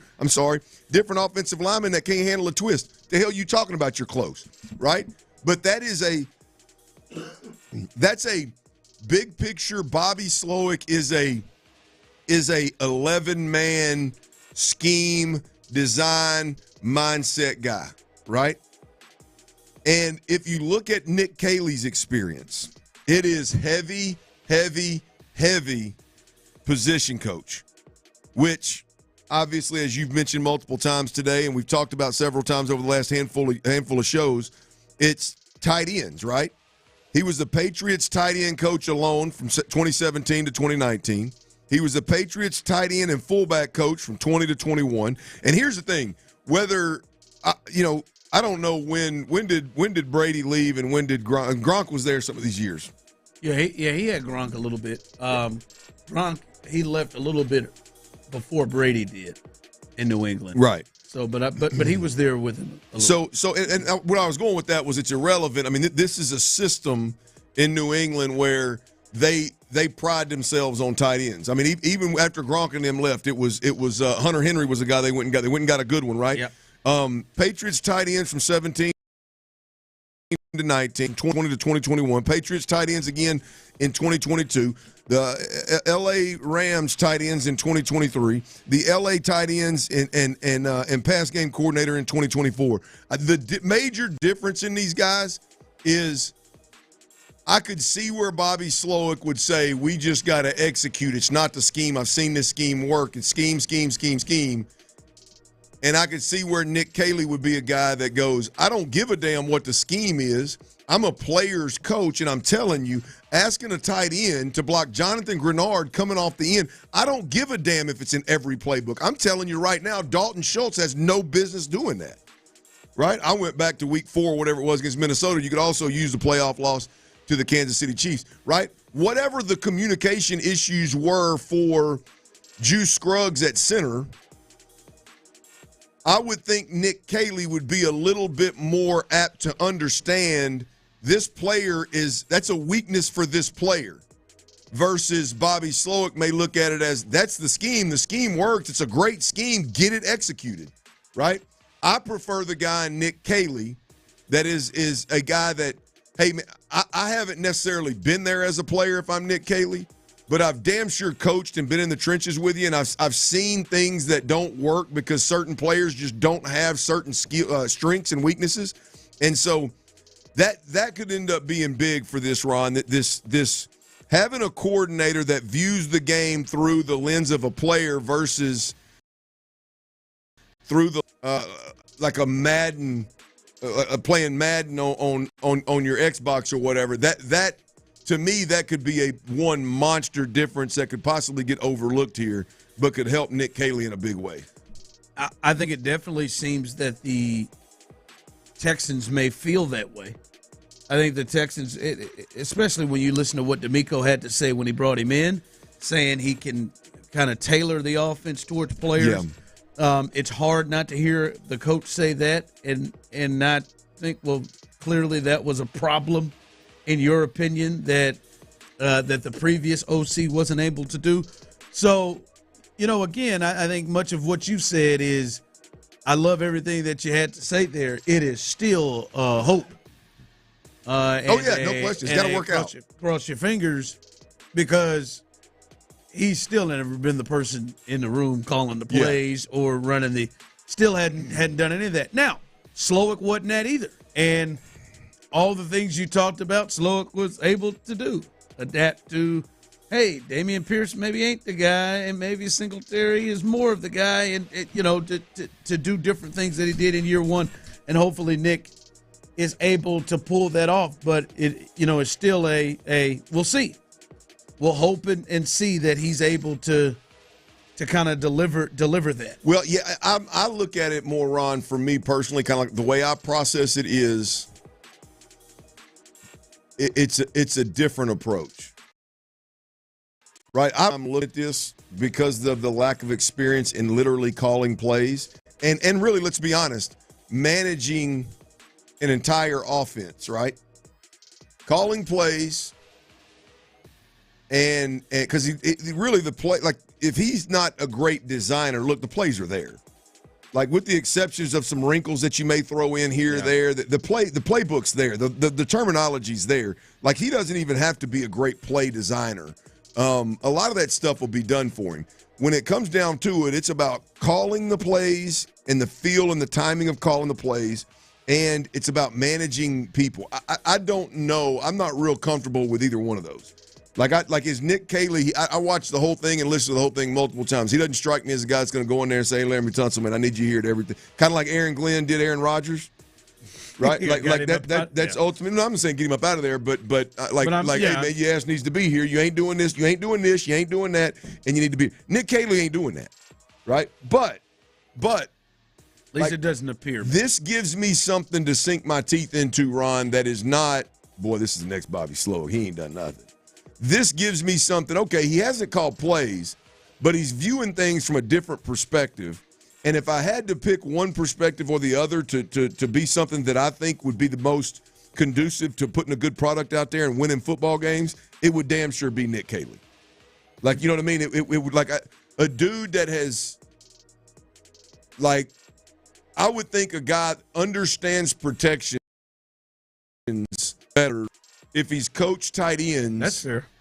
And knows what they can and can't do than the guy that's viewed everything from a 30,000-foot view. And every discussion he's had for the majority of his career has been more about 11-man, what does this concept look like?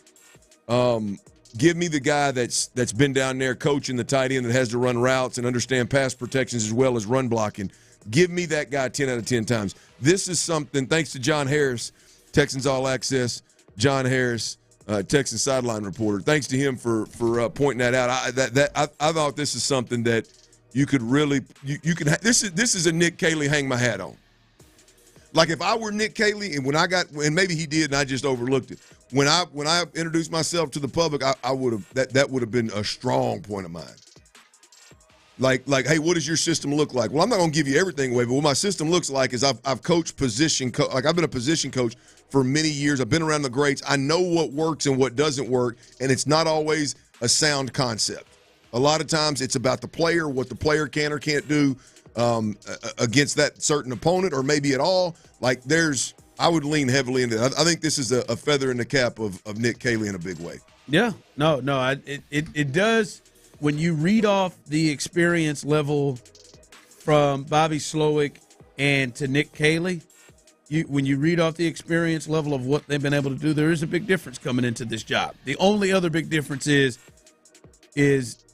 I think most people have is able to hit the ground running immediately, as opposed to Bobby. I think people were like, hey, let's build. Yeah, that bar out of the gate is a lot higher for Nick Caley than it was for Bobby, huh? Absolutely. That's a big difference. All right, coming up as we continue here, our guy Will Kunkel, Fox 26. He is live from West Palm Beach. We'll get his thoughts on Altuve, who spoke today, how the feel is officially without Bregman. We'll talk to him. Coming up next, right here live on The Drive. All right, y'all. I see orchard signs popping up all over Houston, but it's no surprise. It is no surprise.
Sports Radio 610.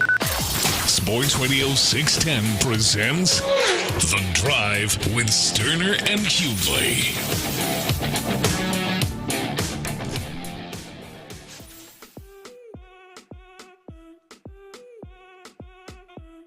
All right, welcome in as we are back here on The Drive. Good to be back.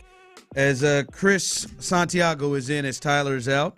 Hopefully he will be back soon with us. But let's head to the phone lines and go and talk to our guy, Will Kunkel, Fox 26. He is live from West Palm Beach as spring training is well underway. And I do want to get to some of the Altuve stuff today, but I just want to kind of get a feel of things around the clubhouse now that the Alex Bregman thing is over. He is in Boston.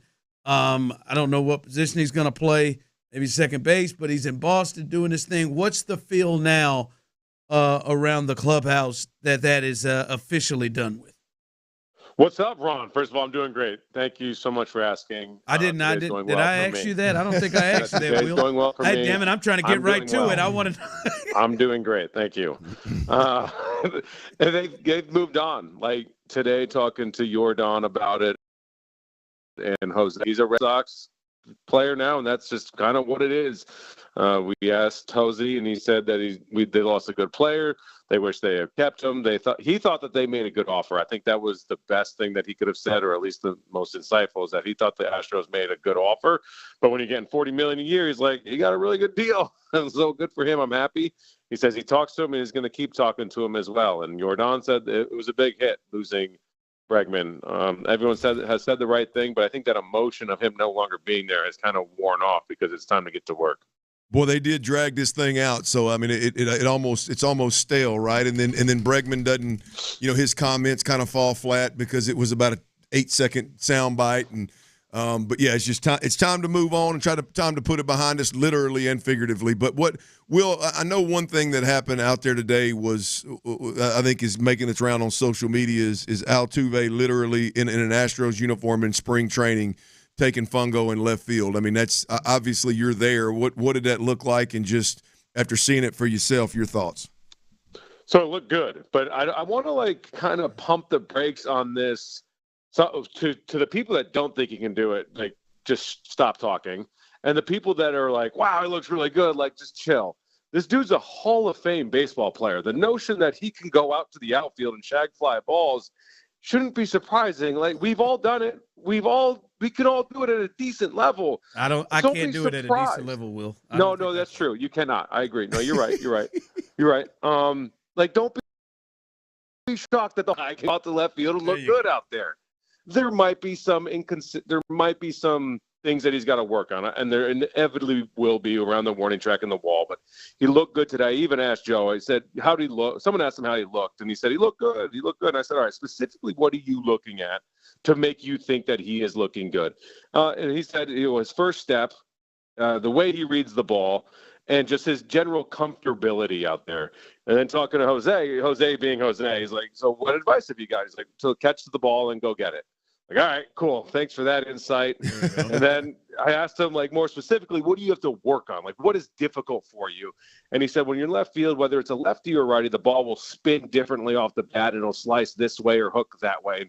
And just kind of those intricacies of playing the outfield. So this isn't like someone trying to figure out how to read Chinese that just doesn't know how to do it. He's going to be okay. There might be some ugly moments in spring training, but that's what it's for.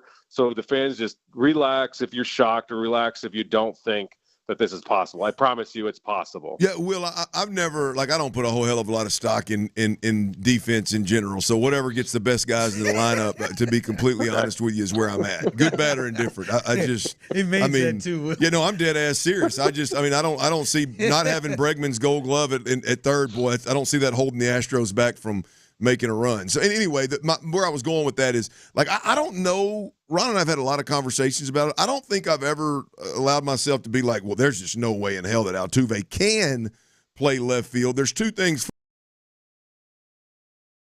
for me. In his career, struggled hitting first base from second at times, and then just the the visual of his little ass out in left field, I just can't get comfortable with it, man. I mean, I guess you can because you're out like there. An issue, not an issue me. You're right. You're probably right. I mean, You're probably I think right. I can't see your big ass out there either, looking all jacked running around. But I bet you could do it. Oh, boy, I tried to play right field in a softball game one time, and it was ugly. So here's the way I view it. This is my view of that. If Juan Pierre can play outfield with that noodle of an arm, and Johnny Damon could do it for 10, 15 years, then I assure you Jose Altuve can do it. And here's what's working in his favor. He's playing left field at Daikin Park. That is a short porch. It's a big wall. You don't need a cannon of an arm out there. And what you do to mitigate some of that, because he does have a weaker arm, you're right, is you have just Jeremy Pena go out an extra 10 feet. Get the ball in as quickly as possible. Just keep it simple, stupid type of deal. Little league, get the ball, get it in. He doesn't have to make elite plays and then charge the ball aggressively. Because when you charge the ball aggressively in left field at Daikin, you have that advantage and they're not running on you. I talked to somebody the other day in the Astros organization that was telling me that at Minute Maid Park, well, here we go again, Daikin Park and Fenway have the fewest runners sent from third base in all of baseball because of that wall. So you can use that to your advantage. Now on the road, you can have a different discussion. Maybe that's when he plays second a little bit more than he does at home. So that's how you can mitigate the arm. All right, Will Kunkel, Fox 26 joins us. And this thing is going to be a big thing. And I guess for me, it felt like this was in some way to be able to keep Bregman here. Right, with the parts they had, and all right, I'll go to the outfield and we'll be able to do this. But now that Bregman is gone, they're continuing to do this. So, in your opinion, do you think we actually see Altuve in the outfield at times this year? Do you think that that is actually going to be something that we see in left field? I think it's going to happen. I think it is for sure going to happen. The question is how often. I asked him that today, actually. I said, is this like a 10-game thing or like a 152-game type of thing? And he said, I don't know. I think spring training will tell us a lot. So, like, there is some learning here. Well, let's see how truly good he is. We know that he can play left field. Can he do it at a major league level and make it worth the move? Because despite what Clint says, baseball it does have defensive things. Like, you've got to play some sort of defense. And their best defensive lineup is, if he's good, is probably him at left, Paredes at second, and Dubon at third right now. That's probably the best lineup, and that gives them a lot more flexibility as well because Dubon can do anything. So then you can move some other pieces around, especially if Cam Smith comes up and he plays third base. Because if he's hitting, like, forget about it. That dude's in the lineup, and then you got to put him at a spot where he's most comfortable, which is third. All right, Will, let's adjust to the rotation. Several guys that are must-sees in throwing pins today. Who have you seen? What does that look like? And anything of note? It's tough to take a lot away on the first live. So they threw lives today, so against batters, but it's not 100%. So it's a little tough to watch. Josh Hader hit 91, 92. His ball just has so much damn life. Like, that ball is all over the place. He did a nice job a couple times spotting his slider as a lefty down and into a right-handed guy, whether he wanted to dive through the zone or stay in the zone. He does a nice job with that pitch. And again, his stuff like goes through the zone. And then Gordon was on the mound today earlier as well, and his stuff kind of stayed in the zone. So he's got some different type of action than Hader does. So just watching him, some of the notes I took was that he's all in the zone. He did get tagged a couple times. That's because his stuff is in the zone. But again, it's just a little different pitch shape than Hader does. And then a little bit of update on JP France and Luis Garcia. They're playing catch on flat ground right now. Still no work off the mound at this point. And then I talked to Lance McCullers in the clubhouse. He responded well today after his bullpen yesterday. And he didn't think it was going to be an issue. Joe wanted to see how he responded just physically. And he responded well today. He said he felt really good. Is he in the rotation to start the season? No, he's going to go AAA. He wants to go to AAA because he wants to be able to go to AAA and be like, let me work on this. I kind of suck today, but let me work on that. Versus you can't learn on the job in the bigs. You got 2 starts and then come up to the big boys.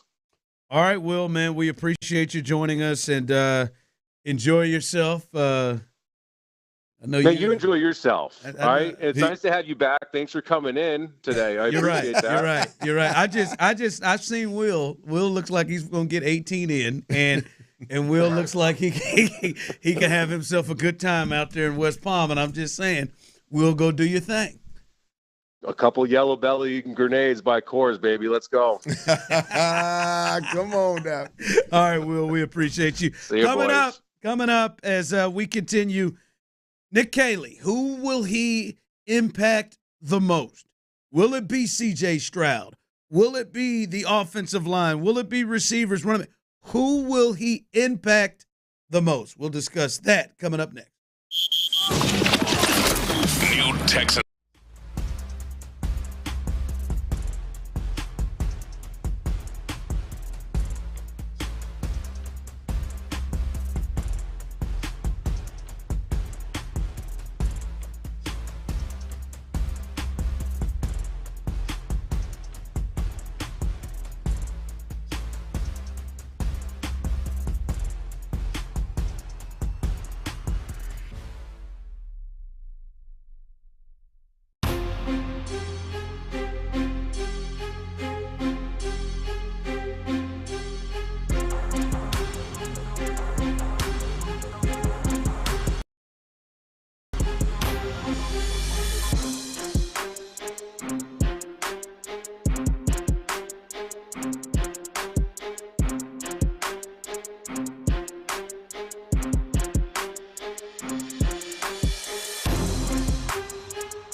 Book your first workout class for free at orangetheory.com. Live from the Mokaram Injury Lawyers Studios, Sports Radio 610 presents The Drive with Stoerner and Hughley.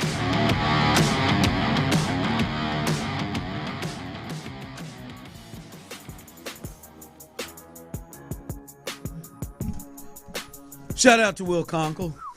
He is about to get it in. Every time he shows up to training camp, I feel like I don't know if Will has already played 18. I would assume that'd be too early, or he's about to hit it. Will look like he got clubs that remain in the back. You think so? Yeah, he has I'm about to go play in his eye and his outfits. His attire's big time. Like, I'm about to go get it in. He's a cat that I like to say one of my boys that looks in the mirror before he leaves the house. Oh, hell yeah. I mean, there's hell yeah. I mean, there's a good 75% of folks that is Will single? I'm not sure. There's 75% of folks, and I'm talking about just really men that they don't even look in the mirror before they leave the house. I think that's high. 75%? Every bit of it. 713-572-4610. Those of you on the Jim Adler, the Texas Hammer text line, and YouTube and Twitch. 75% of people that just get up and walk. I mean, I think that's high. 75 men. No, I think there's about maybe 0.2% of women that don't. 75% of men. Depending on where they're going. Like if you going to work and you don't have to say any names. Bang out you don't have to say any names. Just in our building. Okay, that's a good one. In our building. I know one doesn't.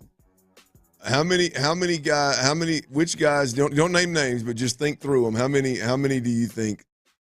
No, now, I mean, obviously not just physically look in the mirror, but like when they walk through here every day, they look like, hey, they at least looked in the mirror and had a little fit check. Like made sure that. Honest to God, I'm rolling over right now. Zero chance either one of them. Oh, stop. Bijani don't give two rips. He ain't. Are you kidding? Have you seen Patrick's hair combed? Patrick's hair is combed. Patrick is in the mirror. Sean, I'll give you Sean Bijani. Sean don't give two Sean rips. looks like he takes clippers and just shaves his head and don't even shave it in the mirror and just keeps going. And he still has good skin and looks good. I hate people like that. I hate Santiago spends some time in it now. Chris does. I'll go through it. I think Ben's just about his business. I think Ben just comes on in. I think Ben's just about his business. I think Sean definitely looks in the mirror. I think Seth looks in the mirror. I think Figgy looks in the mirror.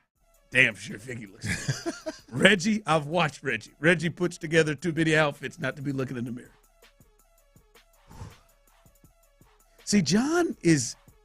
Lopez has entered that spot where he's kind of moving to, I just don't give a damn. Now, all the time he don't. But I think John might be one that half the week he don't give a damn. John, I'll give you. John may just walk on in. Just hell, I don't care. Now, certain events, I think, John, if you're saying every day to work, John, I'm talking about more days when they get up and times when they get up and leave the house. I don't care what they're leaving. Like, obviously when you obviously I think when Sean's emceeing an event, he puts a suit on. Clearly, I think Sean gives it. I think on a daily basis, I don't think except I definitely think Seth. I think Sean and Seth do. Sean and Seth, I'm sure this will get to you. Please correct us. Lopez, Lopez don't give a rip. I'll give you that one. Fishing shirt, jeans. Hey, dudes, every day. Don't care. Don't. You can't go wrong. I feel like that's just part of getting older. Once you get older, that's what I'm saying with him. He strikes me. I bet he's been like that 24/7. No, there was a day when he probably didn't wear a shirt. He just said, "To hell with it." No, my text in says 75% sounds about right. Yeah, for me, it's just that's a big number. I mean, that's a big number. That's an aggressive number that don't walk by. I think Sean walks by and looks more days than not. Seth, Now I'm coming back on set. How often does he have to leave the house? I'm coming back on I think if Seth is leaving the house, he's looking more days than not. I think so. I know I look. Yeah. Sometimes I look and don't do nothing about it, but I do look. I know your ass looks. Oh yeah, no, I stay everywhere. Every time I leave, I know I'm checking. Tyler. I'm making sure it all works. I ain't never just throwing stuff on. And I know Tyler. Now I have some. I just throw some stuff on. Now I didn't. I have some days like that, but more days I am looking. Have you checked that? Have you looked more since Larry hit you with them? Where sidewinders? Larry can't get to me. Sidewinder ass tennis shoes. He wore that 6X jersey out there one time. No, he can't. His name stretched. Larry from Stafford was so long across the back, it looked like he had Oliver Candy on the back of it. Larry Oliver Candy. Damn, I mean, literally, you got that thing so wide across. Oh, that is great. The thing. All right, let's 75%. That feels aggressive. All right. I'm gonna tell you, my brother didn't give 2 rips. Chief. Every time, most days. Don't matter. He'd show up sometimes. We'd be somewhere serious. He'd show up, and be like, "Bro, did you even look in the mirror before you left?" Yeah. He don't give 2 rips. He'd look at him and say, "You want me to go home?" "No, man, stay. Hang out." Okay, then shut the hell up. Yeah, I ain't got too many that I know that just get up and just rock. Well, there's roll. some like in my group that just get up and just roll. Well, let's be honest. There's some that can look in the mirror all day long and still just can't put it together. Hey, that's true. I mean, some of it is, well, they trying. It just bless their heart. Yeah. See, I think more single men are looking in the mirror versus couples or married. Well, I'm sure that is the case, but. There's sometimes I know a lot of single dudes that couldn't. Ooh, it's rough. There's sometimes a monthly fee. There's sometimes I do look out there and I go, I don't want to look like hell.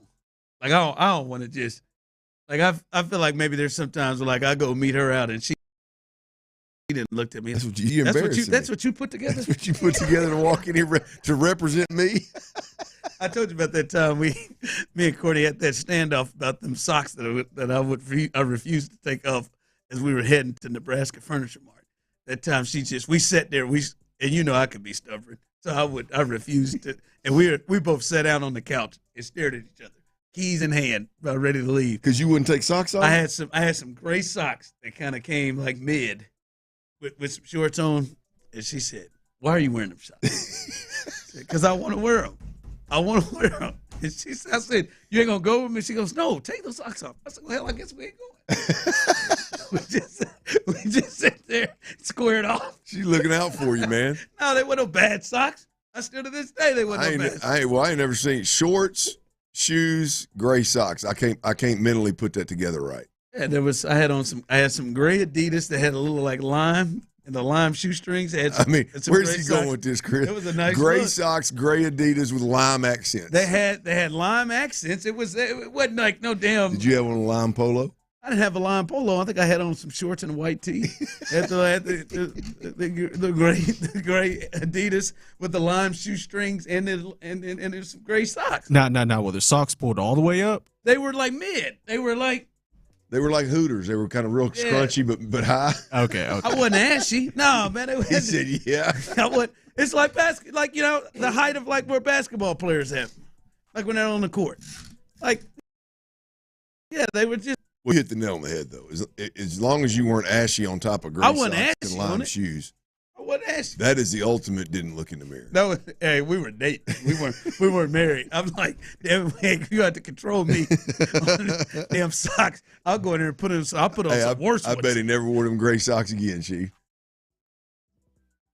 No, I did. There was a shirt she hated I had. I would wear it. I would wear it. She got, "Why do you always wear that shirt?" Oh, I don't know. My girl, I have the same problem. There's a shirt, that my girlfriend hates. She's just like, "No, don't wear that." And I'm just like, "But I like it." She's like, "No."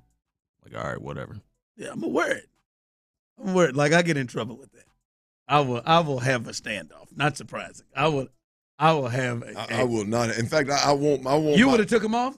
Oh, yeah, no question. Oh, no question. I prefer my lady at all times to look at me. At least, I in my mind, I want to think she wants to touch me right now. She definitely did not want to touch me with them socks. Well, I know. That's my point. If there's some, I tell my, if there's something you don't like I don't want to parade around in some stuff that you just think, some stuff that you just think. We got it. That you just think looks hideous. Like, hell, I fully want to live in a way like it could pop off at any point in time. No, I ain't putting on a turtleneck that I know she ain't gonna even like that thing Shaq wore. Like when Kevin Hart said he had that, he looked like he said he looked like a producer on a when he said he had that neck brace on. is when he got me. No, I get where you come from on that, but then there's the other part of, all right, well, hold on, you ain't about to just come in here and just control all my outfits here. No, now that's taking advantage of right? it. Like, because there ain't, because like I want to. Do you do it in return? Do you volunteer up in return? Do you volunteer up and say, "Hey, Lo, I don't, no, I don't think." Well, no, I don't. Now, when it's brought to me, I'll be honest. Yeah, there you go. I will strongly encourage that needs to be worn again. But no, I just it don't even matter if I'm working out or if like this morning I had to run to the grocery store, crack of dawn, pick them damn groceries up. Somehow, for some reason, didn't get done this weekend. Shoot, I threw on some J's and there you go. My nice new shorts, and I think I had this hoodie on with it. I mean, you never know. May walk back in, them kids be asleep or something. Time to pop off. You know what I mean? I don't want to walk in and her see me in that old purple turtleneck and be like, nah, I ain't touching that old goofy looking son. Text line, stand on and run. No, listen. There have been times where, like, I could tell of like, hey, that one's not flattering. Like I could tell of like you're not looking that. There's some, but it's just like I just don't like when you wearing them socks. So I'm not. And when it like you for think me, you think if she was just being. It was not an embarrassing look. Like I get like there's the things. There was. Hey, get to the fact that Courtney may just not like the socks because he thinks, damn it, these look good. They do. What the hell are you talking about? I have stood on it. That one time, it was stupid. Like a couple of times, I will my stubbornness. That one time we went to that outside wedding, and I was gonna wear my favorite vest. I was gonna wear my favorite little sweater vest, and that temp got away from us in Nashville, and it was every bit of 88, and she just sweating like a bug. So it's her way. She comes. She goes, so you gonna wear that silly ass vest the whole way? And at that point, I've got to be dug in, right? Like I can't. Yeah, I'm gonna wear it. I'm fine. I'm not even hot. I looked at that menu. It was hot as hell. They had fried chicken, mashed potatoes, and I am sweating. I couldn't get that undershirt off. You was wishing you was in a tank top. I could not wait to get to that car, to get to that air conditioning. We was out in a field, just sweat bullets. But it was my number one out. But it's the way the approach. Hey, could you see Ron? It's damn near 88 degrees out there, and Ron's in a field in Nashville, Tennessee, sweating eating bullets, fried man. chicken with a sweater vest I couldn't eat that chicken, Doc. I'm in there just pounding drinks, ice cold drinks. And she said, that is good. She said, and she just stared at me. You know your ass is hot. That's what you get. And I'm over here, hey, I'm good. Sweating bullets, man. I just had to let it go of that shirt. You know, it was yellow by the time I got done with that thing. All right, coming up, 5 o'clock fire, a little weekend. We got to get into that. What was the number one thing that comes to mind from the All-Star weekend? And Alex Bregman, maybe it may not go as smooth as you thought going to Boston. We'll tell you about that. And we hockey fans got exactly what you want. We'll discuss that coming up next. Every time I see somebody limping around.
The Texans play here, an Odyssey sports station.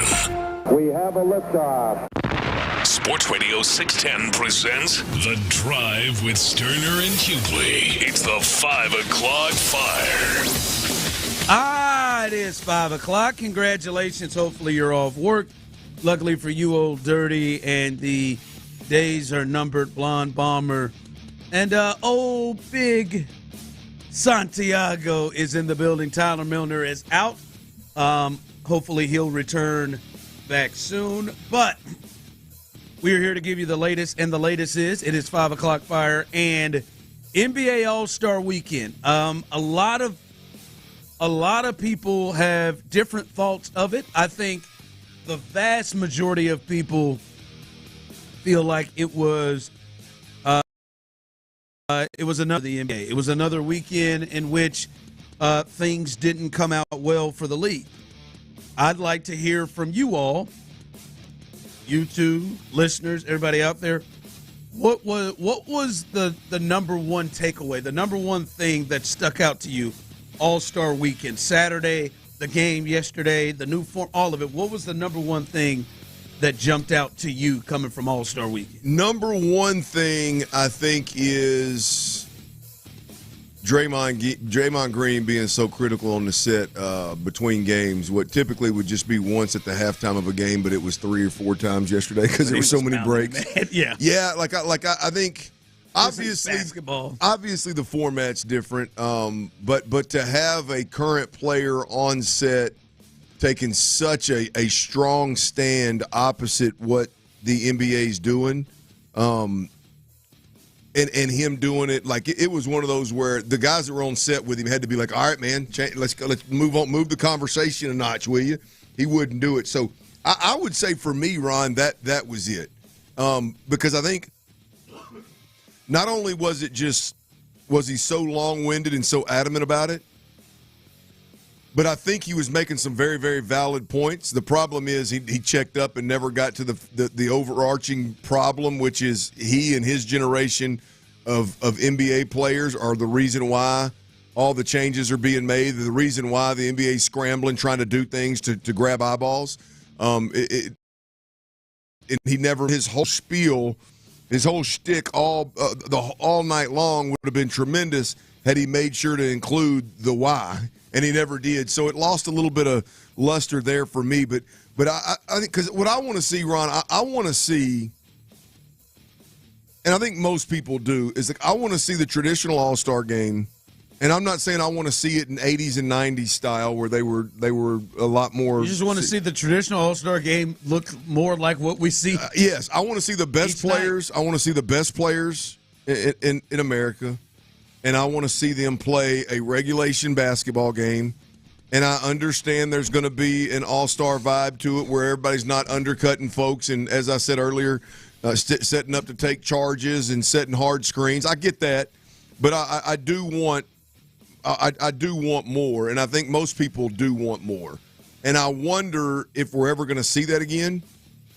And it's unfortunate for the game right now, but I think the changes that were made, along with the opinions of guys like Draymond Green and them being vocal, that's going to come to a head at some point, and I just hope it equates to the traditional game played in a little bit more energetic, effort given, effort shown way from the best NBA players in the league. I hope that's what this results in. Yeah.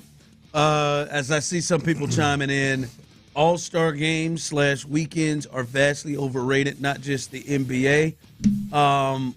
Ron, that was several hours of wasted time I wish I could get back. Number one, finding out the All-Star weekend occurred last weekend. NBA is such a low-quality product right now. It's embarrassing. Okay.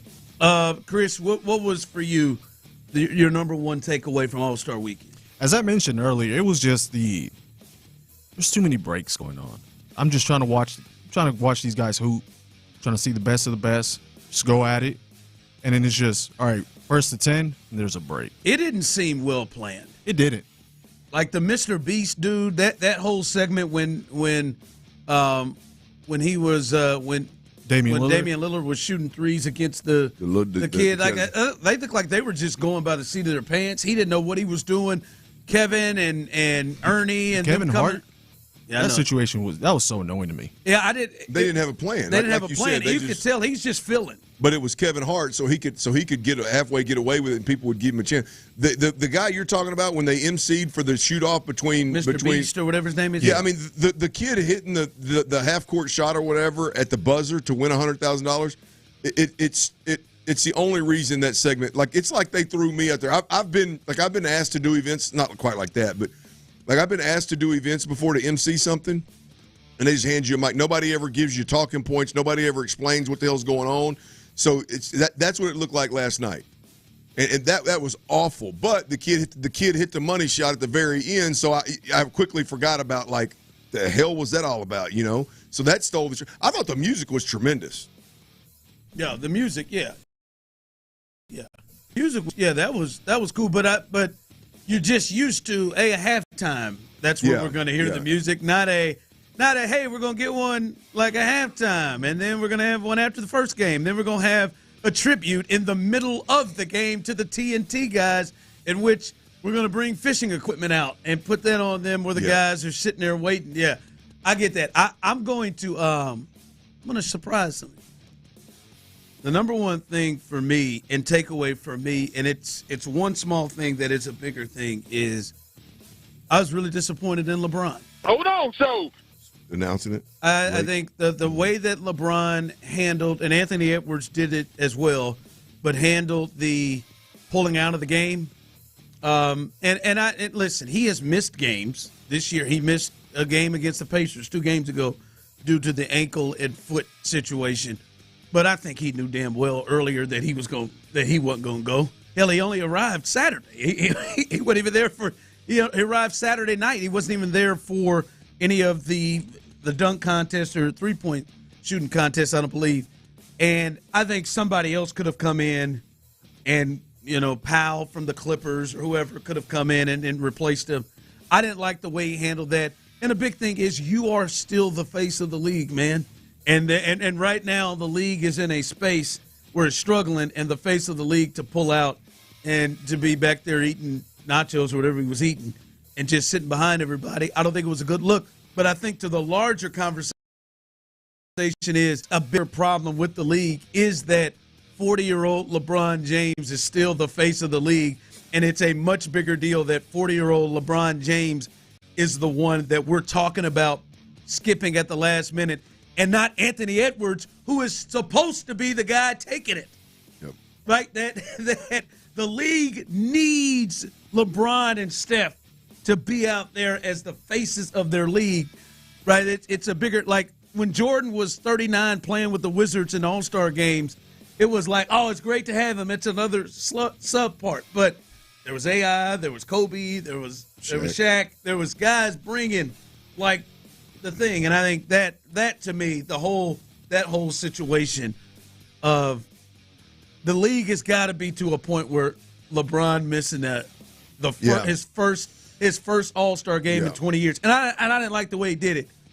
It's such a big deal. I wonder if that's like in LeBron's mind, is he keeps the streak alive by not pulling out, right? Oh, he would have been an All-Star anyway. So he's still okay. Cool, yeah, he's just because when I first I was like, boy, this isn't a good Giannis did it, and they brought Trey. Well, when his thin hair you got LeBron that's not playing in a game, Giannis. but I'm just talking about the old heads that the league is so reliant on right now. Curry's not in the 3-point contest. You're pulling up a 6'2" G League white boy to make the dunk contest interesting, and not just that. Like shout out to Mac. Yeah, good job. But just like that is the show. Like that's the plan, is for that to be the show. And I mean, it's just it's. And then you got Chris Paul's old ass out there sabotaging the damn skills contest. Hey, he found a loophole, baby. And then they changed the rules on his ass in the end, and he was in full protest. That was BS, by the way. Whoever that was in the league stepping in and not allowing Allie LaForce to interview them. I thought Kevin Harlan. I didn't see that. I thought Kevin Harlan was going to snap up there. Allie LaForce kept trying to get over there to talk to him about what happened. And the guy from the league came over. No, we're not going to do it like this. His mic picked him up. Kevin Harlan he didn't watch the rest of that. So Kevin Chris Harlan Paul said, didn't just piss me off. He pissed them off too, huh? Well, no. Well, the league not allowing him to be like they didn't interview Wemby and them for it. They never allowed him to. It was stupid. It was stupid that the league was going to make them not be able to talk. It was such. They had a loophole. I was thinking to myself, if they weren't so obvious with it, right? They could have got away with it. Yeah, if you just get up, quick smart. shot If you just get up there and shoot it and not care about the next one, right? Because their time was 47 seconds. Like their time, they were a clear minutes away from everybody. But I mean, think about that. I mean, that on top of it, it's just like, this is why we're where we are. Stupid stuff like this. Oh, that'd be me. I'd be thinking of the loophole to get out of that. I'm trying to just win, baby. I'm trying to win this thing. Somebody stop that man! Here comes Fire. Yeah, they had Kevin Harlan pissed about that. All right, Rafael Devers. This is becoming interesting. Obviously, Alex Bregman, that saga is finally over. He is heading to Boston, but Boston's best player plays third base, Rafael Devers, and this is what he has talked about. He is letting it be known right now. They asked him how he feels about Bregman coming in and potential of moving. He said, "No, third base is my position." Devers said through an interpreter, "It's what I play. I don't know what their plans are. We had a conversation. I made it clear on what my desires were. Whatever happens from here, I don't know." but Rafael Devers, he also went on to say he is not going to DH either. I play third base. So, hey, that is great. There ain't no, hey, come on in, Alex, man, let's get it here. No, Pimp, I play third base. I don't know where you going. How great would it be? It'll never happen, but how great would it be if Alex Bregman said, "Well, hey, I play third base. I don't know what the hell he's talking about. I just got $40 million a year." Now, Bregman's obviously not. Bregman's going to be like, Bregman's going to be like, "Man, I'll do whatever they tell me to do." I mean, Bregman's he's going to smooth it over. He's going to play. He's going to play the good guy. He's going to play the short answer. But I think it'd be so fascinating if he just. In fact, he should do it. I think he should just run out there with him, like. Go to should knowing that he's going to play second and being cool with it. I think he should rib Devers a little bit. Yeah, and like have him good and pissed off. Like, hey, man, get out there and beat him to the punch. They told me I'm playing third. Beat him to the punch. Could you see him in a hotel room at spring training? Like, hey, bro, I don't know. I'm just telling you tomorrow, man. When we get there, I'm going to third base. Yeah, I'm going. That's right. They told me I'm playing third base. Right? It doesn't sound like Devers is bull jiving. Like he's not. I'm dead ass serious. I play third base. Damn it! I play. Hey, Bregman, you better take your ass down to your room before I kick you out in this hotel. Like, and that's that. Like when Devers says, I don't. We had a conversation. I don't know what happens from here. I don't care if he plays left. I don't care if he DHs, plays. I don't give a damn where he plays. Bregman as long as I'm playing third base. That's got to be walking in. I wonder is Alex thinking to himself a little bit of like, all right, damn man, I know you want to play, but like at least maybe out to the public we get hey man, listen man, we'll figure out what happens, but I'm glad he's here on the team, man, and this gives us the best chance to win as long as we're out there. Nah, I'm letting him know. That's my spot. Hot corner. Right here. That's me. 5 o'clock fire. All right, Clint, Canada beat Finland earlier today, so we will see a rematch of that game Saturday. And they were in the NHL or whatever it was. I don't even know if it's NHL. It's that those four nations, facing off Canada versus the United States that got off to a hell of a start because in Montreal they decided to boo the national anthem as it was being sung, and that set off the temperature right off the bat. And then this is how the damn thing started. The players on both sides said they hoped it wouldn't happen tonight. It did. It helped set the tone. Charlie McAvoy put one on net. Now we're 9 seconds in. We had a fight 2 seconds in, another one 1 second later. Now in the center of the action, it's Colton Parayko and JT Miller. Well, that was the third of 3 fights that started in the first 9 seconds of the damn thing. And we get that rematch again. We get to see that again. And I see people comparing that to the NBA All-Star. Listen, there is something obviously that is different when these cats are playing for their country that we see in the Olympics, we see anywhere else. And, obviously if you tried to pull that off, you would see maybe a different intensity. But this is like that's automatically going to be better. It's Canada versus the United States, and yes, they give a rip, right? And this ain't nothing like, all right, hey, NBA All-Stars, U.S. against the world. No, that's different. They're playing against Canada, and you should see that intensity. And I ain't gonna lie to you, I saw and heard the first one. And I saw it on social, and I got over there. Hell, I got in on the tail end of the last one, and then stayed there for. And I said, "God Almighty, 9 seconds." I caught the tail end of the first one, and my intentions were to flip between that and All-Star Weekend back and forth, right? And I'm like, I caught the tail end of the first one, and then they immediately dropped gloves and started the second one. And then I'll be damned. I told Lauren, I said, "Lauren, get in here." I said, and she doesn't. I don't understand hockey. She has no clue. I said, "Baby, they done had 3 fights in 9 seconds." Well, how'd they do that? I said, "Well, the clock stops when they start fighting. I mean, the clock doesn't keep running here." But that was. And then once they quit fighting, the physicality in that game was ridiculous. Did you see my buddy at one of the intermissions? Was it Keith Tkachuk? I believe that's who it was. How you say it? Tkachuk. I think that T is Tkachuk. You're right. That T is silent. It is Keith Tkachuk. I believe he plays for the Florida Panthers. I got a little bit of action. My man was just rolling around. I mean, you talk about somebody daring somebody to fight. He's just hitting people. It was with his stick. Yeah. Straight up after just rolling. It's intermission. He is just drilling people. Right. Just drilling people, like daring people to fight, to stop and fight. He got about 3 of them Canadians as they was coming up. I mean, what's wrong with you?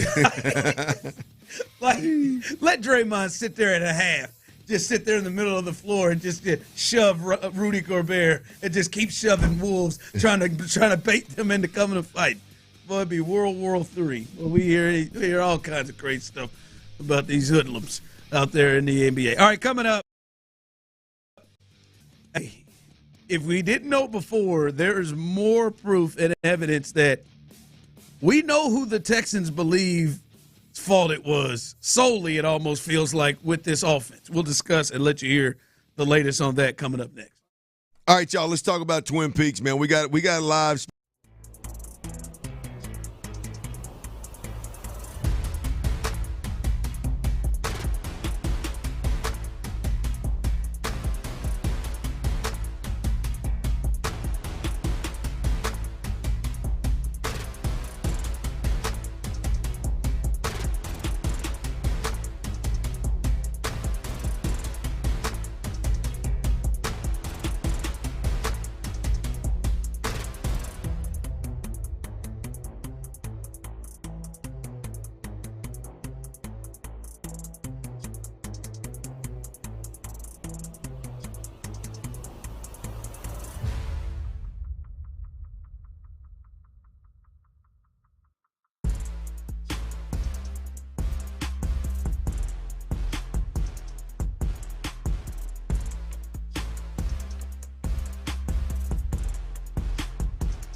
Houston's sports